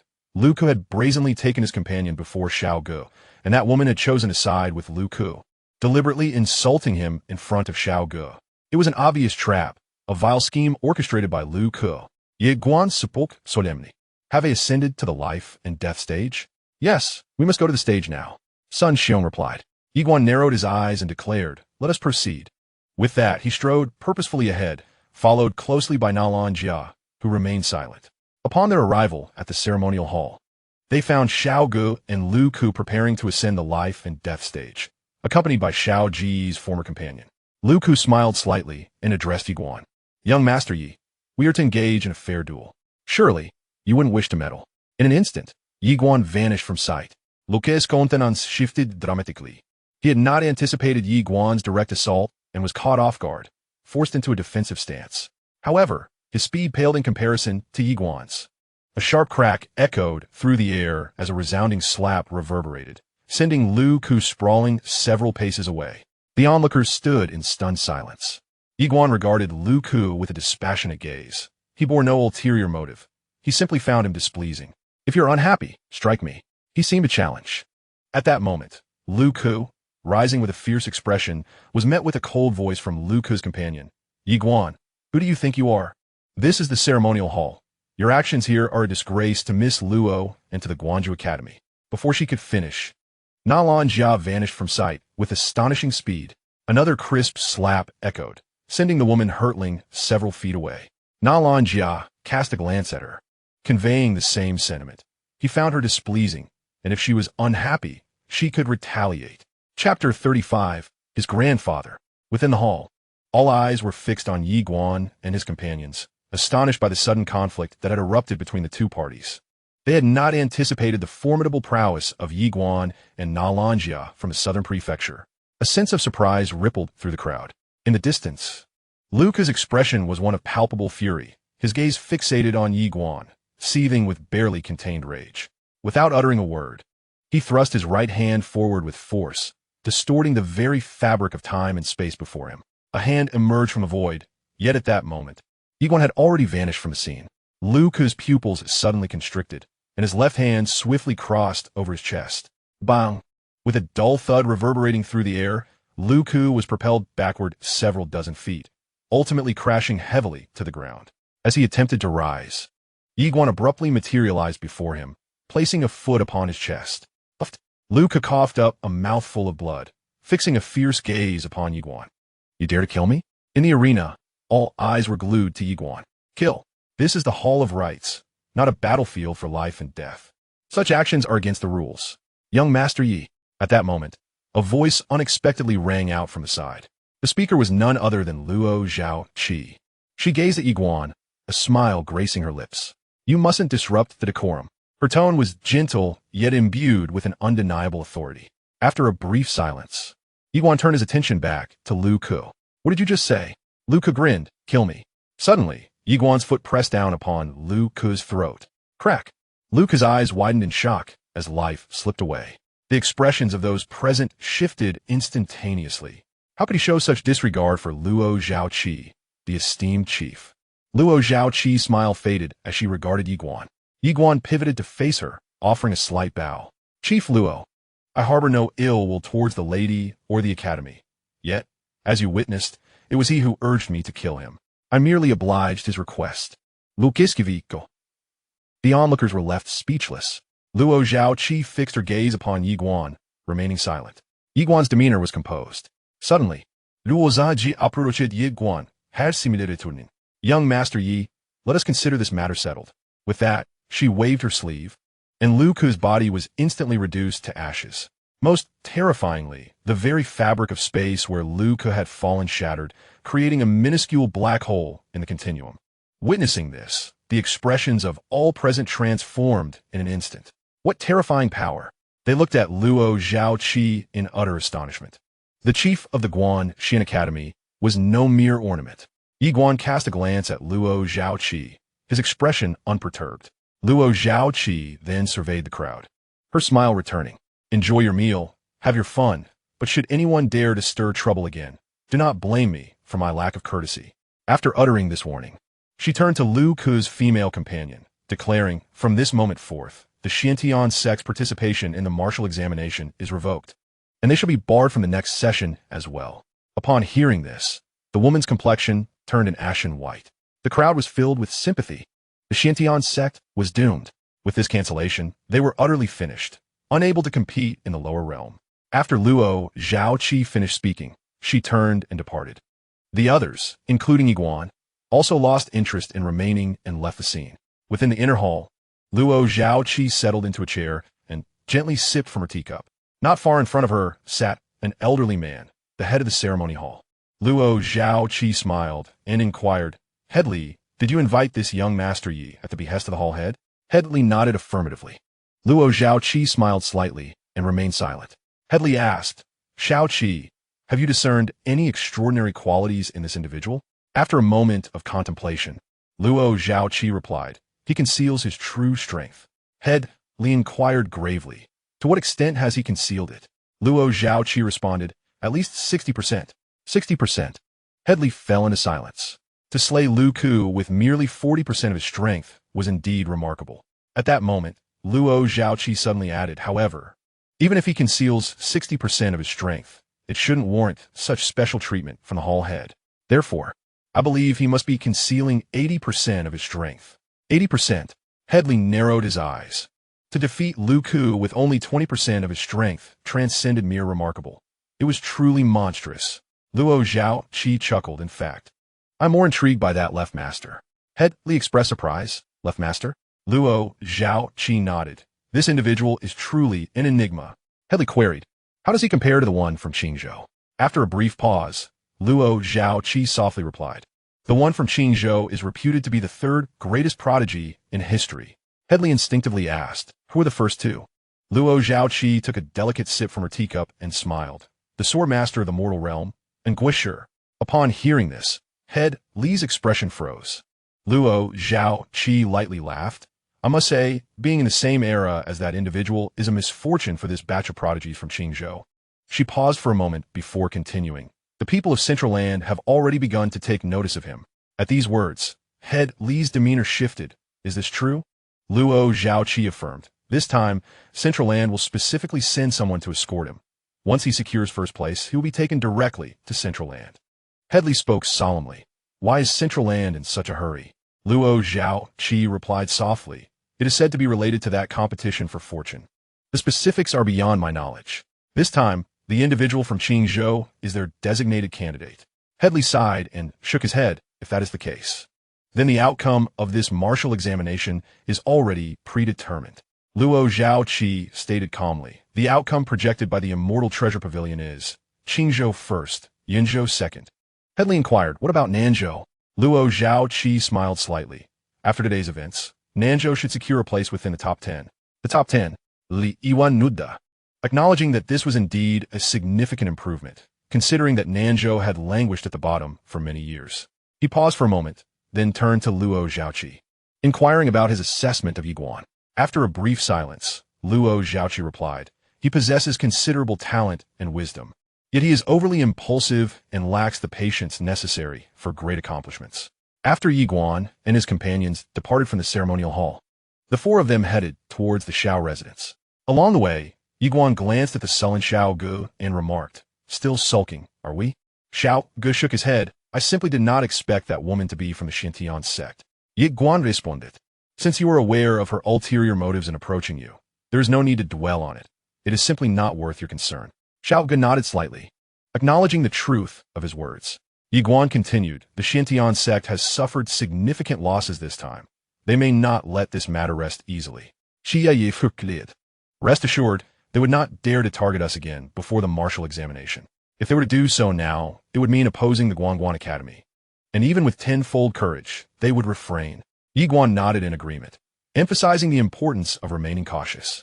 Xiao Gu replied, tomorrow, I plan to go to the trial peak at Guangguan Academy for training. The trial grounds there are far superior to those in the lower realms. Yi Guan smiled and responded, good. After a moment's pause, he added, do you two have any other matters to attend to? Xiao Gu was taken aback, and his expression darkened. Damn it, this guy is trying to shoo us away.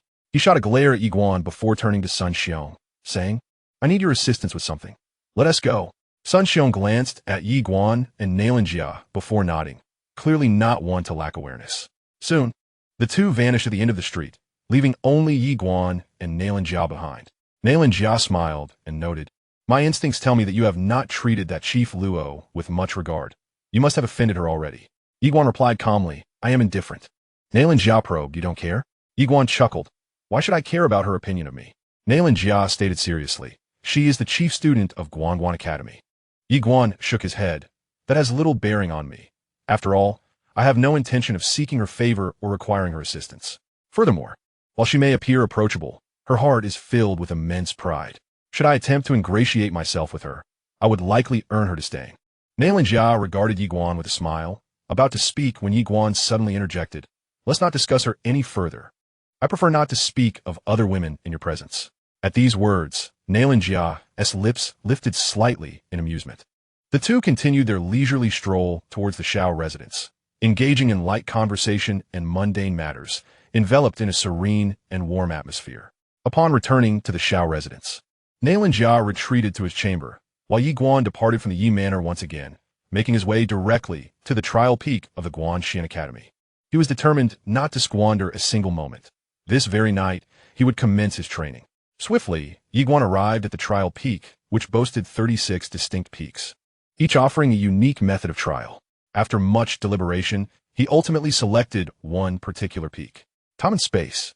This peak was dedicated to the manipulation of temporal and spatial elements, encompassing concepts such as temporal control, gravitational influence, density of time and space, and the force of time and space. Yi Guan opted for the gravitational aspect of time and space, primarily to refine his instantaneous strike technique. Standing before a towering edifice, he recognized it as the training ground for temporal gravity, comprising 9 tiers. The first tier featured a gravitational force equivalent to 1 times that of the external world. The second tier 2 times, and so forth, culminating in the 9th tier, which exerted 9 times the gravity. After paying the requisite fee, Yi Guan entered the first tier. As he stepped into the initial level, he immediately felt an intense heaviness enveloping his body, as if an invisible force bore down upon him. Suddenly, an idea sparked in his mind, and a sword of energy traversed the fabric of time and space, appearing several paces away.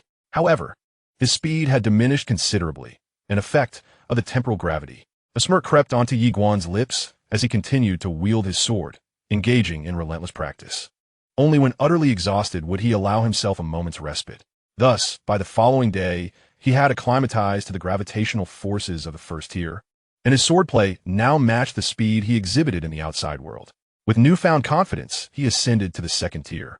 As time progressed, by the 5th day, he had reached the 4th tier. Upon entering this level, his expression turned grave. The gravitational force increased exponentially with each ascent. At this juncture, the gravity of the 4th tier was 4-fold that of the external realm. Had he attempted to enter this level from the outset, he would have struggled to take even a single step. Taking a deep breath, Yi Guan commenced his sword practice. In this challenging environment, both his mental acuity and spiritual strength were significantly enhanced.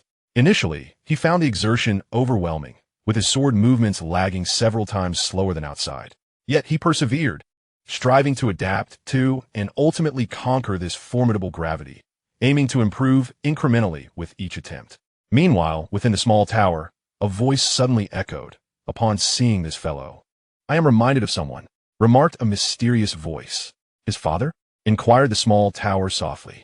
No, it is his grandfather, replied the mysterious voice, falling into silence. The small tower continued. He may not possess the extreme tendencies of his grandfather, yet his determination and character are, without a doubt, on par with those of his ancestor. After a moment of silence, the mysterious voice remarked, "I believe you ought to refrain from constantly scaring him, making him feel like an illegitimate child. The dangers that lie ahead are far more perilous than his status as a bastard." Observing his desperate struggles evokes a twinge of pity within me. Xiao softly responded, "Do you not realize that the challenges he will face in the future will be 100-fold more dangerous than the mere label of being an illegitimate child?" The mysterious voice fell silent again before saying, "Perhaps it is best to frighten him a bit more, as long as he doesn't succumb to fear." Chapter 36. The trials of time and cultivation in the blink of an eye. Yiguan had been cultivating within the tower for a month. At this juncture, he had ascended to the 6th level. The gravitational forces of time and space here were 6 times that of the outside world. Upon first entering this layer, Yiguan felt as though a colossal mountain bore down upon him, making even the act of breathing a struggle. Nevertheless, he persevered, for he believed that enduring hardship was the pathway to greatness. This was the truth he held dear. Without effort, how could one hope to reap rewards? Though the journey was fraught with pain, the exhilarating sense of growth and accomplishment that followed each trial was undeniably addictive. It took him 3 full days to gradually acclimatize to the gravitational pressure of the 6th layer. Thereafter, he fervently practiced his swordsmanship. While his training focused on speed, he understood that once a certain velocity was attained, the power behind it would multiply exponentially. Aware of his limited energy and time, he chose to specialize. "I shall hone my speed to perfection." 3 more days passed, and Yiguan had finally adapted completely to the pressures of the 6th layer. Now, his sword strikes were as swift as they had been in the outside world. Taking a deep breath, he settled into a meditative position. After resting for an hour, he rose to enter the 7th layer. Upon crossing into this new realm, although the increase in gravity was merely double, it felt as though it had multiplied infinitely, causing him to momentarily lose his breath and nearly collapse. Yiguan's expression darkened. The higher he ascended, the more formidable it became. At that moment, Xiaotai interjected, "In truth, given your current level, reaching this point is already remarkable. It will be prudent to pause here." Yiguan inhaled deeply, declaring, "I wish to discover my limits." His eyes glinted with determination as he resumed his sword practice. However, the speed of his strikes was considerably slower, at least several times less than what he could achieve outside. After just one strike, he was already drenched in sweat. Yiguan wiped the perspiration from his brow and continued to wield his sword. Thus, with each successive strike, his speed began to gradually improve. He was resolute in his quest to surpass his limitations, to transcend his own capabilities. For days later, the enhancement in his speed became increasingly evident. Now, with merely 20 days remaining until the martial examination, Yiguan shows no inclination to exit the tower. He continues to immerse himself in relentless practice on the 7th floor, forsaking sleep and sustenance. This fervent dedication over the past days has yielded remarkable results. His swordsmanship now rivals that of the outside world in speed, indicating he has thoroughly acclimated to the gravity of the 7th floor. One day, as his sword speed matched that of the outside realm, he suddenly felt himself collapse, utterly exhausted, devoid of any strength. Yet, he erupted into a fit of joyous laughter. He had succeeded. He had once again transcended his own limits. The tower suddenly remarked, "Isn't that exhilarating?" Yiguan grinned widely, affirming that it was indeed exhilarating. The tower inquired, "Shall we proceed to the 8th floor?" Yiguan promptly sat up, asking, "Why not?" With that, he began to rest. An hour later, Yiguan ascended to the 8th floor. Upon arrival, he was immediately struck by the immense spatial pressure that enveloped him. However, this time, his eyes sparkled not with trepidation, but with exhilaration. Challenges, after all, are a splendid opportunity. Thus, Yiguan re-entered his fervent training mode, unleashing strikes again and again. Remarkably, he adapted to the spatial pressure of the 8th floor in less than 10 days, even faster than on the previous floor. Lying quietly on the ground, he now found himself anticipating the scene that would unfold after leaving this tower. After another hour of rest, Yiguan ventured to the 9th floor. Upon his entrance, he was momentarily taken aback. The gravitational forces here were identical to those of the 8th floor. What could this mean? Yiguan pondered it, bejidded it. Just then, a radiant portal appeared not far in front of him. Upon seeing this portal, excitement surged within him. Could it be a trial of combat? At that moment, the portal swung open, and a shadow emerged, wielding a sword. A swordsman. Yi Guan's eyes narrowed with elation. The shadow's cultivation realm mirrored his own, both at the ascendant level. Suddenly, the shadow drew its sword. With a swift flash, the blade lunged toward Yi Guan. His pupils contracted as instinct honed from countless battles urged him to sidestep just in time, narrowly evading the strike. In that instant, a chi sword materialized in Yi Guan's hand, and he executed a sweeping counterattack. The air crackled with the sound of the sword slicing through the atmosphere. Yet, his strike met only emptiness as the shadow had already retreated several paces. What astonishing speed! Yi Guan's heart raced with astonishment. At this moment, the shadow abruptly vanished from its original position, and in the next instant, a multitude of overlapping phantoms materialized before Yi Guan. A surge of terror coursed through his heart. He had not anticipated the swiftness of this shadowy swordsman. Just as he intended to evade, it was already too late. A sword pressed against his brow, piercing half an inch deep, causing blood to flow profusely. In an instant, Yi Guan's face was transformed into a mask of crimson. Yet, the specter refrained from further assault and gradually faded away. The trial tower, after all, was primarily focused on testing rather than killing. The Guanyun Academy was not so merciless. In silence, Yi Guan stood still.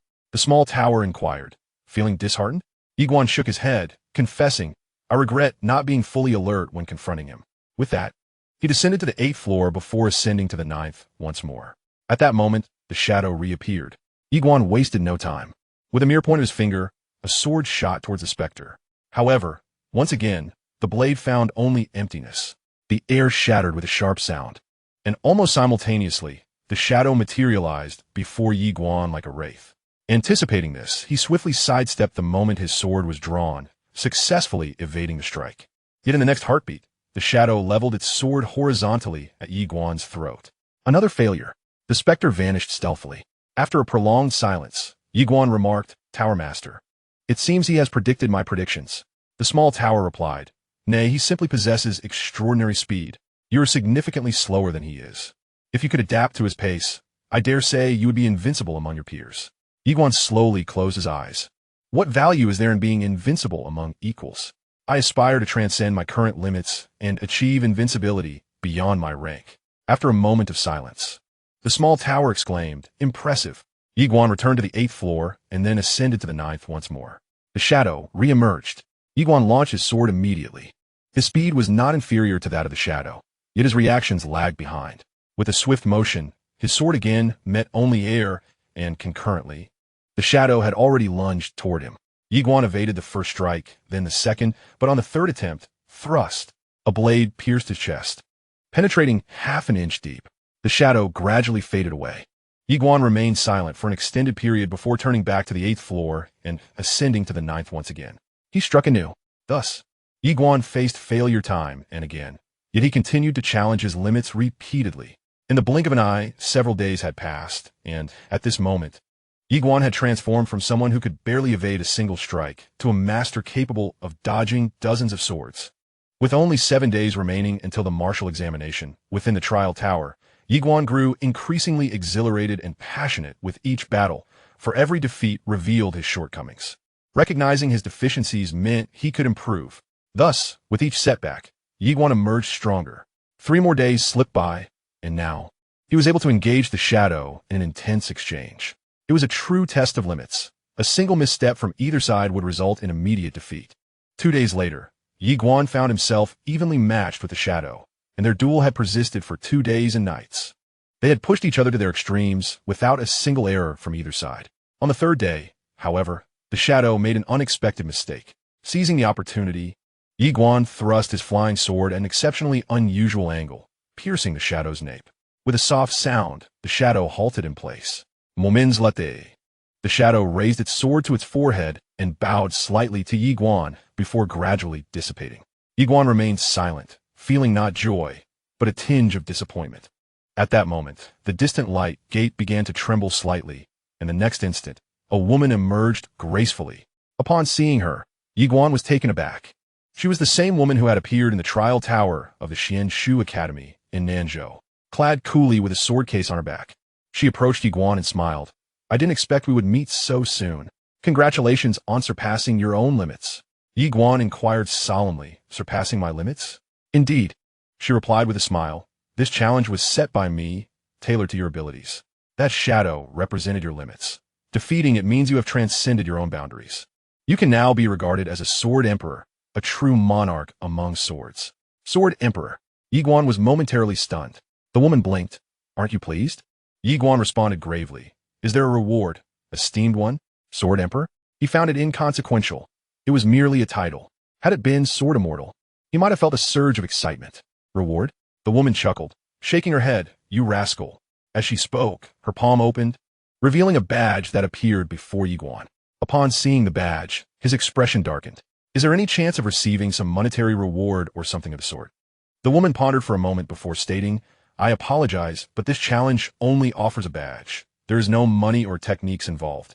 As I never anticipated your financial constraints. Yi Guan's expression froze. The woman smiled and continued, This badge is quite extraordinary. It is the badge of the trial monarch. A symbol of honor. Yi Guan fell silent. He had little interest in accolades. His true desire lay in monetary gain. The woman, somewhat exasperated, remarked, This badge will prove invaluable in the future. Trust me, its worth transcends mere gold. Yi Guan sighed inwardly and then tucked the badge away, suggesting, Senior, might I propose that next time you consider offering money or martial techniques instead of honor? Honor cannot be consumed. The woman's expression stiffened. Yi Guan added, Regardless, thank you. Senior. Suddenly, the woman patted Yi Guan on the head and said with a smile, Keep striving. I look forward to the day you arrive at the academy's main hall. With that, she vanished without a trace. Yi Guan shook his head with a sigh and turned to leave.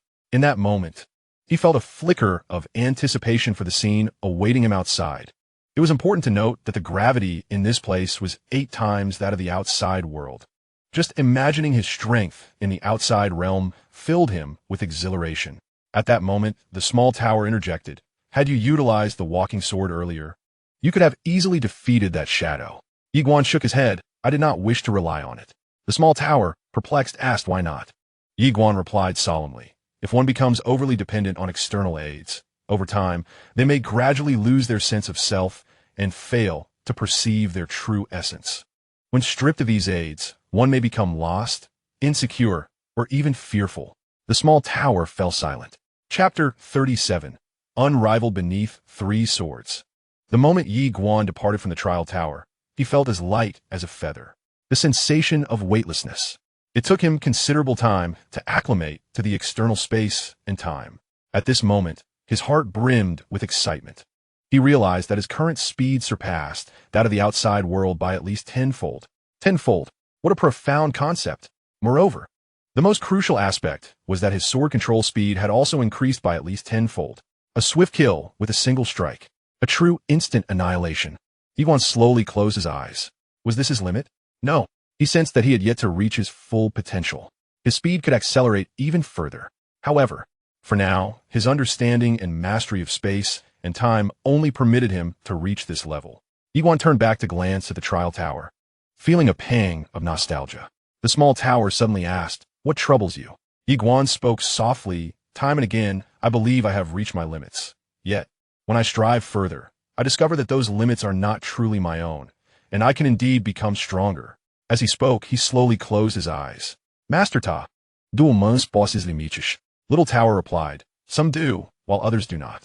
Yi Guan chuckled heartily indeed. Little Tower continued, My young friend, it is not my intention to dampen your spirits. Throughout endless ages, I have encountered numerous prodigies, individuals who not only possess extraordinary talent, but also exhibit remarkable diligence. Therefore, you must never allow yourself to become complacent, understand? Yi Guan nodded slightly. I comprehend. He paused for a moment before asking, Master Ta, were you once formidable as well? Little Tower responded calmly, I suppose I was adequate. Yi Guan bilinkit in surprise. Adequate. Little Tower elaborated, I was invincible beneath 3 swords, but above 3 swords.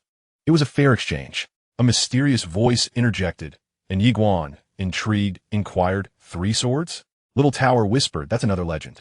Just as Yi Guan was about to ask further, a woman approached from a distance. Upon seeing her, Yi Guan was momentarily taken aback. It was none other than Luo Xiaoqi. Luo Xiaoqi glanced at Yi Guan and smiled. Young Master Yi, have you just come out? Yi Guan nodded. Miss Luo, are you here to cultivate? Luo Xiaoqi replied with a smile, Indeed.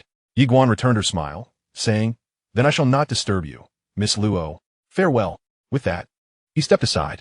Suddenly, Luo Zhaoqi called out, "Young Master Yi, please wait." Yi Guan turned to her, and she smiled gently. "May I be so bold as to ask, to which level have you ascended?" Yi Guan replied with a grin, "The 9th level." Luo Zhaoqi was momentarily taken aback, then shook her head with a smile. "Since young Master Yi is reluctant to speak the truth, I have overstepped." Yi Guan cast a glance at Luo Zhaoqi before saying, "Farewell." With that, he turned to leave.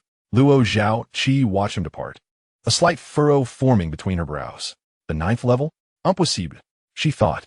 In my time, I could only reach the 8th level, and I had yet to conquer its challenges. I am acutely aware of the terrifying temporal pressures within. The 9th level? It is as difficult as ascending to the heavens. Without further thought, she turned to leave. Upon returning to the Xiao residence, Yi Guan learned that Xiao Gu, Sun Xiong, and Nailan Jiao were still engrossed in their cultivation. The martial arts examination was merely 3 days away. At that moment, Fei Banqing suddenly appeared before Yi Guan, surveying him before asking, "You have emerged?" Yi Guan smiled, "Indeed." Fei Banqing inquired, "How much have you improved?"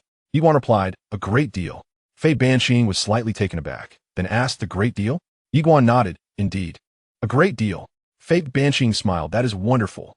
As she spoke, she paused momentarily before continuing, "Is there any pressure to be in the top 10? Yi Guan blinked, declaring, "My goal is to be first." Fei Banqing chuckled softly, "I was merely jesting with you before. Do not burden yourself too heavily. Just aim for the top 10. Achieving that would already break our academy's historical record." Yi Guan smiled faintly, "I will do my utmost." Fei Banqing nodded, "Excellent." Then she paused again and inquired, "Do you know how the martial examination is conducted?"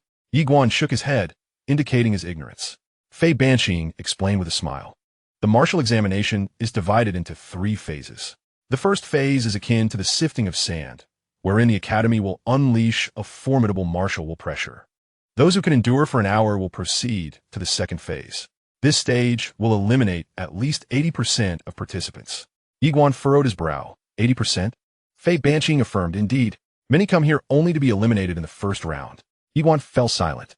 Fei Banqing continued, "The second phase becomes even more brutal, as it requires survival in the endless demon domain." Yi Guan expressed confusion. "Endless demon domain?" Fei Banqing nodded, "Yes. It is a territory belonging to the demon realm, inhabited by various powerful demon beasts. Surviving there is exceedingly challenging. Historically, from 100 entrants, fewer than 20 manage to survive. Death is a real possibility." Yi Guan nodded slightly, then asked, "And what about the third phase?" Fei Banqing replied solemnly, "The third phase is even more merciless, as it involves competing for the Qingyun token in the wasteland. Within the wasteland, there are 10 Qingyun platforms, each housing a Qingyun token. The central platform holds the token for the first rank, with the second and third on either side, and so forth. Each province can only contend for 1 token." She turned to Yi Guan, "Whichever rank you desire, that is the platform you should aim for." Yi Guan nodded slightly, "I understand." Fei Banqing elaborated, "The third phase is ruthless for another reason. The competition is unregulated.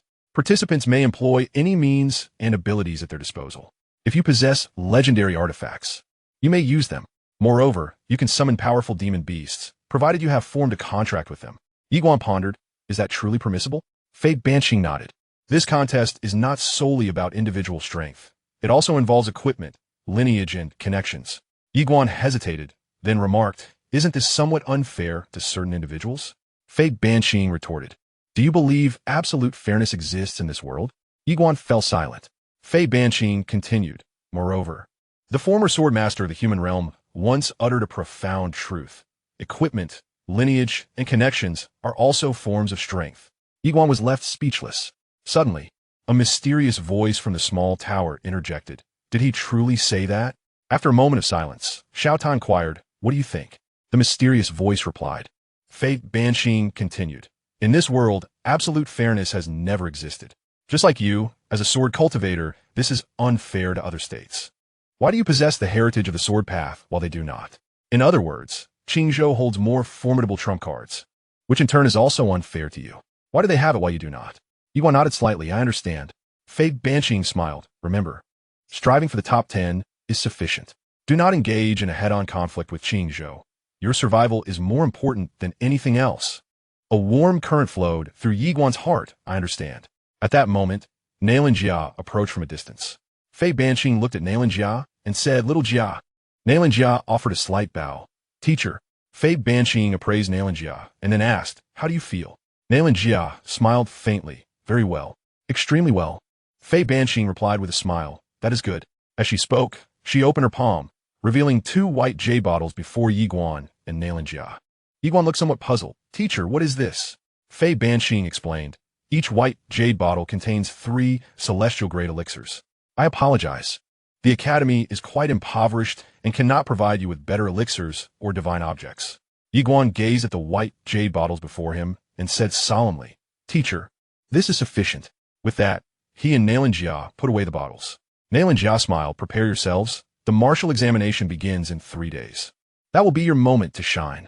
Yiguan nodded slightly, and then he and Xianxia turned to leave. After they departed, Song Fu appeared beside Fei Banqing, observing the 2 figures in the distance. He murmured, "They are both exceptionally gifted. It is a pity that the Academy cannot offer them better." Fei Banqing replied softly, "After this martial examination, they will have a better platform." Song Fu nodded slightly. To be honest, both felt a twinge of reluctance.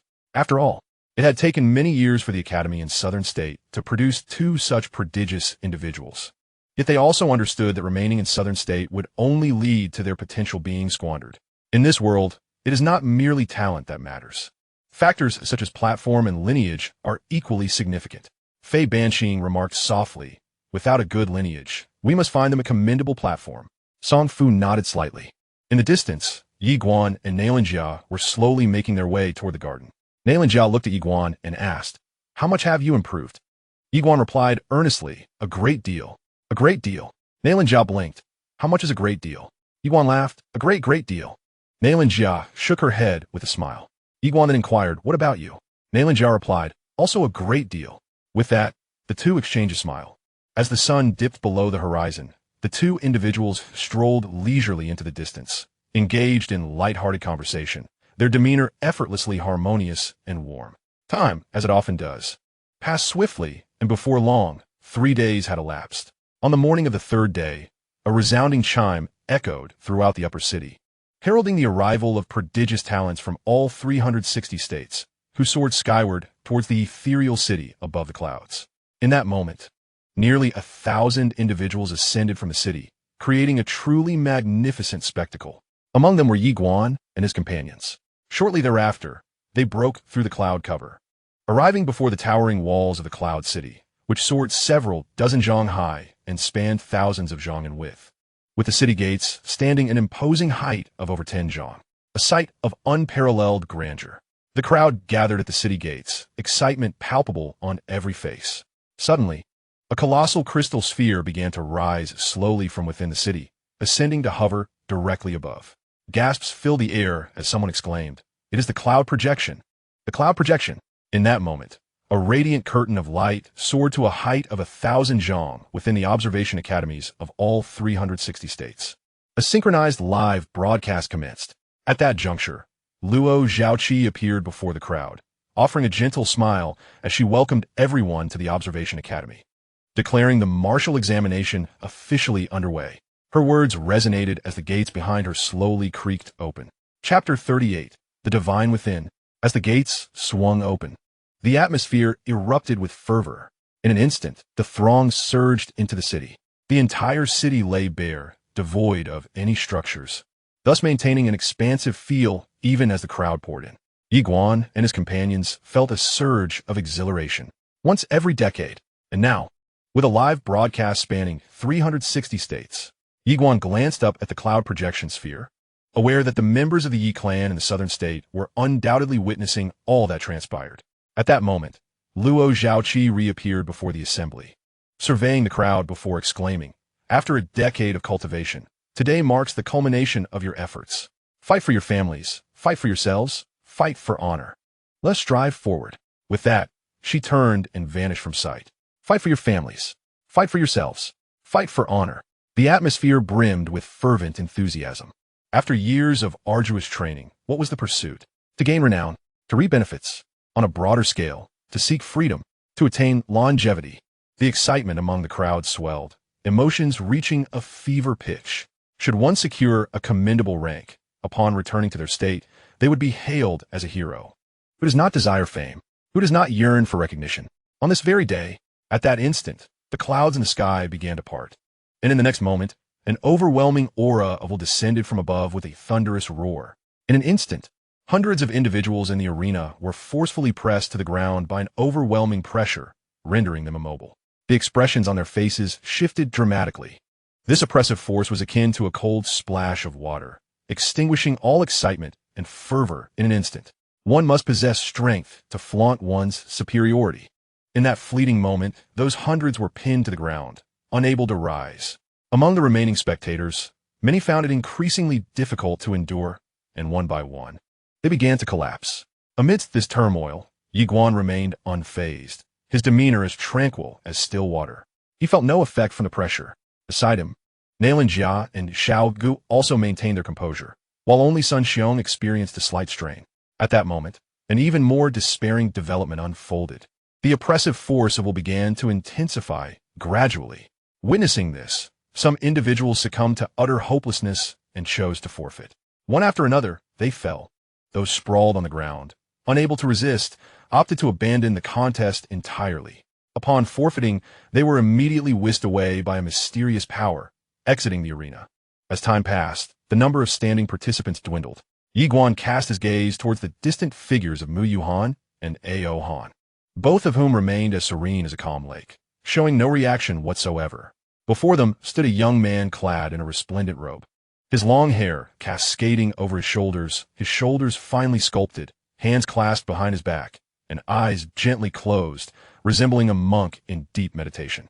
In this moment, many in the arena were fixed upon this youth. It was evident that he was the enigmatic prodigy from Qingzhou. Yi Guan withdrew his gaze and turned towards the figure of the left minister. The left minister had his eyes slightly closed, hands concealed within his sleeves, murmuring ancient incantations with an air of mystery. Suddenly, the left minister opened his eyes and glanced at Yi Guan. Taken aback by this sight, Yi Guan momentarily paused. At that instant, the mysterious man from Qingzhou also opened his eyes and turned to regard Yi Guan. Behind him, Ao Han looked at Yi Guan and inquired, "Did you discover something in Mu?" The man named Mu slowly closed his eyes again, responding with a simple, "Nothing." Ao Han nodded slightly, choosing to say no more. In the arena, an increasing number of participants succumbed. Within less than half an hour, fewer than 100 remained. This was the process of sifting the chaff from the wheat. Those unfit for the challenge were eliminated in the first round without any unnecessary embellishments, thus saving time. Yi Guan gradually closed his eyes. The formidable pressure of will had indeed no bearing on him. His resolve, though not invincible, was at least as unyielding as granite, impervious to ordinary pressures of will. Beside him, Xiao Gu and Xianxia fared well, while Sun Xiong was now struggling significantly. Among the four, he was the weakest in strength. Yet at this moment, he was resolutely enduring. He did not wish to be eliminated in the first round. Time passed slowly, and within the arena, a few more participants fell, though not many, for those who had managed to endure thus far were, for the most part, quite capable. For some, the days felt interminable, as that enigmatic will and pressure continued to intensify. Many faces in the crowd turned pale, drenched in sweat, yet they persevered. This opportunity arose only once every decade, and they were unwilling to relinquish it so easily. It was essential to understand that giving up now meant not only forfeiting the chance to join the esteemed Xianxia Guanxin Academy, but also abandoning the possibility of venturing to the fabled Central Continent. To reach that legendary land, one first had to gain admission to the Xianxia Guanxin Academy, and the academy did not accept the mediocre. One must prove oneself worthy. Perhaps this was a singular opportunity in their lifetime to stand out. With every step forward, the likelihood of joining the academy grew greater. After an indeterminate time, the mysterious will and pressure suddenly vanished. In an instant, the crowd collectively sighed in relief, soon displaying expressions of exhilaration. They had passed the first trial. Yi Guan glanced around, noting that only 82 remained from over 1,000 participants. The rate of elimination was indeed alarming. At that moment, Luo Zhaoqi reappeared before the crowd, adorned in a flowing crimson gown that exuded both intellect and allure, captivating the gazes of countless men.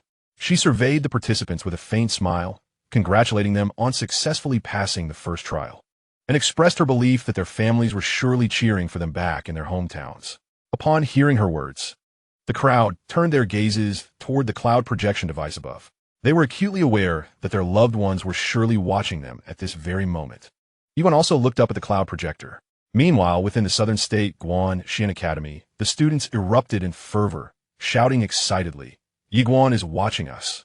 In another location, Yi Xiao was watching Yiguan as well, and upon seeing him, he couldn't help but feel a surge of excitement, tightly grasping Yinan's hand, exclaiming, "It's Xiaowan! It's Xiaowan!" Not long ago, Xianxia from the Guanxin Academy had personally gone to the ancient ruined city to bring the Yi family members over. Yiguan, Xiaoge, and Nalanjia were the hopes of the southern state, which is why their families were given special attention by the academy. Hearing Yi Xiao's words, Yinan felt a thrill of excitement. It's Xiao Guan. Behind them, the rest of the Yi clan erupted into wild cheers. Even the usually composed second elder couldn't help but smile broadly. At this moment, Yiguan not only embodies the essence of the southern province's Guanxuan Academy, but also represents the entire Yi clan. In the upper realm, in Yun City, Yiguan withdrew his gaze and smiled faintly. He was aware that at this moment, the Yi clan was undoubtedly watching him.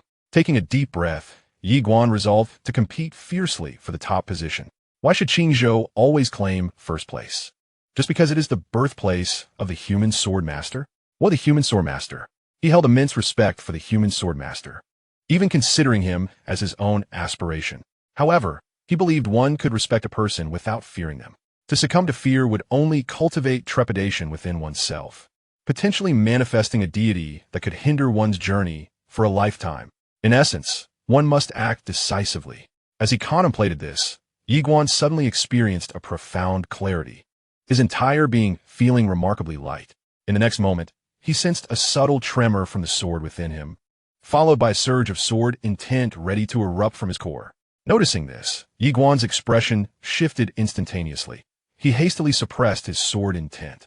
Under his restraint, the sword intent gradually regained its tranquility, yet he could feel its potency had seemingly intensified. Puzzled, Yiguan wondered, "Tower Master, what does this mean?" The small tower replied, "A swordsman cultivates the heart. When your state of mind achieves a breakthrough, your sword intent will amplify. An enhanced sword intent signifies a strengthened sword path. In short, congratulations, your swordsmanship has advanced. In terms of sword cultivation realms, you now stand at the threshold of a half-step sword saint." Yiguan's brow furrowed slightly. "Half-step sword saint? Sword cultivation realm?" The small tower explained. "The realms of sword cultivation are as follows: swordsman, sword cultivator, sword sovereign, sword emperor, sword saint, sword immortal, great sword immortal. And above the great sword immortal lies the sword emperor. The Tianyun sword emperor you mentioned is indeed a sword emperor. In fact, her current strength likely surpasses even that of a sword emperor. Nonetheless, the title of sword emperor is the highest honor within sword cultivation." As it spoke, the small tower paused momentarily before continuing. Of course, the title of sword emperor is merely an honorific. It does not necessarily denote the strongest. Some truly powerful sword cultivators do not concern themselves with such titles. Yiguan, brimming with excitement, exclaimed, "Tower Master, I am now a half-step sword saint. Is my progress not a tad too rapid? Beyond this point, I shall become a sword immortal." A sword immortal. The small tower remained silent for a moment before stating, "It is merely a title. Do not place too much importance on it." Yet Yiguan remained exuberant. "Half-step sword saint, sword immortal tower master, a sword immortal. I have the chance to become a sword immortal." The small tower. Just as the small tower was about to say something, that mysterious voice suddenly interjected, "You need not say more. A sense of ambition and fulfillment is not a bad thing." The small tower fell silent, choosing not to respond further. At that moment, Yiguan was indeed filled with exhilaration. A sword immortal. That was the stuff of legends. And now, he has the opportunity to become a master swordsman. How could he not be exhilarated? Beside him, Xiao Ge cast a glance at Yiguan, somewhat astonished. It seemed illogical, after merely passing the first trial. Why was Brother Yi so animated? At that moment, a voice from afar, belonging to Luo Zhaoqi, suddenly resonated. "Everyone, take a brief respite. The Academy will soon teleport you to the Endless Demon Realm.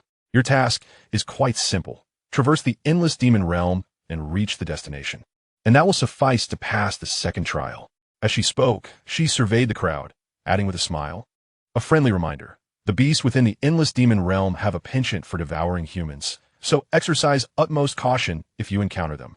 The expressions of the crowd turned grave. Following the recent eliminations, they harbored no underestimation of the challenge ahead. At that moment, teleportation arrays suddenly manifested beneath their feet. Xianxia abruptly grasped Yi Guan's arm, urging him to enter. Yi Guan stepped inside. Xianxia explained, "Each teleportation array can only transport 2 individuals, and the destination is entirely random." With that, she turned her gaze toward Xiaogu and Sun Xiong, instructing, once inside, find a way to reunite. Xia nodded. "Be careful." No sooner had his voice faded than the teleportation array activated, and everyone in the vicinity vanished without a trace. Chapter 39, Courtesy. Uncertain how much time had elapsed, Yi Guan gradually opened his eyes, feeling a slight dizziness in his head. This teleportation had taken a bit longer than expected. After a moment, Yi Guan scanned his surroundings. Before him lay a river, its waters crystal clear, and across it, an unending range of mountains stretched into the horizon, where a towering flag could be faintly seen. The Guanxian Academy. Clearly, that was their intended destination. At this moment, Xianxia, standing beside him, remarked, "This place is not simple." Yi Guan gazed at the flag, contemplating whether to fly directly over. Just then, a piercing scream echoed from the right sky. Yi Guan and Xianxia quickly turned their attention, witnessing a man plummeting from the sky, struck down by a pitch-black flying demon beast. This creature resembled an eagle, massive as a bull, with wings that stirred up powerful gusts as it flapped. A ground-tier demon beast. Most importantly, it was not just one, but a multitude. At least 100 of these beasts. Yi Guan and Xianxia exchanged glances and shared a knowing smile. It seemed flying was no longer an option. While sword flight might allow them to evade these beasts, he preferred not to reveal all his cards at this juncture. Yi Guan suggested, "Let's walk over." Xianxia nodded in agreement. The two approached the lakeside, preparing to take flight, when suddenly, Yi Guan furrowed his brow and grasped Xianxia's arm, saying, "Wait." Xianxia cast a glance at Yi Guan, whose pupils suddenly contracted. In an instant, he pulled Xianxia behind him. At that moment, the ground before them cracked open, and the next second, a dark figure lunged toward them with astonishing speed, too swift for the naked eye to perceive. Yet, Yi Guan was even quicker. With a resounding thud, without any visible movement from Yi Guan, the shadowy figure was sent hurtling backward. After a few moments, Yi Guan and Xianxia discerned the creature's form. It was a monstrous beast resembling a rat, its body covered in tiny wings, with a single eye glaring at them. Xianxia spoke in a somber tone. "That is a shadow rat, an earth-rank beast, yet they are even more terrifying than celestial-rank beasts. Their speed is astounding." Yi Guan scrutinized the shadow rat, which then turned and transformed into a mere afterimage, vanishing into the distance. Fleeing when outmatched. "These beasts are not foolish enough to fight to the death," Yi Guan remarked gravely. "Indeed, we cannot afford to be careless." Previously, he had thought that with his current strength, he could navigate this place with impunity. Such thoughts were indeed perilous, for with such notions, one inevitably fosters a sense of contempt. Even the lion, when hunting a rabbit, must exert full effort. Xianxia added, "The beasts here are all at least of earth rank." Yi Guan replied, "And there must be quite a few at celestial rank as well." As they exchanged glances, Yi Guan's voice softened. "I wonder where Xiaogu and Sun Xiong are at this moment." Xianxia urged, "Let us proceed. Hopefully, we will encounter them." Yi Guan nodded, and the two continued onward. Before long, they ventured deep into the vast mountain range. Upon entering a dense forest, Yi Guan's brow furrowed. The stillness of the woods was eerily unnatural. He halted, surveying his surroundings. Suddenly, a massive azure serpent, measuring over 10 yards in length, lunged down from above. It halted mere inches from his head, for a chi sword had been inexplicably embedded in its skull. At that moment, a series of rustling sounds echoed throughout the forest. Xianxia glanced around, noticing a multitude of azure serpents emerging from the underbrush. Yi Guan whispered, "We have entered the serpent forest." Countless snakes slithered toward them, flicking their tongues in a disconcerting manner. Xianxia, feeling uneasy, edged closer to Yi Guan, who turned to her and observed her pale complexion. He blinked in surprise. Was she afraid of snakes? Xianxia nodded. Yi Guan gently grasped her hand and reassured her, "It's all right." He then surveyed their surroundings, his gaze finally resting upon a deep violet serpent. Upon noticing Yi Guan's attention, The violet serpent emitted a peculiar sound, and in the next instant, the entire swarm of serpents rushed toward Yiguan and Xianxia as if driven mad. At that moment, Yiguan abruptly snapped off a nearby branch. In the next instant, with a swift sound, the branch struck the head of the deep purple serpent. The serpent suddenly spoke, halting its advance. Yiguan was taken aback. Could this Serpent King truly speak human language? The Serpent King fixed its gaze upon Yiguan, commanding, "You may proceed." It was aware that this human had shown mercy, for that very branch had the potency to slay it. As the Serpent King's voice faded, the serpents before Yiguan and Xianxia parted ways. Yiguan cast a glance at the Serpent King, then took Xianxia's hand and walked away into the distance. As if struck by an idea, Yiguan suddenly halted, turned to the Serpent King, and inquired, "Are there any particularly perilous areas ahead?" The Serpent King stared at him in silence. Yiguan opened his palm, and a spatial ring floated before the Serpent King, containing 1,000 golden crystals. The Serpent King glanced at the spatial ring and replied, "Provide me with another 1,000 golden crystals, and I shall have my subordinates escort you safely." After a moment of contemplation, Yiguan responded, "Is this how it is done?" The Serpent King replied calmly, "If you can fight, then fight. If not, find another way to profit." "What is the issue?" Yiguan nodded, accepting the terms. Initially, he presumed that the minds of the demon beasts might be less astute, given their nature, but it appeared he was mistaken. Yiguan offered the Serpent King a spatial ring. At that moment, a small serpent darted before Yiguan and Xianxia. The Serpent King instructed, "Follow it." Yiguan nodded in agreement. Thus, Yiguan and Xianxia trailed the small serpent, vanishing into the depths of the dense forest. Along the way, they successfully evaded numerous territories of demon beasts, significantly reducing their troubles. The territorial instincts of demon beasts are quite pronounced, often, whether intentionally or not. Trespassing into their domains is perceived as provocation. With the guidance of this small serpent, they sidestepped a multitude of complications. Shortly thereafter, under the small serpent's lead, Yiguan and Xianxia arrived at a canyon, flanked by towering mountains thousands of feet high, a truly magnificent sight. However, at this juncture, the small serpent came to a halt. Yiguan and Xianxia looked at it, and the small serpent explained, "Ahead lies the territory of the Earth Bear clan, with whom our serpent tribe has been bitter enemies. If they catch wind of my presence, they will surely engage you in combat. Therefore, your journey from here must be undertaken alone." Yiguan nodded slightly, extending his palm as another spatial ring floated before the small serpent. "Thank you." He smiled. The small serpent glanced at the spatial ring, which contained 100 golden crystals. It blinked and remarked, "The Earth Bear King once studied at the Guoxian Academy and has a fondness for your human customs. If you exhibit politeness, perhaps it will not trouble you." Yiguan smiled and said, "Thank you." The little snake replied, "Thank you for your tip." After finishing its words, it stowed away the storage ring and vanished from the sight of the two. Yiguan exchanged a glance with Xianxia, shaking his head with a smile. Xianxia remarked, "Suddenly, I feel that snakes aren't as terrifying as they seem." Yiguan agreed, indeed. The two walked further away. Xianxia softly said, "Today, the demon race and humanity, along with the 100 clans, can coexist peacefully, and we must express our gratitude to the sword master of the human realm from years past. It was he who unified the entire universe, fostering harmony among the 100 clans and establishing a new order. Otherwise, chaos would reign." Yiguan nodded slightly. After joining the academy, he had perused numerous accounts regarding the sword master of the human realm. As Xianxia stated, the current peaceful coexistence of the human race with 100 clans is indeed a result of the sword master's efforts. He unified the clans through sheer will. Every clan is obligated to abide by the rules of the Guoxian law. Although conflicts among certain leaders still persist, large-scale battles have never been witnessed. As if struck by a thought, Yiguan suddenly inquired, "Tower Master, do you know the sword master of the human realm? I mean, know him in the sense that you are acquainted, and he knows you as well." The little tower fell silent for a moment before responding, "I do know him." Yiguan exclaimed with excitement, "Tower Master, you actually know the sword master of the human realm. That is truly impressive." The little tower responded nonchalantly. Yiguan continued, "Tower Master, you previously disapproved of my ambition to become an unparalleled powerhouse like the sword master of the human realm. Why was that?" The little tower replied, "What I meant was, you should take your time and not aim too high too quickly, understand?" Yiguan nodded, "I understand." As they conversed, he and Xianxia arrived deep within the gorge.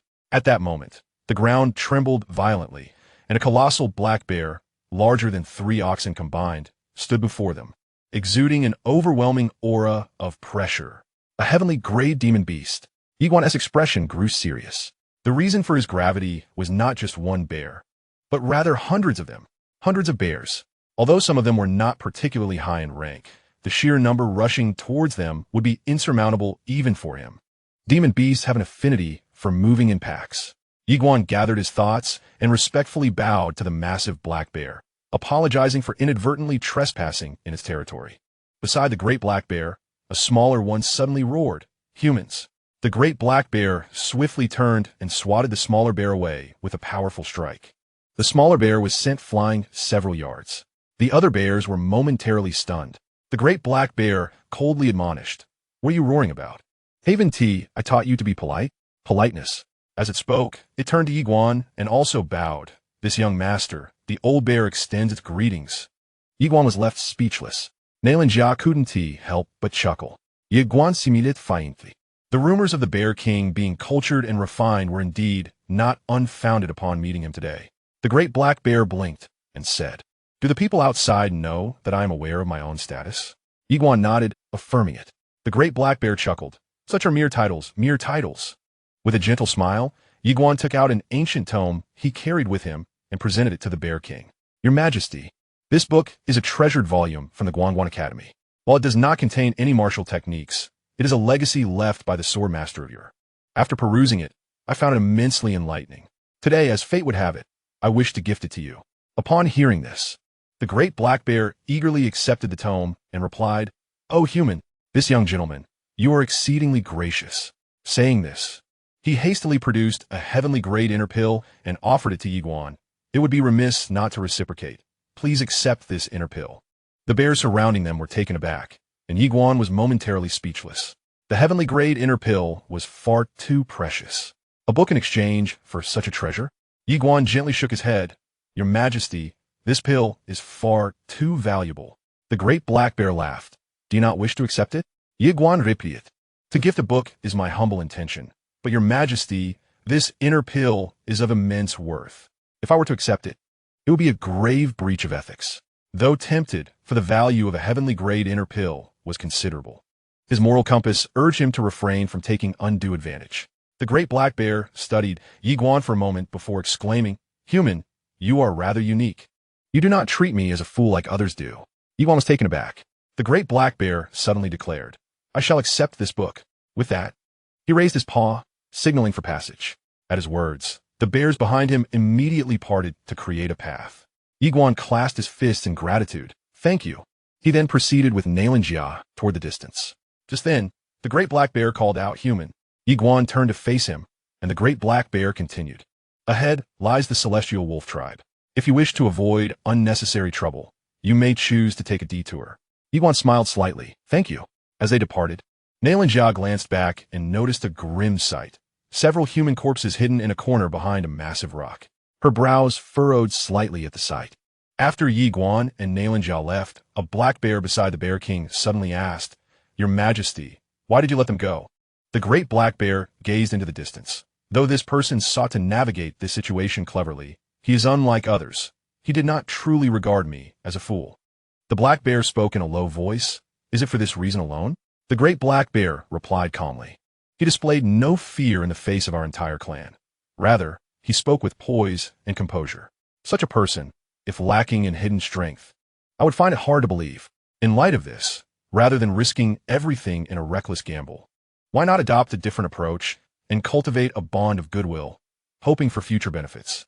With these words, it cast a glance at the black bear and continued, "Whether as a human or a bear, one must learn to recognize the times, read the atmosphere, and avoid acting impulsively or engaging in mindless confrontations." The black bear nodded, succinctly summarizing, "If one can win a fight, then fight. If one senses defeat, then make friends." Correct? The great black bear laughed heartily, exclaiming, "A teachable spirit." After leaving that canyon, Yiguan and Xianxia heeded the Bear King's advice and chose a different direction to proceed.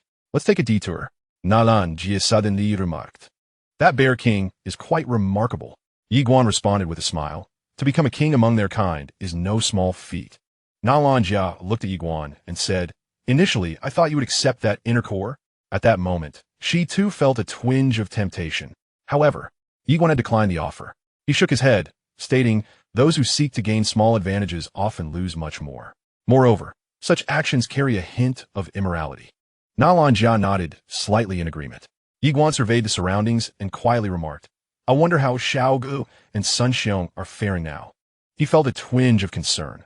This place harbored more celestial-level beasts than he had anticipated, and most of these creatures were social in nature. Should they encounter a pack of such beasts, despair might truly ensue. Even he, if besieged by over 100 bears, would have no choice but to flee. He feared not one-on-one confrontations, but a collective assault did intimidate him somewhat. Xianxia stated solemnly, the number of those who can pass this trial is likely exceedingly few. Yiguan nodded, acknowledging the bizarre nature of this examination.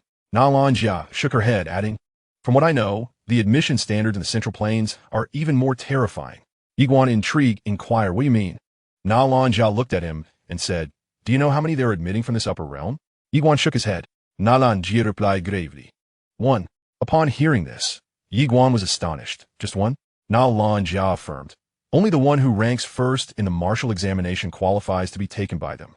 Yiguan fell silent. The condition that only the first-place winner could go to the Central Plains was indeed outrageous. Xianxia continued solemnly. That is not all. It is said that the standards set by the main campus of Guanyuan Academy are even more daunting. She shook her head and smiled for those at the bottom. Ascending is truly as challenging as climbing to the heavens. Yiguan smiled slightly. Precisely for this reason, we, who lack powerful families and backgrounds, must strive even harder. Xianxia responded cheerfully. Let us strive together. Yiguan nodded in agreement. The two quickened their pace. Before long, Yiguan and Xianxia had circumvented the territory of the Celestial Wolf Tribe, and at this moment, they were drawing ever closer to the banner of the Guanyuan Academy. Yiguan gazed at the distant towering mountain and remarked with a smile, once we traverse this mountain, we shall reach our destination. Xianxia nodded, and the two quickened their pace. Although both were somewhat apprehensive about Xiaogu and Sun Xiong, they realized it was futile to search for them amidst the vast expanse of mountains. Locating anyone in such a wilderness was exceedingly difficult. Soon, they reached the summit, where they found themselves mere miles away from the flag. Joy illuminated their faces. At that moment, a sudden laughter echoed from the side, followed by two more voices. Hearing this, Yiguan and Xianxia turned to see a man approaching leisurely from a distance. The man donned a long black robe, towering in stature, with a rugged beard that lent him an air of coarseness, and his gaze was somewhat lascivious. The immediate impression he conveyed was that of a nefarious character. Upon noticing Xianxia, his eyes gleamed with delight, and he exclaimed, what a stunning woman! I have never encountered such beauty before. TSK. Yiguan cast a glance at the man, realizing he was no human but rather a beast of the demonic variety, and moreover, a creature of the celestial rank. The beastly man continued to fixate on Xianxia, grinning as he addressed them. You must be Yiguan and Xianxia, right? Someone has offered a handsome reward for my task of eliminating you. Yet, I did not expect this fair maiden to possess such exquisite beauty. Not even a eunuch could resist her charms. At that instant, a fleeting shadow rushed towards him. The beastly man's pupils constricted in shock, overwhelmed by the terrifying speed. He could only defensively raise his arms to shield his head. Just then, Yiguan's foot struck his groin with precision. Bang! The excruciating pain radiating from his lower body elicited a scream that was beyond description. As he instinctively dropped his arms, Yiguan seized the opportunity to deliver a powerful punch to his throat. Bang! The beastly man was sent hurtling backward, and in that very moment, Yiguan grasped his right hand and forcefully slammed it into the ground. Bang! The impact shattered the earth beneath them. Yiguan leaned over to observe the beastly man, stating, I had believed that both humans and beasts possessed a sense of decency, but I was mistaken. The beastly man glared at Yiguan with malice. Look around you. At that moment, a throng of demonic beasts suddenly emerged, numbering in the hundreds. The beastly man sneered, if I perish, the woman you cherish will be trampled 1,000 times by my kind. Yiguan smiled grimly. After today, there shall not exist any Manyao tribe in this world. With that declaration, he unleashed a ferocious punch, and in an instant, the beastly man's anguished screams echoed through the air. Every bone in his body was shattered by Yiguan's might. The beastly man roared in fury, Kill him! Kill him! Let the woman live! The monstrous creatures charged directly at Yiguan. As Yiguan gazed at the approaching horde, a surge of murderous intent erupted within him, and peculiar faint crimson hues appeared at the edges of his eyes. Chapter 41. Delight. Kill. Yiguan suddenly dashed forth like a tempest. Unbeknownst to him, a dagger had materialized in his hand. The 2 months spent training in the trial tower had endowed him with an astonishing swiftness, rendering even heavenly tier beasts unable to evade his speed. The beast before him stood no chance of escape. At the very moment he surged ahead, one of the beasts had its throat ripped open, blood gushing forth. One beast fell. In the next instant, Yiguan plunged into the throng of monsters, and another creature succumbed. He moved like a specter, weaving effortlessly through the horde, while the beasts could scarcely perceive his presence. The air was filled with the echoes of anguished cries. Nearby, the beastly man lying on the ground was utterly bewildered by the scene unfolding before him. Damn it! In that moment, he realized he had been deceived. The intelligence he received was utterly false. This man was no ordinary cultivator. He felt utterly betrayed. The beastly man's heart bled with despair as, in the distance, one beast after another fell. Witnessing this, he hastily exclaimed, "Stop! This is a misunderstanding." At that moment, Xianxia stepped beside him and pressed her foot onto his mouth, commanding, "Silence. Do not disturb him. Let him kill in peace. I relish watching him slay." The beastly man was left speechless. Meanwhile, the pace at which the beasts fell accelerated, and in the blink of an eye, over 100 had been vanquished. At this juncture, fear finally gripped the horde. After such a prolonged engagement, they had yet to lay a finger on this human. Their strengths lay in their brute force and physical defenses, yet speed was not their forte. Suddenly, one beast glanced at the fallen beastly man and roared, "The king is dead, retreat." With that proclamation, it turned and fled. The beastly man's eyes widened in fury, roaring, "Damn it, I am not dead. Not yet." However, the other beasts paid him no mind and vanished from sight in their haste. Yiguan came to a halt, feeling an overwhelming heat coursing through him, and he noticed that the dagger in his hand emitted a faint crimson glow. Trembling, he thought, "Tower Master, why do I feel as though my blood is stirring?" After a moment of silence, the small tower replied, "It's merely an illusion. You are undoubtedly caught up in the frenzy of slaughter." Yiguan's expression became stiff. Xiaota continued, "It's perfectly normal to feel excited during your first kill. Just take a moment to rest afterward." Yiguan hesitated for a moment before nodding. Inside the tower, Xiaota let out a sigh of relief, thankful that this individual's bloodline had not awakened here.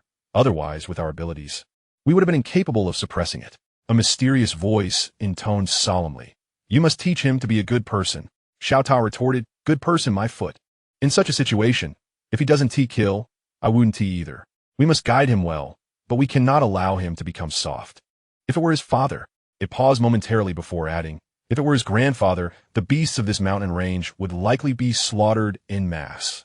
The mysterious voice asked gravely, "What if it were his father?" Xiaota remained silent for a brief moment before responding, "It depends on the situation. Minimally, if he is like him, the killing would end here. Maximally, the entire upper realm could perish, paving the way for the next map." Yiguan slowly approached the beastman. The creature's face was marked by terror, and just as he was about to speak, Yiguan interjected, "The Xianxia sect sent you to kill me and Xiaojia, didn't they?" The beastman stared at Yiguan, astonished. "How do you know?" Yiguan replied calmly, "Since we arrived in the upper realm, we have been at odds with them. Who else could it be?" The beastman replied in a low voice, "I possess many treasures. If you spare me, they will all be yours." Without warning, Yiguan swiftly severed the beastman's throat. A splash of blood erupted forth. The beastman's eyes widened in shock as he succumbed to death. Yiguan retrieved the beastman's storage ring and declared, "By killing you, your treasures are now mine." Yiguan glanced at the storage ring and was momentarily stunned. Inside were 2 heavenly tier beast cores and 60,000 golden crystals, along with some low tier beast cores. Yiguan was instantly filled with delight. The 2 heavenly tier beast cores could fetch at least 200,000 crystals. And with the 60,000 golden crystals and additional low tier beast cores, this haul could amount to nearly 300,000 golden crystals. 300,000. The speed at which wealth accumulates through killing is astounding. Yiguan quickly thought, "Xiaota, could you elaborate on that fishing law you mentioned earlier?" At that moment, Xianxia approached Yiguan, producing a handkerchief to gently wipe the blood from his face. Yiguan was taken aback. At that moment, he was very close to Xianxia, and he could distinctly smell her floral fragrance. Gazing at the stunning Xianxia, Yiguan found himself momentarily lost in thought. Xianxia softly remarked, "There is no need to be angered by the words of such a person next time. I do not mind." Yiguan shook his head, declaring, "To insult me is one thing, but to disrespect you is utterly intolerable." Xianxia chuckled. "What if we encounter an opponent we cannot defeat?" After a moment of contemplation, Yiguan replied, "If I cannot prevail, then I shall endure the blows. However, should anyone dare to insult you, I will fight them, no matter the odds." Xianxia spoke softly. "Sometimes it is wise to endure for a moment, allowing the storm to pass. To step back is to embrace a broader horizon." Yiguan countered with a shake of his head, "If someone I cherish is insulted in my presence, and I am to remain silent, then what purpose does my cultivation serve? I forge my sword not to become a passive observer." Xianxia gazed at him, her eyes sparkling with curiosity. "Do you hold affection for me?" Yiguan pondered for a moment before responding, "Is that not permissible?" Xianxia, taken aback, chuckled and said, "Your answer leaves me quite astonished." As she took his hand, gently tending to the blood upon it, Yiguan suddenly asked, "Is this your first time tending to man's wounds?" Xianxia replied, "It is my second." Yiguan was momentarily taken aback. Xianxia added, "The first was for my father. He was injured once, and I cared for his wounds. Is that not acceptable?" Yiguan smiled broadly. "Of course, it is only right." Xianxia shook her head, laughing, "You are such a simpleton." Yiguan chuckled and promptly retrieved half of their spoils from his spatial ring, placing it into Xianxia's hands. She looked at him. "You should keep it for your own use." She recognized Yiguan's fervor for cultivation and his pressing need for resources. However, he insisted, "Your unique constitution also requires ample resources." As Xianxia opened her mouth to argue, Yiguan placed half of their spoils firmly in her hands, declaring, "One half for each of us. Let us not speak further on this matter." Xianxia smiled. "Very well." She then stored the items away. At that moment, the ground began to tremble violently, as if an earthquake had struck. Yiguan and Xianxia froze. Turning their gaze toward the source of the disturbance, they beheld a monstrous beast, towering over 10 zhang, charging toward them with ferocious speed. The overwhelming pressure it exuded was palpable even from a distance. Xianxia spoke with urgency. "That cannot be anything less than a half-step immortal-grade beast." Yiguan replied sternly, "Run." Xianxia nodded, and just as they were about to flee, she pointed into the distance. "Look." Yiguan followed her gaze and saw a figure sprinting ahead of the beast. It was none other than Xiao Ge. Upon spotting Yiguan and Xianxia, Xiao Ji's face lit up with exhilaration as he shouted at the top of his lungs, "Brother Yi, help! Save me! Oh my! Please save me!" Yet Yiguan, grasping Xianxia's hand, turned and fled. Stunned by this turn of events, Xiao Ge stammered, "Brother Yi, my good brother. I'm your brother Xiao Ge." Chapter 42. The Honor of Qingzhou. Run. There is no choice but to flee. A semi-divine beast, accompanied by a throng of other creatures, poses an insurmountable challenge. The three individuals, pushing their speed to the utmost limit, found solace in the fact that the beast was not particularly swift. Gradually, they approached the flag with increasing urgency. However, the swarm of beasts showed no inclination to relent. Witnessing this, Yiguan's expression darkened. What had Xiao Ge done to provoke such relentless pursuit?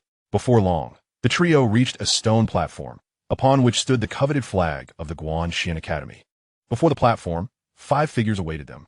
The 3 from Qingzhou were present, alongside the gentleman from Yinzhou.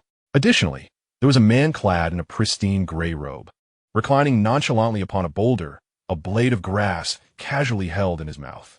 Upon the arrival of Yiguan and his companions, the attention of all 5 shifted towards them, only to quickly divert to the horde of beasts behind them. As they beheld the approaching monstrosities, their brows furrowed in concern. Yiguan turned to confront the relentless beasts, noting their unyielding pursuit, his countenance growing grave as he addressed the pale-faced Xiao Ge. "What have you done?" Xiao Ge trembled as he replied, "Heaven help me. What could I possibly do? It's so abnormal. How could I possibly contend with it?" Yiguan's voice lowered. "It is fixated on you." Xiao Ge blinked in surprise. Hastily producing an egg, he exclaimed, "I found this egg." He then added, with a hint of mischief in his eyes, "Could it possibly belong to it?" Yiguan, exasperated, retorted, "What do you think?" He seized the egg and turned towards the charging beast, declaring, "If you advance any further, I shall crush your egg." The expressions of those present morphed into a mixture of bewilderment and unspoken thoughts, evidently straying from purity of mind. At that moment, the beast halted abruptly, its gaze fixated on Yi Guan, brimming with malice. The horde behind it also came to a standstill. Yi Guan, maintaining his composure, proclaimed, "This is a misunderstanding." The beast scoffed, "You have taken my egg, and now you threaten me, while claiming it is a misunderstanding. Do you not find that utterly ludicrous?" After a moment of contemplation, Yi Guan suggested, "Let's engage in a contest. Should I triumph, we shall consider the egg incident resolved."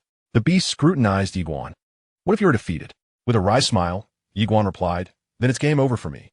The beast declared, "Human, you challenge me, and, as a king, I must accept your challenge. As you stated, should you win, we shall dismiss the matter of the egg. However, should you lose, both you and your friends shall perish." Yi Guan nodded, agreed. The beast gestured, and the smaller creatures behind it retreated in unison. Xiao suddenly spoke, "Brother Yi, how about I take over?" Yi Guan turned his gaze towards Xiao Ge and smiled. "I have faith in your abilities. However, I have recently made some advancements and am eager to find an opportunity to hone my skills. Allow me this chance." After a moment of hesitation, Xiao Ge nodded. "Very well." Yi Guan strode towards the monstrous beast. Xiao Ge cast a glance at him, his expression complex. He understood that Yi Guan's words were meant to spare his pride. In truth, he was uncertain of his own capabilities against such a formidable creature. This beast was at the threshold of celestial rank. A being of this caliber surpassed even the mightiest human practitioners, possessing combat prowess that far exceeded that of its peers. Its defensive capabilities were astonishingly formidable. As the crowd watched, Yi Guan approached the beast and announced, "Esteemed one, due to your immense strength, I may resort to any means necessary in our encounter. If I happen to offend you, I ask for your understanding." The beast replied calmly, "Do as you wish." In an instant, Yi Guan vanished from sight, reappearing before the beast like a wraith, and unleashed a powerful kick aimed at its groin. The onlookers froze in astonishment. Yi Guan's speed was astonishing, so quick that the beast had yet to react before the strike landed. With a resounding thud, the beast's eyes widened in shock as it staggered back, retaliating with a fierce punch. However, the punch met only empty air, creating a massive crater in the ground instead.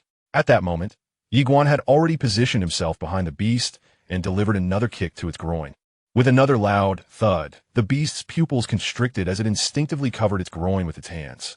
Suddenly, Yi Guan appeared above the beast, a dagger poised at its throat. Witnessing this scene, the expressions of several individuals turned grave. The speed, they had not anticipated Yi Guan's velocity could reach such astonishing heights. The man in gray stared intently at Yi Guan, lost in thought. Zhuo Fu glanced at Yi Guan, slowly closing his eyes, muttering, "What a calamity." In Qingzhou, Mu Yunhan observed Yi Guan, thinking him incorrigible. Ao Han shook his head, realizing that such tactics were most effective against a beast with overwhelming defenses. He then turned to Mu Yunhan, asking, "Which is swifter, your blade or his speed?" After a moment of silence, Mu Yunhan replied, "One strike cannot fell him. I concede." At this, Ao Han's expression grew serious, reflecting, "If I were to challenge him alone, and he chose not to confront me directly, victory would be elusive." He gazed towards Yi Guan in the distance, astonished that the often overlooked southern province had produced such a prodigious talent. In the distance, Yi Guan refrained from slaying the beast. He stepped aside and gently placed the egg on the ground. "Your egg, my lord." The beast fixed its gaze upon Yi Guan, exclaiming, "Your speed is abnormal." Yi Guan offered a faint smile, remaining silent. After a prolonged silence, the beast collected the egg and remarked, "A wager demands acceptance of its outcome. Our grievances are now resolved." With that, it turned and raced away with a group of beasts. Yi Guan stood in silence, pondering the concept of speed. He realized that once one reaches the pinnacle of velocity, it becomes insurmountable. Alas, it was a pity that this beast was not formidable enough to provide him with a thrilling battle. Ever since he triumphed over the shadow in the 9th level of the Trial Tower, he had not encountered an adversary capable of instilling a sense of crisis within him. As if struck by a thought, Yi Guan turned his gaze towards Enmu in the distance. Noticing Yi Guan's attention, the gray-clad man beside him broke into a playful smile. Nearby, Ao Han suddenly laughed, saying, "Enmu, he is looking at you. This fellow seeks to challenge you, haha." Enmu glanced at Yi Guan, then slowly closed his eyes, declaring, "This is not my battlefield. All one huklid, you understand. The Central Land is your arena." While this individual possesses commendable strength, he is still far from being a worthy challenger for you. Enmu shook his head slightly. Whether it was he or Zhuo Fu, Their objective was singular, which indicated their confidence. I shall not underestimate any of them, for to belittle one's opponent is a folly of the highest order. As he spoke, he cast a glance at Yi Guan in the distance, reflecting that if he did not reveal his true capabilities, Yi Guan's speed could render him defenseless in combat. The reason the half-step celestial beast fell so swiftly was due to its failure to regard its opponent with enough seriousness. Aohan nodded in understanding. Enmu gradually closed his eyes, vowing, "The honor of Qingzhou, which has persisted for nearly a millennium, shall be upheld by me. Should the divine obstruct me, I shall slay the divine. Should the Buddha obstruct me, I shall vanquish the Buddha." Chapter 43. Accompanying you, Yi Guan, along with Xianxia and Xiao Ge, settled down at a distance, their eyes fixed upon the horizon. Where is Sun Xiong? Yet an hour passed, and still Sun Xiong did not appear. The expressions of the three turned somber. At that moment, Xiao Gu suddenly said, "Fear not. Within this realm, should one voluntarily forfeit, the Academy will retrieve you. Therefore, you should be fine." Yi Guan nodded slightly, casting his gaze towards the edge of the plains. Although he had not communicated much with Sun Xiong, he sincerely hoped the latter would succeed in this trial. After all, they hailed from the same place. However, as dusk approached, Sun Xiong remained absent. Meanwhile, individuals from other states began to arrive. Since their arrival, approximately 20 more had come forth. At this moment, only half an hour remained until the conclusion of the assessment. Beside Yi Guan, Xiao Ge gazed at a figure in gray robes in the distance, a prodigy from Yongzhou named Junmu. Yi Guan turned his attention to Junmu, who had arrived here even before them. At that moment, as if sensing Yi Guan's gaze, Junmu also looked over and broke into a smile. Yi Guan reciprocated with a faint smile. Thus, they exchanged a silent greeting. Xiao Ge continued, "I have counted, and there are 19 states represented here. If no new participants from other states arrive, that means 19 states will vie for 10 spots." Yi Guan nodded slightly, his eyes drifting toward the end of the plain, where no one else appeared to be coming. Just then, Luo Zhaoqi suddenly emerged in the arena. Upon seeing her, the crowd understood that the second round of the martial examination had come to an end. At that moment, Xiao Gu pointed into the distance, exclaiming, "Look!" Yi Guan turned his gaze to the horizon, where a man was struggling to run towards them. The man's complexion was pale, and he clutched his abdomen with his right hand, fresh blood seeping from his fingertips. The onlookers remained silent, including Luo Zhaoqi, who observed the approaching figure without uttering a word. As the man reached the front of Luo Zhaoqi, he managed a weak smile. I'm not late, am I?" Luo Zhaoqi replied calmly, "You are late." The man was taken aback, then bitterly smiled. However, Luo Zhaoqi then added, "But I will make an exception this time." An exception? The crowd momentarily paused, quickly grasping the implication. Ultimately, whether one was late or not hinged upon Luo Zhaoqi's discretion, and she chose to grant this man an opportunity. Upon hearing this, the man bowed deeply, expressing his gratitude. "Thank you, Chief Luo." Luo Zhaoqi smiled and turned her attention to the others, saying, "Now, we proceed to the third round, which differs from the previous two. This round is a contest between individuals. A friendly reminder, choose your banners wisely, for should you select incorrectly and face an opponent too formidable, you will forfeit your chance to choose again." As she spoke, she raised a finger. "You will have one night to recuperate. Tomorrow morning, you will be transported to the wasteland, where participants from all 360 states will witness your prowess." At this point, a subtle smile graced her lips, exuding an enchanting allure. Moreover, in addition to the esteemed figures from the Central State Academy, the Grand Elder of the Divine Ge clan, one of the 6 great families of the Sacred Land, will also be present. The mention of the 6 great families of the Sacred Land left many in the crowd momentarily bewildered, clearly having never encountered such a name before. Luo Zhaoqi chuckled and remarked, "It is quite normal that you have not heard of them. The 6 great clans of the Holy Land are ancient families with a heritage spanning at least tens of millions of years, possessing an extraordinarily profound foundation. One could assert that they are the 6 most formidable families, second only to the observation of the cosmic universe. To be chosen by them would indeed be a tremendous opportunity." As she spoke, she cast a glance at Xianxia beside her. The Central Lands Academy will undoubtedly select only one individual, and being chosen by the 6 great clans of the Holy Land is a remarkable fortune. The resources available there are unparalleled. The crowd soon grasped this notion, their excitement palpable. Luo Zhaoqi smiled, said nothing further, and turned to leave. The onlookers sat cross-legged on the ground, their faces alight with exhilaration. They had successfully advanced past the second trial. Those who reached the third trial were certainly not mediocre individuals. Of the more than 1,000 participants, fewer than 30 remained. To have made it this far was already an extraordinary achievement. Yi Guan and his companions sat together around a campfire, with Yi Guan taking out a chicken to roast. They were not yet at the stage of abstaining from food. After a moment, Yi Guan tore off a chicken leg and handed it to Xianxia. In the flickering firelight, a hint of warmth graced Xianxia's stunning visage, rendering her breathtakingly beautiful. Receiving the chicken leg, Xianxia inquired, "What rank shall we strive for tomorrow?" Xiao immediately looked towards Yi Guan. Truth be told, aiming for first place was a tremendous pressure. After all, that was Qingzhou. Moreover, that Zhufu would surely be vying for first place as well. Yi Guan replied with a smile, First. Xianxia fixed her gaze on him. After a brief moment, she beamed, "I shall accompany you." Xiao Gu spoke with determination. "Then let's do it." After finishing with the chicken, Yi Guan reclined against a large rock, resting his arms behind his head while gazing at the luminous moon in the sky, lost in thought. At that moment, a fragrant breeze swept by, and Xianxia lay down beside him. Yi Guan turned to her and smiled gently. Xianxia asked, "What are you smiling about?" Yi Guan replied, "Oh, nothing, just feeling happy." Xianxia softly said, "So am I." The two lay there quietly, engaging in conversation about mundane matters, life, and the future. Time passed, and the earth fell into a serene silence, the bright moon hanging high, stars twinkling in the night sky. Yi Guan turned to Xianxia, who had by now drifted off to sleep. He removed his robe and gently draped it over her, then lay down beside her. At that moment, Xianxia nestled closer, resting her head on his arm. Yi Guan's body stiffened momentarily, but he quickly regained his composure. With his right hand gently restraining Xianxia, he gazed at the enchanting figure in his arms.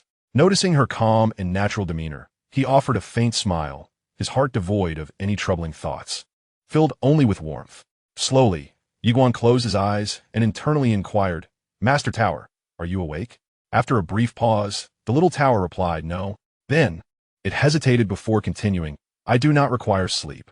Yi Guan, somewhat perplexed, asked why. The little tower responded, "To discuss matters." After a moment's hesitation, Yi Guan ventured, "Master Tower, is my Yi clan one of the 6 sacred clans?" The little tower retorted no. Yi Guan was momentarily taken aback and repeated, "No?" The little tower clarified, "They are even stronger than the sacred clans." Yi Guan spoke solemnly, "So formidable?" The little tower affirmed, "In the realm of Guanyuan universe, they are considered exceedingly powerful. Therefore, you must strive diligently, understand?" After a moment of silence, Yi Guan posed a hypothetical. If I could attain strength akin to that of the sister in the plain dress, would I still need to fear the Yi clan? The little tower remained silent for a long time before replying. "If you could reach her level, I believe the Yi clan would grant you at least some respect." Yi Guan softly remarked, "The sister in the plain dress is a great sword immortal, and I shall endeavor to become one as well." Chapter 44. The Guardian. The following day, a pale light appeared on the horizon. Within the mountains, the sounds of various beasts echoed one after another. It was time to begin the day's work. On a rock, Xianxia gradually opened her eyes and turned her gaze towards Yi Guan, whose handsome features were sharply defined. A subtle smile graced Xianxia's lips as she slowly sat up and stretched. At that moment, Yi Guan opened his eyes, and upon beholding the exquisite beauty before him, a smile blossomed on his face. Suddenly, a graceful figure appeared before everyone. It was Luo Zhaoqi. Today, she donned a flowing red gown that accentuated her alluring figure, enhancing her natural beauty. Luo Zhaoqi addressed the group with a smile. "Ladies and gentlemen, please."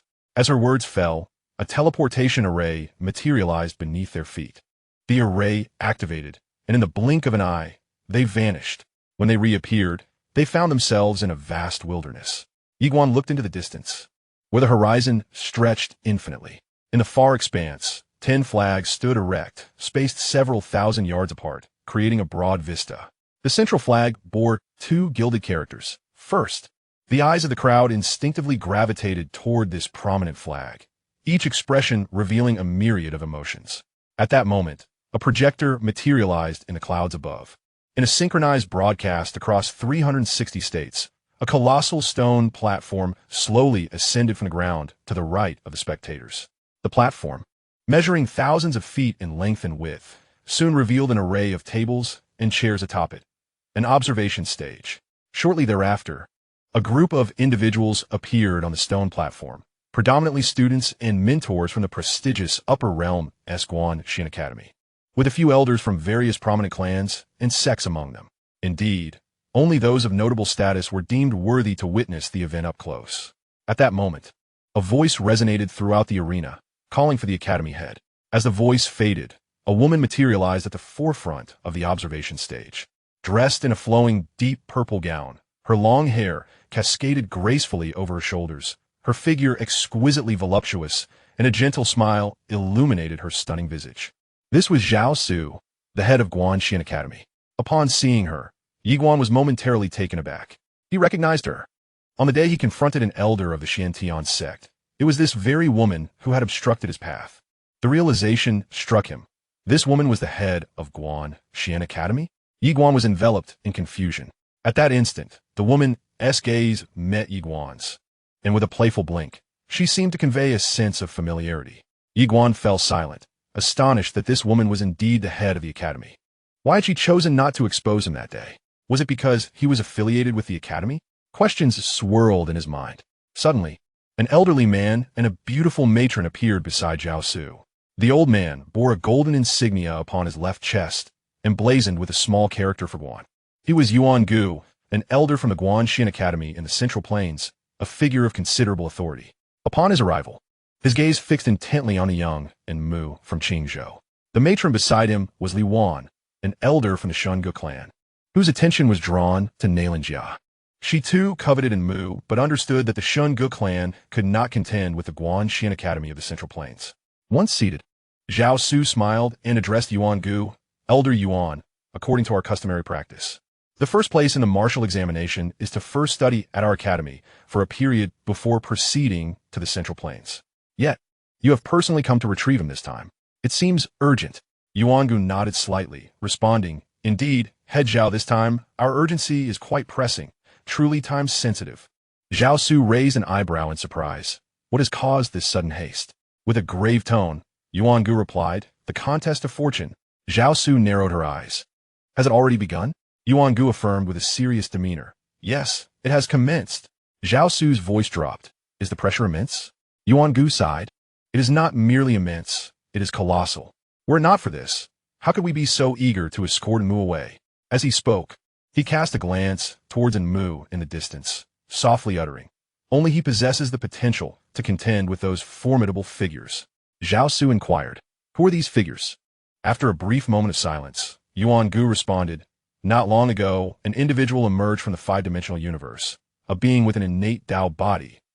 With a mortal form, attained the heavenly Tao. It is said that this individual has received the transmission of the Tao lineage from Mutian Tao, who serves as their protector. Mutian Tao.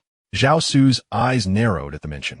Is that not the one who was once hailed as the fourth sword of the mortal realm? Yuan Gu nodded affirmatively.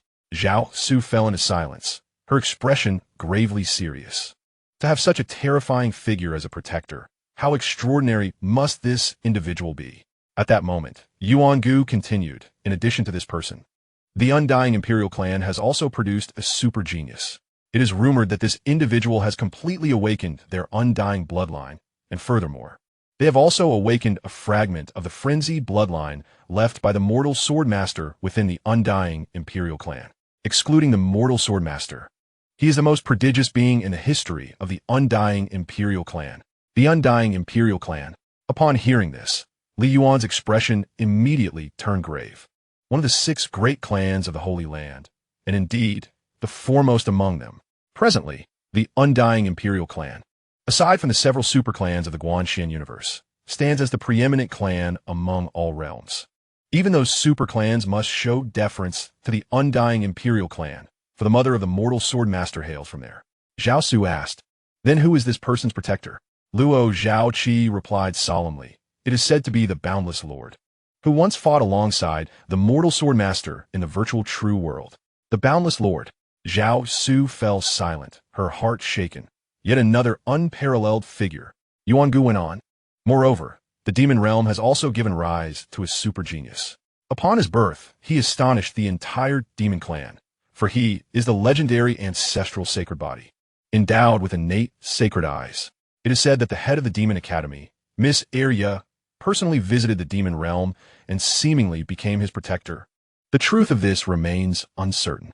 At this, he paused briefly before adding, "These prodigies are indeed exceptional among exceptional beings, with protectors that are increasingly formidable. And the one from the Milky Way is even more terrifying." Zhao Su furrowed her brow. "The Milky Way?" Yuan Gu nodded, his expression growing increasingly grave. "It is said that the individual from the Milky Way is the destined one of this generation." Upon hearing this, Zhao Su was taken aback. The destined one? Who was the destined one of the previous generation? That was the mortal swordmaster. Throughout history, the destined ones have always been beings of unparalleled talent, often overshadowing all their contemporaries. And now, another destined one has emerged? Yuan Gu smiled wryly. "Now do you understand why we are in such a hurry?" Zhao Su suddenly directed her gaze toward the distant Enmu, pondering the identity of his guardian. Yuan Gu spoke in a low voice. "We speculate it may be the god of war, Enwu." The mention of Enwu caused Zhao Su's expression to shift to one of unprecedented gravity. As if struck by a thought, she glanced at Yi Guan, who stood afar, a fleeting look of pity crossing her features. This era is unlike the previous. Without a formidable guardian, one cannot travel far. Even talent alone is insufficient. A guardian, the path of martial arts is boundless. Without guidance and companionship, how far can one truly venture alone? The endless causality, the elusive fate. How can one withstand it without protection? Zhao Su regarded Yi Guan with eyes brimming with sorrow. She had once held high hopes for him, yet upon hearing of the guardians of those prodigies, despair enveloped her. Chapter 45, A Kick to the Groin.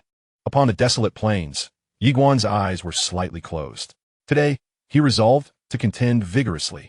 His aim was to claim the first position. At this moment, unbeknownst to him, the entire southern province was cheering for him.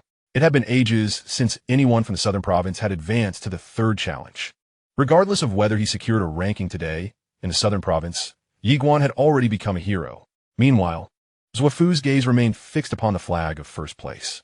This time, his objective was also first. For countless years, Yun province had languished in the second position. For Yun province, this had ceased to be an honor and had become a humiliation. The age-old title of eternal second was indeed rather unflattering. For years, all the prodigies of Yun province had toiled in their cultivation, their singular aim being to seize first place. Yet they had all failed. Zhuofu's eyes gradually closed, his right hand tightening into a fist. The others in the arena, upon witnessing the flag of first place, diverted their gazes. Not everyone has the capacity to vie for that coveted position. The disparity between Yun province and Qing province was indeed disheartening. In the upper city, the Xianbao Pavilion was currently hosting a gambling event, naturally wagering on which province would secure first place. The odds for Qing province were set at 1 to 0.01. In other words, if one wagered 100 gold crystals, they would only receive 1 in return. Absurd. Furthermore, each person could only bet a maximum of 1,000 gold crystals on Qing province claiming first place. Conversely, the odds for Yun province were 1 to 10. Thus, if Yun province were to secure first, 1 gold crystal could yield 10. Though this ratio seemed high, the subsequent odds were even loftier. For all other provinces, the odds stood at 1 to 1,000. A staggering 1,000.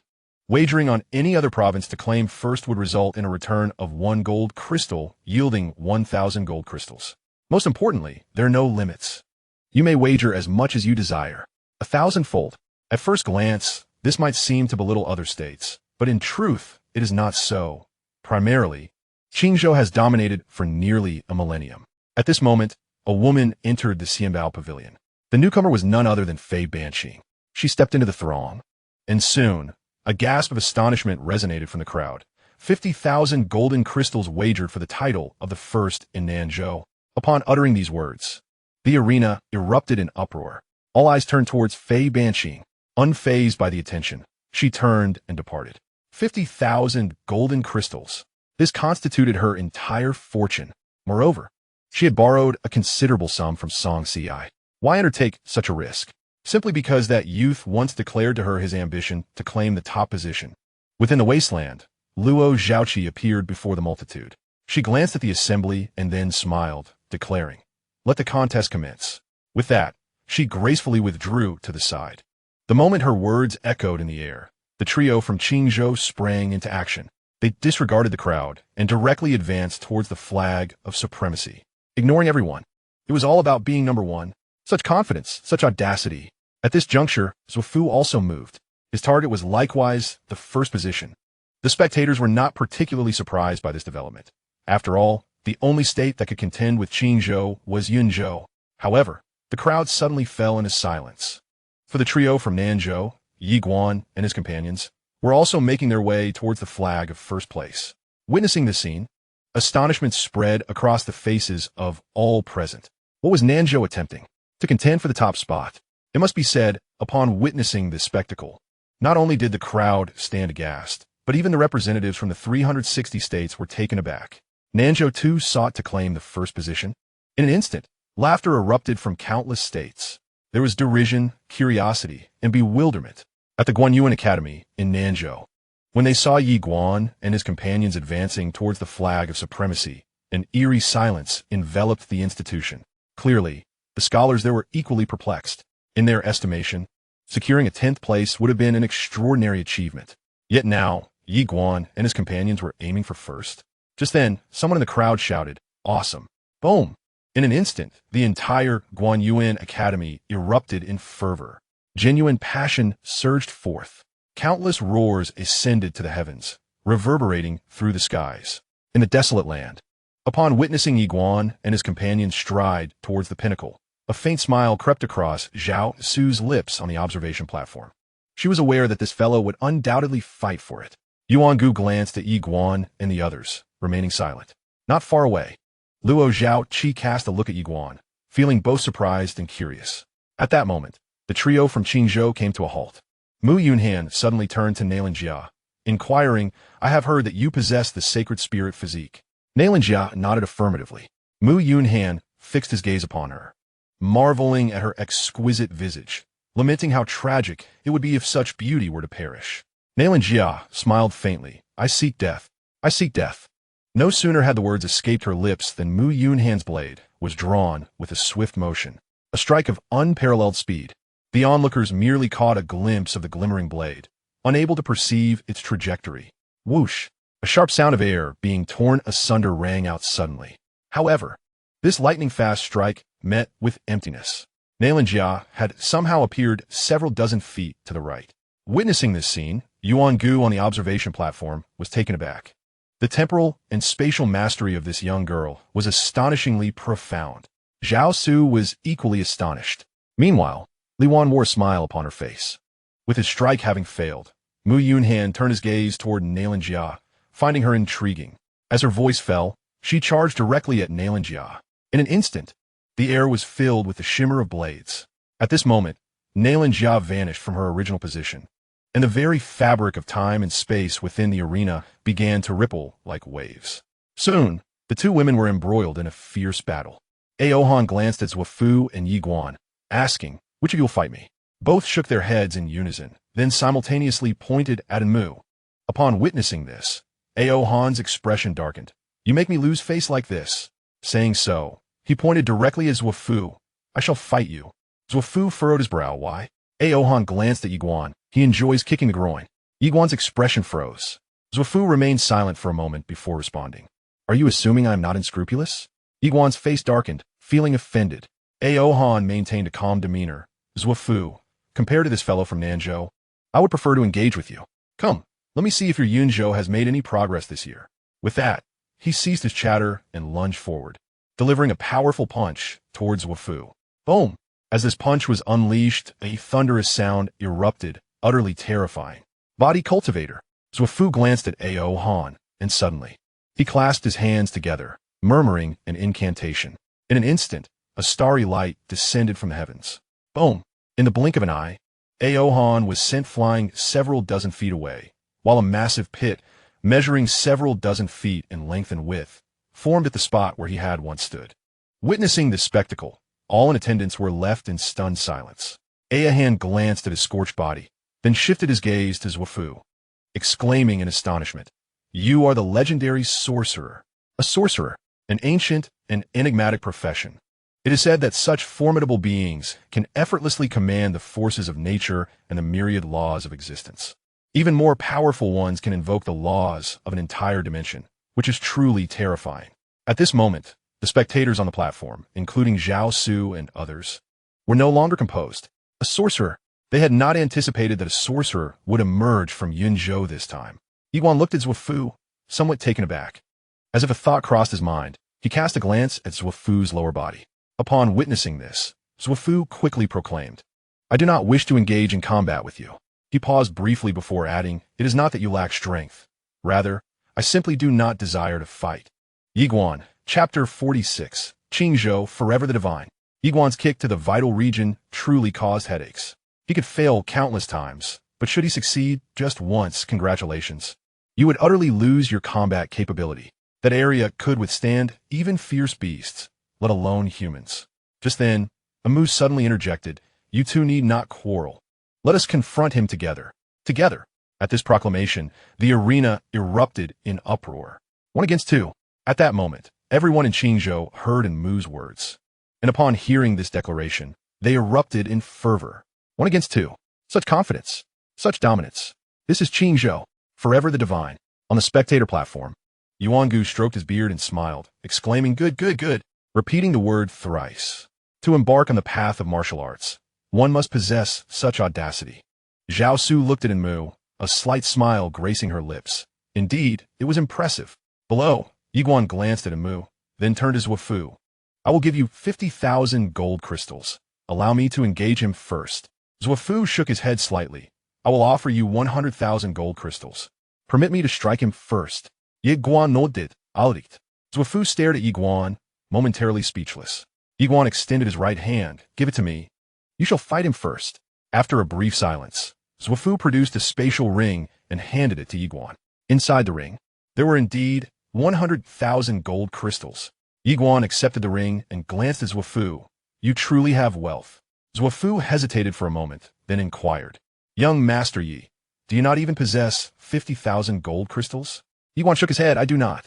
Indeed, he currently lacked such funds. However, if he sold his inner core, he might still have some.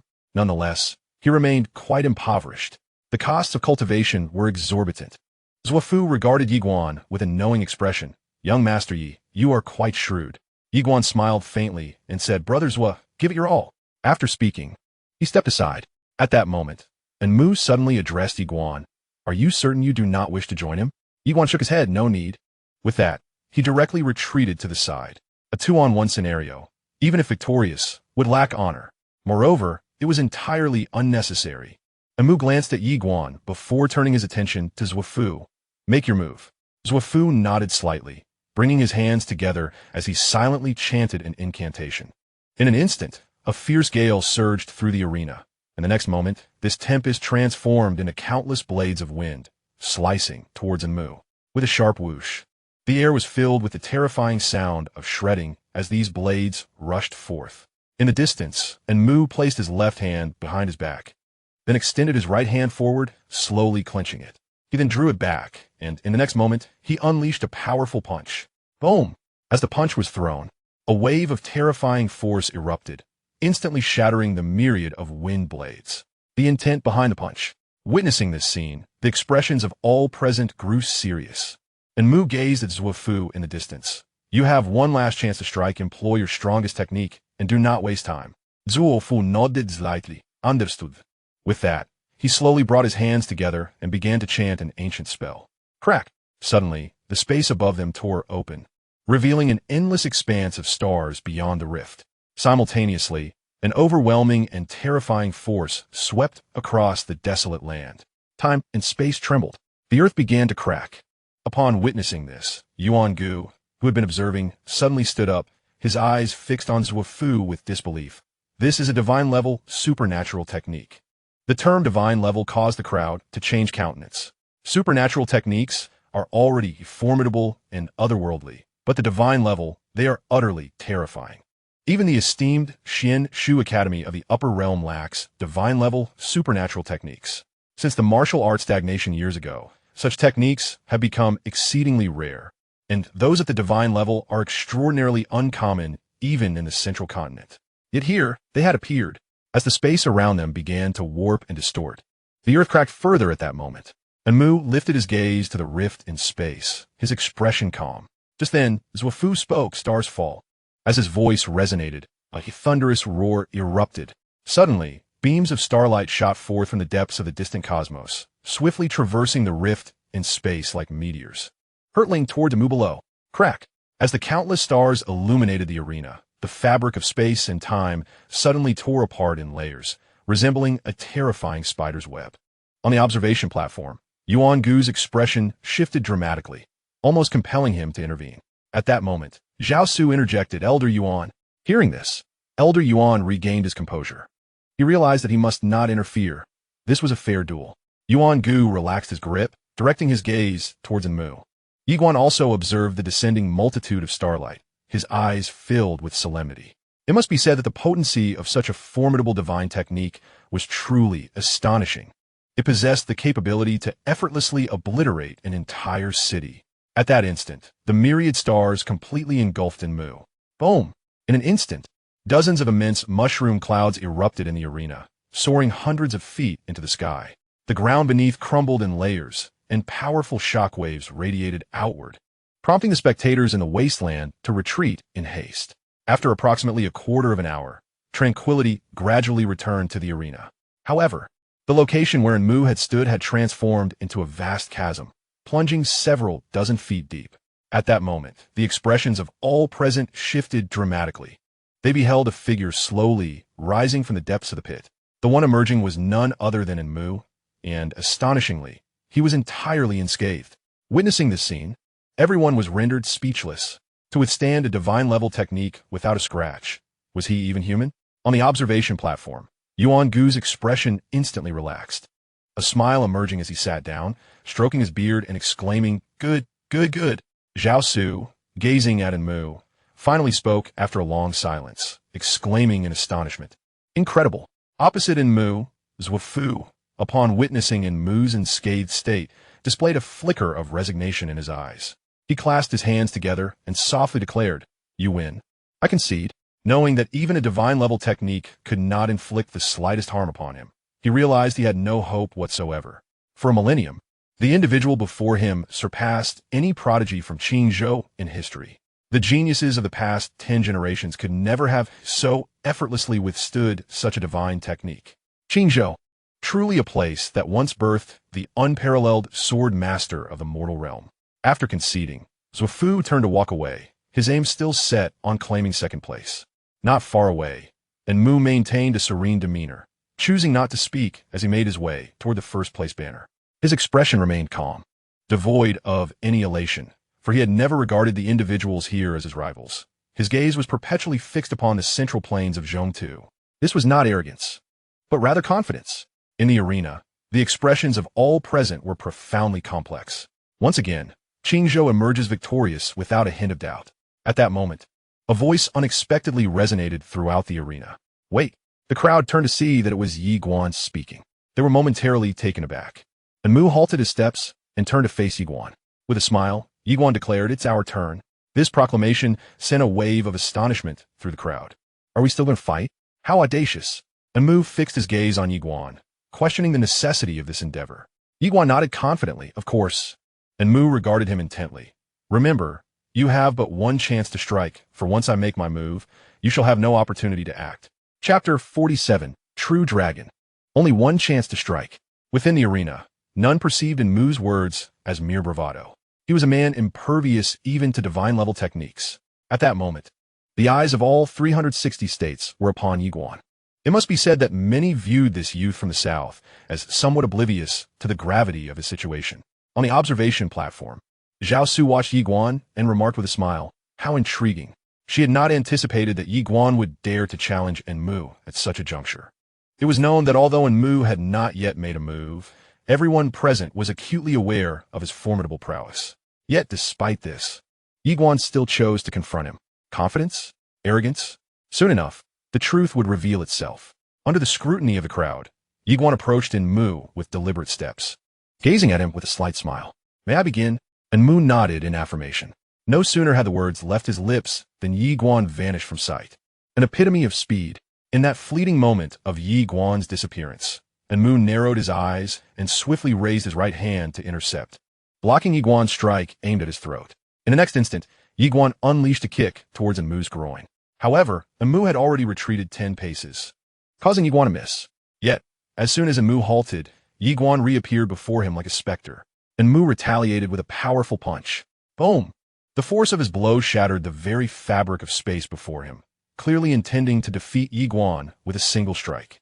Yet, his punch met only emptiness as Yi Guan had already materialized beside him. In the next moment, a fist collided forcefully with his head. Bang! Before the eyes of the spectators, Enmu was sent flying. And in that instant, Yi Guan surged forward, closing the distance to deliver another punch to Enmu's throat. Bang! Enmu was propelled backward, while Yi Guan once again vanished from sight. As the scene unfolded, a bizarre spectacle emerged. Phantoms relentlessly assaulted Enmu, each strike resonating with a thunderous boom, creating an atmosphere of sheer terror. Within mere moments, to the astonishment of onlookers, Enmu was forcefully pushed back 100 paces. The overwhelming speed was utterly crushing. Witnessing this, everyone present stood in stunned silence. This youth from the southern province was astonishingly powerful. The crowd was left agape in shock. On the observation platform, Yuan-gu fixated on Yi Guan below, his eyes narrowing with trepidation at such terrifying velocity. Sao sonadit slaitli, equally astonished. This speed surpassed by countless folds that which she had encountered with Yi Guan previously. It was evident that this individual had experienced a monumental enhancement during this time. Boom! At that moment, Enmu's body erupted with a terrifying force, while Yi Guan had successfully retreated over 10 paces, narrowly avoiding the overwhelming power. This tug-of-war left everyone in the arena utterly speechless. More astonishingly, despite enduring relentless blows from Yi Guan, Enmu remained unscathed. Was he truly a body cultivator? All gazes in the arena were fixed in disbelief upon Enmu. In the distance, Enmu cracked his neck, the sound echoing ominously. He turned his gaze towards Yi Guan, conceding, "You have truly astonished me. Your speed surpasses even my own." Yi Guan remained silent. He had aimed to deliver fatal strikes, yet failed to inflict any harm upon his adversary. Could it be that his opponent was indeed a body cultivator? Yi Guan pondered, perplexed. Suddenly, Enmu spoke. "Your speed is remarkable, but alas, you cannot breach my defenses." As his voice fell, he abruptly extended his right hand and pressed it against the ground. Boom! In an instant, the earth quaked violently, and a terrifying force surged forth from the depths of the ground, coalescing within his palm like a tidal wave. The power of the earth. A gasp arose from the observation platform. Just then, Yi Guan vanished from his original position. In the distance, a glimmer of cold light flashed in Enmu's eyes. He swiftly thrust his right hand upward, bellowing, "Earth shatter!" Boom! In an instant, the earth within a radius of several hundred paces was forcibly upheaved, and a formidable force surged forth, hurtling toward Yi Guan. A single force could overcome myriad techniques. He intended to shatter Yi Guan's speed through sheer might. The strength exhibited was not at all inferior to previous divine-tier techniques. Yet, the ensuing spectacle caused Zhao Su and her companions on the observation platform to rise to their feet, for at that moment, only they could clearly perceive Yi Guan's astounding speed. In the vast expanse of land, Yi Guan unleashed a series of punches, each striking at the most vulnerable points of his opponent. With merely 3 blows, he shattered the terrifying onslaught, reappearing before Enmu like a specter, employing skill to overcome brute force. Upon seeing Yi Guan materialize before him once more, Enmu's eyes widened in disbelief. The next moment, bang! To the astonishment of all present, Enmu was sent flying. Then, the scene from earlier repeated itself, as countless afterimages relentlessly pummeled Enmu, leaving him utterly incapable of retaliating. It was sheer domination. The spectators were left in a state of shock. On the observation platform, Yuan-gu regarded Enmu, who was being mercilessly beaten, with a grim expression. How could someone merely at the skyward realm possess such astonishing speed? Zhao Su shared his bewilderment. Yi Guan's swiftness was indeed unnaturally rapid. At that moment, Luo Zhaoqi interjected. "I have seen him train in the Gravity Time Tower." Zhao Su turned to Luo Zhaoqi, questioning whether he had mentioned which level he was on. Luo Zhaoqi replied solemnly. He claimed to be on the 9th level. The mention of the 9th level left Zhao Su and Yuan-gu momentarily stunned, exchanging wide-eyed glances filled with astonishment. Zhao Su whispered, No wonder his speed is so extraordinary. He has reached the 9th level and likely surpassed its challenges. Upon hearing this, Luo Zhaoqi's expression grew complex, glancing at the distant afterimage with a self-deprecating smile.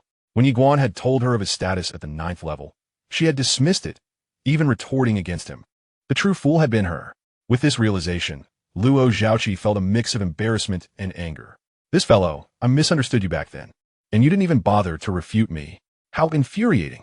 Meanwhile, Yiguan relentlessly attacked Mu, brandishing a dagger aimed at his vital points.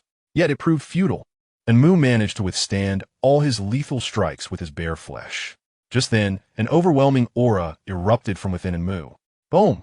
Yiguan's eyes narrowed in an instant. He reacted swiftly, retreating at the first sign of danger, but it was still slightly too late. Boom! He was sent hurtling several dozen meters away. At that moment, the crowd was left in utter bewilderment. Above Mu's head, a golden phantom dragon spiraled. A dragon? Everyone stood frozen in disbelief. A true dragon. Upon the observation platform, Yuan Gu engaged in direct confrontation, his gaze fixated on the distant figure of Mu. Excitement gleaming in his eyes.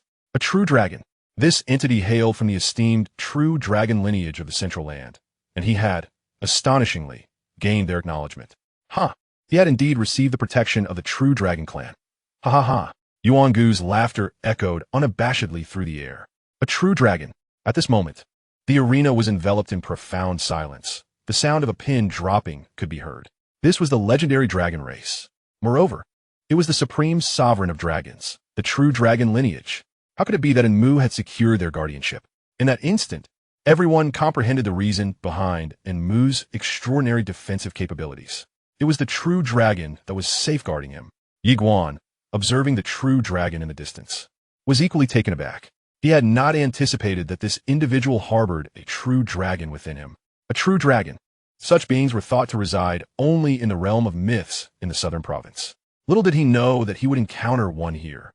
Yiguan marveled inwardly. Tower Master, look, a dragon. In the distance, Mu fixed his gaze upon Yiguan, his expression darkening. He could not help but think that he had never expected one of his trump cards to be revealed here. He had not intended to expose his secret weapon. But regrettably, during his battle with Yiguan, he realized that the speed of the man before him was utterly extraordinary, so much so that he had no choice but to reveal his hidden strength. For if he did not, he would only continue to be passively battered. Although Yiguan could not defeat him, it was primarily a matter of pride. Yiguan glanced at the ethereal true dragon hovering above Mu's head. This was not the dragon's true form. Its essence resided within Mu. A dragon. He could not deny his apprehension towards such a creature. However, at that moment, he felt no fear whatsoever. A true dragon? Even if it were a deity in this realm, Yiguan was prepared to engage in battle today. He slowly tightened his right fist. This time, he would not hold back. At that moment, Mu began to stride toward Yiguan, fixing him with a fierce glare. He growled, "Come and feel the oppressive bloodline power of the true dragon." As his voice fell, he suddenly roared with fury. In that instant, the ethereal true dragon above him opened its eyes, and the next moment, it unleashed a thunderous roar. Boom! A terrifying wave of true dragon bloodline pressure surged through the heavens and the earth. The ground trembled. In an instant, countless individuals in the arena fell prostrate, trembling uncontrollably. Bloodline suppression. How could the bloodlines of ordinary people withstand the overwhelming pressure emanating from the true dragon? Even some elders from the Xianxia Academy found themselves gradually bowing in submission. At this moment, Zhao Su and Yuan Gu both appeared somewhat pallid. Despite their formidable strength, the overwhelming might of the bloodline was simply too intense for them to withstand, as they possessed only ordinary bloodlines. Yet in the next instant, everyone present was rendered utterly speechless. All eyes were fixated on the epicenter of that bloodline power, Yiguan. Remarkably, Yiguan stood there, upright and composed. His expression as tranquil as still water, seemingly unscathed. Everyone was petrified. Chapter 48, The Next Life. Unscathed? Witnessing this scene, the onlookers were frozen in disbelief, their eyes wide with incredulity. On the observation platform, Zhao Su stared intently at Yiguan, her gaze filled with astonishment. How could one remain unharmed in the face of such a potent true dragon bloodline might? At that moment, Mu, who faced Yiguan, was equally incredulous. Pondering how it was possible, Yiguan remained silent, for he too was perplexed as to why he was unaffected. The oppressive weight of the bloodline seemed to have no bearing on him. In his heart, he questioned, Master Tower, why does the true dragon bloodlines might not affect me? After a brief silence, the tower replied, perhaps it is a false dragon. Yiguan's expression stiffened. A false dragon? He gazed up at the ethereal true dragon, which emanated an aura of authority even in its calmness, appearing anything but counterfeit. Moreover, many surrounding him had already been overwhelmed by the dragon's might, yet he remained untouched. Yiguan fell silent, suspecting the tower was concealing something from him. Just then, Amu erupted into another furious roar, causing the illusory true dragon above him to respond with a thunderous roar of its own. In an instant, an overwhelming surge of true dragon bloodline power swept across the entire realm. At that moment, even the fabric of space began to warp. Those closest to the source of this might immediately suffer grievous injuries, blood streaming from their orifices, their internal organs ruptured. It was utterly terrifying. Surrounding individuals retreated in panic, and those on the observation platform similarly withdrew, fearful of approaching the heart of the true dragon's bloodline power. Yet, Yiguan remained unperturbed, standing still and motionless.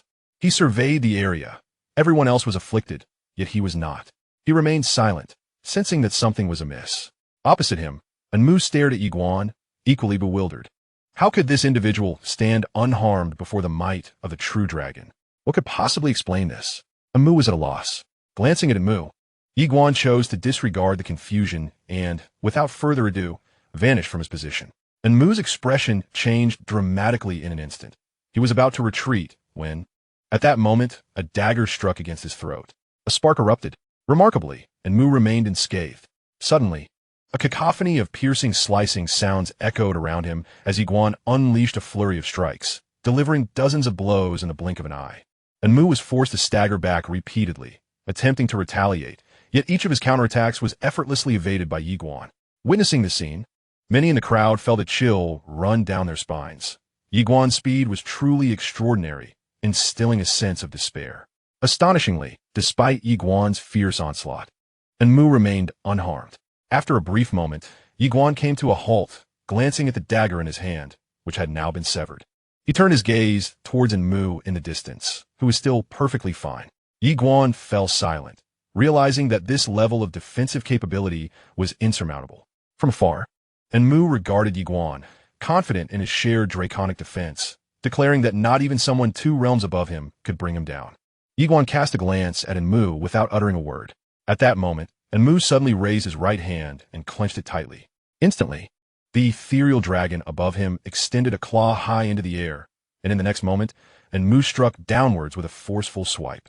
The dragon's claw descended from the heavens with tremendous power, cracking the very fabric of space itself and unleashing a cataclysmic force. Below, Yiguan's eyes narrowed as he felt a tremor through his body, swiftly retreating several dozen feet. With a resounding crash, the ground beneath him collapsed, creating a massive pit several dozen feet deep, while the explosive aftermath caused the earth within a radius of hundreds of feet to tremble and shatter. Just then, Yiguan vanished from his position. In an instant, he reappeared before Anmu, slashing toward his eyes with a knife. Anmu immediately closed his eyes, a golden light emanating from within. A spark erupted from his eyes. Remarkably, he was unharmed. As Yiguan contemplated retreating, Anmu suddenly opened his eyes, unleashing a surge of golden light. Yiguan squinted, forcing himself to retreat, but it was still a moment too late. With a thunderous impact, Yiguan was sent flying several dozen feet away. Coming to a stop, he examined his right arm, which had become singed and charred. Observing this, Nalan Jia's eyes filled with concern. In the distance, Anmu stared intently at Yiguan, radiating a faint golden glow. Thus, it is the legendary guardian dragon. With the guardian dragon present, it remains invincible. On the observation platform, Yuangu cast a glance at Yiguan and smiled faintly. Although he was quite formidable, the outcome was already predetermined. The guardian dragon, with such a force in play, not only Yiguan, but even he himself might struggle to defeat Anmu, truly deserving of the early nomination from the Academy. Yiguan turned his gaze towards Anmu, who remarked, "I must admit, you have compelled me to reveal my trump card." At that moment, a sudden sword's cry resonated through the heavens. To everyone's astonishment, a sword of energy pierced through Anmu's throat. With a gasp, and Mu staggered back several paces. All eyes in the arena turned towards Yi Guan, bewildered. A sword cultivator?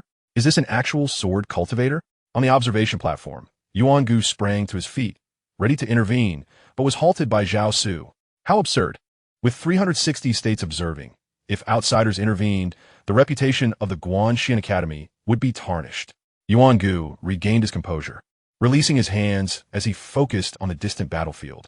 Meanwhile, Yi Guan advanced towards Mu, each step accompanied by a flying sword that struck Mu with a speed several times swifter than his own. Thus, many could only catch a fleeting glimpse of the sword light. In the distance, Mu continued to retreat, and, after nearly 100 paces, a terrifying golden light erupted from within him. Boom! In that instant, all flying swords shattered into fragments. Then, amidst the golden radiance, a spectral dragon materialized. The true form of the dragon. Although Mu had been struck by Yi Guan's sword, he remained unscathed, for in that critical moment, the dragon had safeguarded his throat. All present fixated on the majestic dragon, their expressions heavy with reverence and awe. The dragon, even in the central continent. Such a creature belongs to the apex of the biological hierarchy. The dragon gazed down at Yi Guan, who appeared diminutive, akin to an insignificant insect beneath its towering presence. Yi Guan turned to the observation platform, gesturing towards the dragon, inquiring whether he should contend with it or with Mu. A profound silence enveloped the arena. The emergence of the dragon had undeniably altered the dynamics of this battle. At that juncture, Mu declared, "It has forged a pact with me.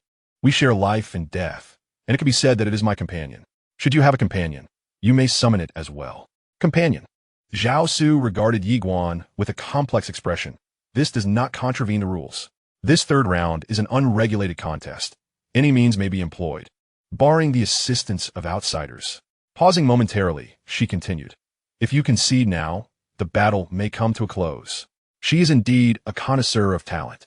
Wishing to retain Yi Guan, while a genius like Mu may be taken away, it would be a fortunate event for the Academy if a talent like Yi Guan could remain within its halls. Yi Guan fell into silence. Observing this scene, Zhao Su's expression was a tapestry of complexity. In the depths of a young man's eyes, she perceived resilience and an indomitable fighting spirit. What a pity. Saos was Saïd Ingworthy. At that moment, the true dragon suddenly roared furiously at Yi Guan. Boom! The space shattered. The very earth crumbled in layers at that instant. Yi Guan raised his gaze to the magnificent dragon, his right hand slowly tightening into a fist, when suddenly a hand clasped his. It was Xianxia. With a gentle smile, she declared, "I shall accompany you." How could she not see that Yi Guan would never concede defeat? If that were the case, let them face it together. After all, it was merely death. In this life, it is rare to encounter someone one cherishes. If they cannot share life, then let them share death. Yi Guan smiled faintly, turning his gaze toward the dragon. At that moment, the true dragon suddenly dove down, its overwhelming might sweeping across the heavens and earth, causing the very cosmos to tremble. It sought to annihilate both Yi Guan and Xianxia. Xianxia fixed her gaze on the dragon, yet fear was absent from her demeanor. Just then, Yi Guan's right foot stamped down, and a beam of sword light surged skyward. The momentary kill. At this instant, the sword in his hand had transformed into the Xingdao sword. Buzz! A resonant sword cry echoed throughout the universe. Under the watchful eyes of all, a beam of sword light pierced through the dragon's head. In the blink of an eye, Yi Guan stood atop the dragon's skull, and then, with both hands gripping the sword, he struck down fiercely before him. A piercing roar of the true dragon reverberated through the heavens, followed by the colossal creature plummeting from the sky, drenched in torrents of blood. Witnessing this scene, everyone in the arena was left utterly speechless, and Mu stared in disbelief at the unfolding spectacle. Had he breached the defenses of the true dragon? That was the very essence of the dragon. How could this be possible? As the true dragon descended from the skies, Yi Guan seized the moment. Striking down with his sword, faced with this formidable foe, he dared not grant it any opportunity. He must ensure that it lost all combat capability. Seeing this, the expressions of everyone present shifted dramatically. He was going to slay the dragon. Slay the dragon. Panic gripped all. At that moment, the majestic dragon emitted a piercing roar, seemingly a summons, and in the next instant, the fabric of space behind Yi Guan suddenly tore apart, revealing a middle-aged man who stepped forth with an air of authority. "Be careful," Xianxia's anxious voice resonated through the air. Yiguan's heart sank in terror as he spun around, only to find a graceful figure standing before him, Xianxia herself. In the following moment, a cataclysmic force surged forth. With a thunderous boom, both Yiguan and Xianxia were propelled skyward, their forms disappearing into the heavens. Xianxia's corporeal body began to disintegrate as if it were mere parchment ablaze. Vanishing at a visible pace, she gazed at Yiguan, who stood frozen in shock, and extended her hand weakly. Yet, it disintegrated into nothingness like wisps of smoke carried away by the wind. In a soft voice, Xianxia uttered, "It seems I can only marry you in another life." Chapter 49. If we cannot live together, then let us perish together. The sudden turn of events transformed the expressions of all present. On the observation platform, Xiao's countenance darkened instantly. How dare anyone interfere with the martial examination of the Xianxia Academy? Just as she prepared to act, a hand halted her, a hand belonging to Yuangu. Yuangu shook his head slightly. This man is Ao Xiao, the esteemed elder of the True Dragon Clan. If you intervene, the Xianxia Academy may remain unscathed, but you could very well lose your life. The True Dragon Clan, alongside the Primordial Ape Clan, reigned as the two great sovereigns of the demon realm in Central Earth. Even within the Xianxia Academy, they were not to be trifled with. The ancestral clan of the True Dragon, the ancient Celestial Dragon Clan, boasted formidable power residing within the Academy itself. In terms of backing, the Xianxia Academy could not compete. Upon hearing Yuangu's words, Zhao Su's expression turned grim. She understood that she was utterly powerless against the True Dragon Clan. If she acted today, as Yuangu had warned, the Academy might emerge unscathed, but her life would be forfeit. The True Dragon Clan might not dare to annihilate the Academy, but they certainly would not hesitate to eliminate her. Moreover, they could carry out such deeds without leaving a trace. After a moment of contemplation, Zhao Su asked, "Is this how it must be?" Yuangu nodded, "Endure, otherwise death awaits." Zhao Su clenched her hands tightly, remaining silent. After a prolonged pause, she slowly closed her eyes, overwhelmed by a profound sense of helplessness. There was no chance of victory. Faced with such a colossal entity from Central Earth, she had no hope of success. Contacting the main academy? It was not impossible, but she was acutely aware that they possessed myriad means to prevent her from reaching them. With a heavy sigh in her heart, Zhao Su released her grasp. Ultimately, she relinquished her resolve. Though filled with fury, the harsh reality compelled her to bow before the might of power. In the distance, Yiguan fell to the ground, and at this moment, Xianxia's corporeal form had utterly vanished. Simultaneously, her soul was dissipating at a terrifying pace. Soon, she would be reduced to ashes, disappearing from this world. Yiguan gazed at Xianxia before him, as if struck by thunder, his mind blank. Not far away, Ao Xiao of the True Dragon Clan looked coldly at Yiguan, questioning, "You dare to slaughter my True Dragon Clan?" His presence was undoubtedly to rescue this True Dragon. After all, she was the young clan leader. If she were to be slain by a mere boy in this place, wouldn't the True Dragon Clan become a laughingstock in the Central Plains? As for the rules, in the Central Plains, he might not dare to break them, but here, he truly disregarded the trivial regulations of a mere celestial academy. Who would dare to speak against him? Who would? Ao Xiao's gaze was fixed on Yiguan, his eyes betraying a murderous intent. A foe capable of breaching the defenses of the True Dragon Clan, especially one who practiced the sword, was not one he would allow to live. His right hand slowly clenched, a terrifying power gathering explosively within his palm. At that moment, everyone present felt Ao Xiao's murderous aura. The people from the 360 states stared in shock at this scene, questioning how this was permissible. Wasn't this a fair duel? Wasn't this outright bullying? Why was no one from the Guangguan Academy intervening? Why? Everyone was perplexed. Yet, no one stepped forward to provide answers. Just then, Xiao Gu suddenly shouted at the spectator platform, "Isn't this a fair duel? Isn't this a fair duel?" Silence enveloped the platform as everyone understood the injustice. Zhao Su, at the forefront, remained silent as well. She recognized the unfairness. Yet, they chose to remain silent, merely watching. Witnessing their silence, Xiao Ji's eyes widened in rage. Was there no justice? Was there no fairness? Still, everyone remained mute. Under the weight of power, where was justice? Where was fairness? No one dared to confront the True Dragon Clan. In the distance, Ao Xiao fixed his gaze on Yiguan, ready to strike. At that moment, a mysterious force suddenly bound the soul of the vanishing Xianxia. Concurrently, a furious voice erupted from the crowd. Damn it! Damn it! Damn it! As the voice faded, a golden light surged from Yiguan's body, soaring into the sky. As the golden light dispersed, a phantom materialized in the arena. Emerging was none other than Master Tower. Ao Xiao narrowed his eyes at Master Tower, questioning, "What are you?" Master Tower, enraged, retorted, "I am your damn ancestor, you beast." As the sound fell, he abruptly vanished from his position. Ao Xiao's eyes narrowed sharply, and with a swift motion, his right fist surged forward. Boom! With this strike, a radiant golden light surged forth, causing the very fabric of time and space to shatter. Bang! Amidst the astonished gazes of all present, the golden light shattered, and Ao Xiao was forcefully propelled away. The crowd stood in stunned silence. At that moment, the ethereal figure suddenly seized Ao Xiao by the head and violently slammed him into the ground. Bang! The earth erupted in a cacophony. Everyone was left dumbfounded. Had the true dragon been brutally assaulted? Just then, Ao Xiao let out a furious roar, reverting to his true form. A colossal dragon stretching thousands of feet into the sky. In the next instant, the phantom appeared directly above Ao Xiao, and with a tremendous stomp, he plunged downwards. Bang! Ao Xiao plummeted from the heavens, blood gushing from his mouth, accompanied by a series of piercing shrieks. A complete thrashing? All were left in utter shock at the unfolding scene. At this moment, as Ao Xiao touched down, the apparition reappeared at his abdomen, tearing at him with both hands. Swish! A massive gash was ripped into the belly of the true dragon, and before the eyes of all, the phantom forcefully extracted the dragon's tendons. Witnessing this, the crowd was rendered petrified.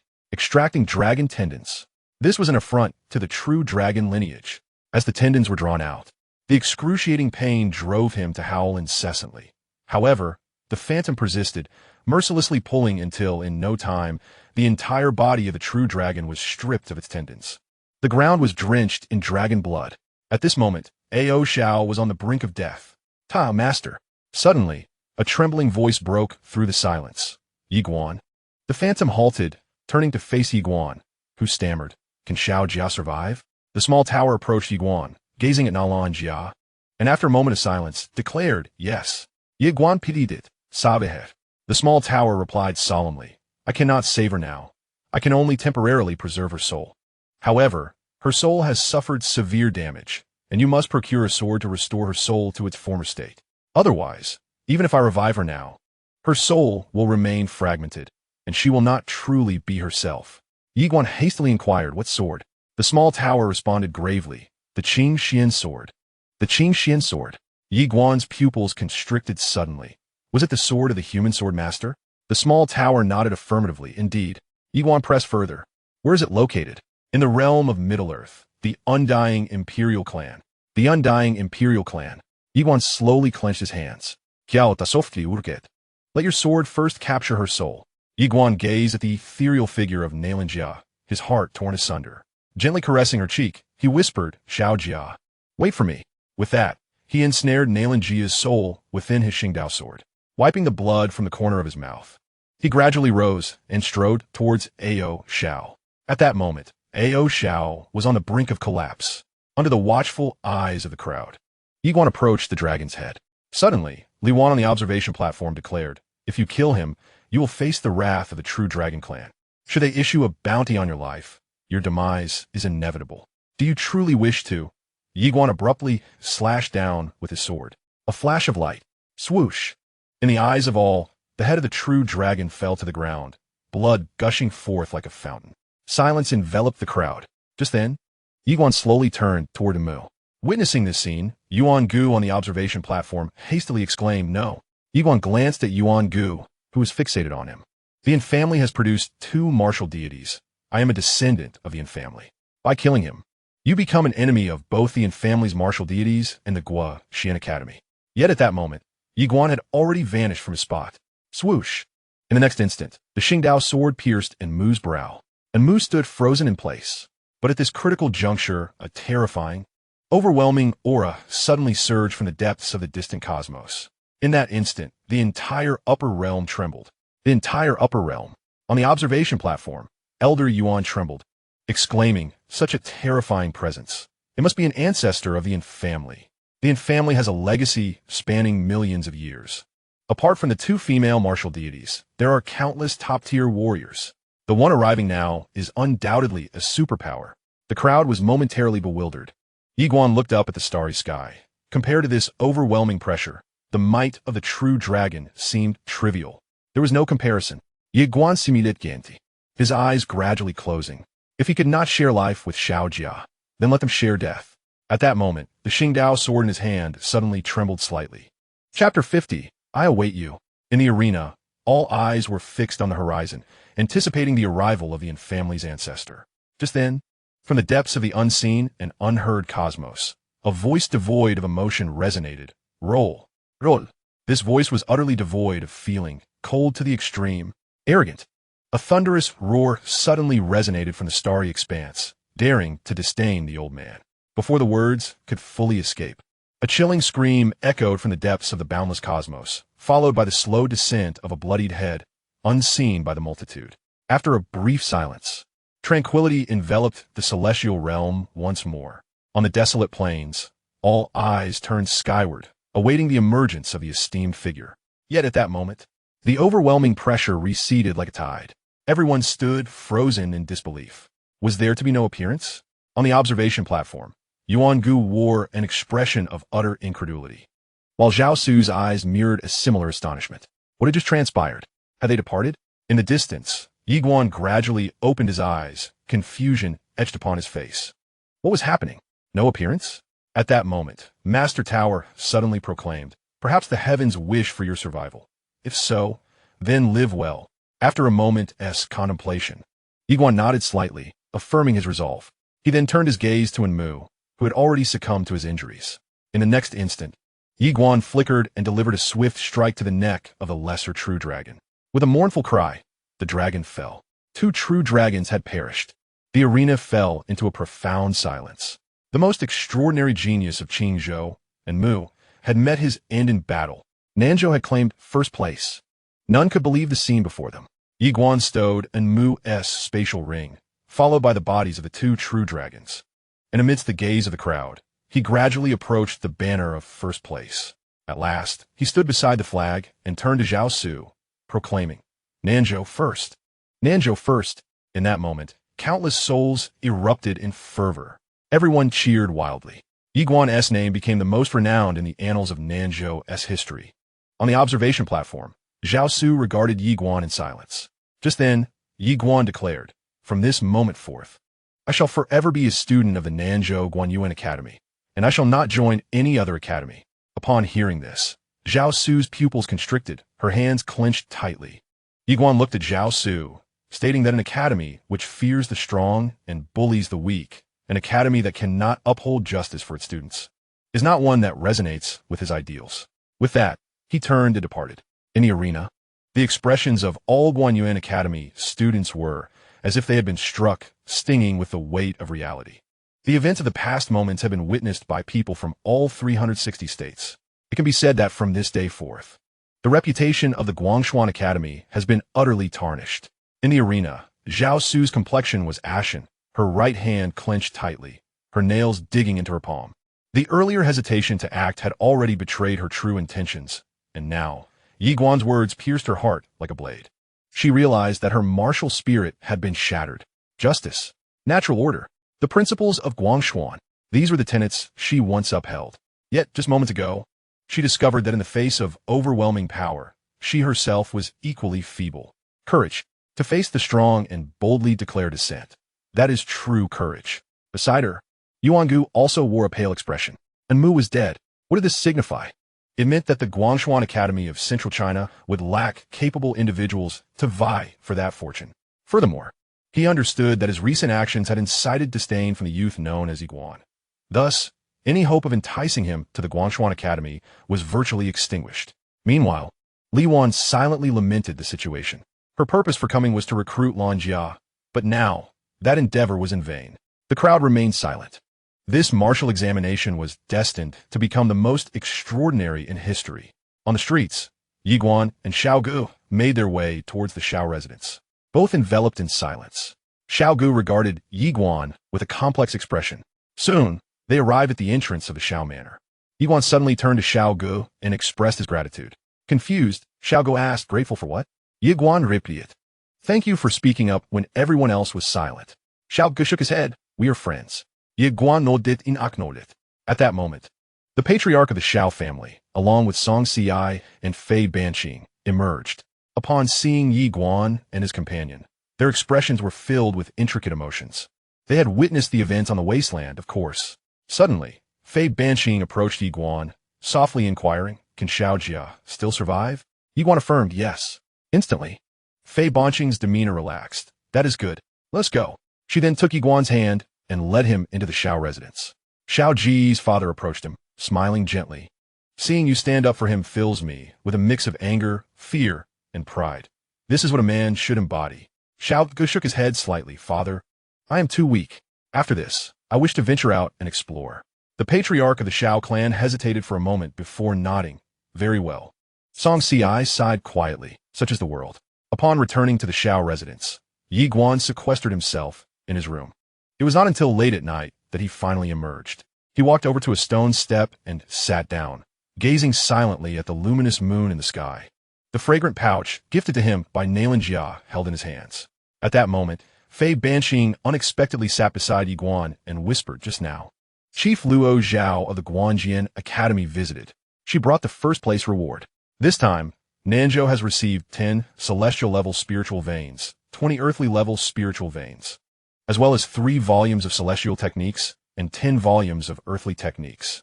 In addition, there are various divine artifacts and treasures, along with annual support amounting to hundreds of thousands of gold crystals. She paused for a moment and continued. The rewards they offered are more abundant than ever before. Yi Guan remained silent. Fei Banqing added, moreover, you personally will receive a reward of 300,000 gold crystals. Not only that, but they also mentioned that the sole quota for the Central Continent's Guanjin Academy will be granted to you. This means you can directly proceed to the Guanjin Academy in the Central Continent. They also stated that if you are willing to go, they will advocate for you to the main academy against the formidable True Dragon clan. Upon finishing, Fei Banqing sighed inwardly. She understood that the Guanjin Academy had recognized Yi Guan's potential, and when his value exceeded their expectations, they were willing to confront the powerful True Dragon clan on his behalf. Such is the harsh reality of this world. If you possess value, others will uplift you. If you lack value, you may as well be invisible. Yi Guan suddenly spoke softly. Teacher, please return these 300,000 gold crystals to them. Fei Banqing looked at Yi Guan, questioning, do you not wish to attend the Guanjin Academy in the Central Continent? Yi Guan replied, I do wish to go, and I shall leave tomorrow. However, I will not join the Guanjin Academy. After a moment of silence, Fei Banqing gently cautioned, little one, without the Guanjin Academy to shield you from the True Dragon clan, should you venture to the Central Continent, you will surely face their relentless vengeance. Yi Guan spoke softly. Life and death are fated. If I can endure, I will revive Xiaojia and slay the True Dragon clan. If not, I shall perish alongside her. With that, he abruptly stood and walked outside. Seemingly recalling something, he turned back to Fei Banqing and slightly bowed, saying, Teacher, I am heading to the Central Continent. Please take care. With that, he turned and left, not waiting for tomorrow. He would depart today. Fei Banqing suddenly called out, Little Guan. Yi Guan turned to look at her, and she forced a smile, her voice trembling as she asked, Will you return? Yi Guan contemplated for a moment before responding, I do not know. With that, he turned and walked away. Left behind, Fei Banqing watched Yi Guan disappear into the night, softly murmuring, You must return. I will be waiting for you. The moon shone brightly, and the night was cool. Someone stood vigil throughout the night. Chapter 51. The Strong Generation. To journey to the Central Continent. There are only 2 swift pathways. First, the Guanyuan Academy. Within the Guanyuan Academy lies a teleportation array that leads directly to the Central Divine Continent. However, it is evident that he cannot venture there. Aside from the Guanyuan Academy, there exists another path, the Xianbao Pavilion. The Xianbao Pavilion is equipped with teleportation arrays across myriad realms, and should one be willing to spend, they can transport you to any desired destination. Thus, he made a beeline for the Xianbao Pavilion. Before long, Yi Guan arrived at the Xianbao Pavilion, where a woman stood at the entrance. This individual was none other than Luo Zhaoqi. Yi Guan gazed at Luo Zhaoqi in silence. Luo Xiaoqi smiled and remarked, I knew you would come here. Yiguan replied calmly, Is there something you need? Luo Xiaoqi nodded slightly, saying 2 matters. First, the Academy head wishes for you to join the Guanyuan Academy, whether in the Upper Realm or the Central Divine Continent. Yiguan remained silent. Luo Xiaoqi spoke earnestly. The True Dragon Clan is one of the supreme overlords of the Demon Realm. They will not target the Yi Clan in Southern Province or the Guanyuan Academy, but they will undoubtedly focus their wrath upon you. The True Dragon Clan would not stoop so low as to attack the Yi family in Southern Province, for such an act would be beneath them. After all, the situation has escalated significantly, with countless eyes watching them. But you, Yiguan, are a different matter entirely. It is only natural for them to direct their ire at you, considering you have slain 2 true dragons. Yiguan fixed his gaze on Luo Xiaoqi and asked, Have you finished? With a soft sigh, Luo Xiaoqi continued, The second matter is that my master wishes to convey her apologies to you, as the Academy head. She failed to stand up for you at a crucial moment. It is unnecessary. Yiguan suddenly shook his head and walked towards the interior of the Xianbao Pavilion. Luo Xiaoqi remained silent at the spot. Just then, Zhao Su appeared on the scene. Luo Xiaoqi turned to Zhao Su and said softly, Master. Sao Su responded, If I were in your position, I would undoubtedly feel resentment. Luo Xiaoqi shook her head, acknowledging that her journey to the Central Divine Continent would indeed provoke the True Dragon Clan's relentless pursuit. Having slain 2 true dragons, they would not let this transgression go unpunished. It was a matter of blood feud. After a moment of silence, Zhao Su remarked quietly, This martial examination will have a significant impact on the Academy. The reputation we have built over the years has been utterly tarnished today. Luo Xiaoqi fell silent. The repercussions were indeed exceedingly dire. Zhao Su chuckled bitterly. Just now, my petition to the main branch of the Guanyuan Academy was returned. Luo Xiaoqi furrowed her brows. Was it the True Dragon Clan's doing? Sao Sunadith. Luo Xiaoqi's countenance darkened. File a complaint. Zhao Su shook her head slightly. As long as we dare to leave the Upper Realm, we will vanish from this world without a trace. Luo Xiaoqi's expression turned grim. She understood that this was indeed a very real possibility. A mere head of a minor academy, yet still not garnering the attention of the esteemed Guanyuan Academy. A petition to the Emperor? How naive. Zhao Su cast a glance toward the direction of the Xianbao Pavilion and softly murmured, I apologize, but I am powerless. With that, she turned and departed. Not all injustices can be rectified. Luo Xiaoqi glanced back at the Xianbao Pavilion, shaking his head. Perhaps he would never see that young man again. After exchanging 1,000 gold crystals, Yiguan stepped into the teleportation array leading to the central land of Shenzhou. As the array activated, Yiguan vanished from sight. Within the passage of the teleportation array, Yiguan sat cross-legged on the ground, retrieving several scrolls. These were the materials he had just purchased from the Xianbao Pavilion, all pertaining to the central land of Shenzhou. Before venturing into this new realm, he needed to familiarize himself with the place. Otherwise, he would be utterly blind upon arrival.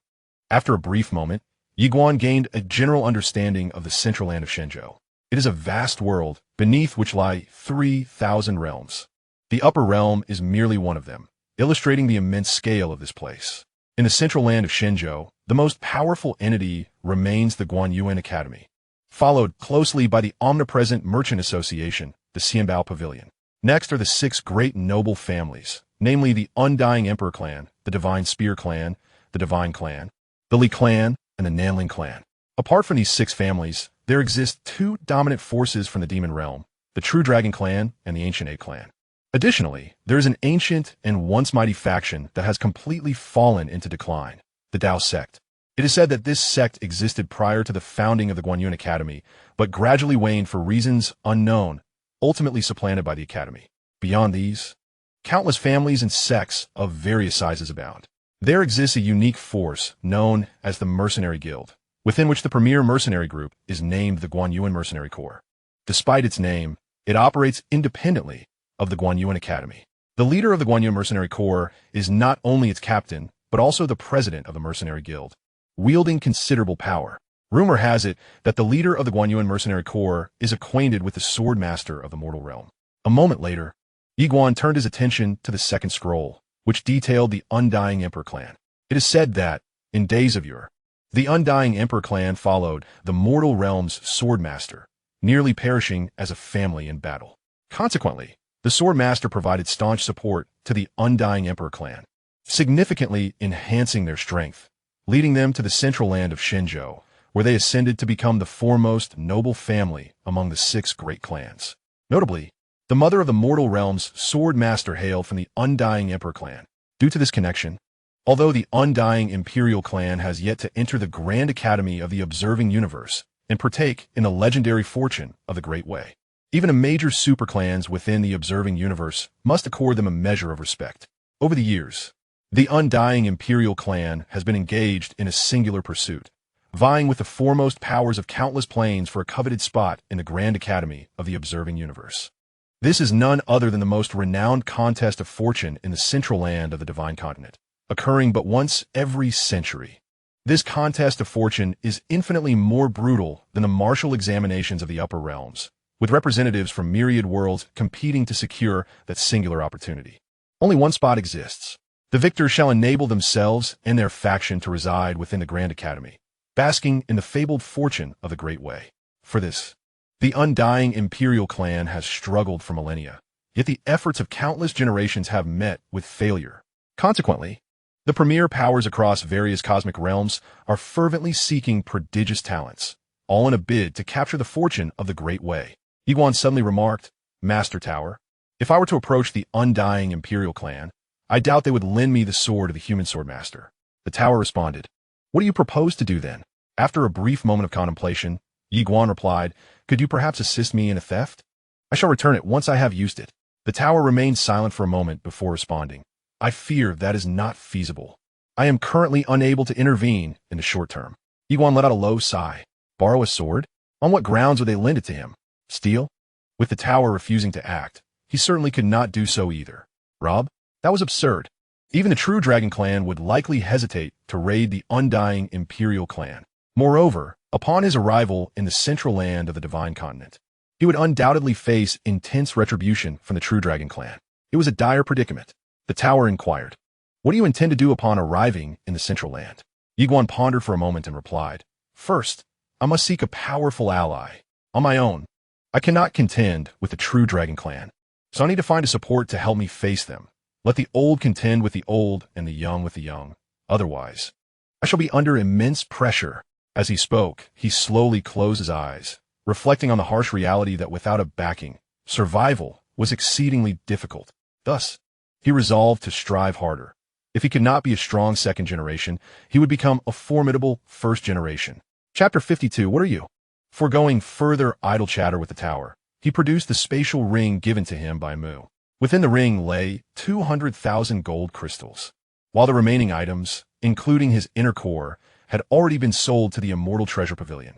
Presently, he possessed a total of 570,000 gold crystals. This constituted his entire wealth. For the time being, it would suffice. He did not sell the two-headed dragon.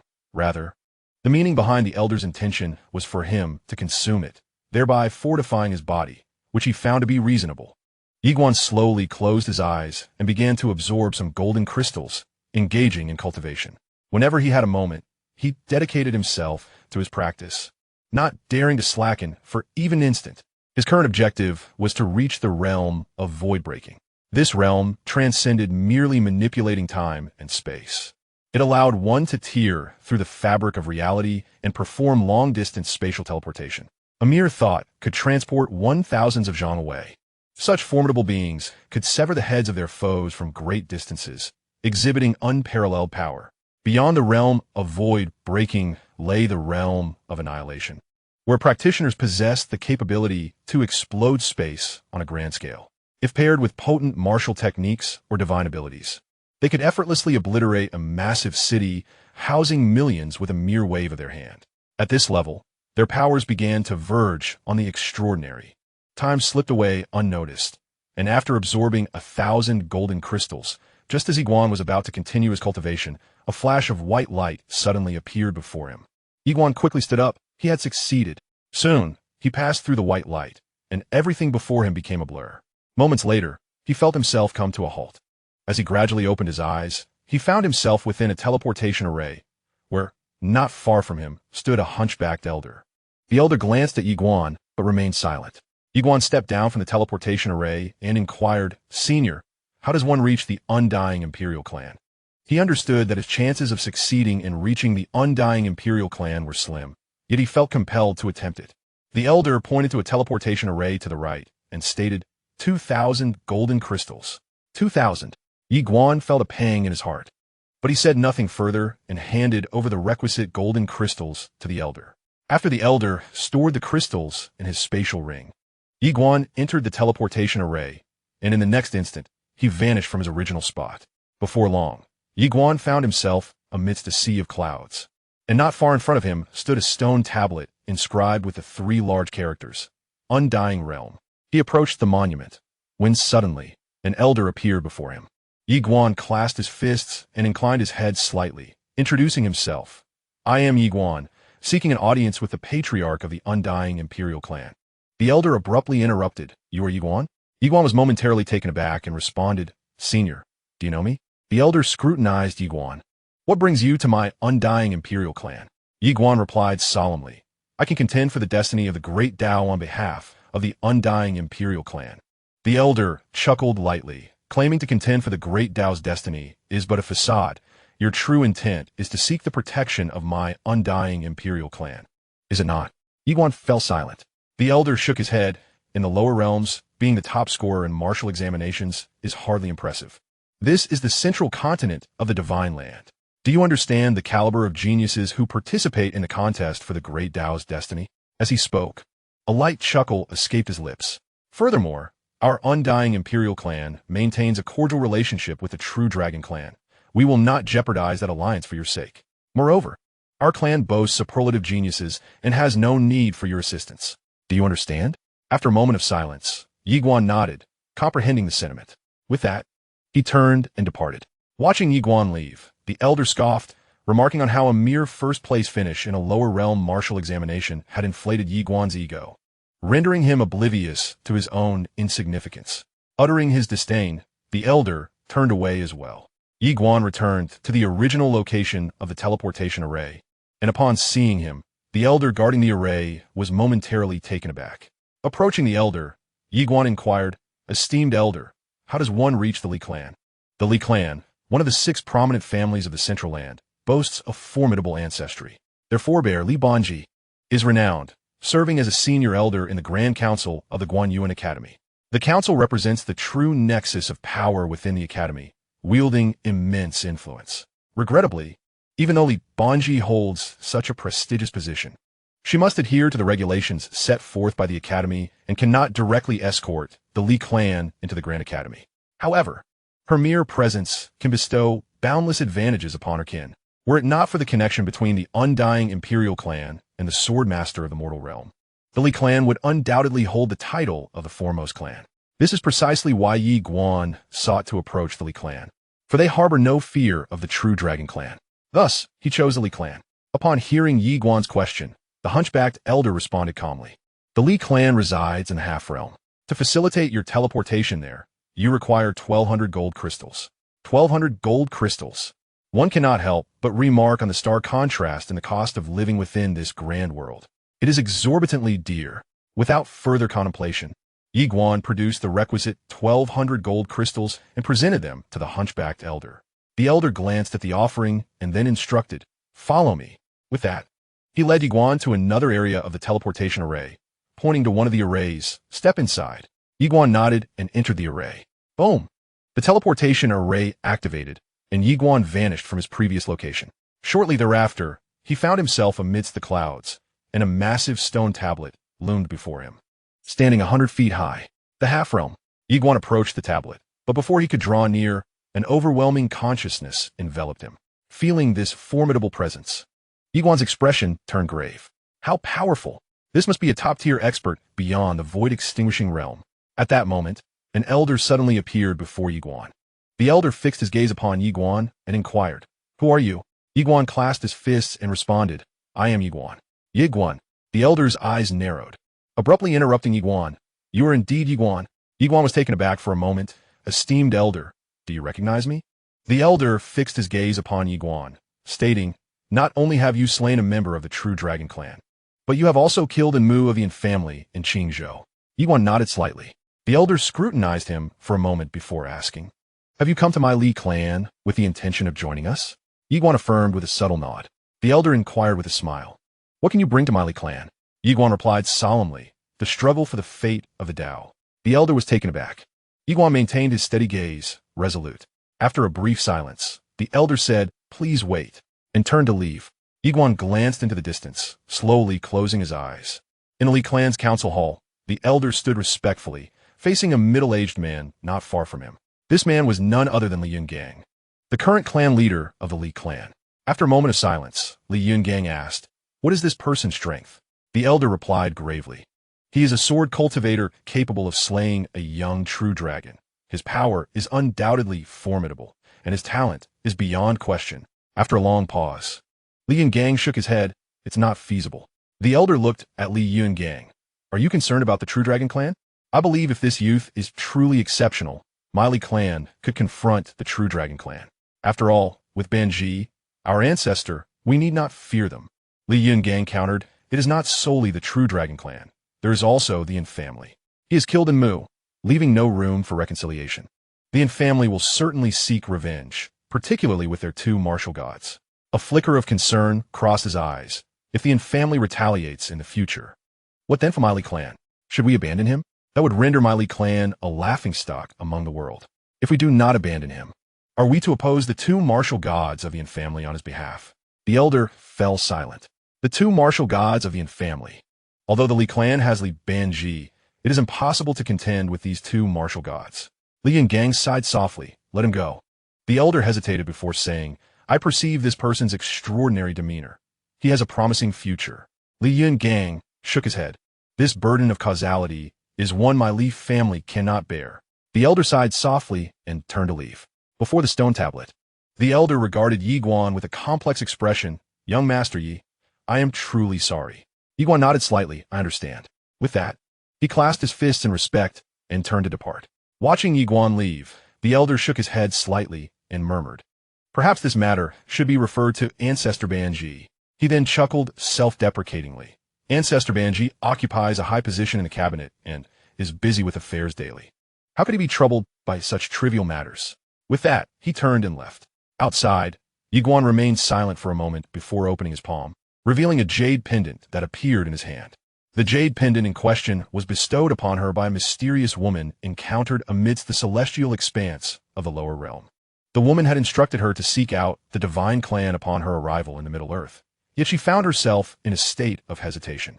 From what she understood, the divine clan had never sought to contend for fate, and it seemed that this time they had no intention of participating. If she were to approach them, she would likely offer them no benefit. Rather, she might become a burden. Furthermore, the gift of the jade pendant may have merely been a courteous gesture, and to seek their assistance against the True Dragon clan and the Yin family felt somewhat presumptuous. At that moment, the small tower suddenly suggested, why not try the Shun Ge clan first? If that fails, then we may approach the divine clan. Yiguan, intrigued, inquired about the Shun Ge clan. The small tower affirmed, indeed, I am acquainted with one of their ancestors, a paragon of intelligence. Her descendants should be equally remarkable. Yiguan's curiosity piqued. He remarked, you know their ancestor? The small tower urged, let us proceed. Yiguan nodded and entered the teleportation array, returning to the original teleportation zone. Upon his arrival, the hunchbacked elder cast a glance his way. Yiguan stated, to the Li clan. The elder extended his right hand, and Yiguan placed a spatial ring into his palm. The elder pointed towards a nearby teleportation array, indicating, enter there. Yiguan nodded and stepped into the array. Once inside, he traversed the passageway of the teleportation array and, in a lowered voice, asked, Tower Master, has the Immortal Treasure Pavilion established teleportation arrays throughout the myriad realms? The small tower replied, indeed. Yiguan marveled. They must be raking in an astounding fortune. Just from this teleportation array, I can only imagine the daily profits. The small tower retorted, it's all because of you. Suddenly it paused. Yiguan, puzzled, queried, what do you mean by that? After a moment of silence, the small tower elaborated. What you perceive is merely the tip of the iceberg. They possess enterprises across the myriad realms. And the revenue from the teleportation arrays is truly insignificant. After a brief contemplation, Yiguan jested. Hearing you say that makes me want to rob them. The small tower remained silent. Shortly thereafter, Yiguan found himself amidst a sea of clouds. He raised his gaze to the distance. where a towering stone monument loomed before him, inscribed with the two characters, Xianxia. Upon approaching the monument, an overwhelming divine consciousness locked onto him, sending a shiver down his spine. Such a formidable presence. At that moment, a figure clad in black appeared before him, surveying him with a discerning eye. "What brings you here?" the elder inquired. Yiguan clasped his fists in respect, introducing himself. "I am Yiguan, here to visit." "Yiguan." The black-clad elder narrowed his eyes, recognizing him. "You are the one from the lower realm." Yiguan nodded affirmatively, replying, "Indeed." The cloaked elder fixed his gaze upon Yiguan, inquiring whether he had come to join the Divine Spear clan. Yiguan nodded slightly, affirming his intent. The elder commanded him to wait before turning away. Standing in silence, Yiguan was soon interrupted by the sudden voice of the little tower, which reassured him, stating that if they were to refuse, it would personally intervene, and their esteemed ancestor would surely grant it favor. Yiguan nodded, expressing his trust in the little tower. At that moment, the distant horizon abruptly fractured, unleashing a cataclysmic force that swept through the realm. A thunderous roar echoed as the very fabric of time and space convulsed. Yiguan was momentarily stunned, and then his pupils constricted in shock as a true dragon emerged at the edge of the sky. The Dragon Clan? Suddenly, a multitude of formidable members of the Divine Spear clan appeared, surrounding him. Yiguan's countenance darkened considerably. The Divine Spear clan had indeed alerted the Dragon Clan. Just then, a middle-aged man manifested before Yiguan. It was Li Yun, the current leader of the Divine Spear clan. Li Yun regarded Yiguan with derision, questioning how he could possibly wish to join the Divine Spear clan, insinuating that the clan would not offend the Dragon Clan and the Yin family on his behalf. He found it laughable, but conceded that they could use Yiguan to curry favor with the Dragon Clan and the Yin family. At that moment, the little tower appeared before Yiguan, confronting Li Yun with an air of authority, demanding that their ancestor, Li Gu, come forth to meet it. Li Yun cast a disdainful glance at the little tower, furrowing his brow, and retorted, questioning what manner of rubbish it was that deemed itself worthy to meet his clan's ancestor. Yiguan remained silent,